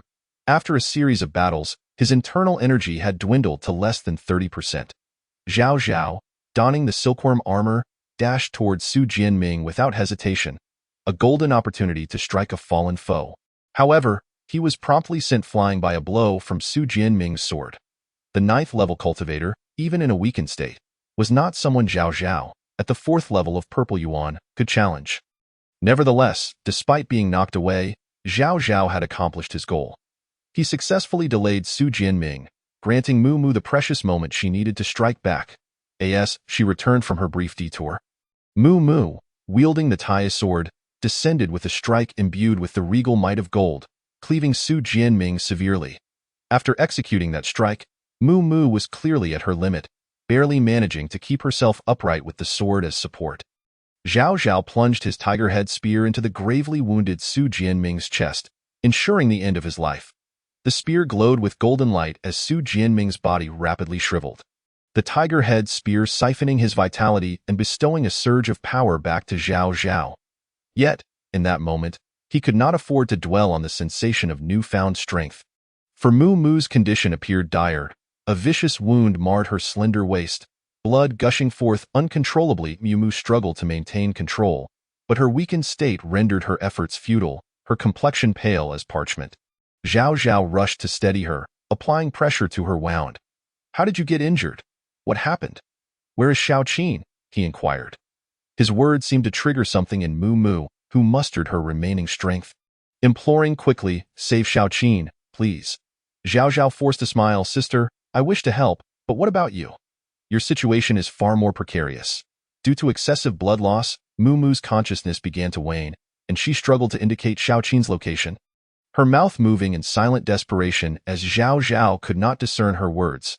A swift examination revealed the grave severity of Mu Mu's injuries. The most pressing issue was her significant blood loss, which threatened her very existence. She urgently required a blood transfusion. Zhao Zhao scanned the surroundings. Apart from the 2 corpses, there was not a drop of blood to be found. The only source left to provide blood for Mu Mu was himself. "You best pray that our blood types match, lest it conflict within you," Zhao Zhao muttered, then sliced open his wrist, presenting it to Mu Mu's lips. For an ordinary person, consuming blood would not suffice for a transfusion. However, as a practitioner of the Purple Yuan realm, Mu Mu possessed formidable self-healing capabilities, allowing her body to direct the blood to where it was most needed. Crimson droplets cascaded from Zhao Zhao's wrist, falling onto Mu Mu's lips, staining them a vibrant red. Sensation told him that this rate of transfusion would not sustain Mu Mu's life, prompting Zhao Zhao to hasten the flow of blood. One of the benefits of being a cultivator was the robust health and strong blood production capabilities. Zhao Zhao's blood, darker than usual, bore a hint of gold amidst its deep crimson hue. A fountain of life surged into Mu Mu, who accepted it eagerly, gradually regaining her color and vitality.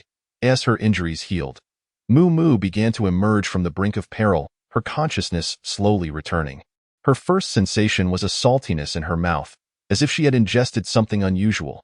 With great effort, she lifted her heavy eyelids, finding herself cradled in Zhao Zhao's arms. He supported her with one hand while the other rested at her mouth. She offered a faint, wry smile before closing her lips, ceasing her consumption of his blood. "Danmim?" Zhao Zhao's gaze inquired. She shook her head in response. Respecting her wishes, Zhao Zhao halted his insistence, staunching the flow from his wrist and retrieving a pill from his storage ring. "Blood replenishing pill, a 3rd-tier elixir for restoring blood," he explained. Mu Mu opened her mouth once more, swallowing the pill. After consuming the blood replenishing pill, her complexion improved markedly. Struggling to rise, she grasped Zhao Zhao's arm and, in an uncharacteristically pleading tone, implored, "Please, help me. Xiaoqin is in danger. I must rescue her." Chapter 53. The place of no return, betrayal and bloodshed inconspicuously nestled within the Alliance's secret realm, in a secluded valley. Mu Qin found herself bound tightly to a tree by specially crafted ropes designed to suppress her cultivation. Her small face was flushed with anger. "Let me go. Otherwise, my sister will not spare you," she shouted, her fury evident as she struggled against her restraints. Yet, the more she thrashed, the tighter the ropes became, cutting off her circulation and making it difficult to breathe. She could only glare at the two disciples of Kuan City who stood guard over her. Indeed, Kuan City had also become embroiled in this affair. Teske, little girl, I advise you to stop struggling. The more you fight, the more painful it will become, at this rate. Your delicate waist might snap, one disciple leered, his eyes roving over Mu Qin with a lascivious glint. The daughter of the city lord of Qian City, I hear she's still underage. How fortunate that I have a penchant for the young. Shi Min Kai, I suggest you rein in those thoughts. This place of no return is unlike any other. Indulging in desires here may lead to your demise, another disciple replied coolly. This disciple, named Kai Zhen, was a core member of the Kai family, possessing both status and strength far superior to Shi Min Kai. Upon hearing Kai Zhen's words, Shi Min Kai reluctantly withdrew his gaze, a hint of confusion crossing his features. Brother Kai, they say this place of no return is fraught with danger, yet so far, we seem to have encountered no crises. That is because the place of no return has yet to be activated. Kaijin replied, his tone grave. Tio opened the place of no return. We require the blood of a couple who betray one another. The family has already dispatched individuals to locate them. It shouldn't be long before they are captured. And then what? Shi Min Kai queried. What if Mu does not come to the place of no return? Wouldn't all our efforts be in vain? She will undoubtedly come. Kaijin spoke solemnly. The head of the family has disseminated the news of Mu Qin being captured in the land of the impossible throughout the entire secret realm. Unless Mu forsakes her sister, she will certainly arrive. Not long after Kaijin's words fell, a disciple of the Kai family brought a man and a woman into the canyon. The couple was evidently a pair of Dao partners. Yet their cultivation levels were rather mediocre, both merely at the Qing Yuan realm. Brother, please spare me. I am not from Qian City. She is. I don't even possess a Qian City identity token. You cannot kill me. As soon as the man arrived in the canyon, he began to kowtow fervently to Kaijin, pleading for mercy, while simultaneously revealing the identity of his Dao partner as a resident of Qian City. Kaijin disregarded the kneeling man and shifted her gaze to the woman beside him. The woman's appearance, while not of extraordinary beauty, was at least refreshingly elegant. However, at that moment, her expression was frigid, as she looked at her spineless Dao partner as if he were a corpse. Kaijin inquired with a smile, You do not harbor any resentment towards your Dao partner for betraying you? The woman remained silent. In contrast, the man snarled, What right does she have to resent? If it weren't for her, would I have been captured? Dogs like her from Qian City deserve to die. Seeing the woman's silence, Kaijin turned her attention back to the man and asked, I can offer you a chance to live. Will you accept? Yes, of course. I beg you, please give your instructions, the man exclaimed, elated, his tone becoming obsequious. Kaijin tossed a knife toward him, nodding towards the woman. Kill her, and we shall let you go. The man hurriedly picked up the knife, pointing it at his former Dao partner, his voice trembling with a mixture of excitement and fear. Qing heir, I was forced into this. Don't blame me. The woman, who had remained silent, finally spoke calmly. Even if you kill me, they will not spare you. Kaijin regarded the woman with a hint of appreciation. Her ability to maintain her composure and fundamental judgment in such dire circumstances was remarkable. Yet, her Dao partner had evidently succumbed to fear and the temptation to survive. He shouted angrily, Do not spout nonsense. The adults will surely let me go. As he spoke, he lunged forward, thrusting the knife towards the woman's chest. Disgusting coward, Mu, who had been watching from the sidelines, exclaimed in fury, with a flick of her sleeve. Kaijin sent the man flying, causing the knife to clatter to the ground. Milady, what is the meaning of this? The man knelt on the ground, utterly bewildered. Kaijin turned to the woman, a mischievous glint in her eye. I have changed my mind. If you kill him, I will let you go. How does that sound, milady? You cannot do this, the man attempted to argue, only to be swiftly knocked unconscious by Kaijin's slap. The woman glanced at her fallen Dao partner, recalling the sweet words and vows he had once spoken to her, and a bitter smile tugged at her lips. How blind I was! She promptly closed her eyes, choosing not to witness the unfolding horror. If you do not act, I shall have him kill you. Kaijin's icy voice whispered in her ear, Sister, do not listen to them. Just hold on a little longer. My sister will come to save us, Mu Qin urged the woman. Although she wished for that scoundrel's demise, Kaijin's actions made her uneasy. The woman, who had initially intended to ignore Kaijin, was now even less inclined to comply. It seems I must lend you a hand, Kaijin remarked with growing irritation after being repeatedly disregarded. She roused the man and handed him the knife once more. Now, act. This is your only opportunity for survival. The man hesitated little before lunging at the woman with the knife. Die, scoundrel. You shall not have peace in death, for I will ensure you are tormented 1,000 times over. Mu Qin shouted furiously. However, her threats did nothing to sway the man, who drove the knife into the woman's body, albeit slightly missing her heart due to the angle. Blood began to seep from the woman's chest. The man collapsed to the ground, his face a mask of mixed laughter and tears, oblivious to his own condition. She deserves this. I am innocent. I only wanted to live, he murmured repeatedly. Then, he felt a sharp pain in his chest. A knife had been plunged into him as well, by none other than Kaijin. The man had no time to express his shock. The blade had pierced his heart, robbing him of all vitality. Blood from both the man and woman flowed forth, intertwining, and then something peculiar occurred. The mingling blood vanished entirely, as if devoured by Zhao Zhao's spear. Kaijin turned to Shimin Kai and another disciple of the Kai family, saying, Let us leave. It is time to withdraw. And her. Shimin Kai pointed reluctantly at Mu Qin. Do not concern yourself with her, Kaijin replied curtly, turning away. The land of the impossible had opened. Those who entered or lingered within would face only death. Brother Kai. Just as Kaijin was about to depart, Shimin Kai called out to him. Kaijin, somewhat impatient, turned around, ready to scold, only to widen his eyes in disbelief. The Kai family member who had escorted the couple had fallen silently dead, and a golden spear now protruded from Shimin Kai's chest. Chapter 54.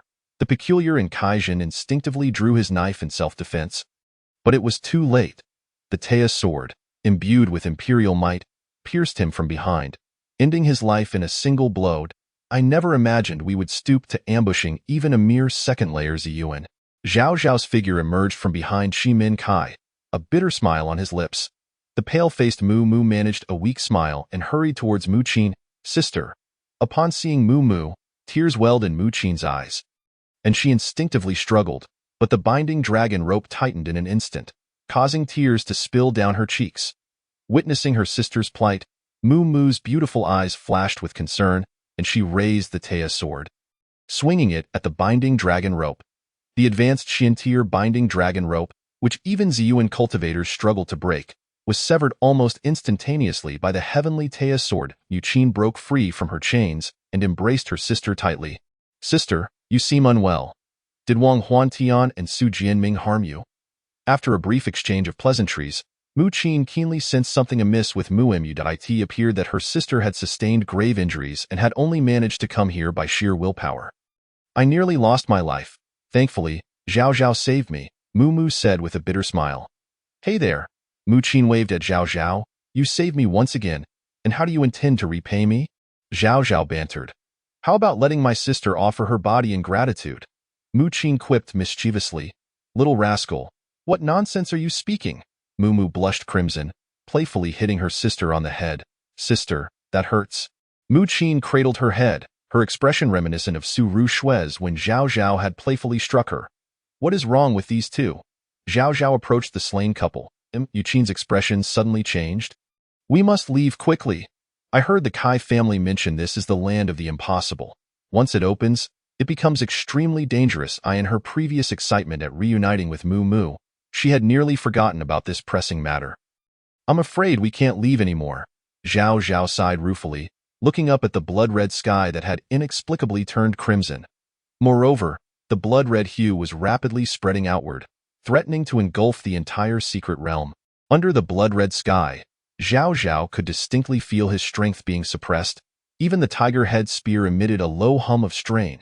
If he felt this way, then Mu Mu, still recovering from her injuries, was in an even worse state. requiring Mu Qin's support to stand upright.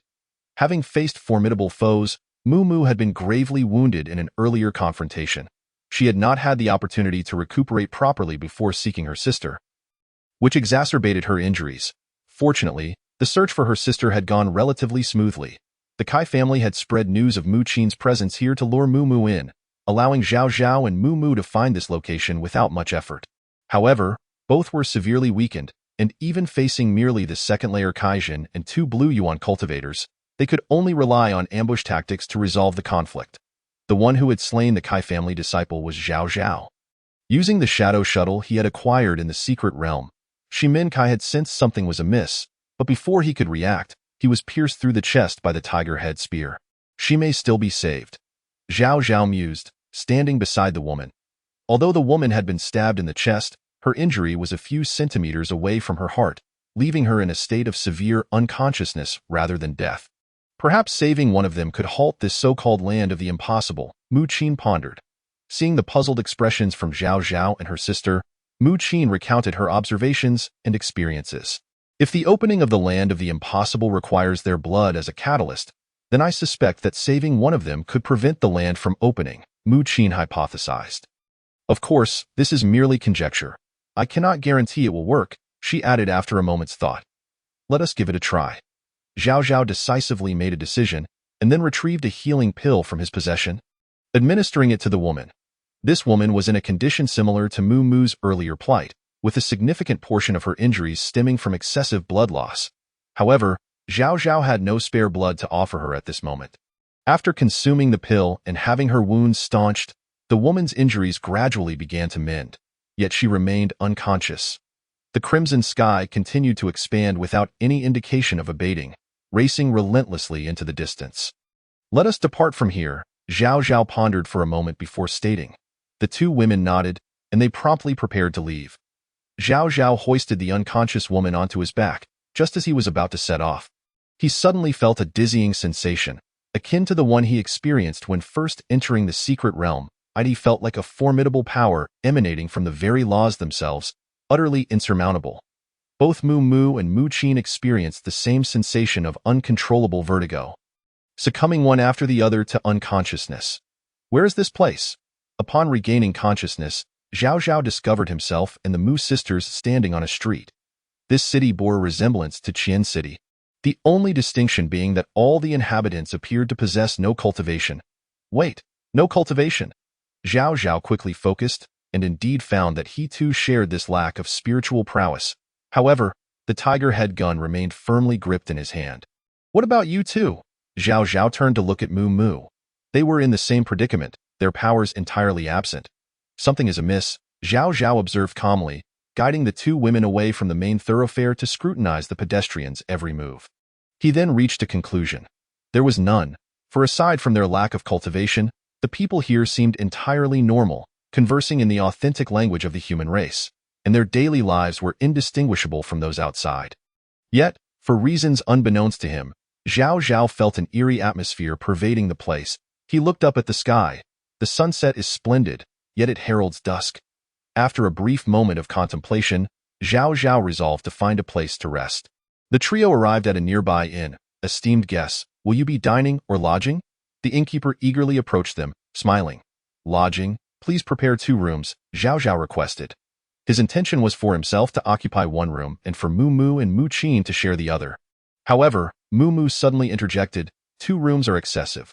Let us take one. Zhao Zhao regarded her with confusion. Mu Mu's cheeks flushed slightly as she whispered, I sense that this place is not entirely secure. It is prudent for us to stay together. Zhao Zhao chose not to press further. The innkeeper cast a suggestive glance at the 3, silently envying Zhao Zhao's fortunate situation, and soon prepared their accommodation. Esteemed guests, I must inform you of our establishment's rules. After midnight, all guests must remain within their rooms and may not step outside, the innkeeper stated abruptly while handing over the room keys. Zhao Zhao furrowed his brow and inquired, Is there a significance to this? The innkeeper shook his head. No particular significance, it is merely our policy. He then asked, Would you like any meals? Zhao Zhao pondered for a moment before asking, What are the signature dishes of your establishment? The innkeeper's subsequent answer caused the trio to widen their eyes in disbelief. Braised human brain, cold tossed heart, clear stewed jade feet, human skin jelly. Wait, do you not have anything edible for humans? Zhao Zhao replied helplessly. These are indeed human delicacies. The innkeeper smiled amiably to Mu Qin. Suppressing her discomfort, waved her hand. We shall pass, thank you.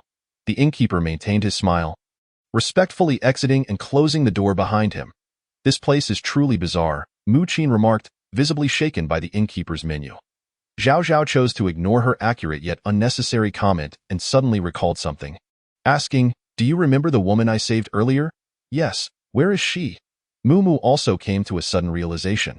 Perhaps due to some law, she is separated from us, Zhao Zhao speculated. But why are the three of us still together? Mu Qin questioned, perplexed. Zhao Zhao shook his head, admitting he had no answers to such inquiries. Mu Mu posed a more practical question. What should we do now? Zhao Zhao produced several healing pills from his belongings and handed them to Mu Mu. These pills will replenish your vitality. Take a few and see if you can recover some strength. After hesitating briefly, Mu Mu accepted the pills, thank you. Zhao Zhao nodded and offered one to Mu Qin as well.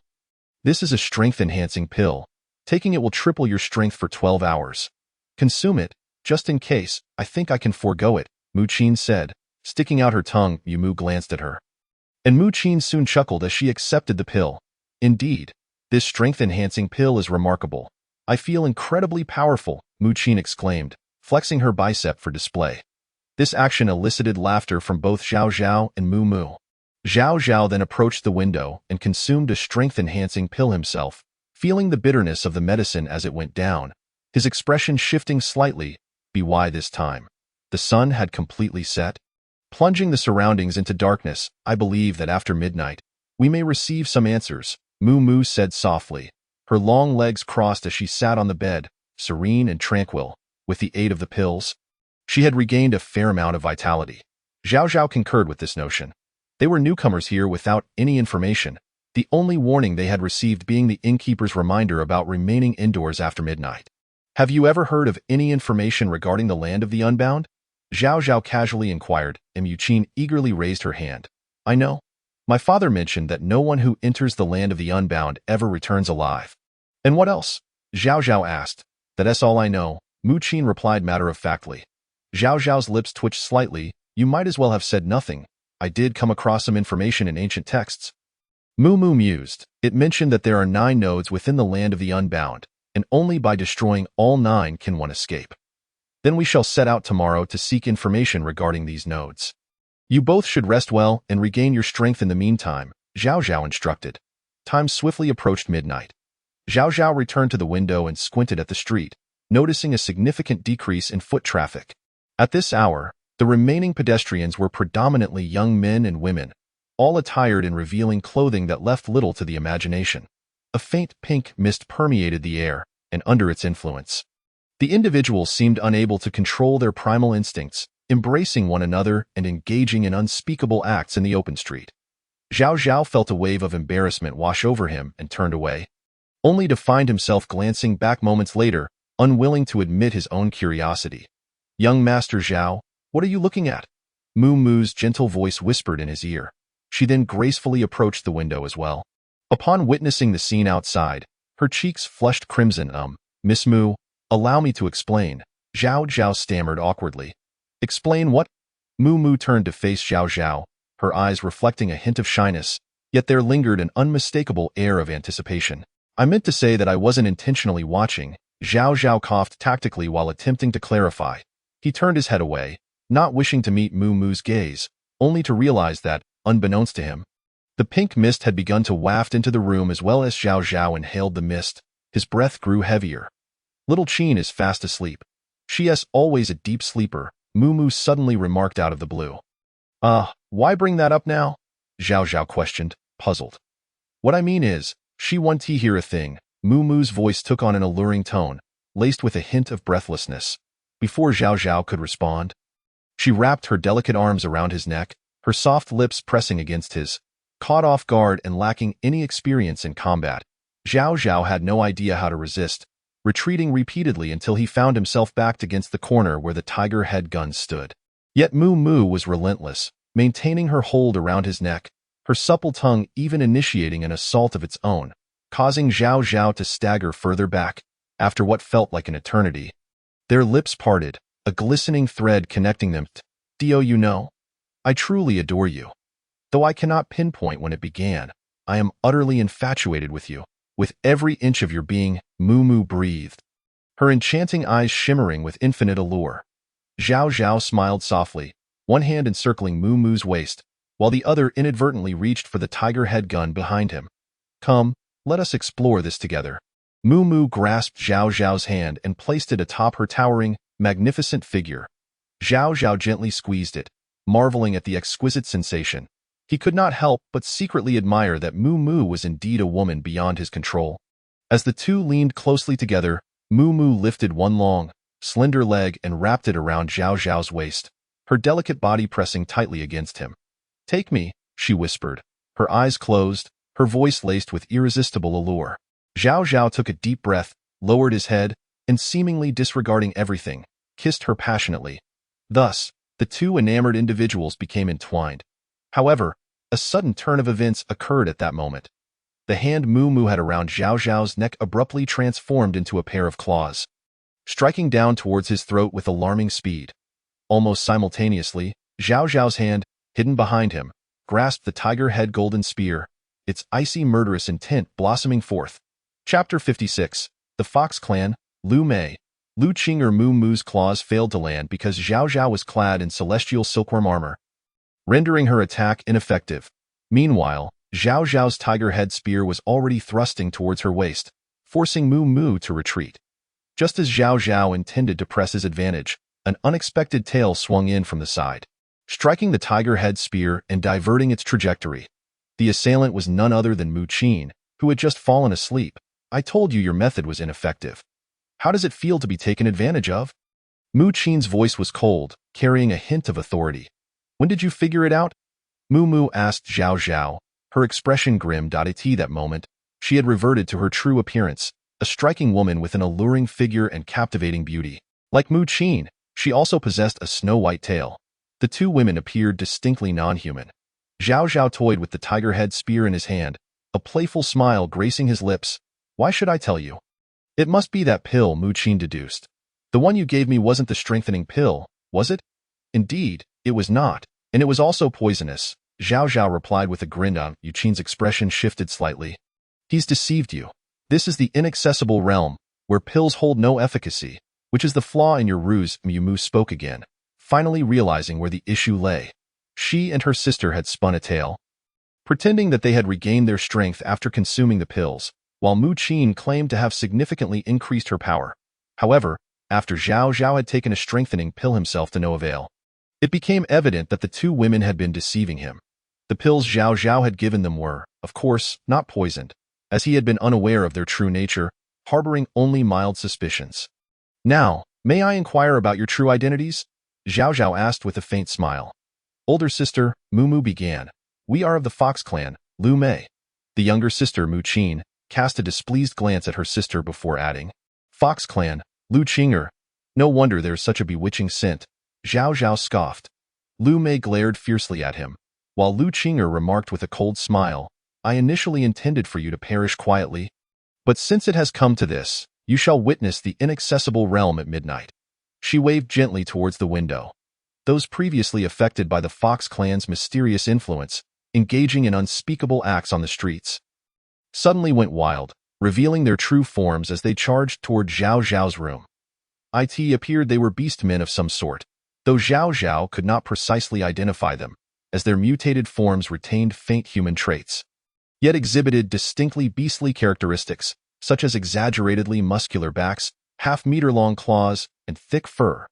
The only good news was that, like Zhao Zhao, they possessed no cultivation. The horde of beast-like individuals leaped onto the second-floor window. Rushing toward Zhao Zhao, he snorted coldly, sweeping the tiger head spear outward, cleaving the first of the group, a creature with a large tail, open. Even suppressed, the heavenly grade artifact's sharpness was beyond what these mere mortals could withstand. As Zhao Zhao fought, he focused on Lu Mei and Lu Qing'er, knowing that capturing the leaders was the key to victory. Unlike the mindless beasts, Lu Mei and Lu Qing'er swiftly drew long swords and engaged Zhao Zhao in a fierce battle. The three of them clashing amidst chaos and uncertainty in the inaccessible realm, a place nearly identical to Zhao Zhao's current surroundings. The weakened Moo Moo opened her eyes. Sister, you've finally awakened. You scared me to death. Mu Qin exclaimed. Leaping into Moo Moo's embrace, Moo Moo gently patted her sister's back, smiling reassuringly. I'm fine, just a bit weak. She then turned to Zhao Zhao, who stood nearby. Young Master Zhao, where are we now? Zhao Zhao pondered for a moment. We should be inside the inaccessible realm. All of us have lost our cultivation. That's so? Moo Moo felt her own lack of strength, her body feeling exceedingly weak, making it difficult to even walk. She attempted to use her Tai sword for support but stumbled and fell again. Allow me to assist you, Zhao Zhao said, stepping forward to help her. Thank you, Moo Moo replied gratefully, though a fleeting shadow of doubt crossed her eyes. Why say thank you when we are so close? How awkward. Mu Qin teased her sister. Moo Moo playfully thumped her sister's head. How can you speak like that? Don't you know about politeness? I'll not be chastised for that. Politeness is for strangers. You and Zhao Zhao are practically sharing a bed now. Is it meaningful to be so formal? Mu Qin retorted defiantly. Moo Moo's face flushed crimson as she raised her hand to strike again. But Mu Qin had already anticipated this and dashed away with a laugh. Zhao Zhao glanced at the sky, now near dusk, and suggested, let us find an inn to rest. We can seek a way out once you have recovered. Moo Moo nodded, then turned to Mu Qin. Come help me and I refuse. Let Zhao Zhao assist you. Mu Qin smirked. I can manage with your help. No need to trouble Zhao Zhao. He smiled. However, Moo Moo resolutely shook her head and turned to Mu Qin. Hurry up. All right then, Mu Qin relented, albeit reluctantly, as she came over to support her sister. The trio arrived at an inn. Guest, are you here for a meal or a room? The innkeeper inquired eagerly. A room, two please, Moo Moo replied. Wait, let us just take one room, Zhao Zhao interjected suddenly. Moo Moo looked at him suspiciously. Zhao Zhao, unfazed, stated, in a strange place, unfamiliar surroundings, I'm not entirely at ease with your situation. It would be best if we shared a room for your safety. Sister, Zhao Zhao is right. Let's take one room. I'm a bit scared, Mu Qin chimed in, tugging at her sister's arm. Moo Moo contemplated for a moment, then nodded, though her grip on the Tai sword tightened unconsciously. Next came the familiar routine of the innkeeper listing the menu. And unsurprisingly, they opted to forego dining. Once in their room, Zhao Zhao provided the sisters with several pills. Moo Moo accepted them, then pulled down the bed curtains, ensuring no one outside could see in. Before discreetly swapping Zhao Zhao's pills with her OWN, as time passed and midnight approached, the streets began to exhibit the same chaotic scenes once more. Zhao Zhao stood by the window, his breaths becoming increasingly rapid. After exchanging a glance with Mu Qin, he approached Moo Moo's beds. Something the matter? Her voice came from the bed, her grip tightening on the Tai sword. Mu air, come take a look out the window. Zhao Zhao attempted to lure her closer, waiting for the right moment to strike. Moo Moo slid out of bed, bringing the Tai sword with her, and approached the window, her cheeks flushing and heart racing at the sight outside. At that moment, Zhao Zhao's hands reached for Moo Moo's waist. Chapter 57. The Empress Moo Moo, disinterested and looking back, swung her Tai sword, cleaving Zhao Zhao in half without hesitation. Sister, Mu Qin gasped, shocked by the sudden surge of power emanating from Moo Moo.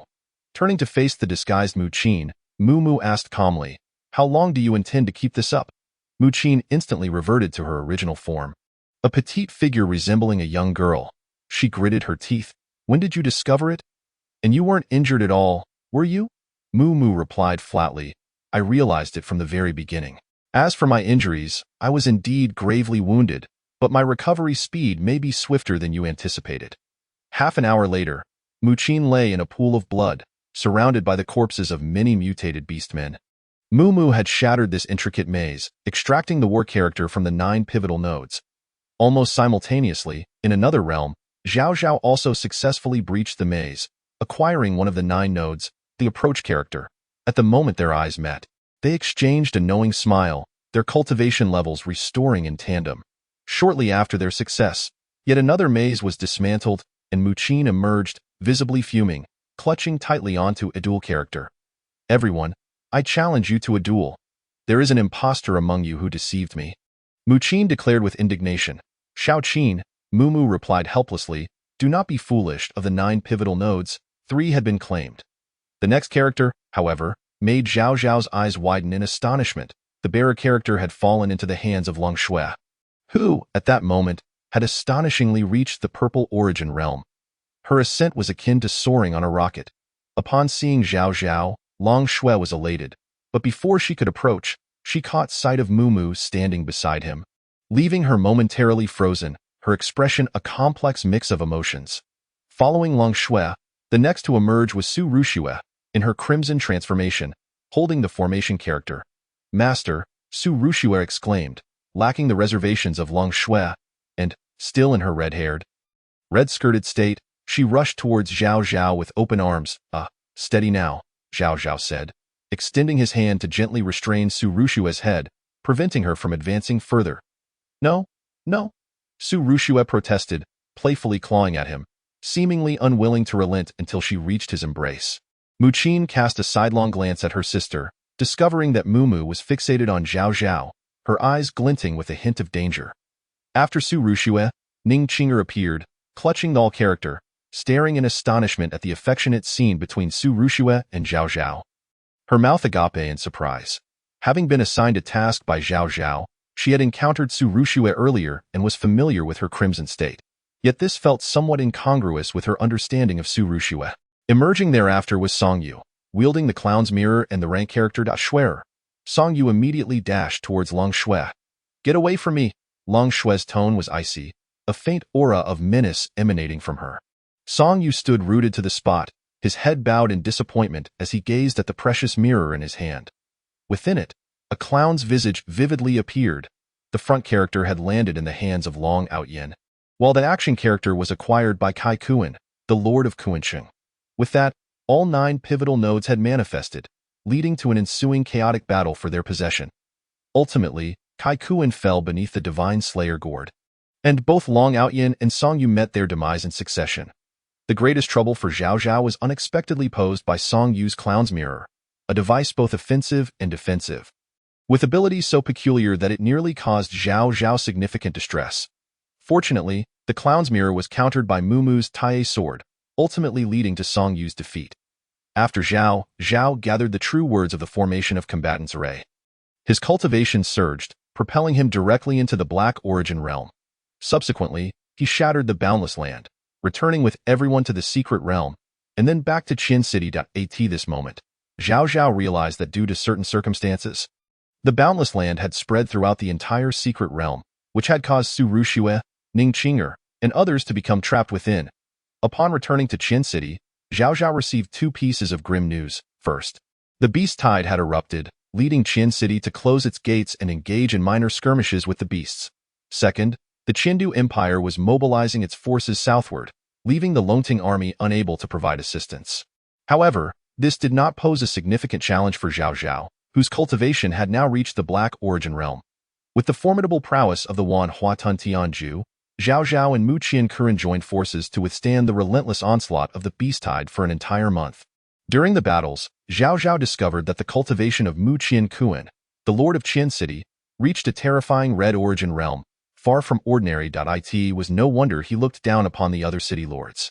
After the Beast Tide subsided, Zhao Zhao immediately returned to the Longting army, while simultaneously, the Qindu Empire retreated. Zhao Zhao and Mu led the Longting army southward, directly assaulting the capital of the Longting Empire. Under the immense prestige of the commander of the Longting army, wherever they marched, enemies surrendered without a fight, none daring to resist.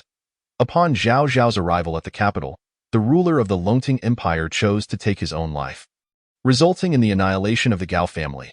Zhao Zhao single-handedly eradicated the Gao family but did not ascend to the throne. Instead, he nominated an unexpected individual, Mu. 3 years later, Empress Mu of the Longting Empire personally led her forces into battle, vanquishing the longtime adversary, the Qindu Empire. From that point forward, the Longting Empire became the most formidable force in the northwest of the Yuanqi continent. Where shall we go next? In the palace, Mu leaned against Zhao Zhao. Inquiring about plans, Zhao Zhao replied earnestly, "I shall heed your command, your majesty." Mu shot him a glare. Zhao Zhao chuckled, resting his chin atop Mu's head, and said, "The next destination is undoubtedly the Yuanqi continent. After all, you aspire to stand at the pinnacle of the Yuanqi continent." Mu smiled gently. "Without you, I could never reach such heights." Zhao Zhao thumped his chest, declaring, I shall brave any peril without hesitation. The story concludes,